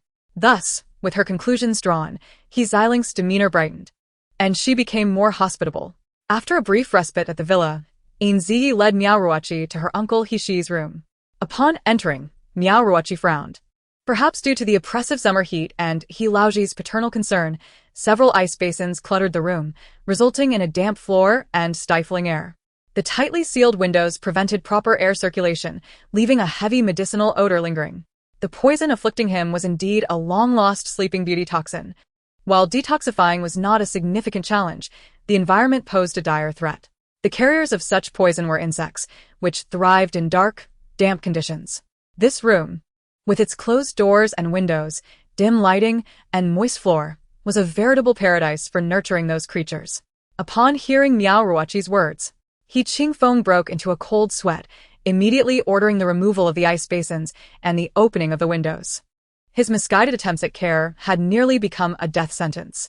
Had his negligence led to his son's premature demise, he would have no face left to meet his deceased wife. Meanwhile, Yin Zhiyi and He Qingfeng worked diligently alongside Miao Ruoqi to gather the necessary items for the detoxification process. On the other side, Wei Nanfeng, alone in the garden, encountered an unexpected nuisance. He had harbored guilt towards Yin Zhiyi, especially after her relentless efforts to save He Shi, which he had inadvertently undermined. His emotions were entirely intertwined with hers. However, he felt no empathy for others' plights. Due to this guilt and his current lack of any overt connection with Chuye Mountain Villa, he had chosen not to accompany Yin Zhiyi and Miao Ruoqi in their efforts. Yet, growing bored in his room, he ventured outside to collect his thoughts and clarify the misunderstandings from his past. However, he never anticipated that a simple stroll would lead to calamity. Spotting the Weijia young lady, who had dramatically fallen to the ground, his steps faltered, and he chose to bypass her without a glance. In the capital, countless young ladies had sought his attention, yet none were as clumsy and inept as this one. To trip on flat ground? To fall with such exaggerated grace? Apologies. But he found no appreciation for such theatrics. Seeing the diamond bachelor slipping away from her grasp, He Ziling panicked. "Young master, are you not going to help me up, or offer me some comfort?" she implored. "Will your words alone empower me to rise? Indeed, with your comfort, I shall find the strength to stand." The logic was nonsensical. "Very well, I shall offer you my comfort. Miss He, you ought to be grateful that you did not fall into the lake again. Otherwise, I assure you, this time, you would have no chance of being rescued." Wei Nanfeng harbored an intense hatred for anyone attempting to disrupt her future with Yin Zhiyi. He Ziling, upon hearing his ominous words and gazing into his dark, brooding eyes, felt a shiver run down her spine. It was clear that he was utterly serious, devoid of any trace of jest. In that instant, she reconsidered her boldness. Just as she resolved to lower her gaze to avoid Wei Nanfeng's piercing glare, she inadvertently noticed Yin Zhiyi and her companions approaching from the opposite direction. In a moment of reckless abandon, she sprang to her feet and lunged toward Wei Nanfeng's embrace. Quick on his feet, Wei Nanfeng attempted to evade her, yet she had managed to catch him off guard. "What are you doing?" he asked, glancing between the frowning Yin Zhiyi and the blushing He Ziling, unsure of how to respond. Chapter 66. The boldness of seizing another's fiancé. Although the nation has progressed to a point where certain social constraints on young women have somewhat loosened, some traditions remain steadfast. For instance, once physical intimacy is established, the male must assume responsibility for the female. What constitutes physical intimacy? It does not merely refer to overt sexual acts. Even a glimpse of a woman's private parts, obscured by clothing, marks a significant transgression. Should a man inadvertently see a woman's intimate areas, he is bound to take responsibility. If he refuses, the woman must either sever her hair and become a nun or take her own life. What constitutes the male party's responsibility towards the female? Naturally, it is when a man brings a woman into his home, whether as a wife or a concubine, thereby fulfilling his obligation. Given the current circumstances, Wei Nanfeng cannot avoid marrying He Ziling, especially since their clandestine encounter was witnessed by He Ziling's grandfather. Wei Nanfeng exchanged a glance with Yin Zhiyi, and their gaze settled on He Ziling, who was just adjusting her fallen garments. When someone recklessly seeks their own demise, how could he turn a blind eye to such intentions? Speaking of which, the snake pit he had previously commissioned had yet to be put to use. It contained only 7 snakes, but these serpents were enormous and had been starved for an entire month, capable of devouring a whole cow. Surely, if a woman were to be cast into that pit, she would vanish without a trace in no time. As Wei Nanfeng's demeanor grew increasingly unstable, his expression more enigmatic, his smile more perilous, and his madness more palpable, Yin Zhiyi hurried forward. Her intuition warned her that if she allowed Wei Nanfeng to spiral out of control, the situation would become irretrievable. You should leave. I know you harbor no feelings for her. I will handle the subsequent matters. Return to your room and rest. With just a few words, Wei Nanfeng's fury dissipated, extinguishing all flames of wrath in an instant. She believed in him, she supported him, she worried for him. How wonderful! She still cared for him, her heart undoubtedly still enamored with him. Her previous indifference must have stemmed from anger. He had always known that she would never abandon him. During their difficult days in the capital, when nearly everyone had forsaken him, only she remained steadfast by his side, encouraging, comforting, and caring for him. She, his dearest one. A silly, sweet smile adorned Wei Nanfeng's face as he nodded at Yin Zhiyi before obediently departing. After dismissing the others, only Yin Zhiyi and He Xiling remained. As guests, one ought to be mindful of propriety and not overstep boundaries. Ultimately, it was the guilt-ridden He Xiling who first lost her composure. A guest? If I am a guest of the Zhiyi villa, then you must be an unwelcome interloper. Yin Zhiyi's words tightened He Xiling's chest, causing her gaze to falter involuntarily. I cannot comprehend your words. As the saying goes, a married daughter is like spilled water. Your mother is already a guest of Zhiyi villa. What more can be said of you? Yin Zhiyi lowered her head and smiled, her gaze lingering meaningfully on the increasingly agitated He Xiling. Only those with guilty consciences resort to bluster and seek to seize the initiative. Are you interested in young Master Wei? What would you think if I claimed he is my fiancé? The notion of a fiancé had not crossed He Xiling's mind, but it was not entirely unexpected. As the saying goes, a good woman is sought after by many families. Conversely, the same principle applies to well-heeled men. But what of it? With her current family background, should she not expect others to yield to her? A mere fiancé is inconsequential. Even if he were a married man, she could find a way to compel her cousin to seek a divorce. Dear cousin, you know your family status, and I am well aware of mine. Today, Zhiyi villa is as wealthy as a nation. If you have any sense, you should know when to withdraw. Surely, no one knows the villa's circumstances better than she. The young mistress. After all, the villa's ledgers from last month lay on her desk. Cousin, if there are no feelings, marriage cannot be happy. It took her a lifetime to understand this truth, and her words were genuinely meant as advice. Regrettably, some are obstinate and unyielding. You need not worry about me, dear cousin. If you cannot let go of young Master Wei, once he enters Zhiyi villa as my husband, I, as the legitimate wife, can benevolently allow you to enter as a concubine, thereby fulfilling your emotional ties. Such brazen shamelessness truly shames those who traverse realms. Surely, as an outsider, you have been too preoccupied with enjoying your current luxurious life to properly inquire about the villa's affairs? The power of the villa lies in my hands. With a mere gesture, I can render it an empty shell. Therefore, it would be wise not to provoke me. Leaving He Xiling, who stood there in disbelief, Yin Zhiyi gracefully turned and exited. She could not abide those who hurt others yet feign innocence while proclaiming benevolence. It was utterly contemptible. Shortly after returning to her chambers, her grandfather, He Qingfeng, came to visit. Xiling is still just a child. Do not take her to heart. Indeed. The rise of a villa relies on its own accumulation and strength, would you not agree? Although the intent and demeanor of her grandfather were anticipated by Yin Zhiyi, the reality of the situation still chilled her. Chapter 67. I never expected you to be such a grandfather as a businessman. Her grandfather's shrewdness was undeniable. He played the game of self-preservation with great finesse.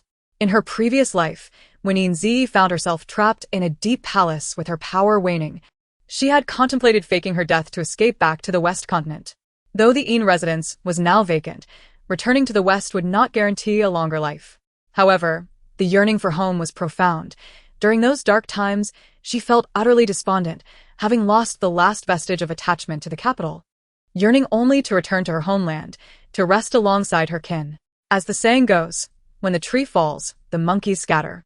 By that time, the Yin family had already fallen from grace, and she herself had lost favor, confined within the Fengqi palace, making it exceedingly difficult to find anyone willing to assist her. During those arduous years, the only person she could think to trust was her grandfather. Though the Chiyue villa of her previous life was not as resplendent as it was now, it still held significant influence within the realm. If her grandfather were willing to intervene, it would not be impossible for her, a discarded empress, to leave the palace. Yet, the letters she painstakingly sent out seemed to vanish into the abyss, receiving no response. Kaiying always reassured her, believing the fault lay with the messenger. However, Yin Zhiyi understood all too well that her grandfather regarded her as a useless pawn, devoid of any value, choosing instead to disregard her letters and requests, opting for indifference. In her rebirth, though discomfort lingered in her heart, she chose to let bygones be bygones for the sake of her mother and uncle. After all, in such times, a relative's willingness to help is a kindness, while their reluctance is equally reasonable. No one is obligated to risk their own safety to assist another. Later, as the conflicts in the north required financial support, she had to devise a means to secure long-term resources for her grandfather, and coincidentally, Chiyue Villa could provide the necessary funds and connections. She needed to generate income, while Chiyue Villa sought to ascend to greater heights, their interests merely aligned. Of course, she was acutely aware that in her grandfather's eyes, she and her cousin He Xiling could not be compared. Favoritism was only natural. Yet, since her rebirth, she had exerted great effort for the villa's development, tirelessly running errands for her uncle's illness. Even if she did not earn credit, her hard work was not without merit. This recent incident, where her grandfather witnessed He Xiling's initial indiscretion, yet chose to shield her instead, held her accountable due to her cousin's embellished words. Though his tone remained courteous, the subtext was laden with admonitions. What is this? Are you suggesting that the current state of Chiyue Villa is primarily due to its inherent foundation and is unrelated to my presence as an outsider? To sever the bridge after crossing it is indeed unwise. Her grandfather's intent was abundantly clear. If grandfather minds, once uncle awakens, he will return the management rights of Chiyue Mountain Villa to him. After being the young master for so long, how could she not have made preparations to safeguard herself for situations like today? In her previous life, her excessive trust in Wei Nanfeng during her reign as empress led her to believe that a couple should not harbor suspicion or schemes against one another, leaving her devoid of any power that belonged to her. What did her sacrifices yield? They brought her nothing but despair, isolated and helpless in dire times. Thus, in this life, she could not afford to be as selflessly considerate of others as before. Truth be told, after severing ties with Chiyue Mountain Villa, she has actually reaped greater benefits. Now, all the profits from her properties must be shared with Chiyue Mountain Villa, which supports the substantial daily expenses of the villa, a considerable sum indeed. Once she separates from Chiyue Mountain Villa, her assets would essentially be in a state of inflow, without outflow. Yin Zhiyi's tone was cold as she spoke, and He Qingfeng, sensing the inappropriate nature of her words, could only respond with an awkward smile. Grandfather, matters of business will be personally handled by me once uncle recovers. Today, I wish to discuss another matter with you. This may be a bit presumptuous, but I must sincerely ask, do you believe the current He Xiling is still the same as the He Xiling of old? This question had already crossed his mind on the day Xiling awoke, babbling nonsensically. After all, how could a person change so drastically after a serious illness? Especially when she kept muttering about filming, renminbi, directors, and stars, words he could not comprehend. Therefore, he remained vigilant, having a maid who had attended to Xiling since childhood find a way to obtain some of her blood for a paternity test. And the results confirmed that this strange He Xiling was indeed his own granddaughter. Thus, he forced himself not to dwell on it further, attributing it to a child being spoiled and revealing her true nature. Moreover, at this juncture of conflict with Xiling, was Yi really being entirely sincere in her intentions? Yi. Do you truly believe Xiling, who is constantly in my sight, could be swapped out? You ought to be less suspicious. Grandfather suggested that perhaps he was overthinking it. It is quite normal for a girl of 15 or 16 to exhibit fluctuating temperaments. You would seriously consider grandfather's words. It was getting late. Grandfather should rest early. With a radiant smile, she saw He Qingfeng out, but as soon as she turned, her smile vanished. Gaining grandfather's approval now seemed impossible. It was her earlier impulsiveness that led to grandfather's disbelief in her. However, this matter could not simply be left unresolved. She did not quite understand Wei Nanfeng's current temperament, but one thing was clear. Allowing He Xiling to act will undoubtedly provoke him, and Chiyue Mountain Villa might suffer as a consequence. Although Wei Nanfeng's character was questionable, his remarkable skills and strategies were undeniable. Yet, with He Ziling's heightened vigilance, what methods could she employ to present evidence to grandfather that would reveal He Ziling's true identity? Convincing someone to speak the truth is a simple endeavor, requiring merely a truth-telling insect. Miao Ruochi, while taking a hearty sip from her teacup, carelessly offered her suggestion. Indeed, a truth-telling insect could accomplish this. How had she not thought of it? But, Miao, haven't all your insects been taken away by the Holy Maiden? Chapter 68. Oddities abound this year. Miao Ruochi set down her teacup and playfully winked at Yin Zhiyi. Yes, they have been taken, but along this journey, I have found many poisonous insects. Though I left with nothing, I can still create wealth. Refining insects takes time, and the duration since I left the valley has been ample to cultivate a new batch. Particularly during my time in Suxing, when I was repeatedly deceived. I desperately desired a set of truth-telling insects to help me discern truth from falsehood and identify good from bad individuals. So, during a night of rest in a dilapidated temple, I seized the opportunity to capture several poisonous insects to refine into truth-telling insects. These insects do not harm the human body. As long as they are promptly removed, the host only experiences mild fatigue without any discomfort. I have already tested it. Lu Laolu was my first test subject. My purpose in testing the insects on Lu Laolu was not only to verify the maturity of the insects, but also to ascertain the truth of Lu Wenbin's words. If Lu Wenbin was indeed a fraud, then there would be no need for him to journey to Shizhou alive. The results proved that my efforts along the way were not in vain. This batch of insects had matured into truth-telling insects. In the world of Jianghu, no one is without their schemes. Yes, I know you are clever. By the way, how is my uncle's condition? Just about the same, though it is quite taxing. I understand. You have worked hard. That's no issue. Once we leave here, treat me to some delicious food. Yin Zhiyi nodded with a smile, her eyes sparkling with determination.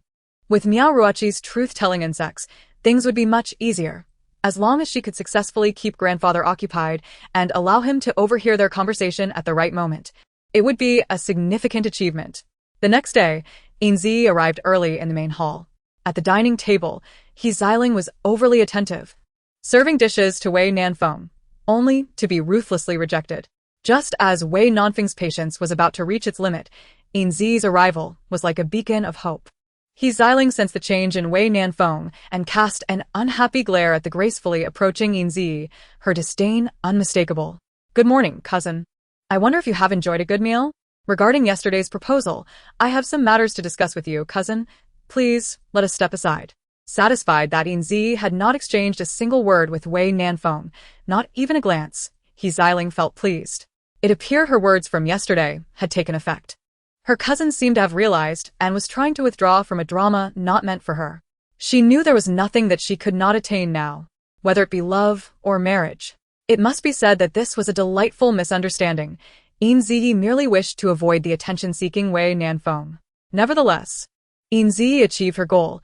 He Ziling cast a contemptuous sidelong glance at Yin Zhiyi, swaying her waist as she walked away. Yin Zhiyi followed closely behind. As they reached the steps, Yin Zhiyi deliberately stepped on the hem of He Ziling's dress, causing her to lose her balance and stumble to the side. Quick as a flash, Yin Zhiyi stepped forward to steady He Ziling. At that moment of contact, Yin Zhiyi seized the opportunity to sprinkle the truth-telling insect from the porcelain vial onto He Ziling's shoulder. Startled, He Ziling remained unaware as a minuscule insect crawled into her ear. Staring down at the gravelly ground below, He Ziling felt a wave of panic. Had she fallen just now, her face would surely be marred.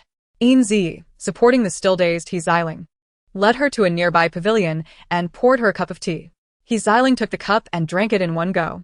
Soon, her eyes grew vacant, and her expression became dull and listless. Yin Zhiyi knew the truth-telling insect was taking effect. Half an hour later, Yin Zhiyi sent someone to carry the unconscious He Ziling back to her room. Meanwhile, He Qingfeng, having overheard the crucial conversation, remained in a state of shock. What did Ziling's recent words mean? What does it imply that she is a wandering soul from the 21st century? Where is the 21st century? Could it be that a demon has borrowed a corpse to return to life? If that is the case, does it mean that Ziling had already perished on the day she fell into the water? How could this be possible? Compared to He Qingfeng's incredulity, Yin Zhiyi, also a time-traveling woman, remained remarkably composed. Nonetheless, she felt a profound sense of disbelief within. It turned out that the soul inhabiting He Ziling's body belonged to a maid named He Zilin from the early 21st century. Born into a rural family that favored sons over daughters, she was forced to drop out of school before finishing primary education and went out to work. She had washed dishes, worked in factories, and eventually found herself employed as a maid in a wealthy household. The wealthy family's daughter, an only child, was doted on by her parents since childhood. Due to the constant abuse and humiliation she suffered at the hands of the affluent daughter, He Zilin's heart harbored deep resentment and jealousy, ultimately consuming her. At that time, she married a gardener from the wealthy family, but their life was filled with strife and worries. Meanwhile, the wealthy daughter married a successful man who willingly joined her family, living a carefree life as a rich lady. The stark contrast between their lives deeply affected the next generation. Her daughter was always bullied and ridiculed by the wealthy daughter, becoming exceedingly timid. One day, after having hot soup thrown in her face by the wealthy daughter, she received concern from the daughter's husband, a handsome and accomplished man, who kindly gifted her a burn ointment. Unbeknownst to her, she found herself developing feelings for this man, even though she knew she shouldn't. Gradually, she began to observe his every move, discovering that his life was not as glamorous as it seemed. Being a son-in-law, he was unable to hold his head high in the family, forever branded as a man living off a woman's fortune, which distressed him greatly. How did He Zilin come to know all this? It was because the unfortunate son-in-law would often hint at the hardships he faced, implying that his life would be much better without the temperamental daughter. Under such psychological pressure day after day, He Zilin eventually succumbed and poisoned the wealthy daughter and her husband. When the siren sounded, she realized she had no escape. To avoid implicating the one she secretly cared for, she chose to commit suicide. She believed her tragic life had ended in confusion, only to awaken and find herself as the only legitimate granddaughter of a wealthy family in ancient times. Upon realizing she had traveled through time, He Zilin felt ecstatic, for this was the life she had always yearned for. She was wealthy now, free from the constraints of others' judgments, no longer inferior. And she could marry an exceptionally talented man, living a carefree life akin to that of the wealthy lady she once served. Thus, she unapologetically became He Ziling, extravagantly squandering the wealth of Chuya Villa and mercilessly reprimanding the servants. This sense of power and superiority greatly satisfied her. All she needed was to find an outstanding man willing to join her family, and her life would be complete. After hearing He Zilin's story, Yin Zhiyi felt a deep sense of melancholy. Undoubtedly, this woman was tragic. She had been ensnared by the slightest charm of the son-in-law, becoming a tool for others to carry out their vengeance. Yet at the same time, this woman was cold and selfish, abandoning her husband and children for the sake of so-called love, without a thought for her family's feelings.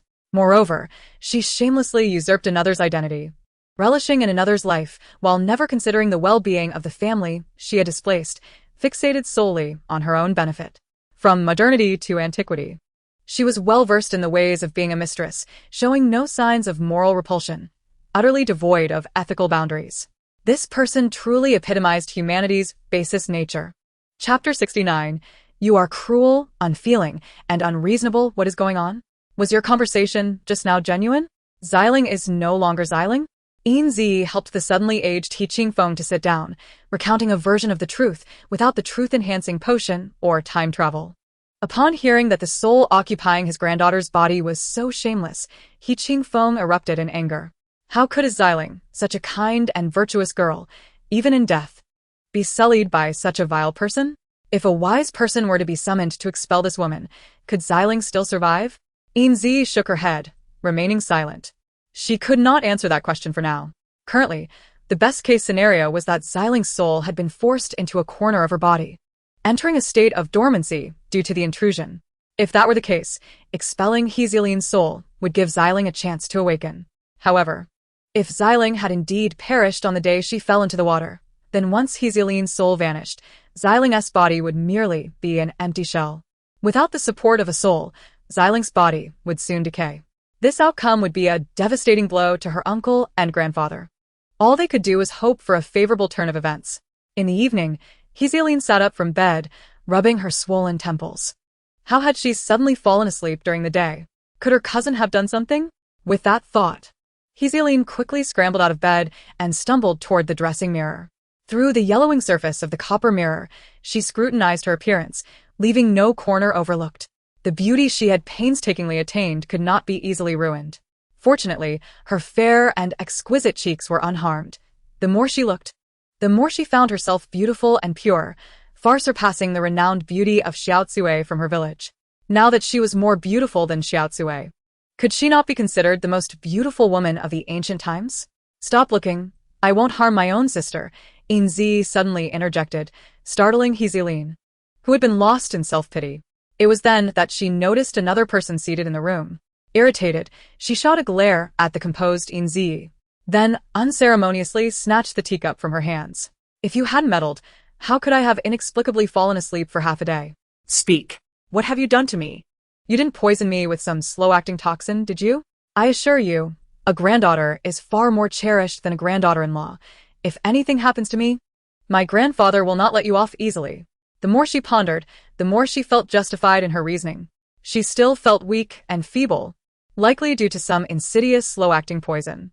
She had heard that this insufferable cousin had brought back a sheltered lunatic who was a renowned physician to treat her ailing father. With such a skilled friend, administering poison undetected should not be difficult. This family had only her as the sole legitimate descendant. If she were to die, her short-lived father would also perish, and then the vast Chuya villa would fall into her cousin's hands. Oh, so this was her plan. Indeed, the ancients were deeply scheming even at a young age, calculating to seize the family fortune. She would never allow these cunning individuals to succeed. Chuya villa belonged solely to her. Yin Zhiyi smiled lightly, casually rising to her feet, gradually approaching the blustering Hezilin. An outsider dares to claim the hard-earned wealth of others as her own. Hezilin, you are truly pitiable and laughable. As Hezilin was named, she instinctively recoiled, a tremor coursing through her. What was happening? How had her identity been revealed? From where did this woman learn her name? Seizing the moment as Hezilin's psychological defenses began to crumble, Yin Zhiyi continued her onslaught. Hezilin, do you still not understand? The man you hold dear is merely using you to eliminate the wealthy young lady, thereby inheriting all of your father-in-law's fortune. Are you truly unaware that he is manipulating you? No, You are merely evading the truth. Hezilin had managed to serve as a maid in someone else's household for decades without being dismissed. She was certainly not an ignorant and naive individual. Did she genuinely love that young man? Not at all. She simply relished the attention and flattery from her mistress's husband. To put it plainly, she did not love the man.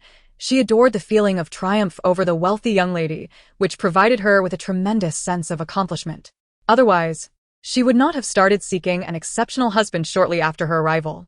It was likely that, deep down, she had harbored murderous thoughts against the young lady, with her suitor's temptations merely serving as a convenient stepping stone. Consider this. Which woman is more despicable, a love-stricken woman deceived by a man, or a jealous and ungrateful nanny who poisonously exterminates her employer's family?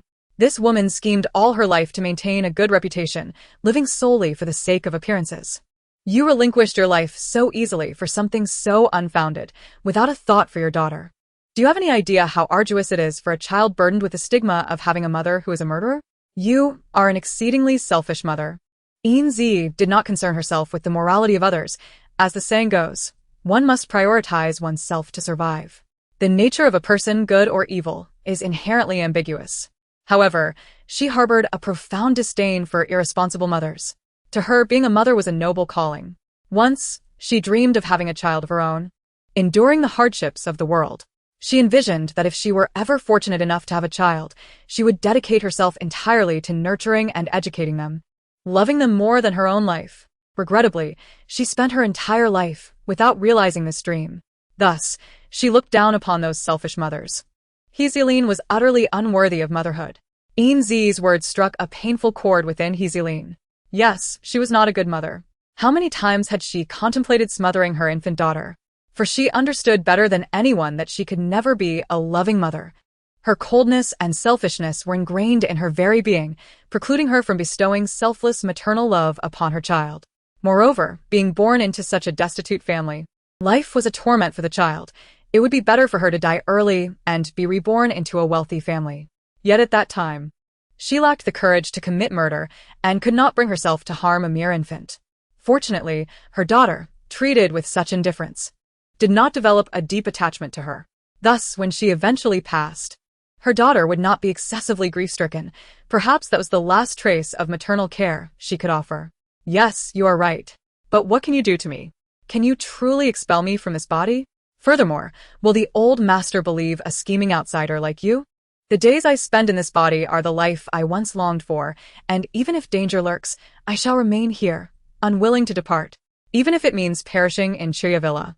Suddenly, Yin Zhiyi erupted into laughter, her shoulders shaking uncontrollably. In the stillness of the night, her wild and eerie laughter sent chills down Zhiyin's spine. After a lengthy moment, Yin Zhiyi ceased her laughter, wiping away the tears that had escaped the corners of her eyes. In your era, to kill someone without consequence is no easy feat, but here, in ancient times, it is not a society governed by law. Here, powerful nobles can extinguish a life with greater ease than crushing an ant. Tell me, if I were to kill you, or if this body were to perish, once more, would you have a chance to continue living? Shall we test it? I am quite curious. At that moment, Zhiying became convinced that the woman before her and that Wei Gongzi were indeed engaged to be married. The madness in their eyes, when angered, was palpable. She believed this woman was capable of committing heinous acts. Currently, this body was hers, and should it die again, she would die completely. The occurrence of transmigration was as rare as winning the lottery.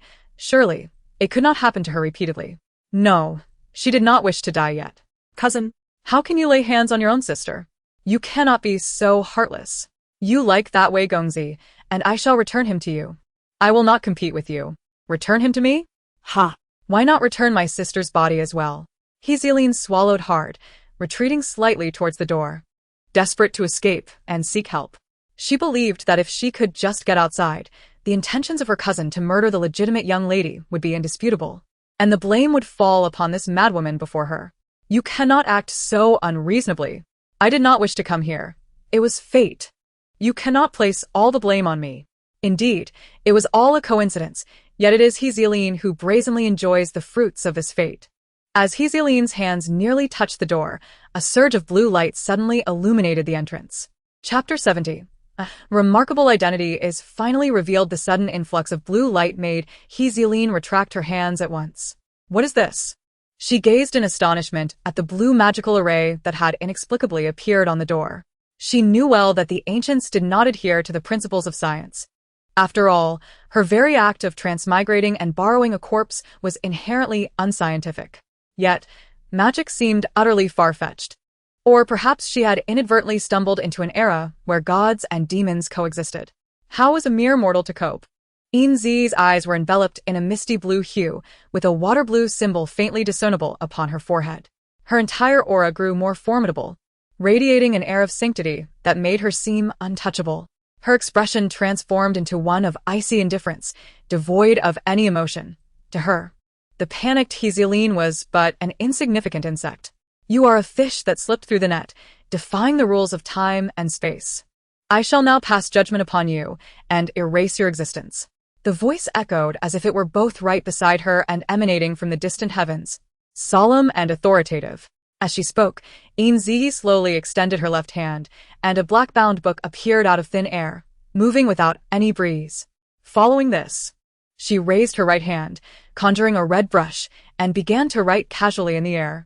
With her motions, lines of ancient characters gradually materialized in the air, radiating with a dazzling golden light. Zhiying, who had scarcely received an education, could hardly recognize a few characters, let alone comprehend the ancient script being inscribed by Yin Zhiyi.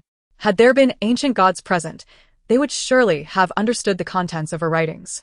Though the ages are vast and the realms are numerous, the cycle of reincarnation is distorted, and the fabric of time is in disarray. With this vermilion brush, I inscribe fate in golden script. As Yin Zhiyi paused her writing, Zhiying sensed impending doom. The golden characters, now glowing with an immense force, exerted a pull far greater than the force of gravity, forcibly extracting her soul from Zhiying's body. Within 3 minutes, Zhiying's body collapsed, and in the room emerged the soul of an unfamiliar woman. She appeared to be in her 30s, her eyes filled with weariness and avarice, her dark skin marred with wrinkles that belied her age. She was hunched and somewhat corpulent. This was the true visage of Zhiying. At this moment, she drifted helplessly around the room, yearning to escape this perilous place. Yet, no matter how chaotically she collided with her surroundings, she was always repelled by a surge of blue light emanating from the formation, leaving her in a state of disarray. When she resided within He Xilin's corporeal form, she had not perceived the lethal potency of this formation. However, as a soul entity, she now suffered greatly from its affliction. The areas touched by the blue luminescence felt as though scorched by searing flames. She had an unsettling intuition that this peculiar blue light could truly render her to ashes. As He Xiling succumbed to weakness, collapsing to the ground and trembling uncontrollably, Yin Zhiyi approached leisurely. The voice, devoid of any emotion, echoed through the room, and in the next moment, He Xiling clutched her head and let out a heart-wrenching wail, bursting into a cloud of black mist that seeped into the open black book. When the final wisp of mist vanished within its pages, the book snapped shut with a resounding clap, disappearing from the air. Yin Zhiyi glanced at the fallen He Xiling, her brow furrowing in impatience. Truly troublesome. Raising her hand, she unleashed a beam of blue light aimed directly at He Xiling's crown. The light penetrated her skin, and in no time, her eyelashes began to quiver. Yin Zhiyi yawned and closed her eyes. When she reopened them, her irises had returned to their original black hue, and everything around her seemed to revert to normal, as if nothing had transpired. How peculiar. Why had she so forcefully pushed He Xiling against the door? Would such a fall not result in serious injury? Her intention was merely to intimidate the arrogant He Xiling, not to cause genuine harm. Yin Zhiyi rubbed her forehead, and after a considerable pause, she cautiously approached the prostrate figure, tentatively extending her finger to test for breath. Fortunately, the individual still lived. A sigh of relief escaped her lips as she exerted effort to assist the person back onto the bed. The next morning, Yin Zhiyi found herself propped against the bed railing, one hand supporting her head. She had lost control of her emotions the previous night, inadvertently knocking He Xiling unconscious. Although her careful scrutiny later revealed that He Xiling had merely slipped into a coma without serious repercussions, she remained uneasy and resolved to stay by her side, prepared for any unforeseen circumstances. Cousin? Cousin? Cousin? At the sound of the familiar voice, Yin Zhiyi jolted awake. Upon opening her eyes, she saw He Xiling gazing at her with an expression of helplessness, attempting to drape a blanket over her. Yin Zhiyi tugged at the corner of her blanket, scrutinizing He Xiling's countenance. Her eyes were clear, her smile innocent, her demeanor gentle. There was no hint of aggression, greed, or weariness. Was this truly her cousin Xiling? What is this expression, dear cousin? Have you forgotten your sister after a brief separation? He Xiling's soul had vanished? How could this be? Was it truly a consequence of that push? Such a notion seemed utterly implausible. But did you not recall what transpired? What happened? He Xiling tilted her head, deep in thought. She recalled a day of splendid weather, the lotus flowers blooming vibrantly in the lake. Having recently learned a new recipe that required lotus petals, she sought to gather fresh blooms for her grandfather to alleviate the heat. Unfortunately, the grass by the lakeside was too slippery and she inadvertently slipped into the water. It was a stroke of bad luck that, upon plunging in, the aquatic plants ensnared her ankle, leaving her without the chance to call for help. Subsequently, she lost consciousness. By the time she narrowly escaped the clutches of death, more than half a month had elapsed. Are you saying you were in a coma until today, your first awakening? Cousin, you must be jesting. I awoke the very day you all arrived at the villa. Grandfather even said it was your good fortune that allowed me to awaken in time. And what of yesterday? Cousin, please do not tease me. I am aware of my frail state. I am quite delicate and must be cautious to avoid catching a chill. I indulged in a few too many icy treats during the day, and by night, I was plagued by headaches and fever, causing you and grandfather great concern. I have assured you that I am not gravely harmed, yet you insisted on keeping vigil. Rest assured, from today onward, I shall be obedient and no longer willful. How could this be? Xiling's memory differed entirely from her own. Could this be due to her body being occupied by an external soul? Why did she sense an underlying disquiet? This inexplicable recollection was ultimately validated at the dining table. Ah, Yi. Your grandfather knows that you two sisters share a close bond, but you need not worry excessively. Look at you. You hardly slept last night, and today you appear unwell. After breakfast, you should return to your room and rest. At that moment, Yin Zhiyi finally grasped what was amiss. If Xiling's memory was affected due to He Xiling's unwelcome intrusion, Why had her grandfather's memory also been altered? The ensuing conversations at the dining table left Yin Zhiyi utterly astonished. In the entirety of Chuya Villa, apart from herself, everyone's memories had been manipulated. They had no recollection of the farcical antics enacted by He Xiling, only remembering the day they arrived at the villa when the long comatose He Xiling abruptly awakened. Everyone was delighted by this turn of events. It is all thanks to E. Your arrival has not only brought hope to the world, but has also awakened Xiling. Grandfather truly does not know how to express his gratitude.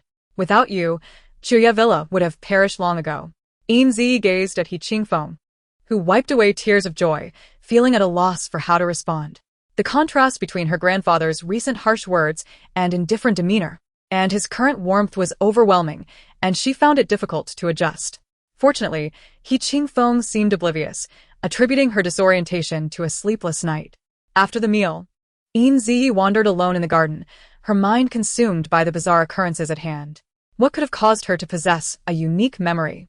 Everyone else shared the same recollection, yet hers diverged, leaving her to question the validity of her own memories. Yet, a voice within her insisted that her recollections were indeed accurate. Could it be that some cosmic law had suddenly intervened, correcting the course of events and erasing what should not exist? But why had it overlooked her? If her rebirth were the cause, then why had Wei Nanfeng also experienced a rebirth, yet his memories were altered? If there were any distinction to be made, it was her unique experience of traversing time and space. Thus, it seemed she was merely a fish that had slipped through the cracks of time, repeatedly overlooked. Yin Zhiyi was so lost in thought that she failed to notice when Wei Nanfeng approached her side. "What are you pondering?" His voice broke through her reverie, and she turned to him, her heart fluttering at the tenderness in his gaze. Having crossed over, she had believed her arrival was destined to facilitate Wei Nanfeng's ascent to greatness. Yet, the reality proved otherwise. She understood the true nature of her rebirth. Who would willingly fall into the same trap twice? "Brother Nanfeng, we cannot return. In the past, every encounter with you filled me with anticipation and fervor, yet now, each meeting instills a dread within me, a fear of repeating past mistakes and decaying within the depths of this grand palace. You are more terrifying than death itself. With your presence, living a long life becomes a curse."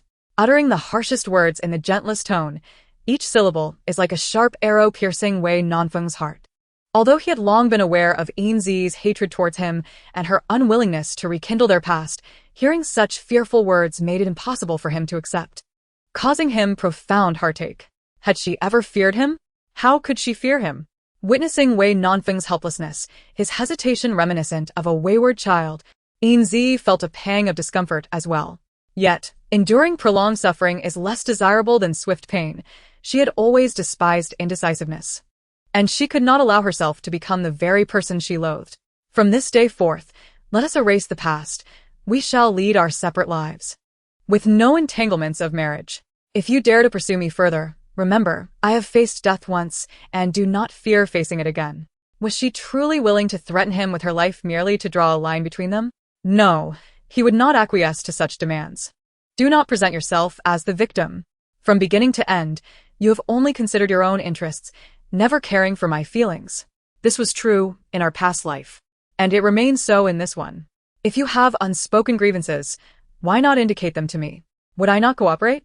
If there exists a scheme to dismiss her as the consort, would you not understand? What issues cannot be addressed and resolved together? We are husband and wife, after all, having shared a bed for years. Do not think of using my uncle's matters to sow discord. If you choose to be my adversary, I am prepared to reciprocate. Chapter 72. A certain someone could not bear to witness their own actions. Yin Zhiyi's words rendered Wei Nanfeng speechless. He had not anticipated that Miao Ruoqi's loose tongue would betray him so swiftly. Given that Yin was currently incensed, it would be wise for him to refrain from further argument lest he exacerbate the situation. Regardless, he could not simply let this rest. Without her, his life held no meaning. Should she perish, he would willingly accompany her into the abyss. If we cannot share a bed in life, we shall share a grave in death. However, Wei Nanfeng did not foresee that his unwavering conviction would begin to waver the very next day. That night, silence enveloped the room, and the moonlight spilled through the open window, casting a silken veil over the stone floor. On the bed, Wei Nanfeng furrowed his brow, his expression grave, beads of cold sweat adorning his forehead as he appeared to be ensnared in a tormenting struggle.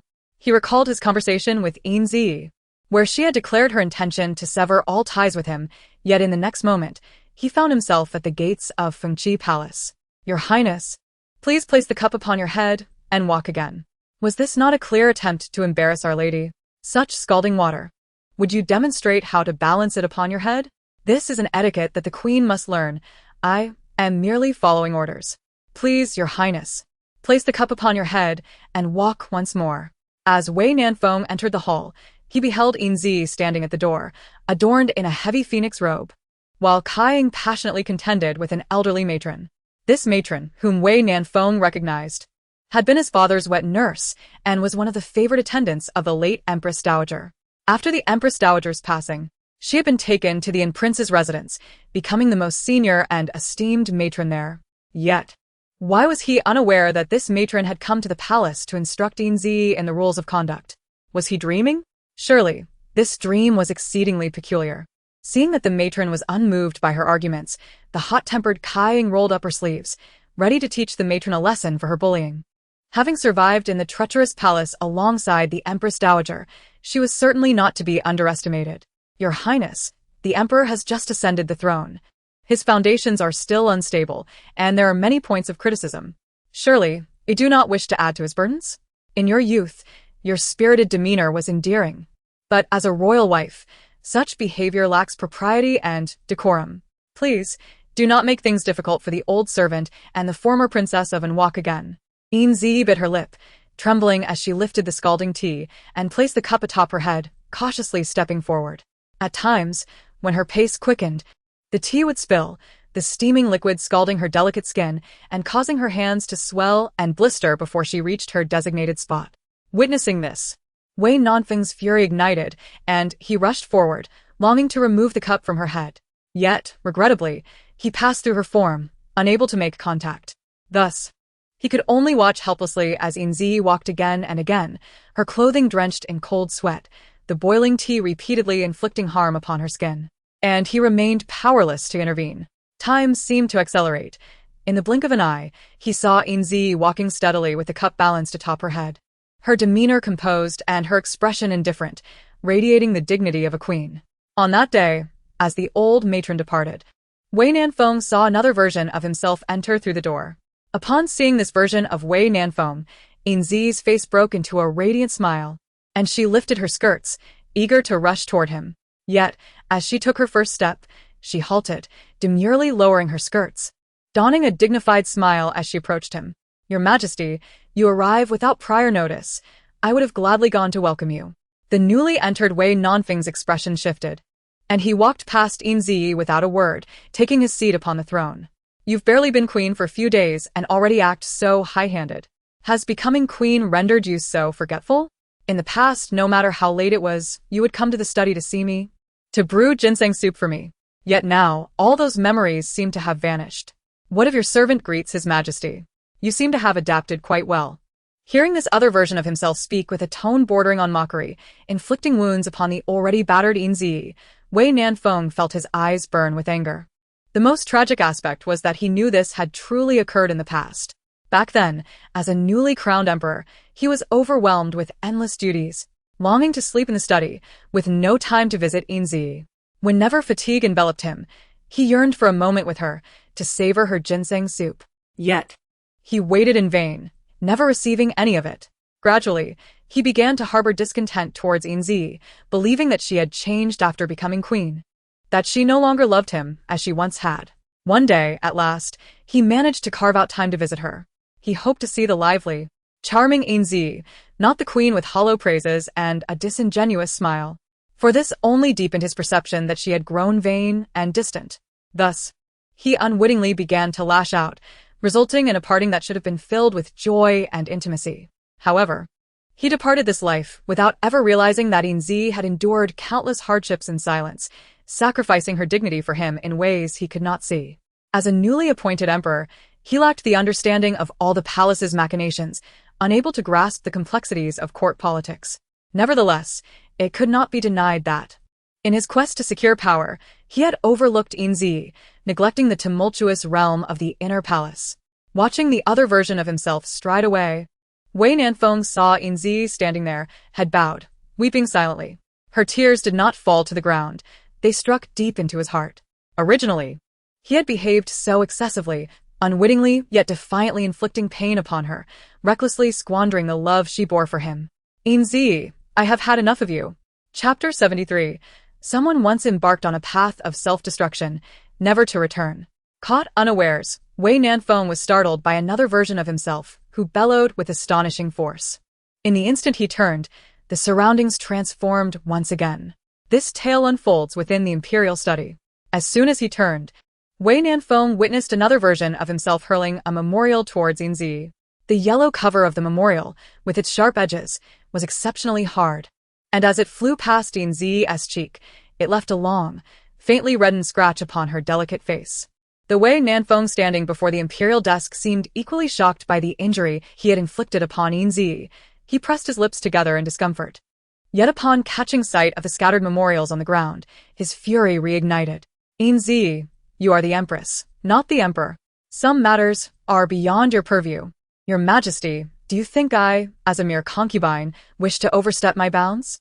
If you had not sat idly by, treating state affairs as trifles, I could have remained comfortably in my position, untroubled. This realm belongs to the Wei family, it is not yours, the Yin family. Do you think you, Yin Zhiyi, have the authority to dictate national matters? Indeed, this land is the Wei family's. But every blade of grass and every tree in this empire is defended by my Yin family, and I will not allow anyone to destroy it in any form. Observing the tense standoff between the two, the incorporeal Wei Nanfeng silently approached to peruse the memorial that had fallen to the ground. The issue of private education was too abrupt, making it difficult to implement. While it ostensibly served the people, it effectively disrupted public sentiment and jeopardized the court, leading to unrest among students from Qingyang Academy and elsewhere, thereby affecting the upcoming imperial examination selections. Upon reading the contents, Wei Nanfeng recalled the specifics of the matter. It was during the 7th year of Tianyuan when it became evident that Qingyang Academy had monopolized the educational landscape, leaving many impoverished scholars from distant regions without avenues for study and causing the court to miss out on a plethora of talented individuals. Thus, he had been persistently advised to advocate for the establishment of additional academies, granting children from various locales the opportunity to enter schools and even step into the court. However, due to his focus on significantly enhancing weapon quality and encouraging young people to enlist and contribute to the nation's military strength, a substantial amount of funds had been allocated to military expenditures, leaving little for educational establishments. Moreover, at that time, Qingyang Academy was managed by his maternal grandfather. Should the court begin to establish numerous academies, the one most adversely affected would undoubtedly be Qingyang Academy. Whether in terms of fame or other aspects, his grandfather would be impacted and harbor resentment towards him. During his ascension, his grandfather had leveraged his connections to assist him in winning over several civil officials, reducing the resistance he faced in governance. Thus, he could not burn the bridge behind him. Consequently, he had no choice but to disregard this suggestion. Later, when he learned of the treasury's emptiness, Yin Zhiyi proposed a collaboration between great scholars and wealthy patrons, one to provide funding, the other to contribute labor, establishing privately funded academies that would enable the populace to be self-sufficient. This idea was indeed commendable, and the concept was innovative. Yet, the emergence of new ventures inevitably required a period of adaptation. The deeply rooted beliefs of the populace could not be altered overnight. Although Yin Zhiyi's intentions were noble, she was overly hasty, failing to consider the acceptance capacity of the common people or the aversion of wealthy and noble families. After all, the advent of privately funded academies would diminish the sense of superiority held by the upper class, who would willingly accept that, in times of stability, the authority to dictate matters remained firmly in the hands of a select few with wealth and power. One could not jeopardize the court's stability in the quest to elevate the cultural level of the populace and provide equal educational opportunities for every child. Thus, he chose to remain silent, refusing to endorse the implementation of this plan. However, he did not anticipate that Yin Zhiyi would act so impulsively, secretly promoting the establishment of private academies among the populace. Yet, the truth could not be concealed forever, especially as Yin Zhiyi's actions began to infringe upon the interests of many. Consequently, a deluge of criticism directed at the empress arrived at his imperial desk. and it was at this moment that he learned of Yin Zhiyi's clandestine endeavors. As her husband, he was the last to hear of his wife's actions, which infuriated him, leaving him with a sense of being mocked and insulted, and leading him to believe that Yin Zhiyi no longer loved him and had her own secrets. Additionally, there were plenty of officials eager to exploit the situation. After all, many had long desired to see Yin Zhiyi relegated to a lower status. He found himself at a loss on how to manage this predicament. Maintaining Yin Zhiyi's position was already exceedingly challenging, and he had been striving to do so. Yet her actions seemed to undermine his hard-won efforts.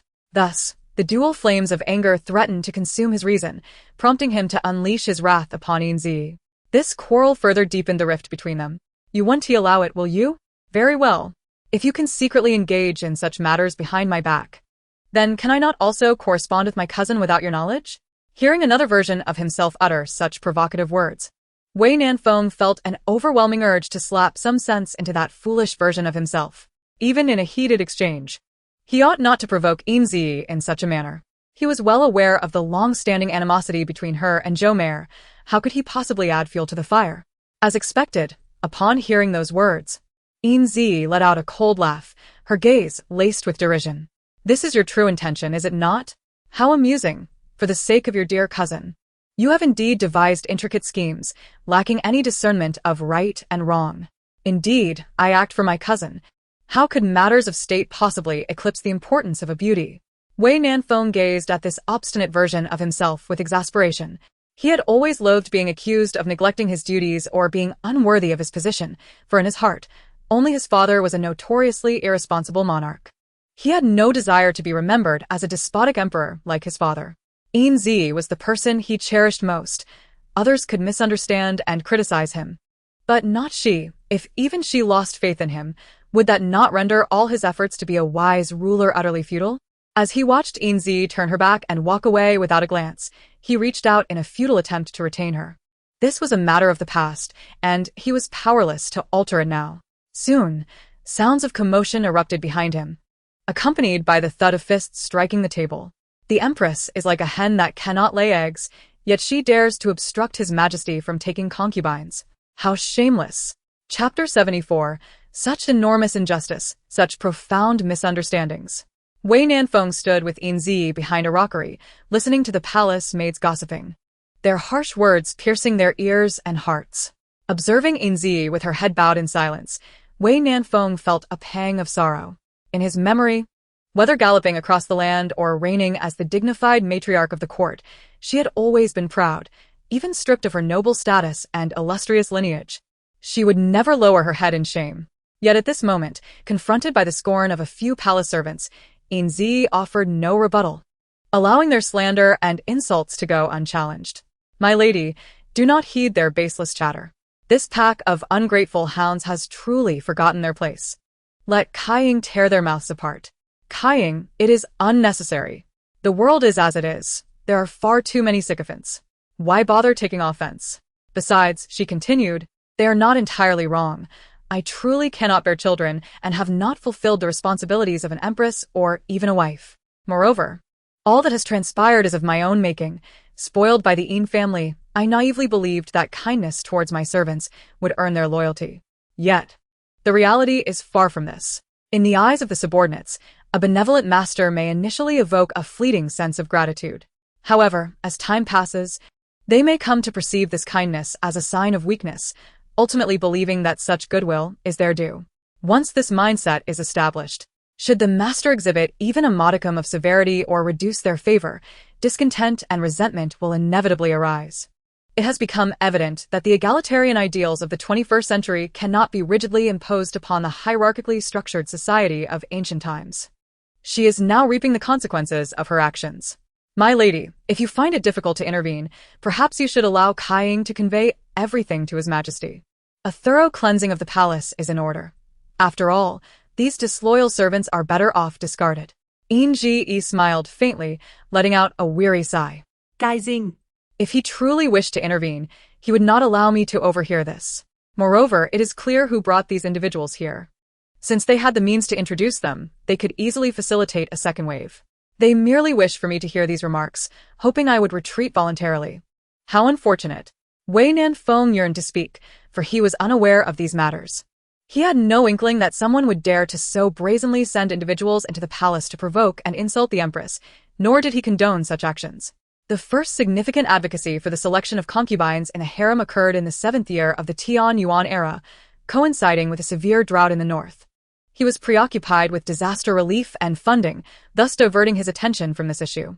In his view, regardless of the pressure from court officials, he would not yield, nor would he cause Yi any sorrow. Yet, ultimately, he had broken his promise. Not only did he fail to uphold the old agreement, but he also exacerbated matters, entangling himself with Zhou Mei'er. Unbeknownst to them, a multitude of misunderstandings had festered between them, creating a vast rift. Yin Zhiyi. Do you believe yourself to be the ultimate victor? Allow me to enlighten you. Your beloved husband is in contact with the Wu Zhou clan, having already engaged in clandestine dealings. Many noble families are aware of this, yet you, the elevated empress, remain blissfully ignorant, like a pitiable fool. Ha ha ha. Yun Lin. My affairs with His Majesty are not for you to critique. To slander the sovereign or tarnish the reputation of the Zhen Yuan marquis household can cost you your head. The consequences of today are entirely your own doing. Do not blame others. Chu Yunlin, the daughter of the martial arts leader Chu Jiangxiong, became embroiled in court disputes due to her affection for Prince Nanfeng. Her formidable skills aided Prince Nanfeng in assassinating numerous court officials aligned with rival factions, ultimately leading to her capture. The reason Yin Zhiyi, this empress, presides over her case is that Chu Yunlin is linked to the truth behind the death of Yin Tianjie, the eldest son of the Yin family, who fell from a cliff. Yin Zhiyi specifically arrived at the dungeon to ascertain whether her brother's demise was the result of a long-planned conspiracy or simply a tragic accident. Wei Nanfeng stood in a corner of the prison, a complex expression on his face as he gazed at the kneeling Chu Yunlin. He understood that this interrogation was destined to yield no answers, for by the time he departed from this world, the mystery surrounding Yin Tianjie's death would remain unresolved. Yet he had been oblivious to the existence of such matters. Had Yi been facing these accusations alone since that time? He had unwittingly crafted this embarrassing situation, allowing a mere prisoner to insult her with such audacity. What had he done during those years? Chapter 75.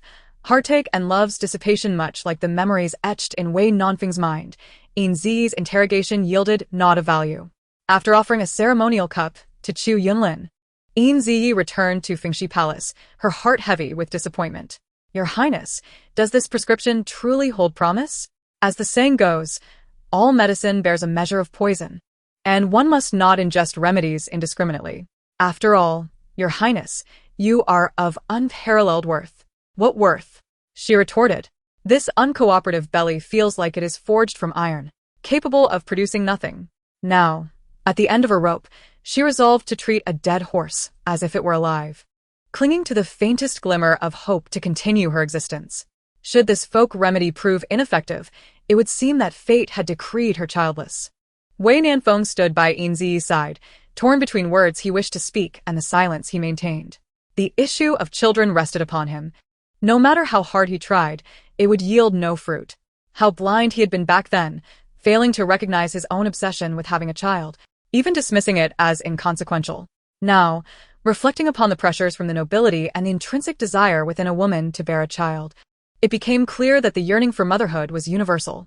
Those years had certainly led him astray. With a calm demeanor, Yin Zhiyi accepted the medicinal bowl from Kaiying and drank it down without hesitation.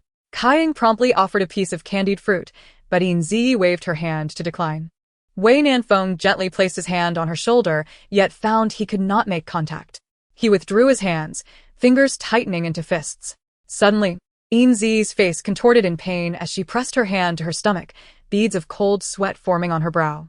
Instinctively, Wei Nanfeng bent to lift her and carry her to bed, only to grasp at empty air. Your Highness, how do you fare? Please hold on. Kaiying will assist you to bed. Someone, quickly summon the imperial physician.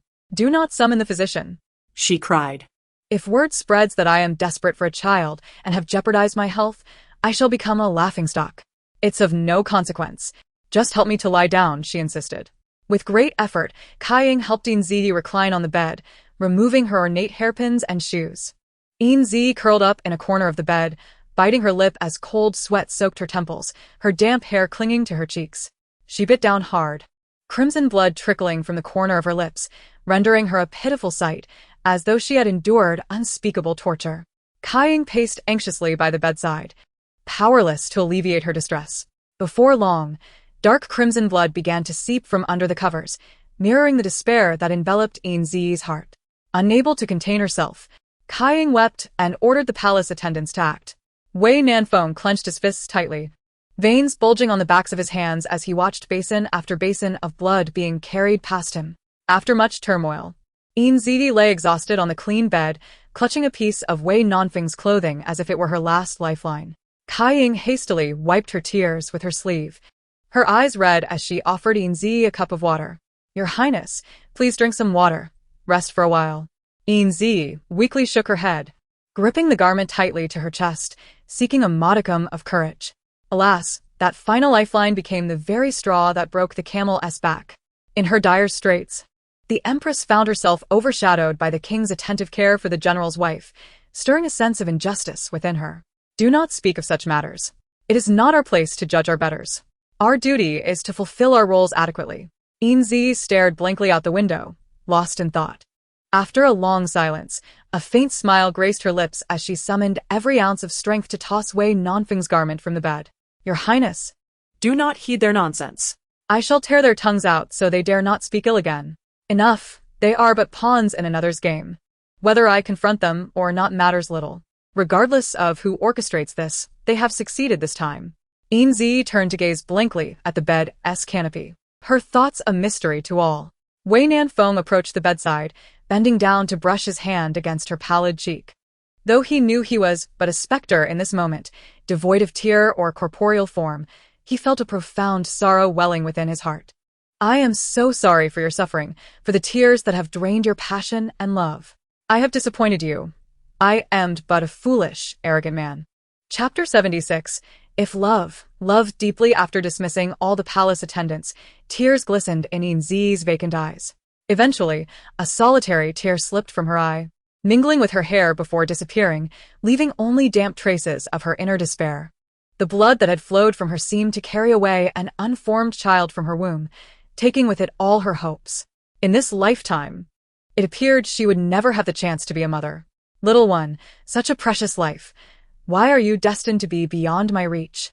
Was it the blood staining her hands that condemned the next generation to bear the sins of the past? Lacking her husband's affection and the warmth of a child, she had never anticipated her life would become so tragic, with once attainable joys now rendered forever distant.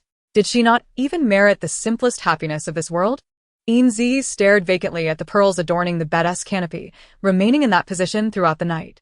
From dusk to midnight, from the depths of night to the first light of dawn, it was only when the time for morning court arrived that she seemed to receive a signal. Pulling the silk quilt over her and wearily closing her eyes, Wei Nanfeng remained by Yin Zhiyi's side throughout the night, his gaze shifting through a spectrum of emotions. After a moment of profound sorrow, he gradually allowed a gentle smile to surface, tenderly stroking her dark hair. Slowly, he lay down beside her, an arm draped protectively across her chest, encircling her in a gesture of absolute care. "If the outcomes you desire are within reach, dear sister, I shall fulfill them." Time seemed to stretch infinitely, as if they had lived an entire lifetime, yet it felt as if only a fleeting moment had passed. As Wei Nanfeng regained consciousness, the scene shifted once more. The incident with Yin Zhiyi's medicine had occurred in autumn, but now, winter had arrived, blanketed in snow.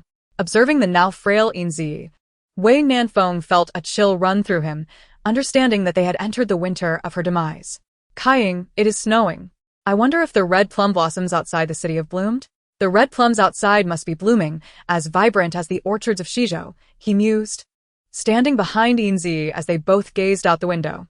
In a moment that transcended time, they shared memories of the plum grove, involuntarily smiling in unison. "Kai, do you know of Lan Insugua?" "Miss, please hold on. The physician is on his way." "I know about Lan Insugua. You mentioned it before. Please, Do not leave me." Yin Zhiyi mustered a smile for Kai, patting her trembling hands, though blood continued to seep from her lips. Her life had been an absurd and tragic tale. Yet finally, it appeared she would find release. Turning her head almost absently, Yin Zhiyi suddenly froze, meeting her gaze. Wei Nanfeng was momentarily taken aback, and they shared a silent understanding. As he beheld the astonishment in her eyes, he offered her an exceptionally tender smile, imbued with a love he had never before expressed, reminiscent of the gentle youth he had been when they first met. "Kying, I think I see him. He is smiling at me. This is perhaps a dream." As Wei Nanfeng approached, Yin Zhiyi slowly smiled and closed her eyes. Her life force gradually faded, and the surrounding world began to collapse. Sitting up from the bed, Wei Nanfeng touched his damp cheeks, lost in thought. Was it merely a dream? Suddenly, he stumbled out of bed and threw open the door. "Shadow, go to Fahua Temple and borrow all the scriptures as quickly as possible." 2 hours later, Wei Nanfeng sat in his room, rapidly flipping through the scriptures. 1 book, 2 books, 3 books. Only when he found what he sought did he finally pause. The fate of love is predestined, yet the feelings are difficult to articulate. It is like willow catkins stirred by the wind, akin to strangers with shallow connections. Wei Nanfeng fixated on the text, his eyes growing red, veins throbbing on his forehead. In the morning, Yin Zhiyi, just awakened from her slumber, noticed a letter beside her pillow. "Dearest, seeing your words is like seeing your face. If love's words wound, you are already battered. Yet I do love you, albeit my feelings are not profound enough to comprehend your struggles. Last night, I suddenly awakened, realizing how arduous my thoughts of you have been. How could I impose upon you? Today, I depart quietly, with no ulterior motives. I only wish that by the next time we meet, I will have learned how to love deeply. Please take care." He has left. Yin Zhiyi held the letter in silence for a long time before ultimately tearing it and its envelope into shreds, casting them into the lake outside her window. "Miss, the master has sent me to inform you that the young master has awakened." Chapter 77. Astonishment. My sister is not my sister. Following the servant to Hishi's courtyard. As soon as Yin Zhiyi stepped through the gate, she heard the anguished voice of her grandfather, He Qingfeng, crying and scolding. "You little rascal, you've finally awakened. Do you know how your father has endured all these years? You unfilial wretch. Do you want me, an old man half buried in the earth, to bury my son?" Yin Zhiyi hurried into the room, finding Hishi, who had been in a deep slumber, looking apologetically at the tear-streaked face of He Qingfeng. Beside him, He Xiling wiped her eyes with a handkerchief. Yin Zhiyi's arrival injected a new element of gratitude into the tearful scene. He Xiling helped the emotionally charged He Qingfeng to the side, offering the bedside position to Yin Zhiyi. "Uncle, you are awake. How do you feel? You have endured hardship all these years. The Chiria Villa is what you have painstakingly built, leading to its current status and wealth. Therefore, Uncle intends to transfer all the assets of Chiria Villa to you. Just see to it that you provide some profits to support the villa's daily expenses." This statement stunned everyone present. He Xiling's mouth fell slightly open in disbelief, her eyes revealing unmistakable disappointment. Although she understood, she did not possess her cousin's extraordinary abilities to elevate Chiria Villa or harbor ambitions to dominate the commercial landscape of the empire. Her father's decisions still wounded her pride. The complete transfer of assets implied a total denial of her worth. She was not envious of her cousin, but simply felt disheartened. As for Hishi's decision, He Qingfeng hesitated, knowing full well that everything at Chiria Villa was built by Hishi. Given that Xiling lacked any business acumen, transferring the assets to Hishi was not unreasonable. Yet, he could not shake off a certain discomfort. After all, Xiling bore the He surname, while Hishi was not a direct descendant of the He family. Nevertheless, he trusted Hishi's judgment, especially since Hishi had brought him back from the brink of death. As long as Hishi was alive, he would willingly part with his wealth. Thus, everyone capable of voicing an opinion chose silence, while those without the right to argue had no choice but to comply with the young master, Hishi's orders. It seemed as though the matter was settled. "Uncle, I believe this arrangement is inappropriate. I can continue to assist in managing all of Chiria Villa's assets, but I will never claim them as my own. Ultimately, the ownership of the storerooms and shops will still belong to cousin Xiling." Hishi shook his head with a smile and beckoned to the still silent He Xiling. As she adjusted her slightly disheveled sleeves, Hishi gently patted the back of her hand through the fabric. "Xiling, do you harbor any dissatisfaction with your father's decision? If you have any thoughts, you may express them. Your father respects your wishes." He Xiling pursed her lips and shook her head at Hishi. "Your father knows you must feel that his actions are biased, perhaps even feeling wronged and confused. You might think his decision is impulsive and inexplicable, He Shi's gentle tone made He Ziling's nose tingle, a sense of grievance swelling in her throat. Her father truly understood her, accurately guessing her feelings. Ziling, your father knows you are a considerate child. I will not let you suffer any unwarranted grievances. He Shi took He Ziling's hand and turned to the displeased He Qingfeng. Father, I apologize. In the past, I deceived you. Ziling is not my daughter, nor is she of the He bloodline. Chapter 78. Past events like smoke. Unworthy of many words, He Shi's words struck the gathered crowd like a clap of thunder, catching them off guard. He Ziling stared blankly at He Shi, who spoke with such startling audacity, while He Qingfeng gaped at He Ziling, unsure how to react.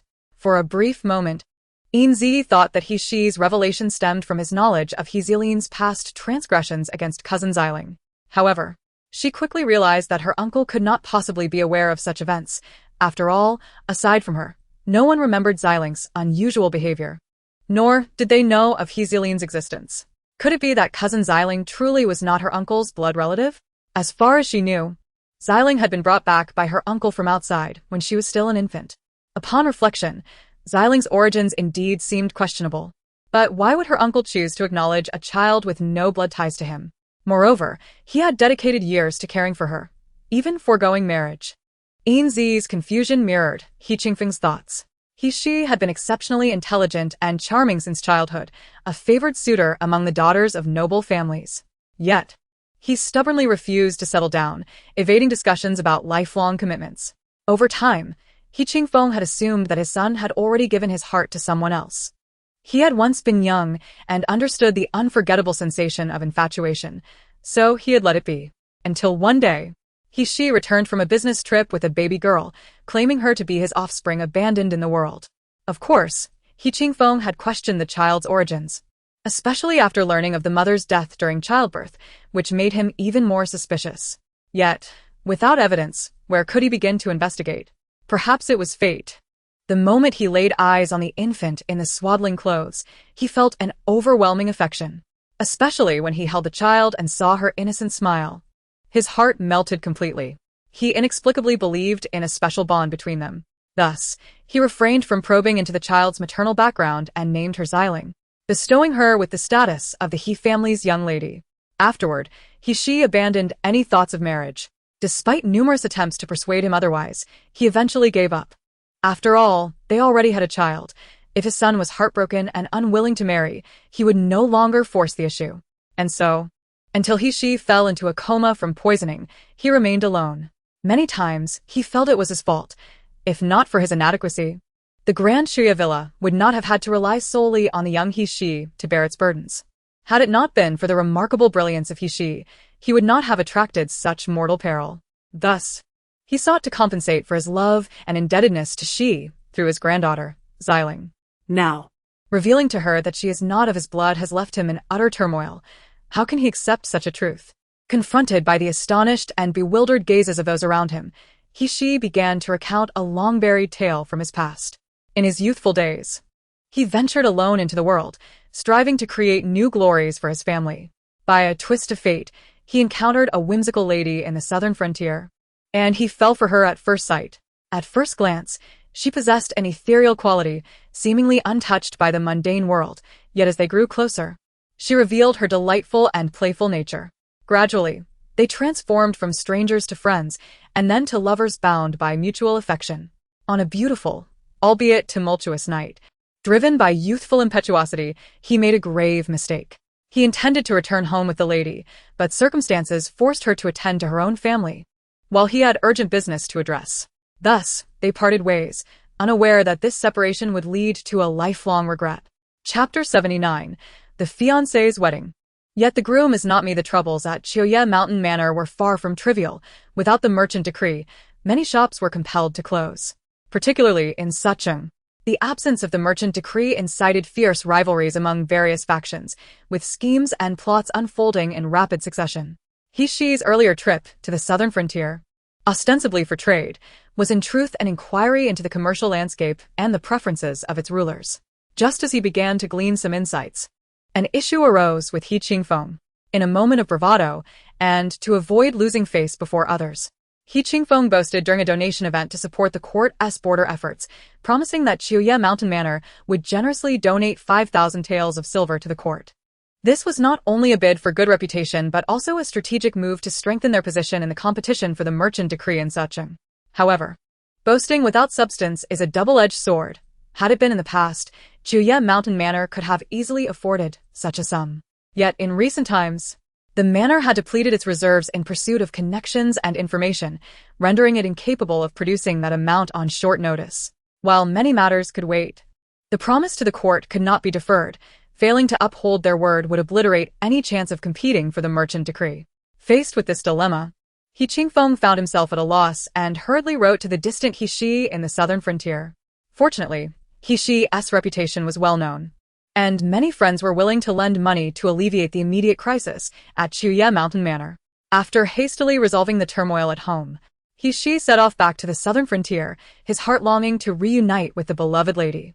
However, upon his return, he learned that his betrothed was soon to marry another. This revelation struck him like a thunderbolt. At first, he could not fathom that his fiancée would engage in such folly, believing deeply in their bond and intimacy. Yet, witnessing her smile and wave to the onlookers from the wedding sedan shattered his heart, leaving him feeling utterly powerless. The emotional wounds proved difficult to heal.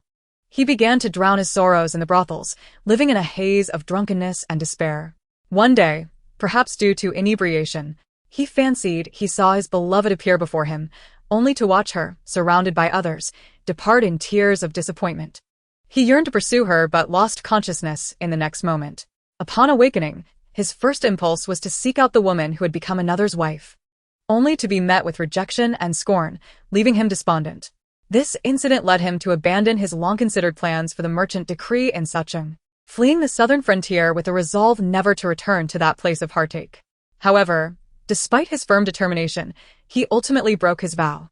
A year later, his beloved, having encountered misfortune and stricken by illness, sent word before her passing, requesting his assistance in raising her child. When he arrived, he found only the infant in need and heard his beloved's lament. "I was wrong. I once loved you sincerely." For the sake of that solitary confession, he buried the secret deep within, returning to Qiuye Mountain Manor with the child, claiming her as his own bloodline. Listening to Heshi recount his poignant history, Yin Zhiyi and the others wore expressions of complexity. Who could be blamed for such a tale? It was merely fate's caprice, a tale of deep affection and fleeting ties. Heshi, passionate yet headstrong, He Xiling innocent, and He Qingfeng, not at fault either. Faced with this unexpected truth, He Qingfeng felt a wave of despair, while He Xiling experienced a mixture of sorrow and relief. Ultimately, as matters had reached this juncture, no one was concerned with the inheritance any longer. Qiuye Mountain Manor had officially come under Yin Zhiyi's name. Meanwhile, the usually reticent Miao Ruoqi displayed an unusual expression, her gaze scrutinizing the calm and gentle Heshi, as if pondering the authenticity of his story. Chapter 80. Rising Tides. Underlying currents. Miao Ruoqi's peculiar reaction did not escape Yin Zhiyi's notice. A subtle suspicion began to take root in her mind, yet many aspects remained unclear. This situation could not be unraveled hastily. She would need to delve into the story of another party involved to uncover the truth. Now, Heshi's condition had stabilized, the remnants of the poison no longer present. However, after years of slumber, his body required careful nurturing and rehabilitation, akin to neglected tools gathering dust.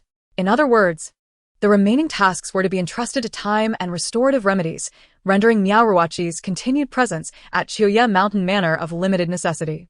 Moreover, with Yin Zhiyi's estate demanding meticulous management and accounting checks, she planned to return to Shizhou with Miao Ruoqi and Yin Tianjie once Heshi was confirmed to be recovering well. After bidding farewell to He Qingfeng and the others, Yin Zhiyi's party set off on their journey back. As they traversed the mountains and forests where they had once camped, Yin Zhiyi found herself momentarily lost in thought. Had that person truly vanished from her life forever? Would he no longer appear by her side? The thought of Wei lingered in her mind, leaving her with a sense of emptiness. Perhaps it was merely an adjustment period. With time, all would be well. Upon returning to Shizhou, as she stepped through the door, Yin Zhiyi immediately sensed something amiss. Although the Yin residence was typically orderly, it felt unusually lifeless now. Clearly, some unpleasant events had transpired during her absence, particularly when she shared the news of her uncle He Shi's impending recovery with her mother, He Chuya. She was met with a forced smile and a distracted response, a sense of disquiet and foreboding intensified within her. Persistently probing, Yin Zhiyi extracted a sigh from He Chuya, who recounted the recent occurrences. It turned out that with the rise of Chuya Mountain Manor and the accumulation of Yin Tianjia's military achievements, the Yin family had become a towering presence in Tianyuan. As the saying goes, a large tree attracts the wind. The Yin family, a renowned lineage of martial generals in Tianyuan, has long been the subject of suspicion from Emperor Tianquan, who fears that nurturing a tiger may lead to peril. As the Yin family's influence becomes increasingly evident, the emperor finds himself in a state of agitation, akin to an ant on a hot pan, sleeplessly pondering how to find fault with them, hoping for an opportunity to uproot the family entirely. Unfortunately, the Yin family has always maintained a low profile in their personal conduct while excelling in their endeavors, leaving no grounds for criticism. At this rate, can the Celestial Empire remain under the Wei family's dominion? One can only speculate when the tides may shift, and the throne might bear the name Yin. With the emperor often feeling distant and powerless, he is plagued by anxiety. Recently, a sudden inspiration struck him, reminiscent of the spirit of the foolish old man who moved mountains. Since he cannot monitor the Yin family's every move from afar, he decides to summon them back to the capital under the pretense of rewarding them for their steadfast defense of the borders, ensuring their presence is closely monitored. Thus, a decree hastily delivered to the Yin family claims to be a gesture of appreciation, inviting them to relocate to the capital to enjoy a life of comfort. In reality, it is a ploy to confine them within the city, creating an opportunity to eradicate the family entirely. The members of the Yin family are aware of the underlying intentions. However, as subjects to the emperor, they must comply even if they do not possess blind loyalty. Openly opposing the emperor would disrupt the order of the court and burden the common people, which is simply unacceptable. Consequently, they have no choice but to proceed cautiously, fully aware of the risks they face. Their departure leaves them uncertain if they will ever return to the simpler life of Shizhou. Engaging in a power struggle with the royal family is fraught with peril, and this is the source of the unease felt by He Chuya and the entire Yin family.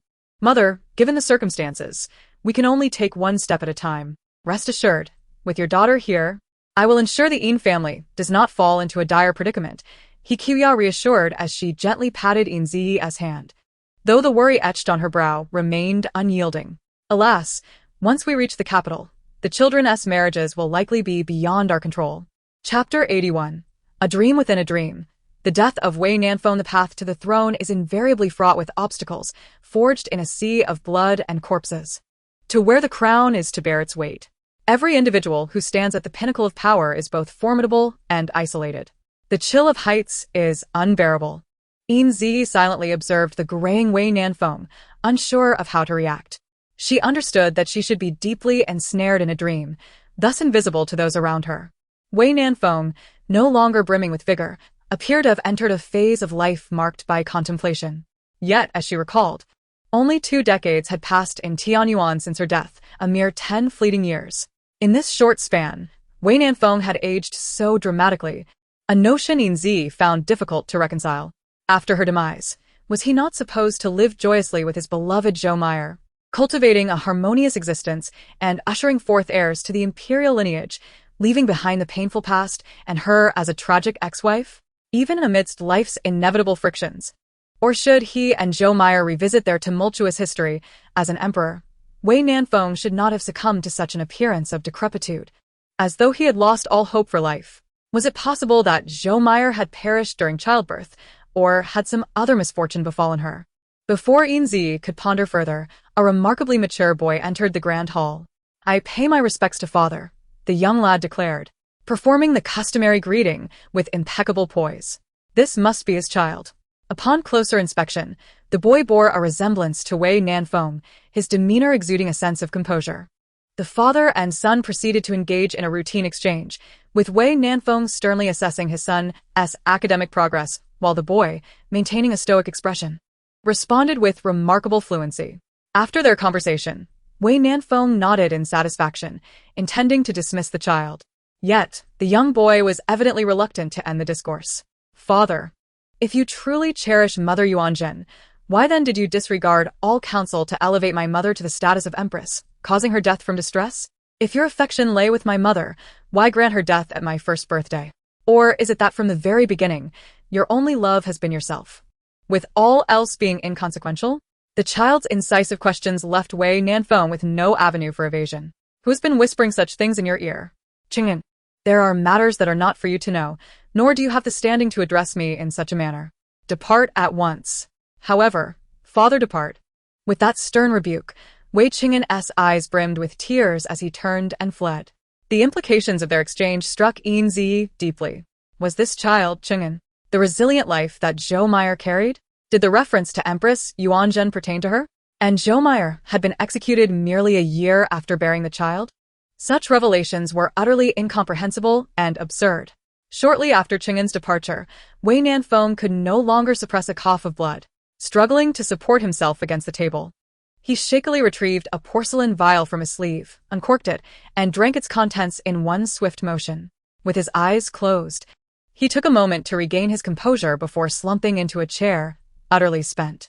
After a brief respite, Wei Nanfeng rose and approached the bed, carefully lifting the covers. He lay down, cradling a polished memorial tablet beside him, contentedly closing his eyes. Yin Zhiyi stood frozen, tears glimmering in her eyes as she beheld the tablet inscribed with her name, beloved wife Yin Zhiyi. She approached slowly, tracing her fingers along the familiar characters. Wei Nanfeng, what thoughts occupy your mind? Suddenly, Yin Zhiyi noticed that the rise and fall of Wei Nanfeng's chest had ceased, his body now devoid of life. A sense of dread surged within her, and she desperately wished to awaken the unresponsive Wei Nanfeng, yet she found herself unable to touch a single strand of his hair. Li Wenhai, now increasingly composed, entered the room and tentatively called out, "Your Majesty." The silence within the chamber was palpable, with no response. Without regard for the hierarchy, Li Wenhai dashed to the bedside, vigorously shaking Wei Nanfeng's cooling form. After a prolonged moment, he finally understood the grim truth. The emperor had departed to join Empress Yin and would not awaken again.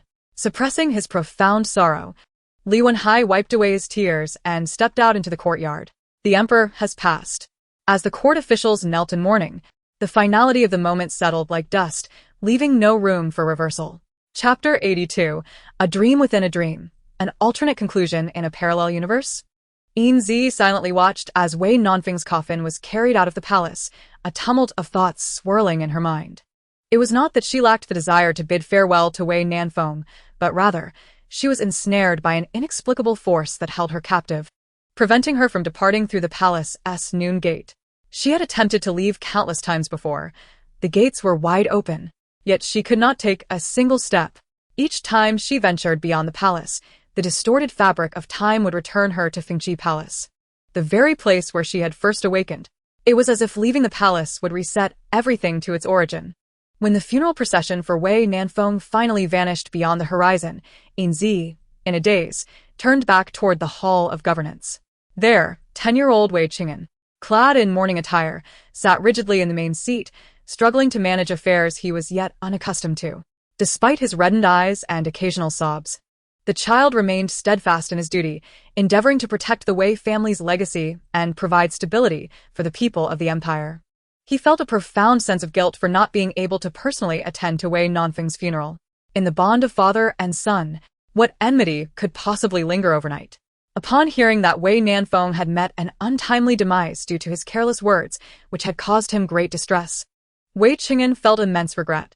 Had it not been for his impulsive actions, perhaps his father could have lived a while longer, even if he were to suffer in silence. At least he would not be alone. Now, with his father gone, the vast Tianyuan dynasty left him utterly alone, with no kin or companion. Yin Zhiyi stood behind Wei Qing'an, gently brushing her hand over his head. Though she was aware that this child was the offspring of her enemy and a source of her own humiliation, she could not bring herself to lay the entirety of her grievances upon a mere child. At such a tender age, ensnared in the vortex of power, surrounded by predators, he had to navigate through life all alone, which was already a profound struggle. Why should she harbor resentment against someone so oblivious to the circumstances? With this thought, the shadows of resentment and sorrow that had clouded Yin Zhiyi's brow began to dissipate. In that fleeting moment, The burdens that had restrained her vanished. Mother, why have you fallen asleep here? Your health is frail. You cannot linger in the cold. If father were to see, he would surely chastise me. It was but a fleeting instant. Having just awoken from a dream, Yin Zhiyi was still disoriented when a somewhat familiar voice pierced her consciousness. Although her awareness lagged, her body instinctively rose, following the gentle tug of a small boy leading her forward. As she gazed down at the steady-footed, commanding little boy, Yin Zhiyi found herself momentarily entranced. This was Zhou Meier's son. Could he truly see her? And he referred to her as mother? Hesitating, she halted her steps. And the boy, momentarily obstructed, looked up at her with a mix of affection and exasperation. Mother, after just a few steps, you're already weary? You're spoiled by father. The physician has advised that for your sister and your belly's sake, you must walk more and not be lazy. Though deep down, Yin Zhiyi felt she did not understand the boy's words, she found herself responding with an unexpected familiarity. Ching, how do you know the baby in mother's belly is a sister and not a brother? Why is mother asking this again? I have already said. Only a sister would be so well-behaved and not cause mother any discomfort. Of course, if the child were a brother, given how understanding I am, I could love him without holding grudges and be a good brother. Are you not Zhou Meier's child? Why are you so kind to me? What does this mean for the child in my womb? Yin Zhiyi's mind was awash with bewilderment, yet when the words hovered on her lips, she could utter not a single syllable. Qing'an, are you being mischievous again? In the distance, Wei Nanfeng approached with a smile, effortlessly lifting Yin Zhiyi into his arms. Brother Nanfeng has waited long for my little wife to bring ginseng soup, so I had to come find my lost little fairy instead. I shall take your mother back to the palace to rest. You should go to the Zhengjing Hall and review the remaining memorials. Wei Nanfeng's words oscillated between indulgence and teasing, prompting the small Wei Qing'an to sigh with an air of resignation as he shook his head and walked away to fulfill his father's command. Qing'an is still so young. Why do you always make him handle state affairs? Qing'an is far more sensible than you, Yi. Isn't the hope of having a son just this? I truly wish that upon waking one day, Qing'an would be 10 years old, so I might pass the throne to him and accompany you back to Shizhou for a time. Amidst Wei Nanfeng's ramblings, Yin Zhiyi's heart swelled with mounting uncertainty. Yet her eyelids grew heavier. Slowly, darkness enveloped her vision, and her consciousness began to wane. No, she could not succumb to sleep just yet. There were so many things left unresolved. Struggling to awaken, she abruptly opened her eyes to find herself beneath the familiar canopy of her room. Was all that had transpired merely a fleeting dream? Was she still ensnared in slumber? Pinching her hand, she felt the sharp sting of reality. It seemed she had indeed awakened. What did those two dreams signify? Miss, are you awake? Young Master Pan has come to visit you. Chapter 83.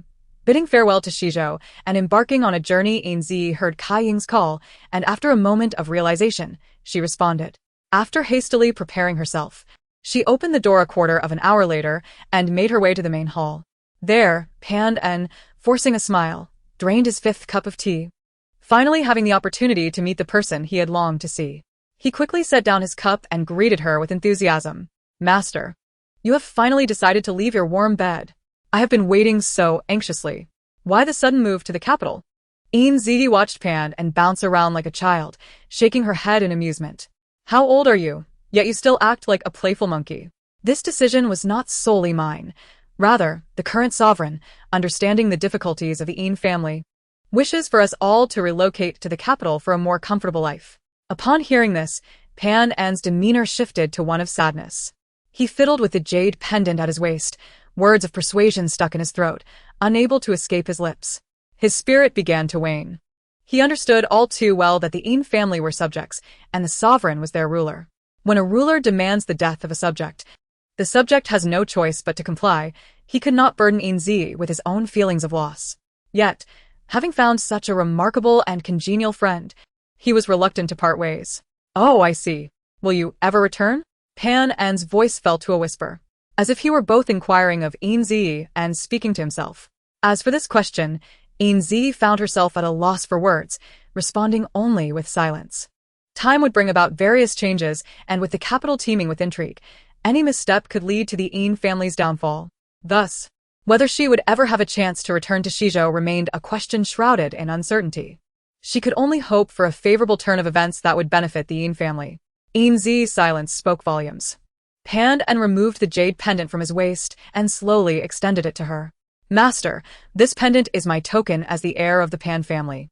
Although the capital is not our stronghold, we do have some business there. Should you ever find yourself in need of assistance or funds, present this pendant, and they will aid you in your time of need. To possess this pendant is to possess my goodwill. I can only offer you this much. I hope you find peace in the capital. If the opportunity arises, please do come back to visit your humble disciple. As he spoke, Pan An's voice grew thick with emotion. Perhaps he realized this, and without waiting for Yin Zhiyi's response, he turned and hurriedly left the Yin residence. Holding the still warm pendant, Yin Zhiyi smiled softly in the direction Pan and had departed. The act of moving was inherently laborious, and with hundreds from the Yin family relocating from the borders of Shizhou to the distant capital, the task became even more chaotic. After a flurry of packing and preparation over the span of a few days, the Yin family finally set out on their journey back to the capital. Aside from Yin Tianjia, the entire Yin family was heading to the perilous capital. Yin Tianjia remained in the military, with pressing matters requiring his attention, particularly the unresolved situation regarding Lu Wenbin and his associates. Furthermore, the Yin family needed to prepare for the worst. If this journey proved fatal, they could not risk total annihilation. Should the Emperor Tianquan seek to obliterate the Yin family and accuse them of treason, at least one person would remain to advocate for their honor and defend their name. Certainly, the intentions of the Yin family were not explicitly conveyed to Yin Tianjia, for otherwise, this obstinate individual would undoubtedly have opposed the plan. Meanwhile, Miao Ruoqi, eager to immerse herself in life, insisted on accompanying Yin Tianjia to the military camp, aspiring to become a healer amidst the chaos. Without a moment's hesitation, Yin Zhiyi interceded on her behalf, effectively persuading Yin Tianjia to accept her presence. Should fate align in their favor, a union between the two would be most auspicious. Conversely, if destiny deemed it otherwise, Yin Tianjia, with the whimsical Miao Ruoqi by his side, might traverse fewer missteps. With arrangements finalized, the Yin family embarked on their journey on a day blessed with gentle breezes and warm sunlight. Citizens lined the roads, their faces reflecting a bittersweet reluctance to bid farewell. The Yin family, guardians of the celestial empire across generations, were revered heroes in the hearts of the people of Shizhou. Their departure naturally brought sorrow. Observing the citizens standing at the city gate, watching them fade into the distance, Yin Zhiyi and He Qiuya exchanged glances, each sighing in unison. The carriage swayed as it progressed, and by the following evening, they had finally left the borders of Shizhou. However, Yin Zhiyi could not have anticipated that barely departing the land of Shizhou, they would soon face a wave of peril. Chapter 84. An ambush on the road.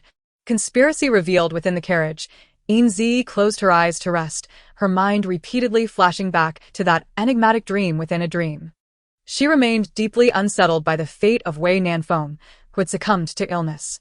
For reasons unknown, she was fixated on the circumstances surrounding his demise, yearning to discern whether the events in her dream had genuinely transpired or were mere figments of her subconscious.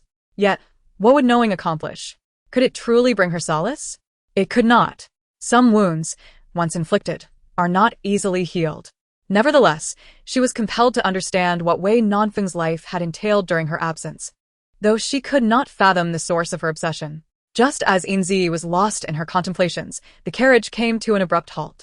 Following this, the sounds of clashing weapons erupted, growing increasingly intense. Yin Zhiyi cautiously retrieved various defensive powders from her waist.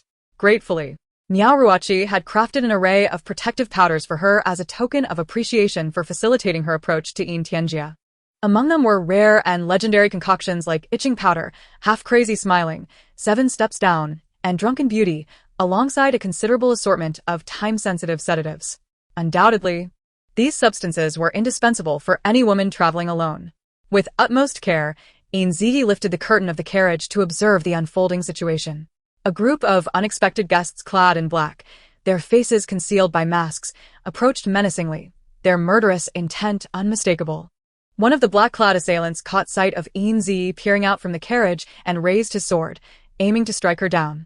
In a moment of peril, Yin Zhiyi desperately scattered a handful of Drunken Beauty powder. Despite its elegant name, the effects of this powder were far from beautiful. The crimson powder, upon contact with the exposed skin of the assailant, took immediate effect. The once unstoppable attacker now clawed frantically at his neck, his skin reddening and blistering at an alarming rate, resembling a scalding torrent of boiling water poured over him. In truth, this powder was more terrifying than boiling water. While the latter merely burned the surface, drunken beauty ignited inflammation within the victim's very organs.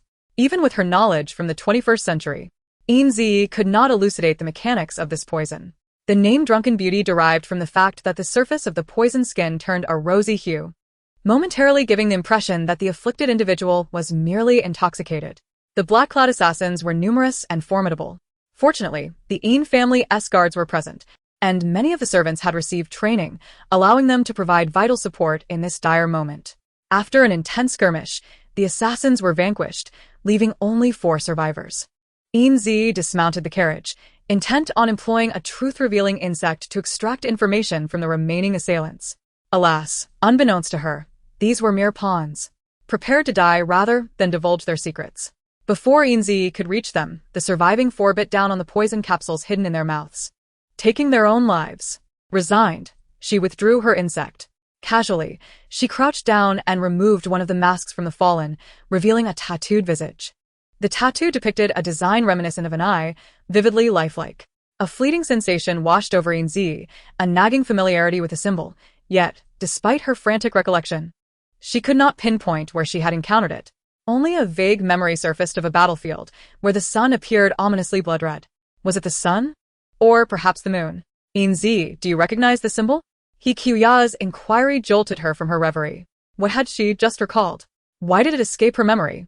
Gazing at He Qiuya's furrowed brow, Yin Zhiyi suppressed her curiosity, smiling and shaking her head to indicate all was well. Mother, it seems there are those even more determined than us to prevent the Yin family from returning to the capital. The identity of the mastermind behind this assassination remained elusive. After all, far too many sought the downfall of the Yin family in the capital. It appeared that this journey back to the capital would not be devoid of turmoil. After a brief respite and arranging for the wounded to travel in the carriage, the group set forth again that night, determined to reach the capital as swiftly as possible to secure a moment of respite. Each second spent lingering in the desolate wilderness only heightened their peril. Yin Zhiyi anticipated that the forthcoming journey would be fraught with challenges, yet she had not foreseen the onslaught of assassins nor the awakening of newfound skills within herself. Chapter 85. What a coincidence. Are you here to silence us? In the span of just 5 hours, Yin Zhiyi and her party had faced 3 assassination attempts. The accompanying Yin family guards began to exhibit signs of exhaustion, their stamina waning. The Yin family's return to the capital had stirred the hornet's nest of power within the city, inciting a frenzy of adversaries eager to see them perish far from home. After enduring these assaults, when confronted with yet another wave of attackers, Yin Zhiyi and her companions had grown numb to the danger. While their minds grappled with other concerns, their bodies instinctively engaged in combat, as if their limbs had developed a conditioned reflex. Yin Zhiyi wielded a vial of poison in one hand and a sedative in the other, leaving a trail of black-clad assailants in her wake. Just as victory seemed within reach, a suffocating and despairing turn of events unfolded. A large group of black-clad figures surged forth, surrounding them from all directions.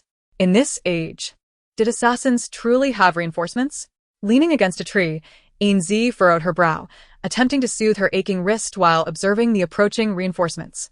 Yet, the situation appeared to diverge from her expectations, veering into unforeseen territory. The newly arrived assassins did not seem to be allied with the dwindling group, and it appeared that the newcomers were not a single faction either. Had Haitian Pavilion taken on this contract as well? Was Tailman also interested in this venture? Apologies, everyone, but while Jean Longyu may be a rising star, I am resolute in this transaction. The lives of the Yin family are destined to be mine. How absurd! A mere child dares to speak so boldly before seasoned veterans, displaying an astonishing level of arrogance.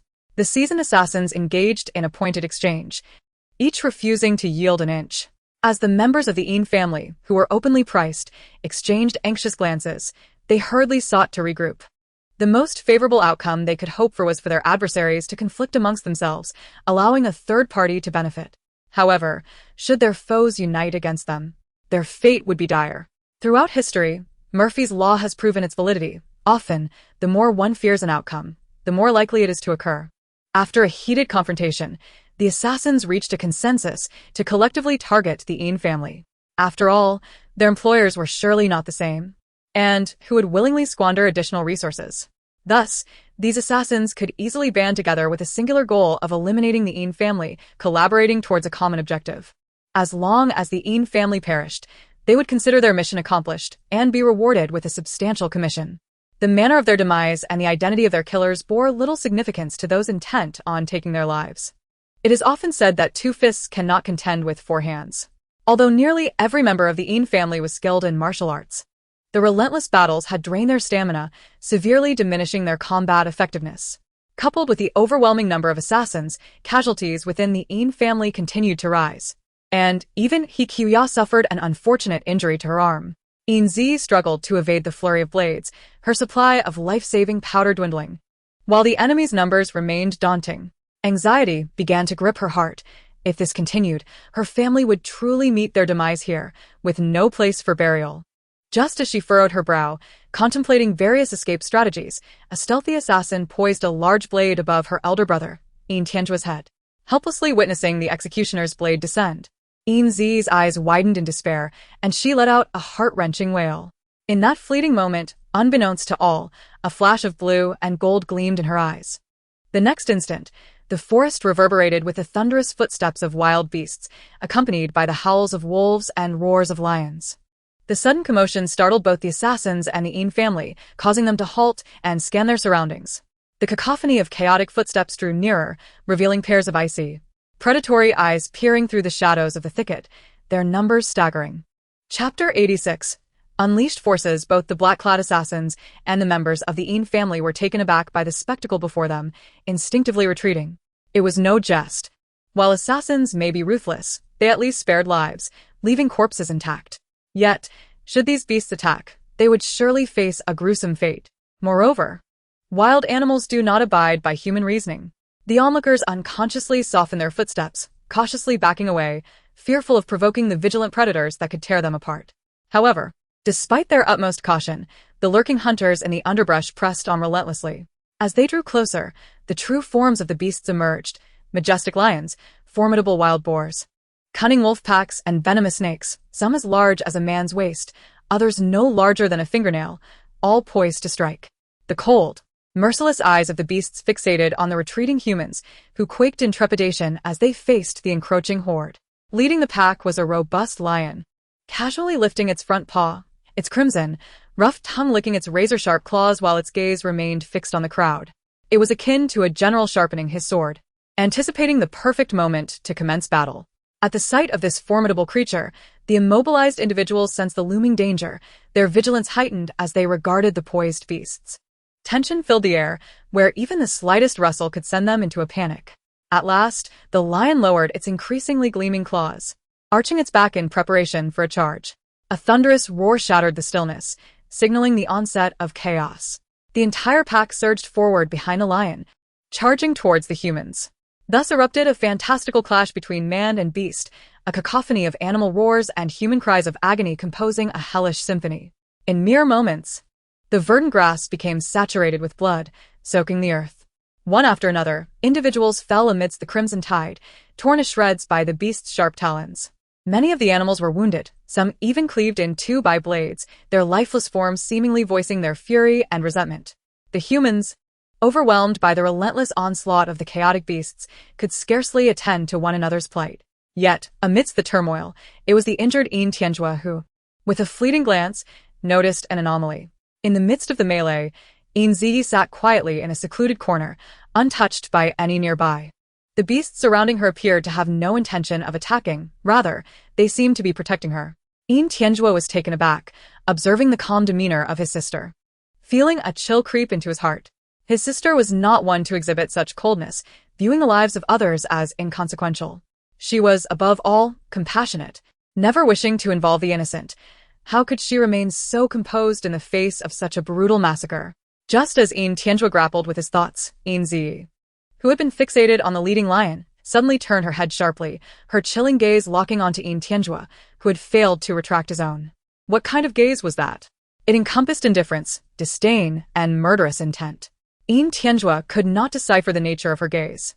Yet it seemed imbued with a peculiar power that rendered him immobile. An invisible pressure enveloped him, cold sweat beading upon his forehead. Death approached in the form of a venomous snake, its brilliantly colored head inching closer, its sharp fangs bared as it coiled, preparing to strike. Yin Tianjua noticed the snake, but found himself unable to move despite summoning all his strength. He could only watch helplessly as the serpent launched its attack. In that moment, teetering between life and death, he cast a desperate glance at his sister, who remained serene, the light in his eyes slowly dimming. Chapter 87. Could it be? The indifferent deity is my sister. Just as Yin Tianjua resigned himself to closing his eyes in anticipation of the snake's lethal strike, Yin Zhiyi's expression suddenly shifted. Her brows furrowed, revealing a hint of turmoil. In the next instant, the blue light that had dwelled in her depths vanished without a trace. In that very moment, all the animals that had been attacking the humans ceased their movements, raising their heads to meet one another's gaze, as if in a moment of understanding. The lead lion glanced at the astonished Yin Zhiyi, flicked its tail, and bounded toward the depths of the forest. Soon after, all the animals began their retreat, scattering in all directions. Before long, the gruesome battlefield lay littered with the wounded members of the Yin family. It was then that they realized, despite the seemingly indiscriminate attacks, the animals had not aimed to kill them but merely incapacitated them, inflicting bites to their limbs without endangering their lives. It appeared the animals had intentionally sought to diminish the Yin family's fighting capability, allowing them to withdraw from the fray without causing fatal harm. They were not there to feast upon the fallen. In stark contrast, not a single one of the black-clad assassins remained alive. Had these creatures intended to protect the Yin family, aiding them against their foes? The survivors of this harrowing ordeal were left in astonishment, as Kiwia anxiously checked her children for injuries, fearing they had sustained severe harm. Fortunately, Yin Zhiyi emerged unscathed, while Yin Tianjua had merely sustained a bite on his wrist from a wolf, which was not serious. Thank heavens, we are all safe. This incident was indeed perilous. We were fortunate to have divine assistance. Hichuya's words startled Yin Tianjua, who had been closely observing the now normal Yin Zhiyi.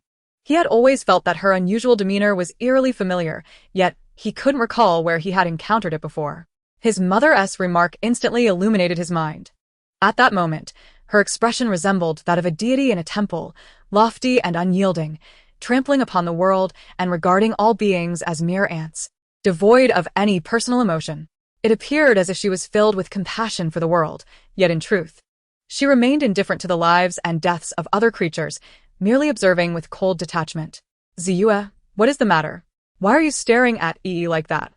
Hichuya's inquiry caught Yin Tianjua off guard, prompting him to shake his head nonchalantly. Yin Zhiyi furrowed her brow as she gazed at the blood pooling beneath her feet. Her pristine embroidered shoes were no longer immaculate. One side of the satin was stained with traces of blood, akin to a pure white persona gradually succumbing to contamination. What had transpired moments ago? Why had so many animals suddenly emerged to assist them in repelling their foes?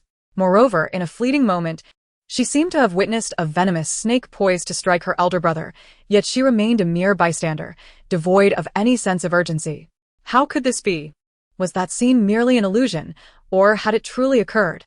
As Yin Zhiyi traversed the bloodied ground, stepping over one lifeless body after another, she gradually approached Yin Tianjua and his mother at the center. Observing Yin Tianjua's averted gaze and somewhat awkward demeanor, she felt an urge to speak but found herself at a loss for words. Ultimately, she nodded at Hichuya, silently assuring her that all was well, with a stiff smile that bore a semblance of reassurance. Navigating through the hellish battlefield, Yin Zhiyi tended to the wounded with rudimentary bandaging while her mind was in turmoil. Passing by the grotesque corpses of the fallen animals, a profound sense of guilt burned within her, causing her soul to stir restlessly. Deep within her, a voice whispered that these animals had sacrificed themselves for her. Her ruthless actions had led to the needless demise of numerous beings. They fought for her and perished heroically, and she bore immense responsibility for each lost life, unable to absolve herself of the burden. After a night of recuperation, the group resumed their journey back to the capital. Perhaps the chaos of the recent battle instilled fear among various factions, making them hesitant to employ assassins for fear of alarming their targets and exposing themselves. Thus, the following days were tranquil, and time flowed peacefully, allowing Yin Zhiyi and her companions a much-needed respite. The latter part of their journey unfolded without incident, and after 10 days, the Yin family finally set foot within the borders of the capital. Once the Yin family entered the capital, others no longer had the opportunity to ambush them, resigning themselves to inaction. After all, no one wished to provoke the current regime, nor to anger His Majesty, risking the dire consequences of a massacre. Traveling day and night, the group caught sight of the capital's gates on the morning of the 12th day. Seeing this, the anxious travelers finally exhaled in relief, their faces lighting up with genuine joy. However, they were blissfully unaware that their celebrations were premature. The city guards scrutinized the faces of Yin Zhiyi and her entourage, exchanging knowing glances. "You claim to be the family of General Yin, do you? How laughable. Without any proof of identity, I shall have no choice but to imprison you all as suspicious frauds." Noting the sudden escalation in the guards' hostility, Yin Zhiyi furrowed her brow in concern. She sensed that they were already aware of their backgrounds and were deliberately seeking to provoke them. In other words, someone aimed to lay a trap for them, demonstrating their authority. In the intricate web of relationships beneath the emperor's gaze, who but the high-ranking Tian Kuan emperor could so brazenly hinder the Yin family?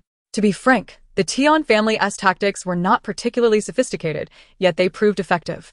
Even if they could not substantively diminish the Yin family's standing or make them appear insignificant before the court, they could still inflict discomfort upon them. Concurrently, this gesture signaled to those who were discreetly observing that the current ruler harbored no fondness for the Yin family, perhaps even a degree of aversion. Thus, without even formally entering the city, the Yin family had already been noted by the local aristocracy, silently ostracized by all the officials. This was tantamount to stripping the Yin family of their opportunity to establish a foothold in the capital, leaving them with no chance to forge alliances or garner support. What is the meaning of this? We possess our invitation cards, yet you demand further proof of identity? Are you attempting to extort a toll from us? If so, you are guilty of corruption, and I shall certainly report you. Hichuya, known for her fiery temperament and accustomed to the unrefined military life alongside her husband, had little patience for the guards' antics. Seeing his mother fuming and the guards' haughty expressions, Yin Tianjua's enchanting eyes narrowed as he prepared to confront them. However, Yin Zhiyi swiftly grasped his sleeve, gently shaking her head. At that moment, Yin Tianjua instinctively recoiled, driven by a primal urge to avoid danger. Yin Zhiyi's earlier cold and bloodthirsty gaze had left an indelible mark on his psyche. Maintaining a subtle distance from Yin Zhiyi, Yin Tianjua smiled and nodded, retreating a step to grant her the opportunity to address the guards while simultaneously distancing himself from her potential wrath. Yin Zhiyi noticed his slight movement, but attributed it to his annoyance with the guard's demeanor, not pondering further. This young officer believes our invitation card insufficient for verification. Does he not? In the realm of the Tian Empire, every citizen received an invitation card by the age of 10, detailing their age, place of origin, and special status. It required local governmental approval and an official seal to be deemed valid. To Yin Zhiyi, the invitation card was akin to a combination of a 21st-century identification card and a business card, thus sufficient to clarify many matters. This very understanding led the Yin family to perceive the guards as deliberately making things difficult for them. The guards merely responded with a dismissive glare. Yin Zhiyi chuckled softly, whispering a few words to Kaiying, who then excitedly dashed away. The guards were left bewildered, unsure of Yin Zhiyi's intentions. Without further explanation, she approached the leader of the guards, whispering softly, "Do you realize? You believe you are acting under orders, certain to receive commendation. In reality, you are merely lambs to the slaughter, perpetually poised to sacrifice yourselves, becoming weapons in the hands of others. It is both foolish and tragic." Whether to placate the populace or maintain his reputation, the Tian Kuan emperor would not allow it to appear as though he were orchestrating the guards' harassment of the empire's heroes. Thus, these guards bore the brunt of the emperor's schemes. This situation required a resolution that would satisfy the Yin family while glossing over the truth. Yin Zhiyi's words caught the guard leader off guard, as if he had come to an understanding. At that moment, a cacophony of hurried footsteps echoed nearby, indicating a group approaching at great speed. "Madam, the person you seek has arrived." Chapter 89. We are all good children. As Kaiying's voice fell, a large group of well-trained, solemnly expressioned guards in embroidered robes appeared before the crowd. Clad in black flying fish attire and stepping gracefully in cloud-soled shoes, with formidable swords strapped at their waists, they exuded an extraordinary aura. This was the Divine Machine Camp, the last bastion safeguarding the imperial city, directly under the royal family, obedient solely to the emperor's commands. The sharpest blade wielded by successive emperors. However, over time, both the dignitaries in the capital and Emperor Tianquan himself seemed to have overlooked an essential fact. The Divine Machine Camp was composed of elite members selected from the generations of the Yin family army. In other words, the guards in the Divine Machine Camp were either former members of the Yin family army themselves, or had forebears who had served therein. The intricate ties between the Divine Machine Camp and the Yin family could not be succinctly articulated. When selecting talents for the Yin family army, the paramount focus was on moral integrity, fostering unity, camaraderie, and mutual trust among its ranks. Thus, even though the members of the Divine Machine Camp had distanced themselves from the Yin family army, their hearts remained loyal to the Yin family. Because of the Yin family's loyalty to the emperor and their patriotic fervor, they devoted themselves wholeheartedly to the emperor's service. Yet, Should the royal family threaten the very existence of the Yin family, the Divine Machine Camp would no longer serve as the emperor's sharp sword. Of course, this premise held only if the Yin family remained steadfast in their principles and refrained from treasonous acts. To put it plainly, the Divine Machine Camp was loyal to both the Wei and Yin families, but their true allegiance lay with the stability of the heavenly dynasty and the welfare of its common people. It was evident that Emperor Tianquan had failed to grasp the full significance of the Divine Machine Camp's existence. Yin Zhiyi was privy to these intricate details because, in her previous life, at a critical juncture, the Divine Machine Camp had allied with Wei Nanfeng to assist her.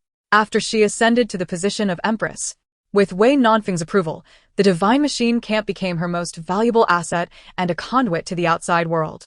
However, later, out of concern for the Yin family's safety, she dispatched all the capable members of the Divine Machine Camp to accompany them into battle.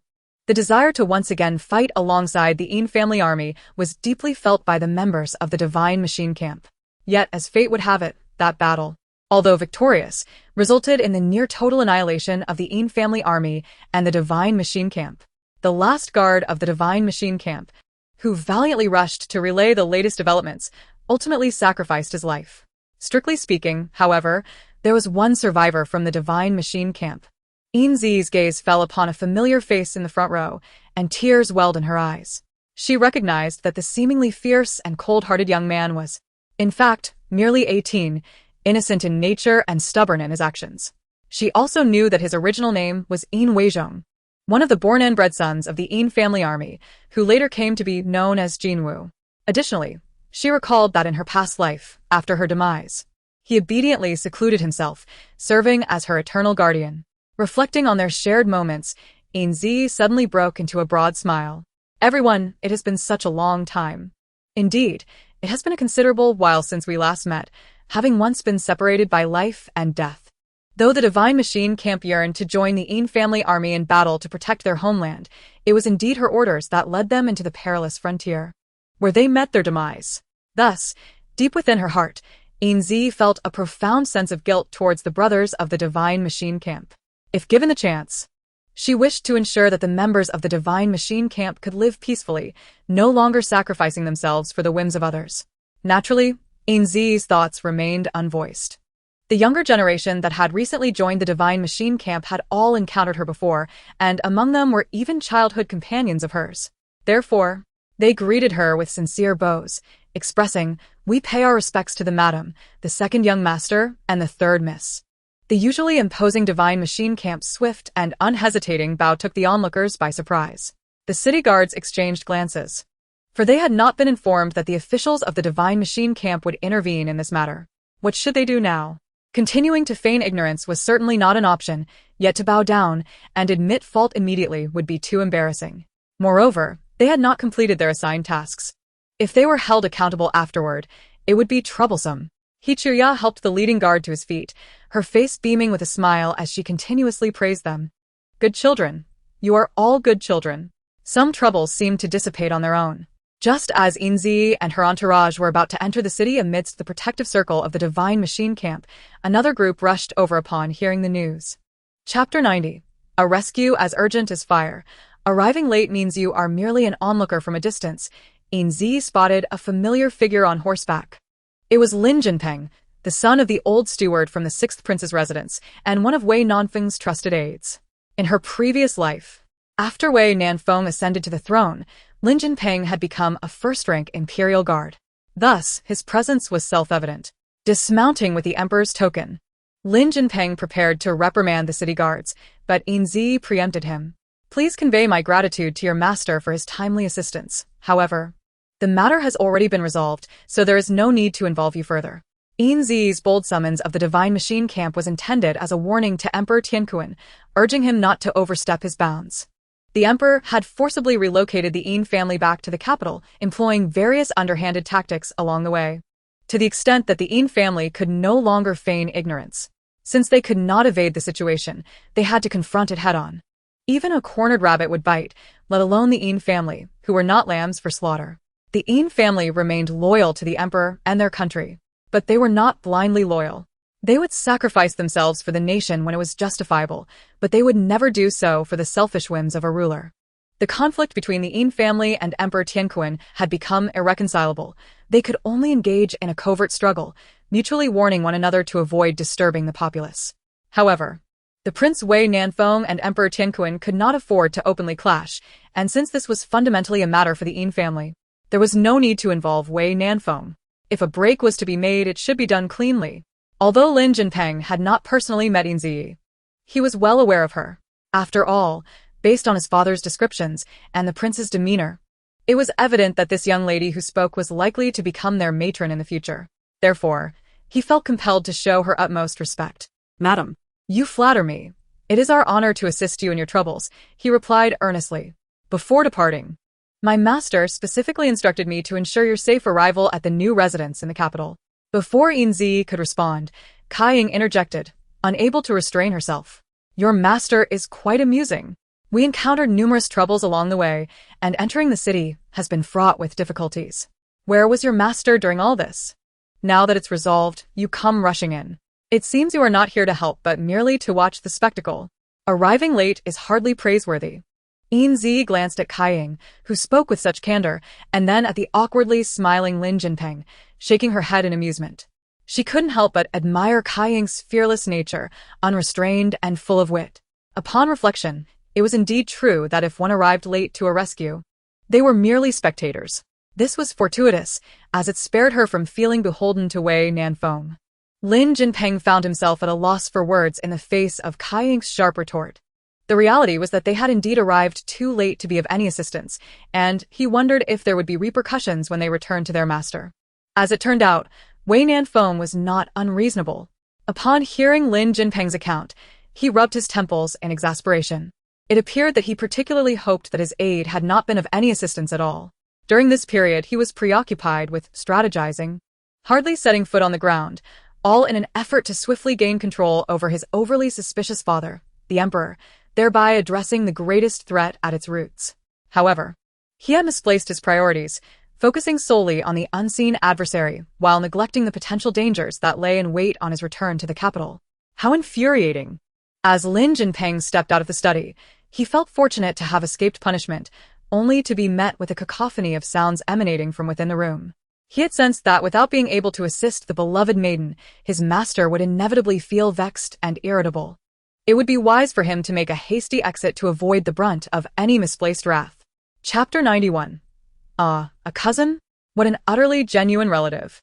Yin Zhiyi had assumed that the emperor's tricks had been exhausted, at least after she had utilized the Divine Machine Camp to rattle him. She expected the emperor would remain subdued for a while. Yet, she was unprepared for the grand surprise he had prepared for her at the Yin residence in the capital. Gazing at the sycophantic smile of Yi Lianyuan before her, Yin Zhiyi found herself thinking several expletives. Yi Lianyuan was a distant cousin of Yin Zhiyi's mother, He Qiui, and also a remote nephew of her grandmother, Yi Suzi. Is this familial connection not somewhat peculiar? Do not rush to question, for in truth, Yin Zhiyi's maternal grandfather had entered the He family through marriage. Her grandmother, a woman of understanding who deeply loved her husband, disregarded her father's objections and allowed her 2 children to bear the He surname. Unfortunately, as is often the fate of beautiful women, Yin Zhiyi's grandmother passed away early, succumbing to illness after the untimely death of her husband during her second pregnancy. On the very day she gave birth to He Shi, she lost her life in a harrowing labor. Because his beloved wife was gentle and virtuous, He Qingfeng never contemplated remarrying and named his son in her memory. I have a delicate wife, gentle and refined, unparalleled in the world. I have a lovely spouse, a quiet lady of beauty, standing alone in her brilliance. His cherished wife was indeed a singular gem in this world. Although He Qiui and He Shi took their father's surname, He Qingfeng, being a son-in-law by marriage, was somewhat distanced from the family, while the Yi family remained the true kin. Thus, Yi Suzi's nephew was referred to as a cousin by Yin Zhiyi and her kin. It is worth noting that Yin Zhiyi had encountered Yi Lianyuan in her previous life. When she was 15, a famine struck the region where her cousin's family resided, prompting them to travel a great distance to seek aid from the Yin household. At that time, she found it odd. Logically, if they merely sought to avoid starvation, they should have sought refuge at the Qiuye mountain manor, as her grandfather, a merchant, could provide more job opportunities. Why, then, did they choose to rely on the more distantly related Yin family? This question was soon answered. After some time, they discovered that her cousin's family harbored many ulterior motives, preferring to indulge in idleness. They often barked orders at the household servants, and whenever Yin Zhiyi and her family expressed discontent, her cousin's family would wail, claiming that their noble lineage looked down upon their impoverished relatives. To preserve appearances, the Yin family had no choice but to endure.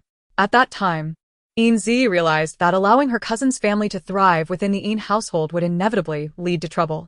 As it turned out, her distant cousin, Yi Pianpian, was fixated on securing a wealthy suitor and entering the ranks of the aristocracy. Once a person becomes obsessed, they are prone to making impulsive mistakes. Initially, Yi Pianpian sought to win over Yin Tianjua, yet he had already honed the ability to see through the charms of many and was unresponsive to her advances, granting her no opportunity to get close. After a series of embarrassing attempts, Yi Pianpian reluctantly abandoned her pursuit of Yin Tianjua and shifted her focus to the declining aristocracy of Chongqingbo's residents. The Chongqingbo's family had once flourished but had since fallen into obscurity with the passage of time. Those in the know recognized that the Chongqingbo's estate was now merely a hollow shell, devoid of substance. Only a naive individual, like Yi Pianpian, blinded by ambition, would wish to entangle herself with the second son of the Chongqingbo's family. Chapter 92. Thank you for stealing my fiancé. Ironically, the second son was also among Yin Tianjua's circle of friends, and while they were not particularly close, they shared a mutual penchant for beauty and indulgence. Thus, their interactions were somewhat superficial. Yi Pianpian was aware only that the second son hailed from the Bo family, but she was oblivious to the fact that he was of lesser standing than the son of a tavern owner. Under Yi Pianpian's clumsy attempts at seduction, the second son, oblivious to the truth, treated her with an affectionate demeanor, leading her to believe she had successfully captured his heart. Little did she know, the second son was a notorious scoundrel, particularly emboldened upon learning that Yi Pianpian was merely a commoner, seeking to take advantage of her. Throughout it all, he had never intended to marry her. In the harsh reality of their circumstances, the second son had long understood he needed to marry a woman who could benefit his family, which is why he reveled in his youth and freedom. After all, when the time came for his family to rely on in-laws, they would have to treat the daughters of those families with utmost respect and courtesy. Moreover, the second son already had a fiancée, the daughter of a magistrate from Shizhou, and their marriage was merely waiting for the right time. However, Yi Pianpian remained blissfully unaware of these underlying truths. As her relationship with the second son of the Chongqingbo's family deepened, He Qiui began to sense something amiss. Despite her cousin's shortcomings as an elder, she could not stand idly by and watch her fall into a pit of fire that was the Chongqingbo's family. Yet, lost in her dreams of happiness and glory, would Yi Pianpian heed He Qiui's earnest counsel? Certainly not. On the contrary, she believed He Qiui was envious of her, thinking that her jealousy stemmed from her own daughter, Yin Zhiyi, not having found a suitable match. Thus, the more He Qiui opposed her, the more resolute Yi Pianpian became. It was only when Yi Pianpian discovered that the second son had a fiancé that she refrained from continuing her confrontational stance against her cousin, He Qiui. In a rush, she confronted the second son, and upon receiving confirmation of the truth, she was left in a state of despair for several days. She could hardly believe that her dreams had shattered before they had even fully materialized. However, after much contemplation, she couldn't shake off her sense of injustice. Coincidentally, she learned that the second son's fiancé had come to Shizhou under the guise of a visit, but in reality, she was there to meet her fiancé. Consequently, Yi Pianpian devised a plan and directly approached the young woman, boldly laying her intentions bare. Yi Pianpian anticipated seeing disbelief and heartbreak in the other's eyes. Yet to her astonishment, The young woman reacted contrary to expectations. Upon understanding the situation, she did not express sorrow. Instead, she excitedly took Yi Pianpian's hands, her face aglow with gratitude. Is everything you said true? You stole my fiancé and intend to marry him? Do you truly wish for me not to wed him? The young woman's enthusiastic tone left Yi Pianpian momentarily speechless, prompting an automatic nod. Seeing this, the young lady beamed with joy. Thank you for taking my fiancé. You are truly a kind soul. Rest assured, I shall promptly annul our engagement. Better to dismantle 10 temples than to disrupt a single marriage. May you and he find happiness together. With that, she swiftly left the private room of the tavern. However, for reasons unknown, she suddenly turned back and loudly reiterated her previous words. Rest assured, since he has promised to take you as his wife, I shall promptly annul the engagement with him. It is better to dismantle 10 temples than to ruin a single marriage. I wish you both a lasting union. Observing the peculiar reactions from the other party, Yi Pianpian was utterly perplexed. She could only reassure herself that the individual was perhaps in a state of mental turmoil due to a significant blow. And maybe the hasty retreat was merely an attempt to find a quiet place to shed tears. With this thought, Yi Pianpian felt a surge of joy. Her spirits immensely elevated. In the bustling hall of the tavern, patrons murmured and pointed at Yi Pianpian, who wore a self-satisfied expression, their eyes filled with disdain. Chapter 93.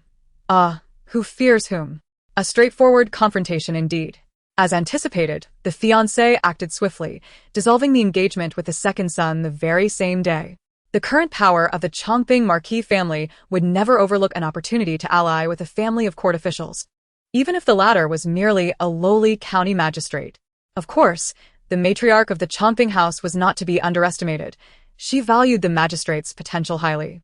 Due to his integrity and fair dealings, he was likely to be promoted to a higher office, a fact painstakingly uncovered by the Chongping family through their former noble acquaintances. Thus, they regarded the magistrate as a lifeline and would never agree to the dissolution of the engagement. After all, the initial promise was secured through meticulous planning and a debt of gratitude. However, the magistrate's daughter was astute, well aware that the Chongping household was a perilous pit, and that the second son was a charming yet superficial individual, unworthy of her hand.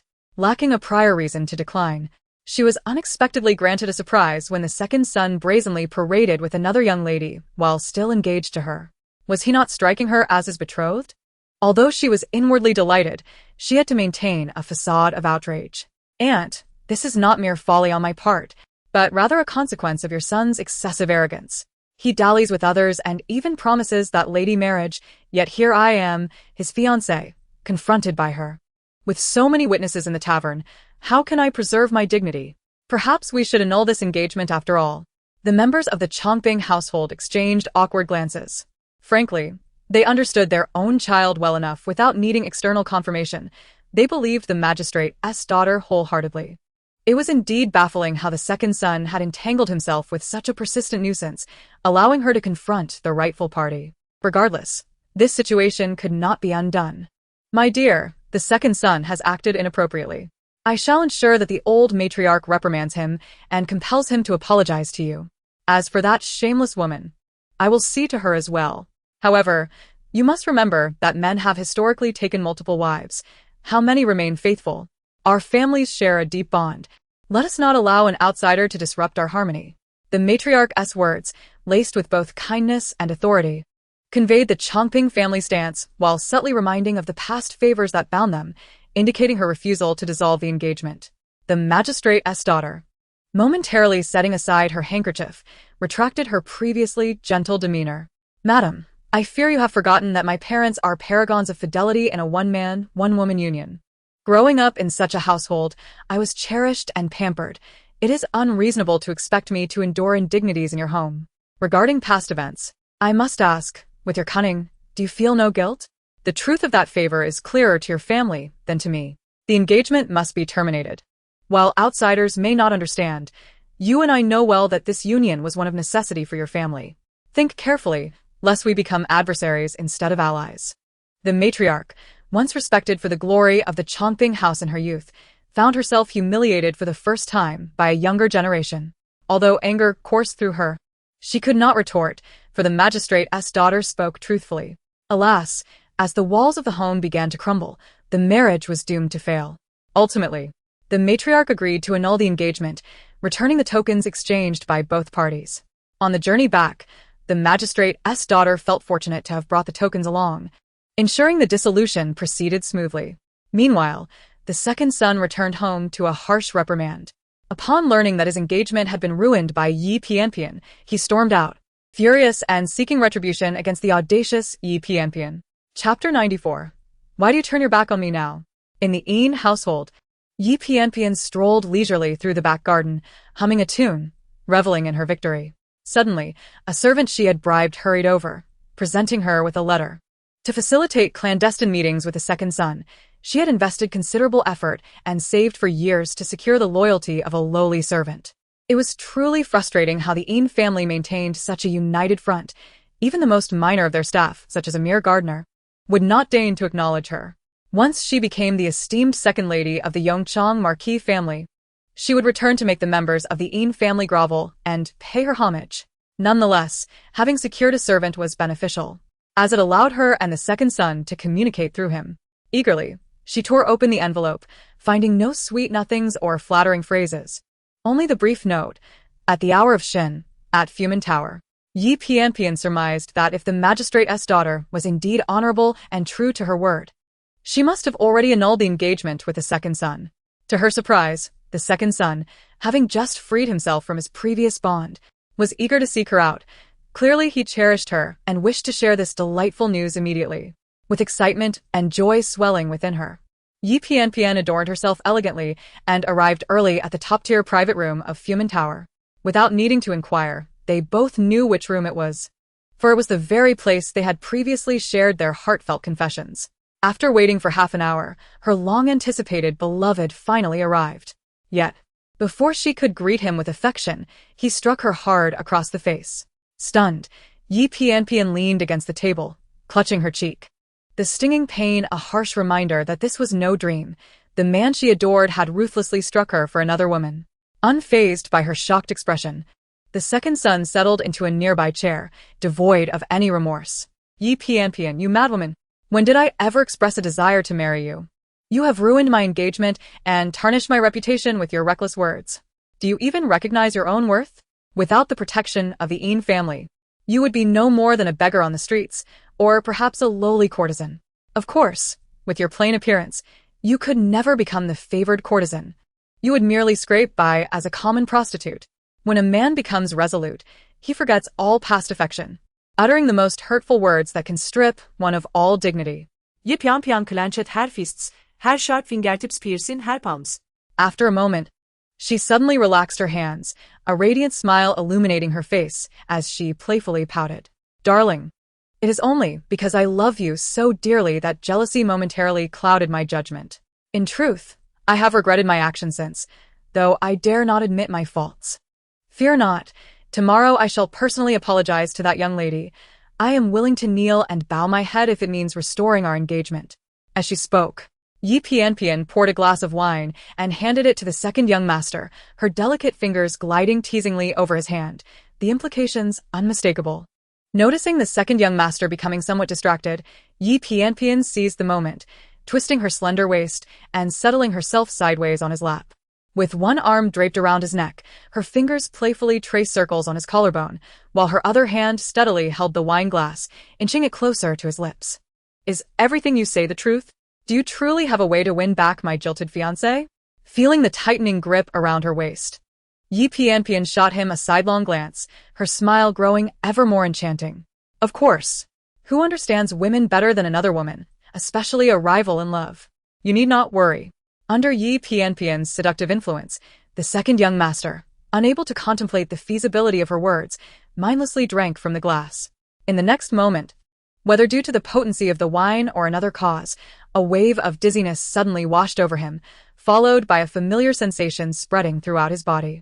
Having long frequented the brothels, he recognized this feeling all too well. After all, would a pleasure house lack stimulating substances? He understood clearly that he had fallen into her trap. Who would have thought that in his relentless pursuit, he would one day be caught himself? Infuriating. Yet, given the circumstances, he had no desire to perish. Besides, He was the one who had been schemed against. Surely he would not be held accountable afterward?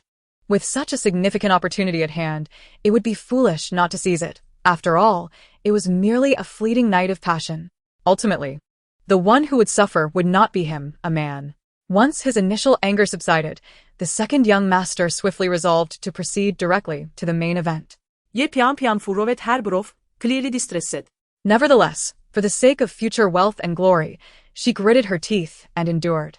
The flower seller bears the weight of spring's bloom. Tears stain lightly, still bearing the marks of dawn's dew. The small bridge and flowing water, a voice soft enough to dampen garments. Lingering in silence, tonight dreams shatter like those in Wushan. Once the clouds dissipated and the rain ceased, the second young master adjusted his trousers, dressed himself, and, with a disdainful smile, strode out, ignoring Yi Pianpian's cries and pleas. Yi Pianpian could not comprehend why the second young master, after such intimacy, would choose to turn his back on her. If she could not become the second mistress of the Yongchang marquis household, what else could she possibly do? What actions could prove useful? As the sun set, a disheveled Yi Pianpian returned to the Yin residence, only to encounter He Qiui, who was preparing to leave. Gazing upon her imposing cousin, Yi Pianpian instantly devised a plan. Kneeling before He Qiui with a thud, with tears streaming down her face, she recounted the entire ordeal, twisting the narrative to her favor. Chapter 95. What did you say? Please repeat that. Upon hearing Yi Pianpian's lament, He Qiui nearly fainted in shock. Alas, the Yongchang marquis household is a veritable pit of fire. The second young master is far from a virtuous man. While others avoid such matters, Yi Pianpian eagerly rushed towards them, scheming and plotting, even sacrificing the most precious and important virtue of a woman. How foolish! After being supported for some time, He Qiui finally regained her composure. Now that it has come to this, what has happened cannot be undone. Thankfully, the situation is not entirely dire. You have not completely sunk into the mire. However, having lost your innocence, it is unlikely you will find a suitable match of similar status and age. Rest assured, as your cousin, I will not allow you to suffer. Tomorrow, I shall inquire about a suitable family seeking a second marriage. You may find solace in that. Solace? You mean to resign me to despair? Yi Pianpian, ever humble, did not seek to become a second wife, but rather to compel the Yin family to force the second young master to marry her. Cousin, please have pity on me. I am your own niece, after all. My heart belongs to the second young master, and I have entrusted my purity to him. How can I marry another? I implore you to find a way to assist me. He Qiui's smile faded, a coldness gradually spreading across her features. What do you mean? You want me to pressure that irresponsible second young master into proposing? How audacious! Yi Pianpian, the Yongchang marquis household is far from the paradise you envision. Do not delude yourself. Surely, you have realized that the second young master is not a man of good character, and is certainly not a worthy match. Matters of marriage concern one's lifelong happiness. Thus, one must proceed with caution. He Qiui's well-intentioned counsel fell on deaf ears. Yi Pianpian was singularly focused on believing that her cousin was thwarting her path to glory. Indeed, the second young master was not a good man. Yet neither was Yi Pianpian an innocent maiden. From the beginning, her only desire was to leverage the glory of the Yongchang marquis household to escape her humble origins. She had never truly cared for him. Why should she concern herself with whether he held affection for her? True feelings, after all, hold little value. In essence, He Qiui simply did not wish to assist her, an outsider. Attempting to pacify her with sweet words? Such a notion was futile. Cousin, I understand this matter weighs heavily on you. However, my mind is made up, and I ask for your support. Once my objective is achieved, impossible. Do not harbor such foolish hopes. Watching He Qiui reject her without a second thought, Yi Pianpian rose, a cold smile gracing her lips. You call yourself my cousin? Yet you take yourself so seriously. Let me be clear, whether you like it or not. You must leverage the Yin family status to pressure the Yongchang marquis household into sending a grand carriage to welcome me. Otherwise, I will publicly declare that it was your precious daughter, Yin Zhiyi, who secretly met with the second young master at Fumin Tower. What did you say? Please repeat that. Yi Pianpian leisurely retrieved a small cloth bag from her sleeve, brazenly opening it before He Qiui to reveal a peach-colored undergarment.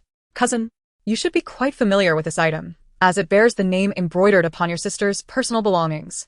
As He Qiui beheld the embroidered initials, A wave of dizziness washed over her. Just days prior, Yi had mentioned losing a similar garment, and she had thought little of it, dismissing it as the carelessness of a young maid. Little did she know it had been exploited by someone with ulterior motives. At that time, Yi Pianpian and the second young master had not been at odds. What purpose could she have had in possessing Yi's undergarment? The implications were chilling. Now, regret flooded Zhiyi. Had she not taken the initiative to bring the Yi family into their home, this mess would never have arisen. Nor would it have implicated Yi. If Yi were to lose her innocence because of her, she would never find peace in death. Yi Pianpian recognized she had made the right move and felt emboldened. She even threatened that if the Yin family did not assist her, she would stir up a scandal throughout the city, even going so far as to throw herself at the gates of the Yin residence, ensuring they would never find peace. Zhiyi was left breathless by Yi Pianpian's relentless audacity, nearly collapsing from the pressure. Chapter 96. Schemes of their own at this point. Regardless of how shocked and outraged Zhiyi was by Yi Pianpian's shamelessness, she had no choice but to swallow her pride and assist Yi Pianpian in seeking a match. Lest Yi be caught in the web of scandal. It was, in fact, a farcical situation. Throughout history, which family's daughter would take it upon herself to force a proposal? The prospect of a woman's family seeking a marriage proposal for their daughter from the man's family is a situation rarely witnessed, bordering on the absurd. Alas! In her misguided efforts to do good, she believed she was acting with compassion, unwilling to see her relatives cast into the streets. Instead, she inadvertently invited disaster into her life, creating a predicament that left her filled with regret. Yet it is too late to lament. The only course of action is to acquiesce to the demands of this ungrateful wretch, hoping to temporarily quell the turmoil and devise a new strategy. That night, Zhiyi found herself restless. Unable to sleep as she pondered how to persuade the second son of the Yongchang Marquis to marry Yi Pianpian without entangling the Yin family in the process. Given the current circumstances, an alliance with the Yin family would be a coveted opportunity for the Yongchang Marquis. The dilemma lies in the fact that the Yongchang Marquis resembles an abyss. Should the Yin family become intertwined with such a morally dubious household, they would inevitably suffer the consequences. Particularly, as the Yin family is already under scrutiny, any misstep could lead to their downfall, and regrets would come too late.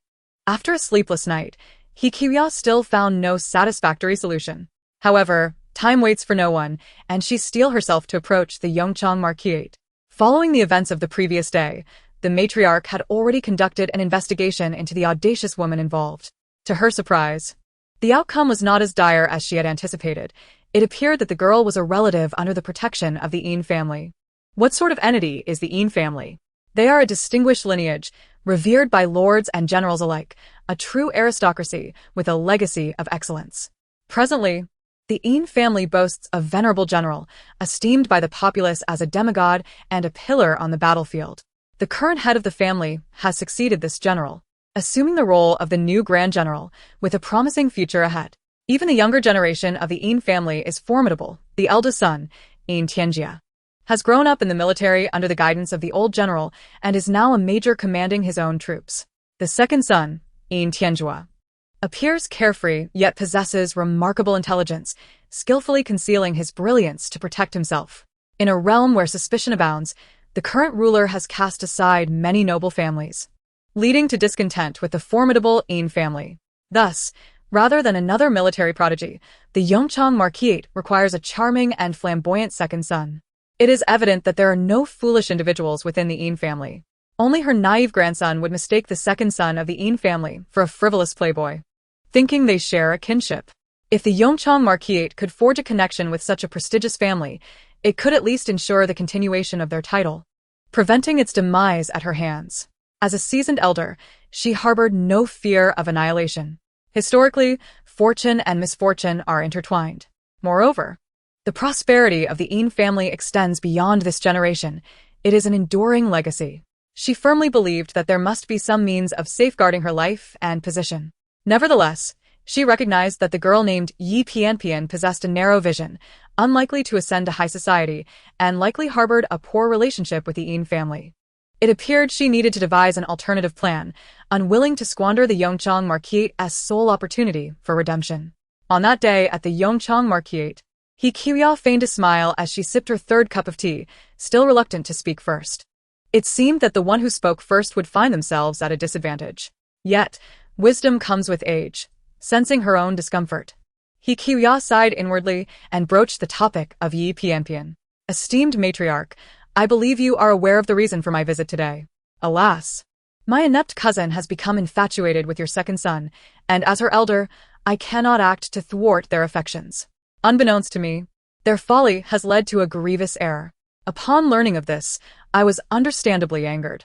However, the event has transpired, and we must find a resolution, must we not? Her words carried a hint of probing, yet she understood that the cunning matriarch would not be easily swayed. Indeed, after her pleasantries, the matriarch remained silent, offering no response. With no other recourse, He Qiuya pressed on, continuing her persuasion. Matriarch, you are aware that Pianpian's family background is less than illustrious. Her parents hail from distant lands and have not encountered the esteemed families of the West.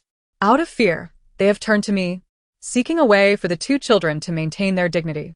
He Qiuya had long forgotten the last time she had spoken with such cautious eloquence. Having spent years on the battlefield, her nature was unrefined and blunt, and engaging in such flowery dialogue made her uncomfortable. If given a choice, she would rather face real combat than engage in the machinations of these cunning matriarchs. Yet she had no choice. Of course, I must clarify that I am merely a distant relative and possess no authority to negotiate on behalf of the Yi family regarding the marriage of these two children. However, as elders, we cannot bear to see a pair of young lovers torn apart. Given their intimate connection, the second son should provide Yi Pianpian with a proper title, lest the people of the West view him as a callow and irresponsible dandy, which would reflect poorly on the Yongchang Marquisate. He Qiuya understood that the preservation of the Marquisate's title was paramount. Outside of this title, which they had secured during their peak, the Yongchang Marquisate possessed little else. Clinging to a title devoid of substance was preferable to descending into the ranks of commoners, facing scorn. Perhaps this was the Marquisate's final vestige of defiance. Furthermore, the realm places great emphasis on personal character. If one cannot conduct themselves as a virtuous individual, they are ill-suited to serve as an official.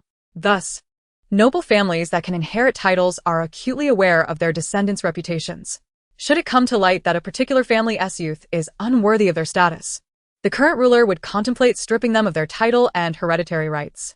Moreover, the reigning emperor, known for his suspicion, has dismissed many noble families, seeking to consolidate power and eliminate any perceived threats. Should rumors regarding the second son's unsavory conduct circulate among the populace, the emperor would undoubtedly issue a decree to revoke the Yongchang Marquisate's title. Although the Yongchang Marquisate has long since lost its power, the emperor likely finds solace in the idea of their removal. He Qiuya's insights were not lost on the matriarch. The Yongchang family had previously forsaken their dignity to form an alliance with a mere county magistrate, all due to the magistrate's commendable character and gentlemanly conduct, which offered a semblance of peace at home.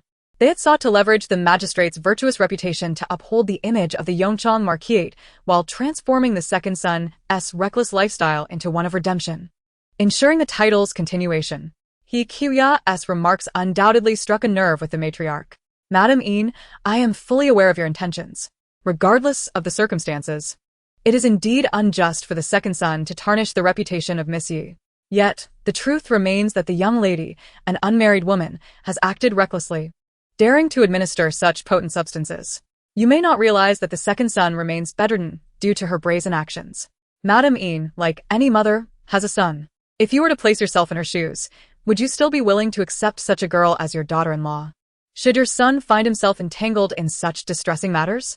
The old lady feigns an admission of fault while, in truth, she heaps all the blame upon Yi Pianpian. He Qiuya's heart sank, realizing the gravity of the situation.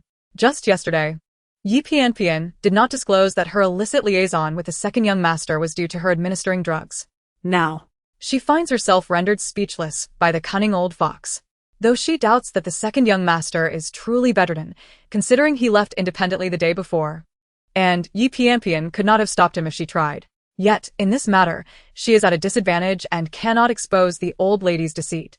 Is there truly no resolution to this predicament? No, she cannot allow Yi to suffer. There must be another way. The old lady noticed He Qiuya's distracted demeanor and understood that the young lady from the Yi family would not divulge the entire truth. thus presenting her with an opportunity to sow discord. Now is the time for her to pursue her advantage.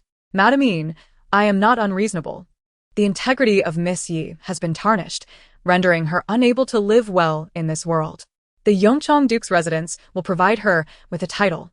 However, we have one prerequisite. Should Madam Yin agree, this matter can be resolved amicably. If not, then the Yongchang Duke's residence cannot comply. Upon hearing this, she sensed that the other party had an ulterior motive. She was uncertain of what they wished from the Yin family, but as long as it was not too outrageous, she would acquiesce for Yi's sake. Oh, Such a fortunate proposition? The old lady inquired. If your esteemed household is willing to marry Miss Yin San to our second son as a legitimate wife, then Miss Yi shall certainly have a title and live without worry. Chapter 98. A toad aspiring to eat swan flesh. The old lady's shameless demand infuriated Hichuya, prompting her to rise abruptly from her chair. How truly fated it seems that not all families can enter the same door. Both the brazen old fox and that shameless little wolf are cut from the same cloth, thick-skinned beyond measure. Does the old lady even understand the concepts of propriety and integrity? If she does not, I would be more than willing to enlighten her.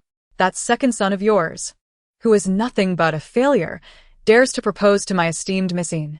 It is akin to a toad aspiring to eat swan flesh, utterly absurd.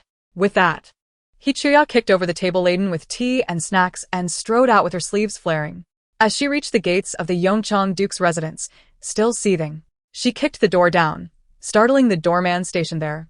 The commotion naturally drew the attention of everyone within the Yongchang Duke's residence. Observing the chaos in the hall and the ruined door, the second young master's mother felt a pang of fear and concern. Mother, while the Yin family may be of noble character, they are a family of military might and are quite formidable. If they are pushed too far, I fear our Yongchang Duke's residence may not fare well either. Perhaps we should let this go. Madam Yin is merely a distant relative of that little vixen. We cannot sacrifice our daughter to shield a niece of questionable virtue. In the face of such a scene, the old lady remained composed, her smile radiant. This is precisely the effect I desired. The more agitated Madam Yin becomes, the more it reveals her disdain for my second son and our Yongchang Duke's residence, as well as her deep affection for her younger daughter. Consider this. Since Madam Yin is so unwilling to advocate for the Yi family's girl and is reluctant to associate with our household, what, then, brings her here today? I must admit, I underestimated that wild girl from the Yi family. She possesses the ability to force a general's wife to bow down. It seems the leverage she holds is quite substantial. This is fortuitous. If the Yi girl can compel Madam Yin to yield once, she can do so again. Regardless of how unreasonable or excessive my demands may be, they stand a chance of being realized. The Yin family is indeed peculiar, each member cherishing a mere girl so dearly. As the saying goes, a married daughter is like water poured out. No matter how good a girl she may be, she will eventually belong to another family, offering little assistance to her birth family. Of course, the more the Yin family dotes on their daughter, the more beneficial it is for our Yongchang Duke's residence. Should they manage to make their precious gem a member of our household, what do we have to worry about for the future? The Yin family will undoubtedly exert themselves to support our residents. We need only to reap the rewards. Upon returning to the Yin household, Hichuya remained furiously agitated. How could there be such shameless individuals? To think they would ask her to sacrifice her daughter for a distant relative devoid of affection is utterly outrageous. Yet, upon calming down and reflecting, Hichuya reluctantly recognized that she was indeed at an impasse. If she refused the Yongchang Duke's demands, then Yi Pianpian's marriage would surely be jeopardized. That self-serving, mad girl would undoubtedly retaliate against the Yin family, tarnishing Yi's reputation. Though it is often said that one with integrity need not fear shadows, whispers can become swords that wound a girl grievously. Yet if she acquiesces to the Yongchang Duke's absurd proposal, is she not pushing Yi into a pit of fire? Moreover, once Yi becomes the legitimate wife, will Yi Pianpian simply let it rest? In comparison, marrying Yi to the Yongchang Duke's residence appears the more prudent choice. At least under their protection, the Yongchang Duke's household would not dare to mistreat Yi. Must she truly proceed with this course of action? Chapter 99. If you can act, do not complain. It must be said that the old lady's calculations are astute. She perceives the thoughts of Yi Pianpian and Hichuya with remarkable clarity. However, she has overlooked one variable, Yin Zhiyi herself. Yin Zhiyi has been keenly observing Hichuya's recent unusual behavior, and as her mother grows increasingly anxious, she can no longer remain idle. Mother, have you encountered some trouble recently? Please share it with your daughter. Many hands make light work, and collective wisdom will surely yield a solution. Hichuya gazed at her innocent daughter, hesitating and unsure of where to begin. Ultimately, this series of misfortunes was of her own making. Had she not stubbornly succumbed to Yi Pianpian's family's pleas, she would not now find herself bitten by the very hand she extended. To admit this feels somewhat embarrassing. She is merely reaping the consequences of her own actions. Unable to resist Yin Zhiyi's persistent inquiries, Hichuya finally divulged the entire matter. Upon hearing her mother's account, Yin Zhiyi did not react with the fury Hichuya expected. Instead, she chuckled. Such a peculiar reaction left Hichuya bewildered. Mother, you've allowed your cleverness to backfire. This matter is, in essence, quite simple. There is no need for you to grovel at the Yongchang Duke's residence. Hichuya remained unconvinced. Is it truly that easy to resolve? Mother, the root of all these problems lies with Yi Pianpian, does it not? Thus, if we discreetly deal with her, will not everything else fall into place? Hichuya regarded her daughter with a cold gaze, slowly furrowing her brows. The bloodline of the Yin family should embody righteousness, not the casual taking of life. What has happened to you, E? You speak so cavalierly of ending a life. This is not at all like the kind-hearted and innocent child you once were. Suddenly, Yin Zhiyi burst into laughter, clearly amused. Mother, you cannot possibly take my words at face value. The jest made by my daughter was merely a playful remark. However, the crux of the matter indeed lies with Yi Pianpian. You need not concern yourself further. My daughter will handle it well. On the following day, dear cousin, I have heard whispers of your intention to wed the second son of the Yongchang Marquis. I have a substantial gift I wish to present to you, and I wonder if you could accompany me on this endeavor? Observing the innocent smile on Yin Zhiyi's face, Yi Pianpian did not dwell on it too much. In her mind, she recalled how her cousin had been spoiled by the entire Yin family, preoccupied with frivolities as she approached adulthood, showing no inclination to secure a commendable match. How foolish. Moreover, possessing leverage over Yin Zhiyi made her feel even more emboldened. As Yi Pianpian stood at the entrance of the Baihua building, her eyes widened in disbelief. You, a young maiden yet to be wed, dare to venture into such a sordid place? How shameless. With that, she turned to leave. Yin Zhiyi, unfazed and unperturbed, calmly replied, Cousin, to truly understand a person, one must begin with those closest to them. Do you not desire to ensure a measure of security for your future marriage? I shall not impede your departure. However, do cast your gaze over there. Curiosity is inherent to human nature. Yi Pianpian initially intended to walk away, but upon hearing those words, she could not resist glancing back. Standing at the entrance of the Baihua building, entwined in intimate banter with a woman, was the very second son she had long desired. Although Yi Pianpian was already aware of his proclivity for fleeting romances, witnessing such a disgraceful side of her future fiancé in front of her cousin, whom she sought to surpass, filled her with humiliation and rage. Nevertheless, despite her inner turmoil, she maintained an air of nonchalance. Cousin, was this the scene you wished to unveil to me? Truly, it is of no great consequence. There are no men who do not stray. Even a lady of your esteemed lineage and remarkable intellect cannot guarantee that your future husband will not seek pleasures elsewhere.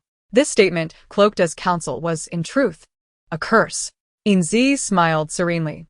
Cousin, do you truly not wish to meet the second son as former lover and understand your future rival? Should he continue to frolic in gardens of ill repute after your marriage, you could address the matter at its source, could you not? Of course, if you wish to remain oblivious to his opinions of you, you may turn and leave at once. I shall not hinder you. Yi Pianpian turned to depart, but her steps grew slower until she eventually halted. She was not naive. Piecing together the behavior of the county magistrate's daughter and her aunt Hichuyua's words, she discerned that there were issues with the Yongchang Marquis' household. Yet, she feared that uncovering the truth would evoke greater regret. At least, before her dream shattered. She had something to hope for, did she not? With this thought, Yi Pianpian abandoned the stationary Yin Zhiyi and strode away with poise. Chapter 100. Questioning the depths of one's sorrows, as two maidens enter the brothel. In response to Yi Pianpian's departure, Yin Zhiyi exhibited neither urgency nor disappointment, simply standing in place with a knowing smile, patiently awaiting her return. A quarter of an hour later, Yi Pianpian, her expression impassive, brushed past Yin Zhiyi. Heading straight for the Baiwa building, Yin Zhiyi raised a hand to touch her nose, following behind with an air of confidence, seemingly assured that Yi Pianpian would venture inside to seek the truth. Yin Zhiyi hastened to catch up with Yi Pianpian, offering her a white veil. Although the realm was quite liberal, accommodating all patrons for the right price, the occasional female visitor was not unheard of. After all, throughout history, many a wife has caught her husband in the act. The proprietors of such establishments recognize only monetary value, not individuals. Unless one's status reaches a point where it can dictate their fates. Yi Pianpian accepted the veil, feeling somewhat uneasy at the prospect of being recognized by the second son.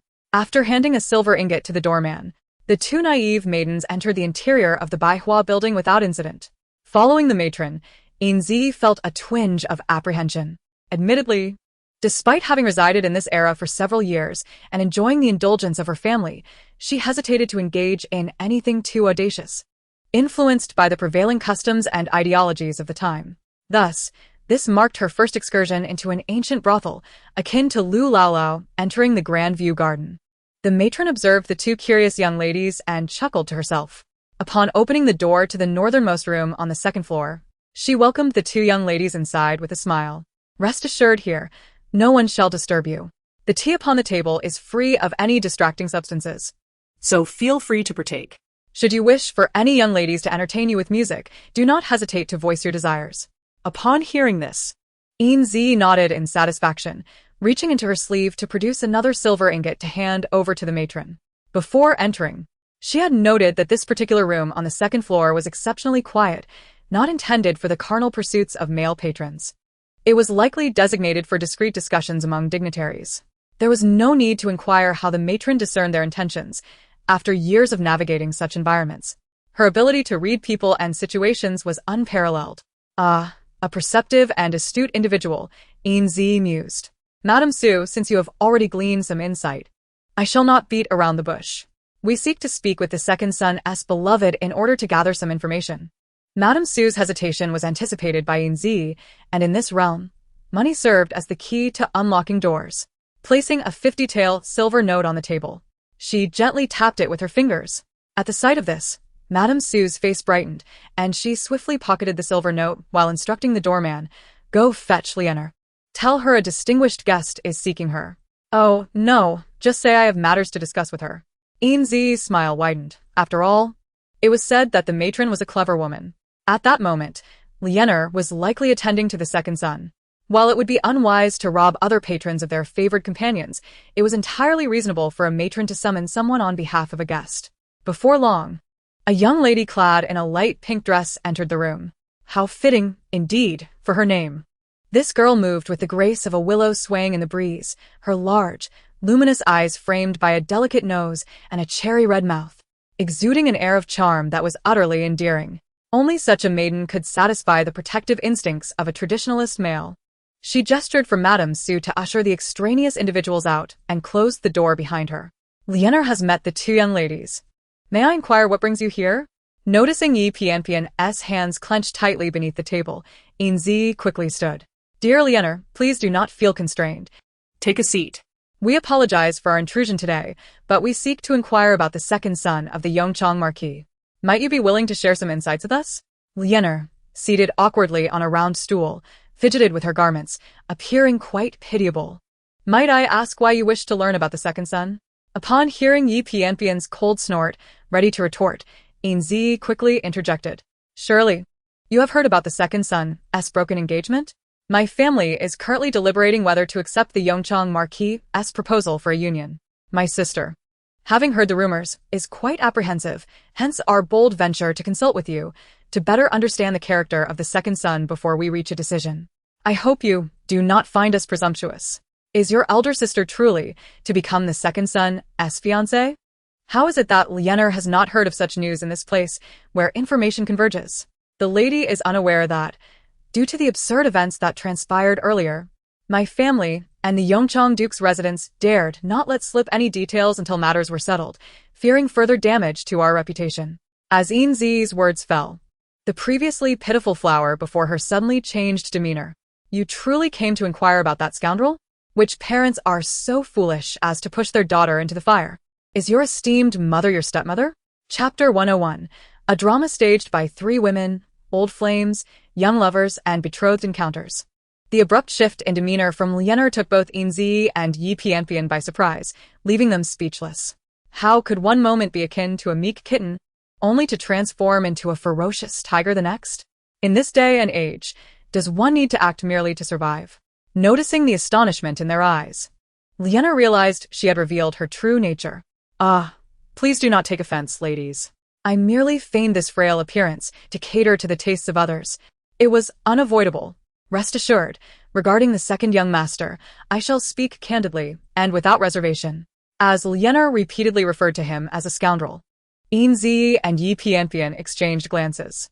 Regardless of the circumstances, the second young master was Lianer's benefactor. Why then did she harbor such disdain for him? Forgive my boldness, Lianer, but what incites your aversion towards the second young master? Does he possess some unspeakable proclivity? Though the inquiry was delicately phrased, everyone present, aside from Yin Zhiyi, included a seasoned courtesan and a lady who had already engaged intimately with men, all of whom understood the implications immediately. Under their curious gazes, Yin Zhiyi innocently touched her nose, feigning innocence. Why look at her so? It is merely reasonable suspicion, driven by curiosity. With Yin Zhiyi's unexpected remark, the two women, who should have been at odds, found themselves conversing amicably. Lianer then recounted a series of the second young master's infamous exploits. For instance, he coerced a maid from the Yongchang Duke's residence to act as a temporary courtesan at Baihua Tower, merely to gain time with Lianer. He often wished to share a night of passion with her, but as a pure courtesan, she refused to sell herself. Yet he shamelessly argued that if he did not pay her, she would still remain a pure courtesan. He even pilfered the belongings of a girl who had spent the night with him while she slept, only to lavish her with gifts the next morning, unaware that he was toying with her savings. After listening to Lianer's grievances, Yin Zhiyi and Yi Pianpian felt as though they had turned to stone.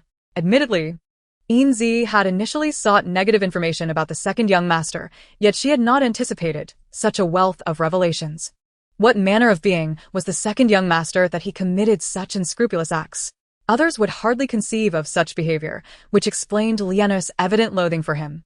After a moment of contemplation, Yi Pianpian sensed something amiss. If the second young master were truly as despicable as you claim, and if he incited such hatred, why then did you still accompany him? Furthermore, as a young master of a noble house, how could he lack the means to visit a brothel? Yi Pianpian's questioning elicited a scoff from Lianer. Are you from out of town? The state of the Yongchang Duke's residence is known to all. The Duke's household has fallen into such disrepair that they now rely on pawning the matriarch's jewelry for sustenance. How could there be spare funds for the second young master to squander? Besides, as a courtesan, do I have the luxury of resistance? Unlike you, I do not hail from noble lineage and face constant hardship. Lianer's words left Yi Pianpian momentarily speechless, yet she remained unconvinced. How could a prestigious household be so financially destitute?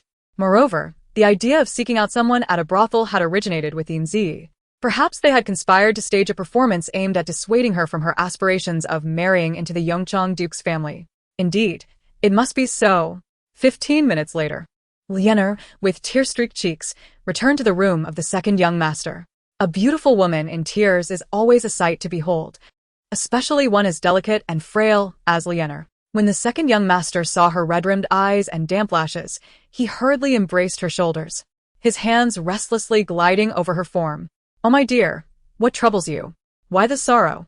It pains me to see you so. Has Madame Sue scolded you? Do not cry, though your tears are beautiful. Each drop pierces my heart like a dagger. Upon hearing this, Lianer, nestled in his embrace, stifled a laugh and rolled her eyes. She could hardly fathom how such nauseating flattery could captivate so many hearts. Was it her own abnormality? Or was it the others who were peculiar? After hearing his words, all she felt was a wave of nausea, devoid of any sentiment or shyness. Nevertheless, for the sake of doing good and earning her keep, she would endure. My lord, I heard from Madame Sue that you are to wed that girl from the Yi family. Does this mean you will no longer visit me? The second young master disdainfully scoffed, immediately refuting her claim. Such nonsense. That girl from the Yi family is but a licentious little maid, lost in her daydreams of marrying me. How could that possibly happen? In terms of family background, she cannot compare to my late fiancé, in looks and figure. She is far inferior to you, Lianer. A simple porridge dish cannot be mistaken for a gourmet meal. It is laughable. Rest assured. I hold no genuine affection for her, and will never marry her. Why would Madame Su mention such trivial matters? Lianer lifted her head from his embrace, gazing quietly at his relatively handsome features, then disdainfully huffed and turned her back to him. You always speak sweetly, yet your actions betray you. I am truly delighted to have your affection, but I have long grown weary of this life spent in the pleasure quarters. I had hoped to speak with Madame and ask you to redeem me, granting me a real home.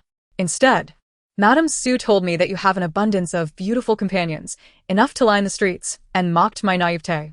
As she spoke, Lianer began to cry again, her tears flowing freely. The second young master rushed to console her, showering her with sweet nothings. My dear, so it is. Do not worry. Those past flirtations were mere mistakes made before I met you, due to my naivety. They were all but fleeting encounters. Now, my heart and soul belong solely to you. Unbeknownst to him, Lianer smirked slyly. Then, my lord, would you assist me in redeeming myself? I would willingly serve you as a maid for a lifetime. Without seeking any official title, the second young master feigned a melancholic smile, his voice heavy with sorrow. Lianer. It is not that I do not wish for us to be together forever. It is simply that, alas, you are aware of the Duke's household circumstances. The Yongchang Duke's residence is bereft of funds to allow you a fresh start. However, I know you are the most understanding and hardworking girl, and you will surely save enough to redeem yourself through your performances. Rest assured, I shall always await you, whether in my heart or within the confines of my abode, forever reserving a significant place for you. Upon uttering these words, the second young master became overwhelmingly sentimental, shedding sincere tears, perfectly embodying the helplessness and bitterness of a young man from a fallen family, tinged with an air of embarrassment. Furthermore, the second young master was quite adept at creating opportunities for self-indulgence. As he spoke, he once again embraced Lianer from behind. Lianer, facing away from him, cast a disdainful sidelong glance at the arms he had wrapped around her waist. To articulate irresponsibility with such refreshing eloquence, the second young master truly was a remarkable individual. Nevertheless, regardless of the circumstances, her task was accomplished. Such a second young master was sufficiently irksome, was he not? Observing Lianer, who remained motionless and obedient in his arms, the second young master secretly rejoiced, believing Lianer to be ensnared in his sweet trap. Unbeknownst to him, merely a wall apart, two young ladies, connected to him by various ties, were keenly observing his every word and action. Chapter 103. A dual reversal. While the second young master and Lianer reveled in their respective fantasies, in a darkened room, Yi Pianpian sat despondently in a chair, while Yin Zhiyi calmly sipped tea and savored pastries. It was not that the delicacies of Baihua Tower were particularly exquisite, but rather that she had expended a considerable sum and felt it would be remiss not to indulge a bit, considering her dwindling finances. Thanks to Lianer's introduction, they had discovered that in Baihua Tower, each room contained a vantage point for eavesdropping on neighboring rooms. After Yin Zhiyi reluctantly spent 100 taels of silver, Mama Su discreetly led them into a hidden alcove within the second young master's chamber. Although the space was rather cramped and enveloped in darkness, the effectiveness of their clandestine observations was undeniably impressive. The happenings in the adjacent room were clearly visible through the openings, making it an excellent venue for intelligence gathering. Indeed. The ancients were wise, and the proprietor of Baihua Tower was exceptionally astute. Lianer was an extraordinary figure. In contrast to Yin Zhiyi's leisurely demeanor, Yi Pianpian felt as though the sky were collapsing around her. Yes, she had long understood that the second young master had no desire to marry her. However, she had never anticipated that her image in his eyes would be so dismal. A wayward and disreputable girl? Did the second young master truly possess no heart? Yi Pianpian acknowledged that she was no paragon of virtue, yet she had never engaged in promiscuity. She had genuinely harbored feelings for the second young master. Others might critique her, but he had no right to do so. Most importantly, her dreams of marrying into a prestigious family lay in ruins. Who would have thought that the illustrious Yongchang Duke's mansion would be so destitute that it could not even afford to redeem a courtesan? A family with such hollow prestige, devoid of wealth, was hardly superior to an ordinary merchant. It appeared that everyone knew the Yongchang Duke's mansion was a quagmire, yet no one truly advised her. allowing her to plunge into the flames and near destruction. Everyone was waiting to witness her downfall. No, this could not stand. Since the second young master was devoid of compassion, she could not be blamed for her unprincipled actions. She too would present him with a grand gift. At this moment, Yi Pianpian was consumed by obsession, entirely disregarding Madame Yin Zhiyi's earnest counsel. After Yin Zhiyi and the visibly troubled Yi Pianpian departed, Mama Su hurried into the easternmost room on the third floor. The interior was refreshingly elegant, utterly unlike what one would expect in a brothel. Various exquisite and precious items were carelessly arranged throughout the room, as if the owner were indifferent to their presence. Mama Su approached the window with unwavering focus, respectfully greeting the figure leaning against it, gazing out at the scenery.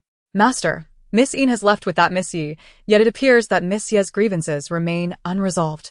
The figure by the window, backlit, obscured their features, but from the curvaceous silhouette, it was evident that the individual was a young woman. Understood. Let us observe how events unfold. Miss Yin is quite an interesting person. At that moment, the figure, previously turned away from Mama Su, finally turned to reveal Lianer's exquisite countenance. However, the Liener before her was markedly different. She lacked the previously pitiable demeanor and the forthrightness, exuding an air of restraint and a hint of malice, with a piercing gleam in her eyes that was chilling.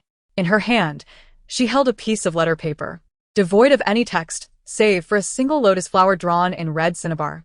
The crimson lotus, alluring and stunning, yet perilously dangerous. Chapter 104. Love is a light. Green enough to make you uneasy. Yin Zhiyi had assumed that after their visit to Baihua Tower, Yi Pianpian would be disillusioned and settle down. After all, the truth was rather harsh, and the impact on Yi Pianpian was profound. However, Yin Zhiyi could not have anticipated that her predictions were based on the behavior of rational individuals. Yi Pianpian, having suffered a significant blow, was no longer thinking clearly. Thus, 3 days later, a sensational piece of news erupted in Shizhou. It was referred to as news, rather than mere rumor, because the tales circulating among the populace were indeed true. Yi Pianpian was undeniably audacious, employing methods of revenge that no ordinary person would conceive. When He Chuya once again found herself seated in the Yongchang Duke's mansion's main hall, her face bore no trace of a smile, her demeanor cold throughout. This time, she was merely an observer, for the situation concerning Yi Pianpian had escalated beyond her control. Seated beside He Chuya, the couple Yi Liangyuan felt immensely awkward. They had never encountered any family beyond the Yin clan, and now their daughter was at the center of a scandal, leaving them unable to face the scrutiny and judgment of others. Meanwhile, Yi Pianpian, kneeling before the assembly, was unconcerned with their reactions. She felt an overwhelming sense of satisfaction at having avenged herself. Thus, even when commanded to kneel before the crowd, she maintained her pride, as if she had accomplished a noble mission. Accompanying her, Yin Zhiyi rubbed her temples in exasperation, utterly speechless at Yi Pianpian's actions. She could not fathom what was going through Yi Pianpian's mind. It turned out that after returning from Baihua Tower to the Yin residence, Yi Pianpian had grown increasingly furious, leading her to impulsively execute a bold and reckless plan. The people of Shizhou were well aware that the Yongchang Duke's mansion held the second young master in high regard, indulging him without restraint. The elderly matriarch not only refrained from punishment, but went to great lengths to assist him in rectifying his mess. All because the Duke's eldest son had contracted smallpox in his youth. Though he had miraculously survived, the fever had damaged his intellect, rendering him akin to a child of 8 or 9 years. Thus, the responsibility of preserving the Yongchang Duke's title fell upon the frivolous second young master. What was Yi Pianpian's ludicrous plan? To sleep with the eldest son, thereby bringing shame to the Yongchang Duke's mansion and causing the second young master to lose face. Though the premise was utterly foolish, Yi Pianpian possessed a modicum of cunning. She managed to bribe the servants of the Yongchang Duke's mansion and successfully administered a potent aphrodisiac to the eldest son, facilitating the ensuing events. Moreover, to ensure that the incident became widely known, Yi Pianpian deliberately screamed after the deed was done, attracting the attention of everyone in the Yongchang Duke's mansion to the eldest son's chamber to catch them in the act. It must be said that Yi Pianpian's audacious act of self-sabotage caught everyone off guard. What a magnificent act of self-immolation. Not only did it fail to harm the second young master in the slightest, but it also led to a significant personal development for the eldest son, providing the Yongchang Duke's mansion with a compelling reason to reject her outright. In ancient times, societal norms dictated that a maiden like Yi Pianpian, who had yet to release a song and was not a courtesan, faced severe consequences for engaging in repeated physical intimacy with men. Such actions could lead to her demise in a pond or result in her becoming a lifelong spinster. Clearly, Yi Pianpian was oblivious to the gravity of her situation. Instead, casting a defiant glance at the second young master standing nearby, likely under the impression that she had misunderstood something. By virtue of her status, she was merely an unmarried girl. Even if her liaison with the second young master became known, it would not necessarily imply that she belonged to him or was part of the Yongchang Duke's household. Thus, the disgrace she incurred was solely her own, and that of her parents. Morally speaking, she had undeniably solidified her reputation as a licentious woman, and from this point onward, not only would the Yongchang Duke's estate not accept her, but even families of modest means would shun a woman of such questionable conduct. Emotionally, the second young master had always regarded her as a mere plaything, never truly cherishing her, having already taken her innocence. Therefore, he would hardly be troubled by her choice of companionship and would not be heartbroken by her actions. Moreover, the Duke's household was quite pleased to see their simple-minded eldest son indulge in such pursuits, as it would not be to their detriment. In summary, Yi Pianpian's actions had not only irreparably tarnished her own reputation but also brought shame upon her family, yielding nothing of worth, let alone any notion of revenge. Madam Yin, the truth is now laid bare before us. The esteemed Miss Yi has caused quite the stir, and the Yongchang Duke's estate simply cannot accommodate such a prominent figure. At this juncture, we will not compel her to take her own life, but Madam Yin has no grounds to insist that we bestow her with a title. Hichuya cast a glance at the prostrate Yi Pianpian, her expression remaining stoic. Madam, given the gravity of this situation, I, as a distant relative, no longer hold any authority to intervene. Today, I merely serve as a guide. The decision rests with her parents. Furthermore, I must advise you to tread carefully in your words. Yi Pianpian is not of my Yin family. The elder lady, having lost hope for a marriage alliance, sought to besmirch Yi's reputation. This would not be tolerated. Chapter 105. Are you not a bit unwell? Observing Hichuya's cold demeanor and the cunning smile of the Yongchang Duke's matriarch, Yi Liangyuan hesitated for a considerable time before timidly interjecting, Old madam, how do you wish to resolve this? In the face of the seemingly insignificant Yi Liangyuan couple, the matriarch displayed none of the warmth she had shown to Hichuya.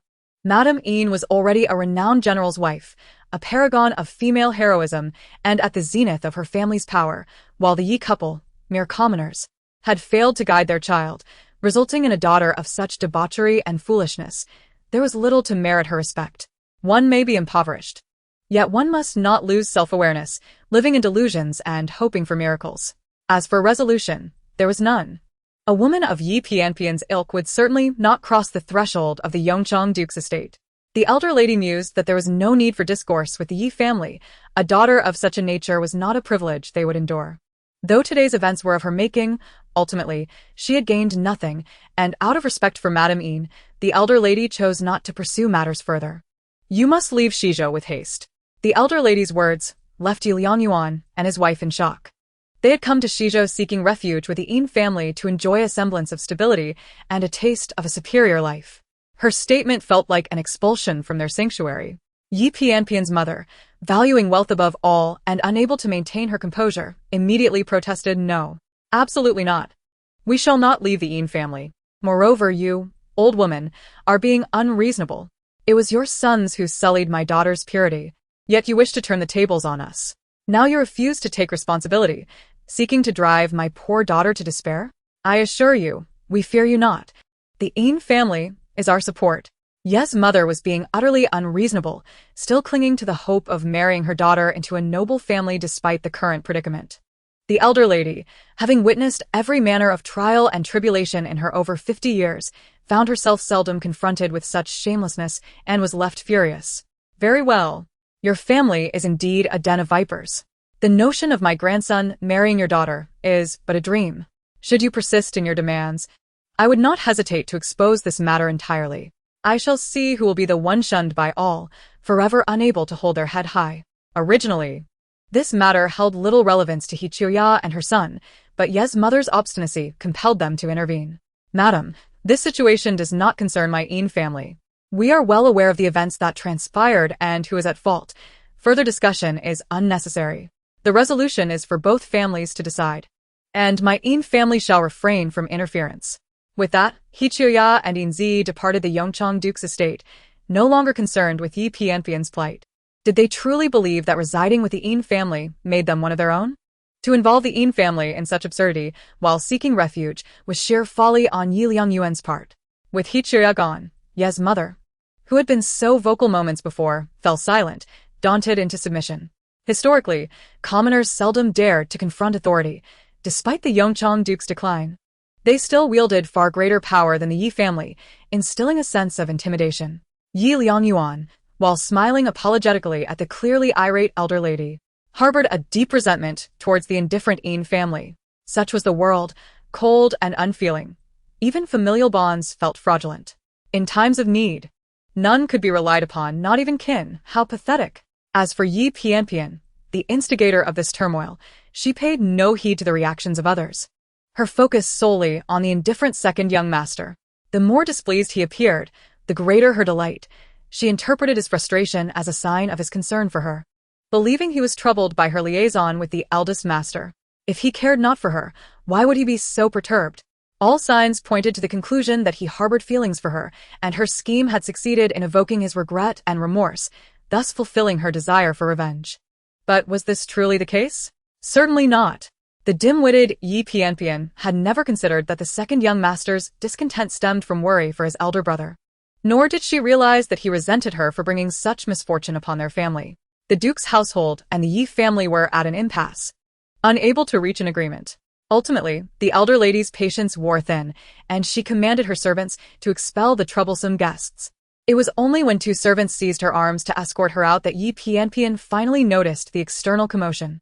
As she was about to be unceremoniously cast out, her thoughts remained fixated on the second young master. Second young master, this debacle is all you're doing. Do you regret it now? I shall be the unattainable beauty you yearn for. To this, the second young master had no retort, his expression beyond description. By the heavens, are you not a bit unwell? Just as Yi Pianpian was on the verge of being thrust through the main door, a disheveled man suddenly embraced her. No one is to lay a finger on her. Chapter 106. Is the protagonist's family so shallow? The familiar voice startled the disgruntled members of the Duke's household, prompting a gathering of curious onlookers who beheld their foolish eldest son fiercely holding Yi Pianpian, roaring at the servants on either side like a lion protecting its cub. Ironically, while the second young master held disdain for Yi Pianpian, the eldest master was genuinely enamored with her. Upon mentioning the eldest son, those privy to the matter cannot help but shake their heads with a sigh. In his youth, the young master was a prodigy, displaying remarkable knowledge from an early age, able to recognize characters by the age of 3 and compose poetry by 7, earning the admiration of all in the West Continent. Alas, fate conspired against him as he fell victim to the troublesome smallpox, which tragically impaired his intellect and cost him the right to inherit the title of Earl.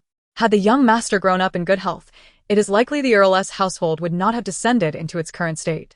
Thus, the matriarch's feelings toward her grandson are profoundly complex. On one hand, she genuinely cherishes him. On the other, she feels a deep sense of guilt whenever she sees him, often moved to sorrow.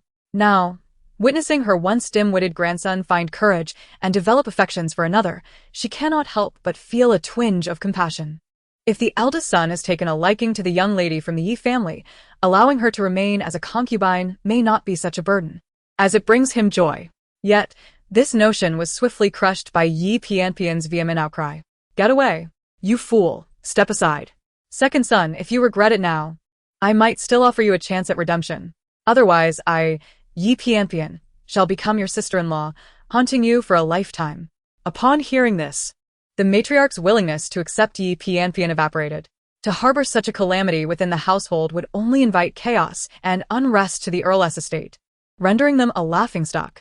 Surely, her eldest's affection for Yi Pianpian must stem from a lack of discernment, mistaking novelty for genuine affection. Once she selects suitable maidens of virtue to accompany him, he shall soon forget Yi Pianpian. Thus, the oblivious and tactless Yi Pianpian ultimately found herself unceremoniously expelled from the grand, crimson gates of the Earl's residence. As the sound of her muffled protests faded, the gates behind her were firmly shut. Nearby vendors and curious onlookers erupted into laughter. The couple, Yi Liangyuan and his wife, who had recently faced scorn, rushed to assist Yi Pianpian, covering their faces in embarrassment as they hastily departed. However, upon their hurried return to the Yin household, they were informed by the servants that accommodations had already been arranged for them. After their futile commotion, Yi Liangyuan could only dejectedly gather their meager belongings and follow the servants to a modest courtyard. Truth be told, while this dwelling lacked the grandeur of the Yin estate, it was a significant improvement compared to their previous home. Yet, having grown accustomed to a life of luxury and service, who would willingly return to a life of toil and hardship?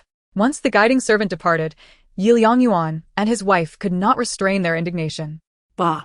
Cold-hearted and selfish. The Yin family sends us to such a wretched place, as if they are casting out beggars. In Yi Liangyuan's eyes, the Yin family, with their vast wealth, should have found it effortless to support the three of them. Moreover, if resources were truly scarce, they could simply dismiss the many children of their own servants. Those were mere lowly, unrelated families, while they were kin to the Yins, bound by blood. How could they be cast out while others continued to enjoy the Yin family's hospitality? Such injustice. Meanwhile, Ye's mother, though resigned to packing their belongings, muttered her grievances. Unlike her husband, she believed the Yin family as actions were driven by their shallow nature. Previously, they had welcomed them into their home, enchanted by the beauty of Yi Pianpian, hoping she would marry into the earl's noble lineage. Now, seeing her prospects dim, they turned their backs and expelled them. Just wait. Once Pianpian marries into a prominent family, the Yins will surely come crawling back to curry favor with them. Humph. With Pianpian's beauty and charm, marrying into the earl's family is merely a matter of time. When that day comes, she shall relish in humiliating the arrogant Yin family, exposing their true colors. Chapter 107. Pregnant? What the Yi family thought mattered little to Yin Zhiyi. At this moment, she was enjoying tea and laughter with Hiqiui, who was finally smiling brightly. Observing Yin Zhiyi's serene profile, Hiqiui couldn't help but reflect, the child has grown, and I have aged. She had long believed Yi Pianpian's predicament to be insurmountable, entangling herself in unnecessary complexities, while the solution remained straightforward all along. Truly, the one embroiled in a situation is often blind to the clarity of the observer. Everything unfolded precisely as she had envisioned. Thus, after the Yi family was ousted from the earl's residence, the Yin family could seize the opportunity to secure their long-desired peace in a modest courtyard. After all, the entire West Continent was now aware of Yi Pianpian's disgrace. And with the Yi family being publicly cast out, it solidified the narrative surrounding her. Consequently, even if the Yin family compelled the Yi family to vacate their premises, they would face no backlash. Which family would be willing to host a woman of such notoriety, tarnishing their daughter's reputation? Furthermore, the Yin family had graciously provided the Yi family with a place to stay, having done more than enough. This news spread quickly, and the public consensus deemed the Yin family quite magnanimous. Moreover, they could take advantage of the chaos to locate and dispose of the lost items, leaving them with no lingering concerns. Even if Yi Pianpian sought to slander them in the future, nobody would believe her. After all, the absence of continued support from the Yin family would provide her with ample motivation for revenge, a rationale that seemed wholly reasonable. People would rather believe that Yi Pianpian, in her shamelessness, attempted to smear the reputation of the virtuous Yin lady than consider that the latter would engage in any scandalous behavior. Thus, the elaborate scheme devised by Yi was a masterstroke, one that left her, as a mother, in awe. Yin Zhiyi smiled awkwardly. In truth, matters were not as straightforward as her mother imagined. For instance, she had anticipated Yi Pianpian's disruption at the earl's residence. Yet she had not expected Pianpian to engage with the eldest son so boldly. Of course, a satisfactory resolution would be ideal. Everyone believed this chapter had reached its conclusion. However, a dramatic twist unfolded unexpectedly, compelling the earl's household to welcome Yi Pianpian back within their gates.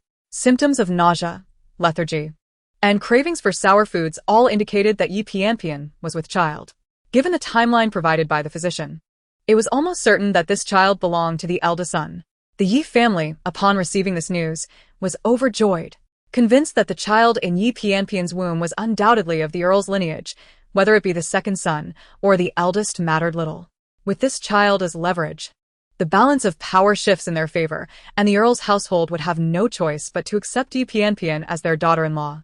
Upon learning of this development, the Earl's household felt a mix of joy and apprehension. Due to various reasons, their lineage was thin, and any additional family member would be welcomed. Yet, Yi Pianpian's character raised doubts about the child's true parentage. If they were to lavish care upon her only to discover that the child was not of their bloodline, it would be a tremendous loss and a source of great embarrassment. Ultimately, the matron made a decisive choice to quietly welcome Yi Pianpian into the Duke's residence, providing diligent care until she gave birth. Once the child was born, they would immediately determine paternity through blood. If the child belonged to the Duke's family, they would treat it with kindness. If not, they would simply return it to the Yi family. As for Yi Pianpian, she would either have to content herself with being a concubine or face the harsh reality of mother and child being separated. In any case, there would be no opportunity for Yi Pianpian to wield power in the Duke's residence through her child. Chapter 108. The choice between lavish feasts in small courtyards and simple fare in grand houses due to a series of recent events revolving around Yi Pianpian. Any minor stir involving her quickly became common knowledge throughout the city. Indeed, the news of her pregnancy spread like wildfire through the streets. Reactions varied widely among the populace. Some felt pity for Yi Pianpian, lamenting her fate of uncertainty regarding the child's paternity, which would irreparably tarnish her reputation and dash any hopes of happiness. Men, despite appearing magnanimous, often placed the greatest importance on the honor of their women. While some men feigned indifference, they secretly harbored seeds of doubt and anger. If a woman left any room for suspicion in her husband's mind, it was only a matter of time before those feelings erupted, leading to irrevocable consequences. On the other hand, some believed that Yi Pianpian's pregnancy came at a fortuitous moment. She had initially been destined to remain outside the Duke's family, but had managed to turn her fortunes around. After all, a mother holds power through her child. It must be said, circumstances are shaped by human effort. To many commoners unaware of the complexities, a girl like Yi Pianpian marrying into the prestigious Duke's family was a stroke of luck, enough to elicit envy from countless others. Regardless of the various reactions to this unexpected turn of events, Yi Pianpian herself displayed no signs of joy. Her actions were driven by desire for revenge against the second son, hoping to highlight her importance and win back his affection. After all, it was the second son whom she had truly loved, while the eldest was merely a tool for her vengeance. Moreover, she believed that the eldest son had not suffered unduly from the events that transpired. Her actions were not entirely malicious. Without her guidance and sacrifice, it was likely that the eldest son would remain a child at heart, forever immature. He should be grateful to her, she thought. However, she never anticipated that one fateful encounter would lead to her pregnancy. If the child were indeed the eldest's, how could she possibly spend a romantic evening with a second son? Furthermore, the eldest son was a fool. If her child inherited his traits, what hope would she have for her future? A fool could never become the heir to the Duke's family. No, she refused to descend to such a level. As her thoughts spiraled, Yi Pianpian grew increasingly restless, ignoring her condition as she paced the room. Perhaps, in her subconscious, she even wished for some misfortune to befall her pregnancy. Yet soon, her mindset shifted. With the matron's approval, the steward of the Duke's residence arranged to secretly bring Yi Pianpian back to nurture her pregnancy. Naturally, she agreed without a second thought, eager to return to the Duke's residence and frequently encounter the second son. At this point, even with the eldest's blood coursing through her veins, she found herself focused solely on rekindling her romance with the second son. The matron instructed her to be discreet in bringing Yi Pianpian back to avoid any scandal that might arise from mixed lineage and to prevent gossip during the separation of mother and child. Although Yi Pianpian was unclear about the matron's true intentions, an instinctive unease told her that leaving her home to enter the Duke's residence was not in her favor. Thus, during the journey, she feigned morning sickness to disembark the sedan multiple times, ensuring her presence was felt on the streets. In doing so, she inadvertently disrupted the matron's careful plans. Thus, one could say that fate intervened in mysterious ways. Standing before the back entrance of the Duke's residence, Yi Pianpian glared fiercely at the main gate, her fists clenched tightly. Although she had grown up in a small town, her family merely being modest landowners, she understood the distinction between entering through the front door and the back. Only those of lesser status, such as concubines, were relegated to entering through side or back doors. A legitimate wife could walk proudly through the front entrance, never subjected to such humiliation. The Duke's residence was truly something else. Just wait. One day, Yi Pianpian would enter and exit through the main gate with her head held high, full of dignity. Life in the Duke's residence was drastically different from what Yi Pianpian had envisioned. There were no delicacies or fine silks, and even the presence of meat and fish was scarce. It paled in comparison to her previous days at the Yin household and hardly resembled that of a prestigious family. It was only at this moment that she fully believed the words of Lian Er and He Chioi, realizing that the Duke's residence had indeed fallen into disrepair. Had she known this, she would not have gone to such lengths to entangle herself with the second son, leading to a series of unfortunate events. She had meticulously plotted, sacrificing her purity and reputation, all in hopes of marrying into a noble family and living a life of luxury that others would envy, rather than residing in a grand estate and subsisting on meager fare. Moreover, she now had to deal daily with the bothersome eldest son. Indeed, because the child within her was likely the eldest's, and to prevent her from pursuing the second son, the matron had taken the drastic step of sending her directly to the eldest son's quarters, forbidding her from stepping outside, all under the guise of fostering a bond. What kind of relationship could she cultivate with a fool? As for the child within her, any emotional development was unnecessary. Although the eldest son was simple-minded, he possessed a rudimentary understanding, knowing that the divine sister had a baby in her belly who would soon come out to play with him. He was overjoyed, revolving around the pregnant Yi Pianpian from the moment he opened his eyes each day. He adored the divine sister and was excited about having a baby to keep him company. Indeed, Yi Pianpian acted shamelessly. After deceiving the eldest son into drinking spiked tea, she brazenly claimed to be a heavenly goddess, descending to earth solely to ensure his happiness. Initially, the eldest son had his doubts, but given his adult physique and the events that followed, he soon believed her fanciful tales, referring to her as the divine sister. Upon moving into the eldest son's quarters, Yi Pianpian sought to win the favor of the Duke's household, hoping that the matron would lower her guard and allow her more freedom within the residence.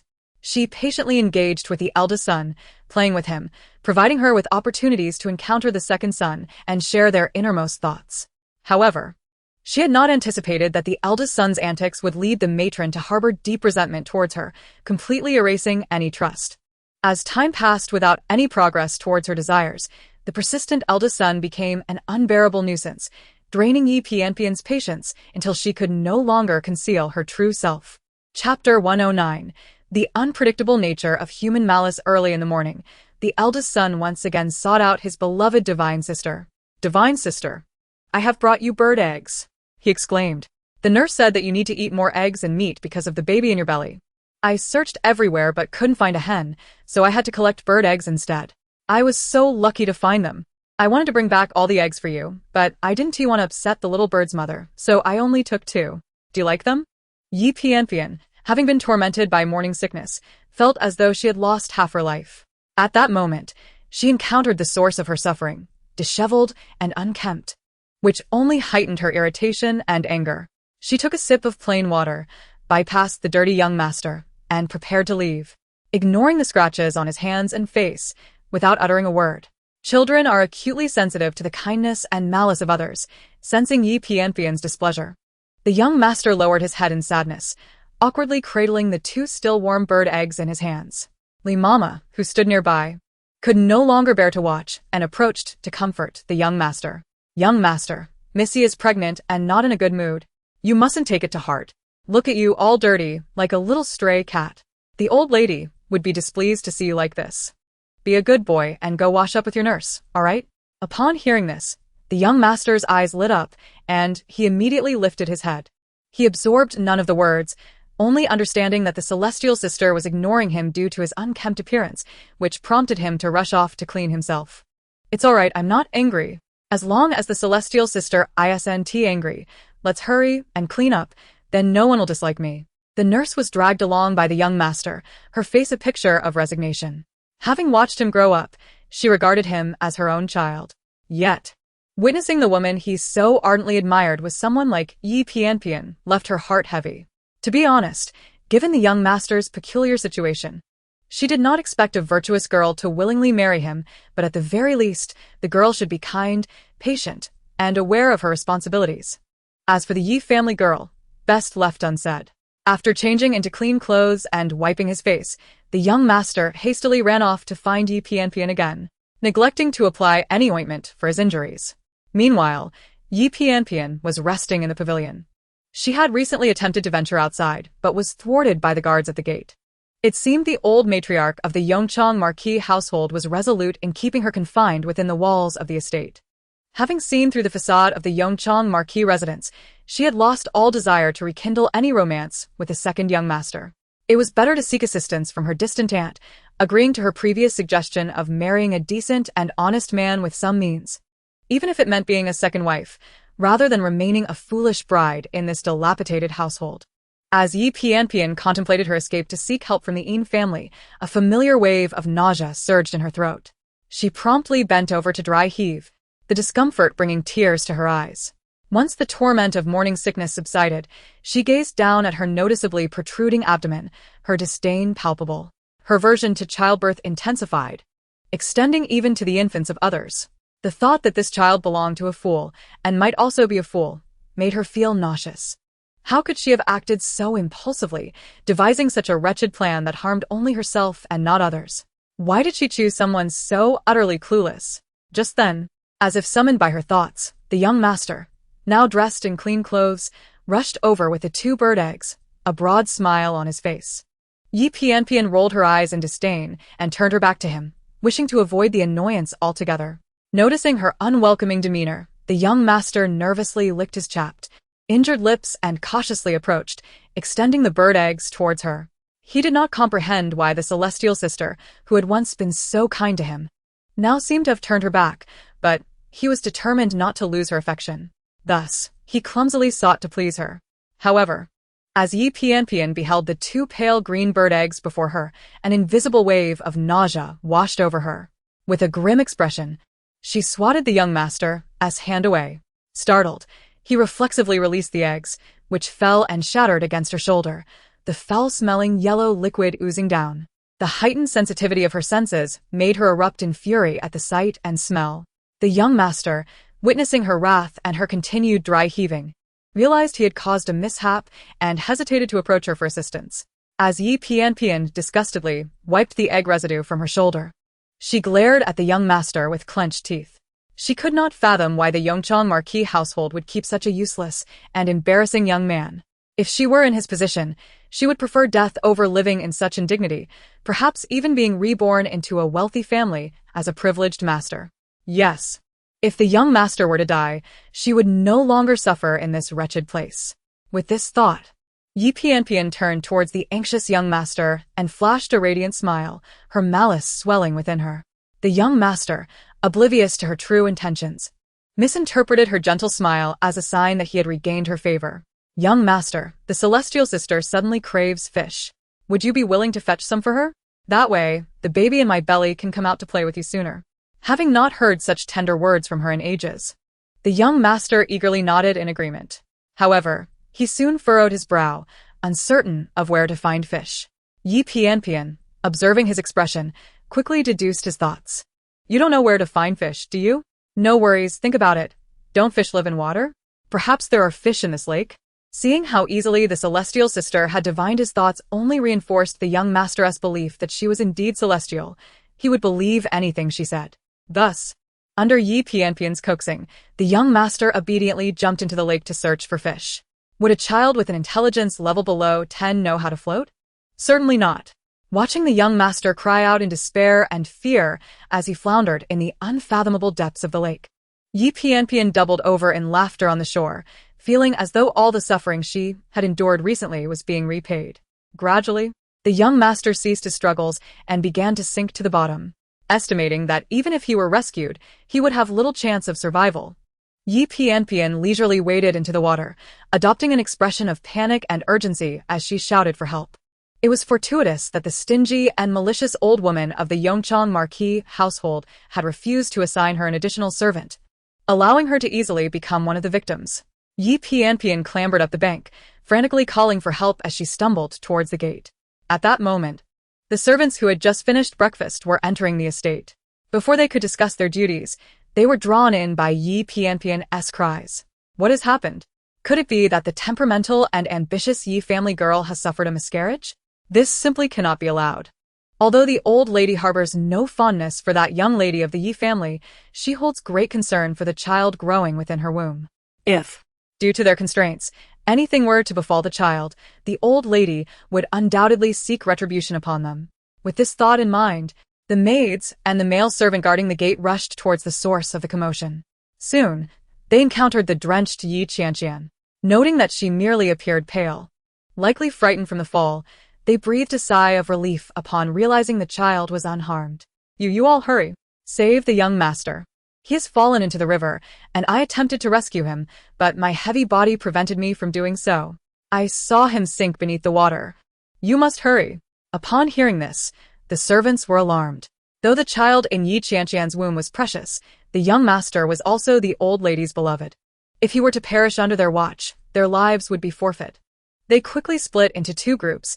The strong and capable swimmers plunged into the lake to rescue the young master, while the others hurried to fetch a physician. And the remaining maids went to inform the master and the old lady, while preparing warm water, ginger soup, and fresh clothing. At that moment, no one recalled the drenched Yi Qianqian. After all, she remained a relatively insignificant stranger to the Yongchangbo family, even if her child carried their bloodline. Of course, at this time, Yi Qianqian had no desire to be the center of attention. Being overlooked was preferable to convincingly portray her concern for the young master's fate. She staggered back towards the lakeside, feigning weakness and trembling with anxiety.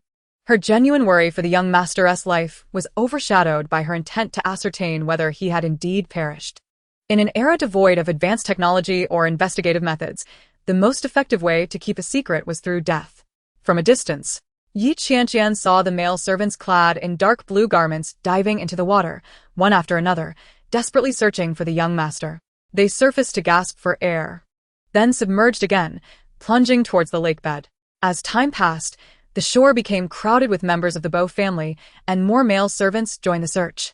After the passage of a considerable amount of time, the atmosphere grew heavy with despair. Everyone understood that such a lengthy search without finding the young master likely meant they would soon be retrieving a corpse. The old lady and the young master's mother clung to one another, weeping profusely, while the master sighed repeatedly, his sorrow evident. Even the second young master, who usually frequented the pleasure houses, returned home, muttering prayers for the Bodhisattva's protection. Yi Qianqian, witnessing this, pretended to wipe away tears with a handkerchief, while the corners of her mouth curled into a peculiar smirk beneath its cover. If he were dead, that would eliminate future troubles. Surely, no one would insist on confining her to the courtyard to cultivate relationships now, given that he was no longer alive. Half an hour later, the male servants finally retrieved the young master from the lake, his body pale and slightly bloated. As everyone had feared, he had indeed become a lifeless corpse. The old lady gazed at his face, tears streaming down her hands, and suddenly, overwhelmed by grief, she fainted. In an instant, chaos ensued. The unchanging truth that death is irreversible gripped the Bo family, who soon hung white lanterns and set up a mourning hall for the young master. The old lady was aware that many had derided the Bo family when the once praised genius became a fool, looking down upon him. Now, she had no desire to invite those insincere outsiders to offer condolences and simply chose to close the doors to visitors. Her pitiful grandson had experienced too much of the world's warmth and coldness in his brief life, suffering endless controversy without ever enjoying peace. Therefore, let the child depart quietly, free from further humiliation. Moreover, certain matters were too delicate to be disclosed to outsiders. She knew her grandson well. He was not the type to fall into the water due to recklessness.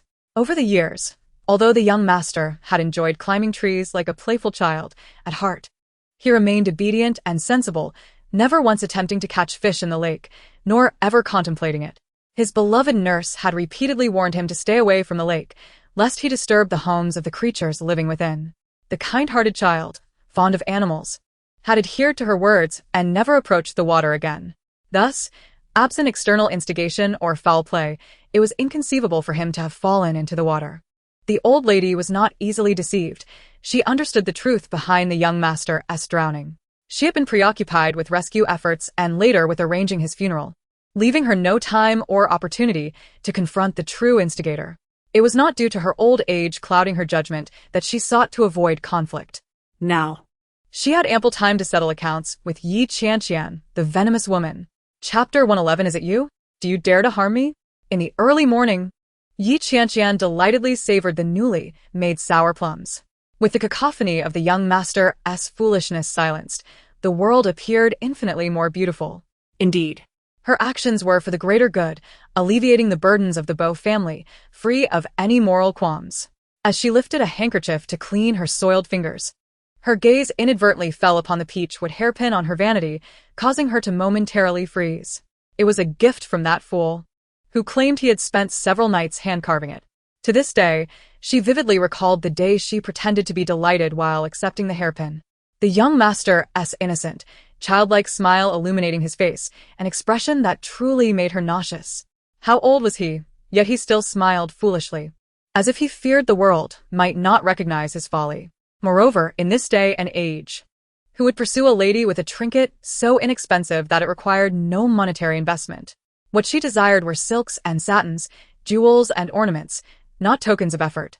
A fool is indeed a fool, a rare simpleton in this world. The more she pondered, the more unsettled she became. Yi Qianqian hastened towards the hairpin, intent on snapping it in two. However, whether due to her lack of strength or some other reason, the hairpin remained intact. Ultimately, she wrapped it in cloth and cast it deep into the drawer, sealing it away permanently. At that moment, the old lady burst into the room, accompanied by several maids, their demeanor aggressive. Yi Qianqian sensed the old lady as hostile intent, but felt no fear.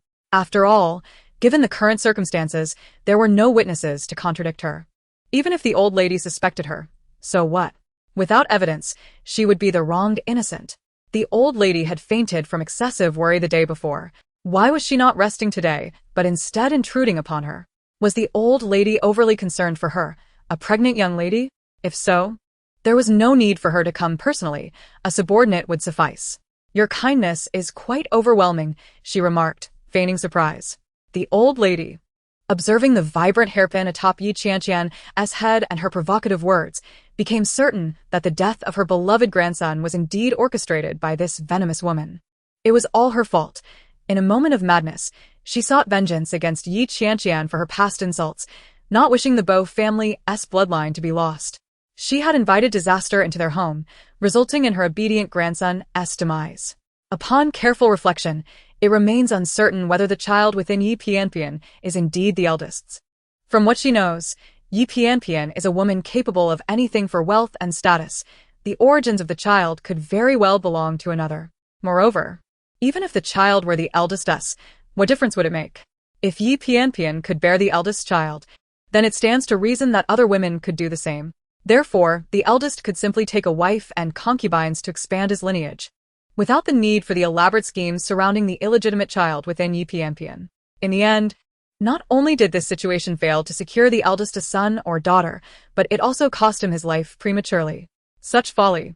At this juncture, the old matriarch has little left to ponder. Repaying debts and exacting vengeance is the natural order. Yi Qianqian gazed at the furious old lady, unable to suppress the smile curling at the corners of her mouth.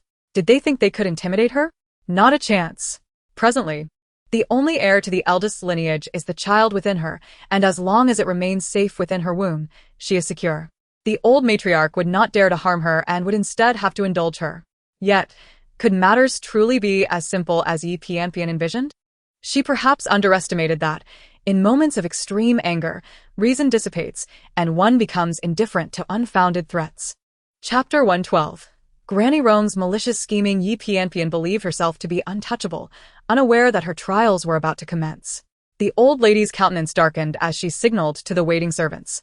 Years of camaraderie allowed them to act without inquiry. They swiftly seized Yi Qianqian, delivering a brutal kick to her knee. Taken by surprise, Yi Qianqian fell heavily to the unforgiving floor. In swift succession, a resounding slap struck her face. Dazed, she staggered from the force. The servant's strength was beyond ordinary, and her cheeks swelled while her lips split, blood oozing forth. It took a moment for Yi Qianqian to regain her senses. What are you doing, you old hag? What right do you have to command these servants to strike me?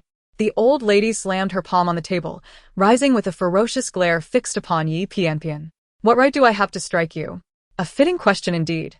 That vile harlot, what right does she have to inflict harm upon my grandson, leading him to an untimely demise? Despite being in his 20s, he possessed the innocence of a child, wholly devoted to you, showering you with affection. How could you betray him so? Ye pian liket her splitlip. The taste of blood staining her tongue and lips. With a nonchalant arch of her brow, she disregarded the pain and slowly formed a wicked smile. How could I betray him? It is simply because he is a fool, willing to heed my words. Besides, you accuse me of harming him? Do you possess any evidence? If not, your actions just now equate to murder.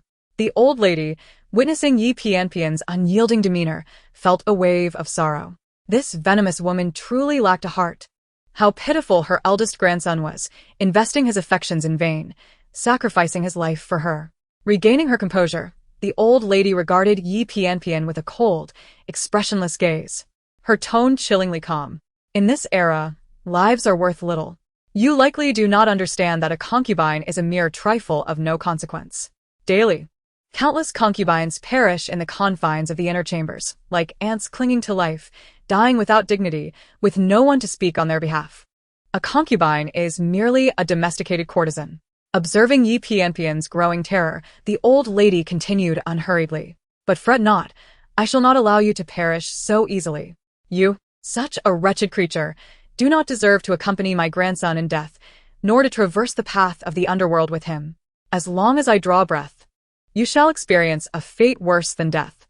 Having spoken, the old lady turned and closed the door, standing quietly by the window, gazing at the verdant lake in the distance. Several servants held down the struggling Yi Pianpian, while a slightly more elegantly attired nurse discreetly produced a cloth bag filled with a multitude of slender silver needles, each glinting with a chilling aura. The nurse grasped Yi Pianpian's fingers, unceremoniously plunging a needle deep into her flesh. The sharp tip pierced between her nail and flesh, sinking deeply.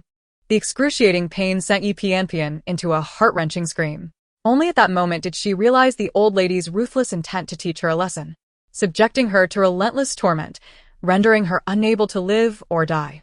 How could one who yearns for opulence and comfort possess any steadfast virtue? Just a single needle, and the once arrogant Yi Pianpian had already capitulated. Chapter 113. No, Yi Fan. What he lost was merely a life, but what I lost was love. Old lady, I was wrong. I should not have acted against the eldest. He was so very kind. But now that the eldest is gone, no matter how you torment me, he shall not return. Yet, I still carry the eldest's child within me. For the sake of that child, please grant me mercy. I will surely amend my ways, nurture the child well, and raise him to honor the eldest. I beg you, old lady. The old lady quietly watched Yi Pianpian's tearful performance, utterly unmoved. She knew precisely what sort of person Yi Pianpian was and would not be deceived by her feigned humility and remorse. A child? Whether it survives to see the light of day remains uncertain, and whether it is truly the eldest's bloodline is even more dubious. Even if the child is born, with Yi Pianpian as its mother, it is unlikely to grow into a person of virtue.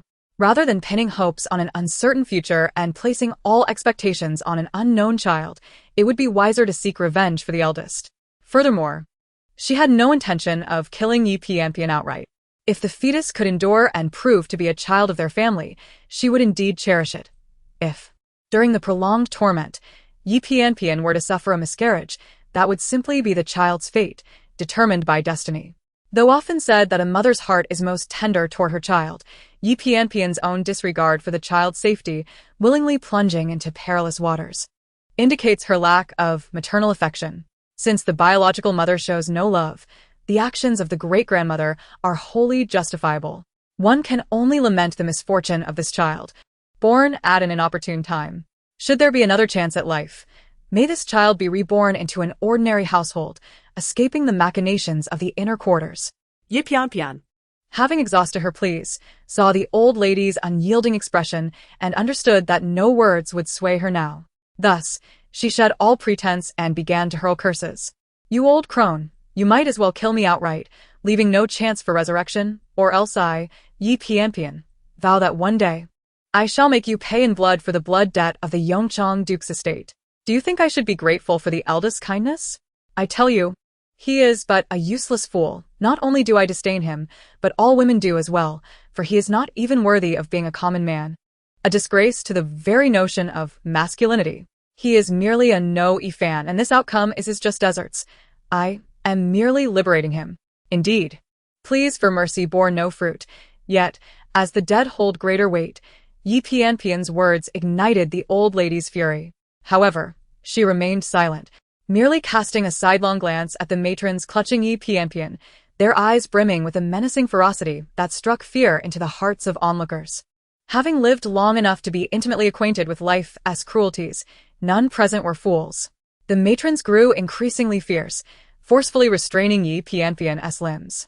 The matron who had previously administered the needles now wielded a bundle of silver needles with a more vicious intent, swinging her arm with vigor as she plunged them into Yi Pianpian's body, akin to puncturing rice for steam during cooking, an incessant, relentless assault.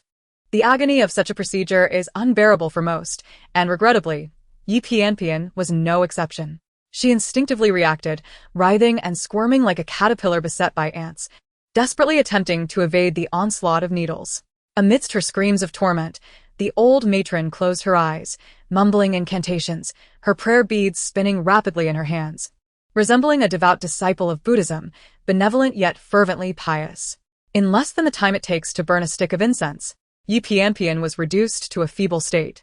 Her pallid visage devoid of color was bespeckled with beads of sweat cascading down like raindrops, soaking the floor beneath her. Her once vibrant lips lost their luster, turning purple and cracked, and her cheeks, already swollen, became grotesquely distorted, pressing against her eye sockets, leaving her once bright eyes dim and hollow. Yi Pianpian appeared utterly disheveled, as if she had just been pulled from the depths of water, her breath shallow, her voice weak. At that moment, the old matron finally lifted her eyelids, casting a sidelong glance at Yi Pianpian. Has it been a stick of incense? The old matron's inquiry caused the matrons to flinch, their gazes darting nervously, swallowing hard with trepidation. Observing their reaction, the old matron discerned the answer within, her tone growing increasingly frigid, laced with barely concealed rage. Since it is not yet time, why do you not continue? Humph. Do not feign compassion. Allow me to inform you, for every moment lost, you shall all pay her debt together. This pronouncement sent a shiver down the spines of the matrons, for they were not endowed with the noble sentiment of sacrificing themselves for another. Seeing that Yi Pianpian had succumbed to her tortures, they hastily prepared a basin of salt water. Pouring it over her motionless form, the concentrated brine, upon contact with her still bleeding wounds, was excruciatingly evident. As Yi Pianpian regained consciousness, her screams pierced the air once more, disrupting the old matron's prayers. She was too loud, disturbing the tranquility of the eldest son. Let the rain wash the plum blossoms, let her rest her voice. The old matron commanded. The matrons hesitated momentarily, yet fearing for their own lives, they complied without protest. In a daze, Yi Pianpian overheard the old matron's words. Although she did not comprehend the metaphor of the rain-soaked plum blossoms, the terror and hesitation etched upon the matrons' faces hinted at a far worse fate. She yearned to escape, yet any movement only exacerbated the agony of her salt water-soaked wounds. The pain had drained her of strength, rendering her incapable of resistance. Nevertheless, her heart simmered with indignation. In her eyes, the eldest son was merely a foolish wastrel, and without him, the Yongchang Duke's residence would not descend into chaos. Rather, it would be relieved of the burdensome expenses of a master. Was her plight not a boon for the entire household? Why was she subjected to such treatment? Moreover, the eldest son was a fool. His death would merely claim one life, while she stood to lose her entire love and happiness. Without the eldest son, she would never have made such a grievous error, nor would she have conceived a child by a simpleton. The existence of both the eldest son and her unborn child were sources of her shame, blemishes upon her reputation. Yi Pianpian was the type who would never genuinely seek the roots of her problems. She would rather indulge in self-deception, shifting all blame onto others. This ultimately sealed her tragic fate. Chapter 114. A scene of unimaginable suffering, a sight too painful to behold, a torment beyond human endurance. Regardless of Yi Pianpian's internal curses, they could not alter the impending inhumane torment she was about to endure. The matron with the needles silently gathered her pouch of silver needles and exited the room. Shortly after, She returned carrying a basin of scalding water and several sheets of yellow paper. How did Yi Pianpian know the water was boiling? Because as she walked, droplets splashed from the basin, scalding the matroness wrist, causing her to flinch. Soon, the burned skin turned red and blistered. The matron, holding the water aloft, gazed down at Yi Pianpian with a predatory glare, signaling to the other matrons. They understood and swiftly pinned Yi Pianpian onto the floor, one of them brutally grasping her chin to pry open her cracked lips. The matron placed the basin on the table, filled a cup with the boiling water, and forcibly poured it into Yi Pianpian's mouth. Since she lay on her back, the scalding liquid streamed down her throat, igniting a searing pain that left her eyes wide and bloodshot. Poor Yi Pianpian could scarcely emit a cry. Her scorched and numb tongue refused to obey her, leaving her utterly helpless. She could only inhale sharply, occasionally emitting faint whimpers. The matrons provided no respite, skillfully wetting the yellow paper and swiftly applying a sheet to Yi Pianpian's face. To ensure the damp paper adhered snugly, one matron ruthlessly pressed and patted the protruding yellow sheet against Yi Pianpian's inflamed visage, completely disregarding the pain inflicted upon her swollen countenance. After all, their intention was to torment Yi Pianpian. Why would they allow her any reprieve? At this juncture, Yi Pianpian realized that the beautifully named rain-soaked plum blossoms were, in fact, a form of punishment known as the official posting, a method reserved for the most heinous of offenders during interrogations. 1 sheet, 2 sheets, 3 sheets, an increasing number of papers adhered to her face, entirely blocking her mouth and nose. In that moment, Yi Pianpian found herself preferring the prior torment of 1,000 needles, willing to endure that heart-wrenching pain rather than struggle for survival beneath the seemingly innocuous yellow paper. Through the tightly affixed papers, Yi Pianpian attempted to gasp for the scant air she so desperately needed, but it eluded her grasp. Ignoring the pain from her wounds scraping against the ground, she struggled against the matron's hold, her chest heaving violently. Just as she teetered on the brink of suffocation, the incense stick by the window extinguished. The old matron ceased her prayers and casually raised her hand. The matrons rushed forward to remove the yellow paper from Yi Pianpian's face. Once again, she was bathed in light, greedily inhaling the air, her gasps echoing in the stillness.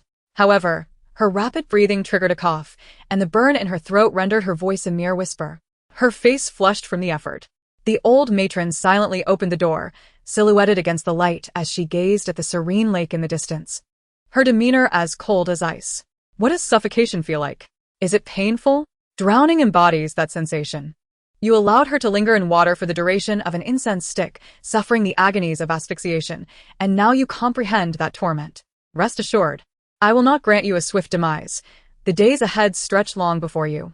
Yi Pianpian, have you pondered why, in this vast duke's residence, there exists only one old matron? Why does my daughter-in-law, despite being entrusted with the household's authority, still dare not defy me? You are still quite inexperienced.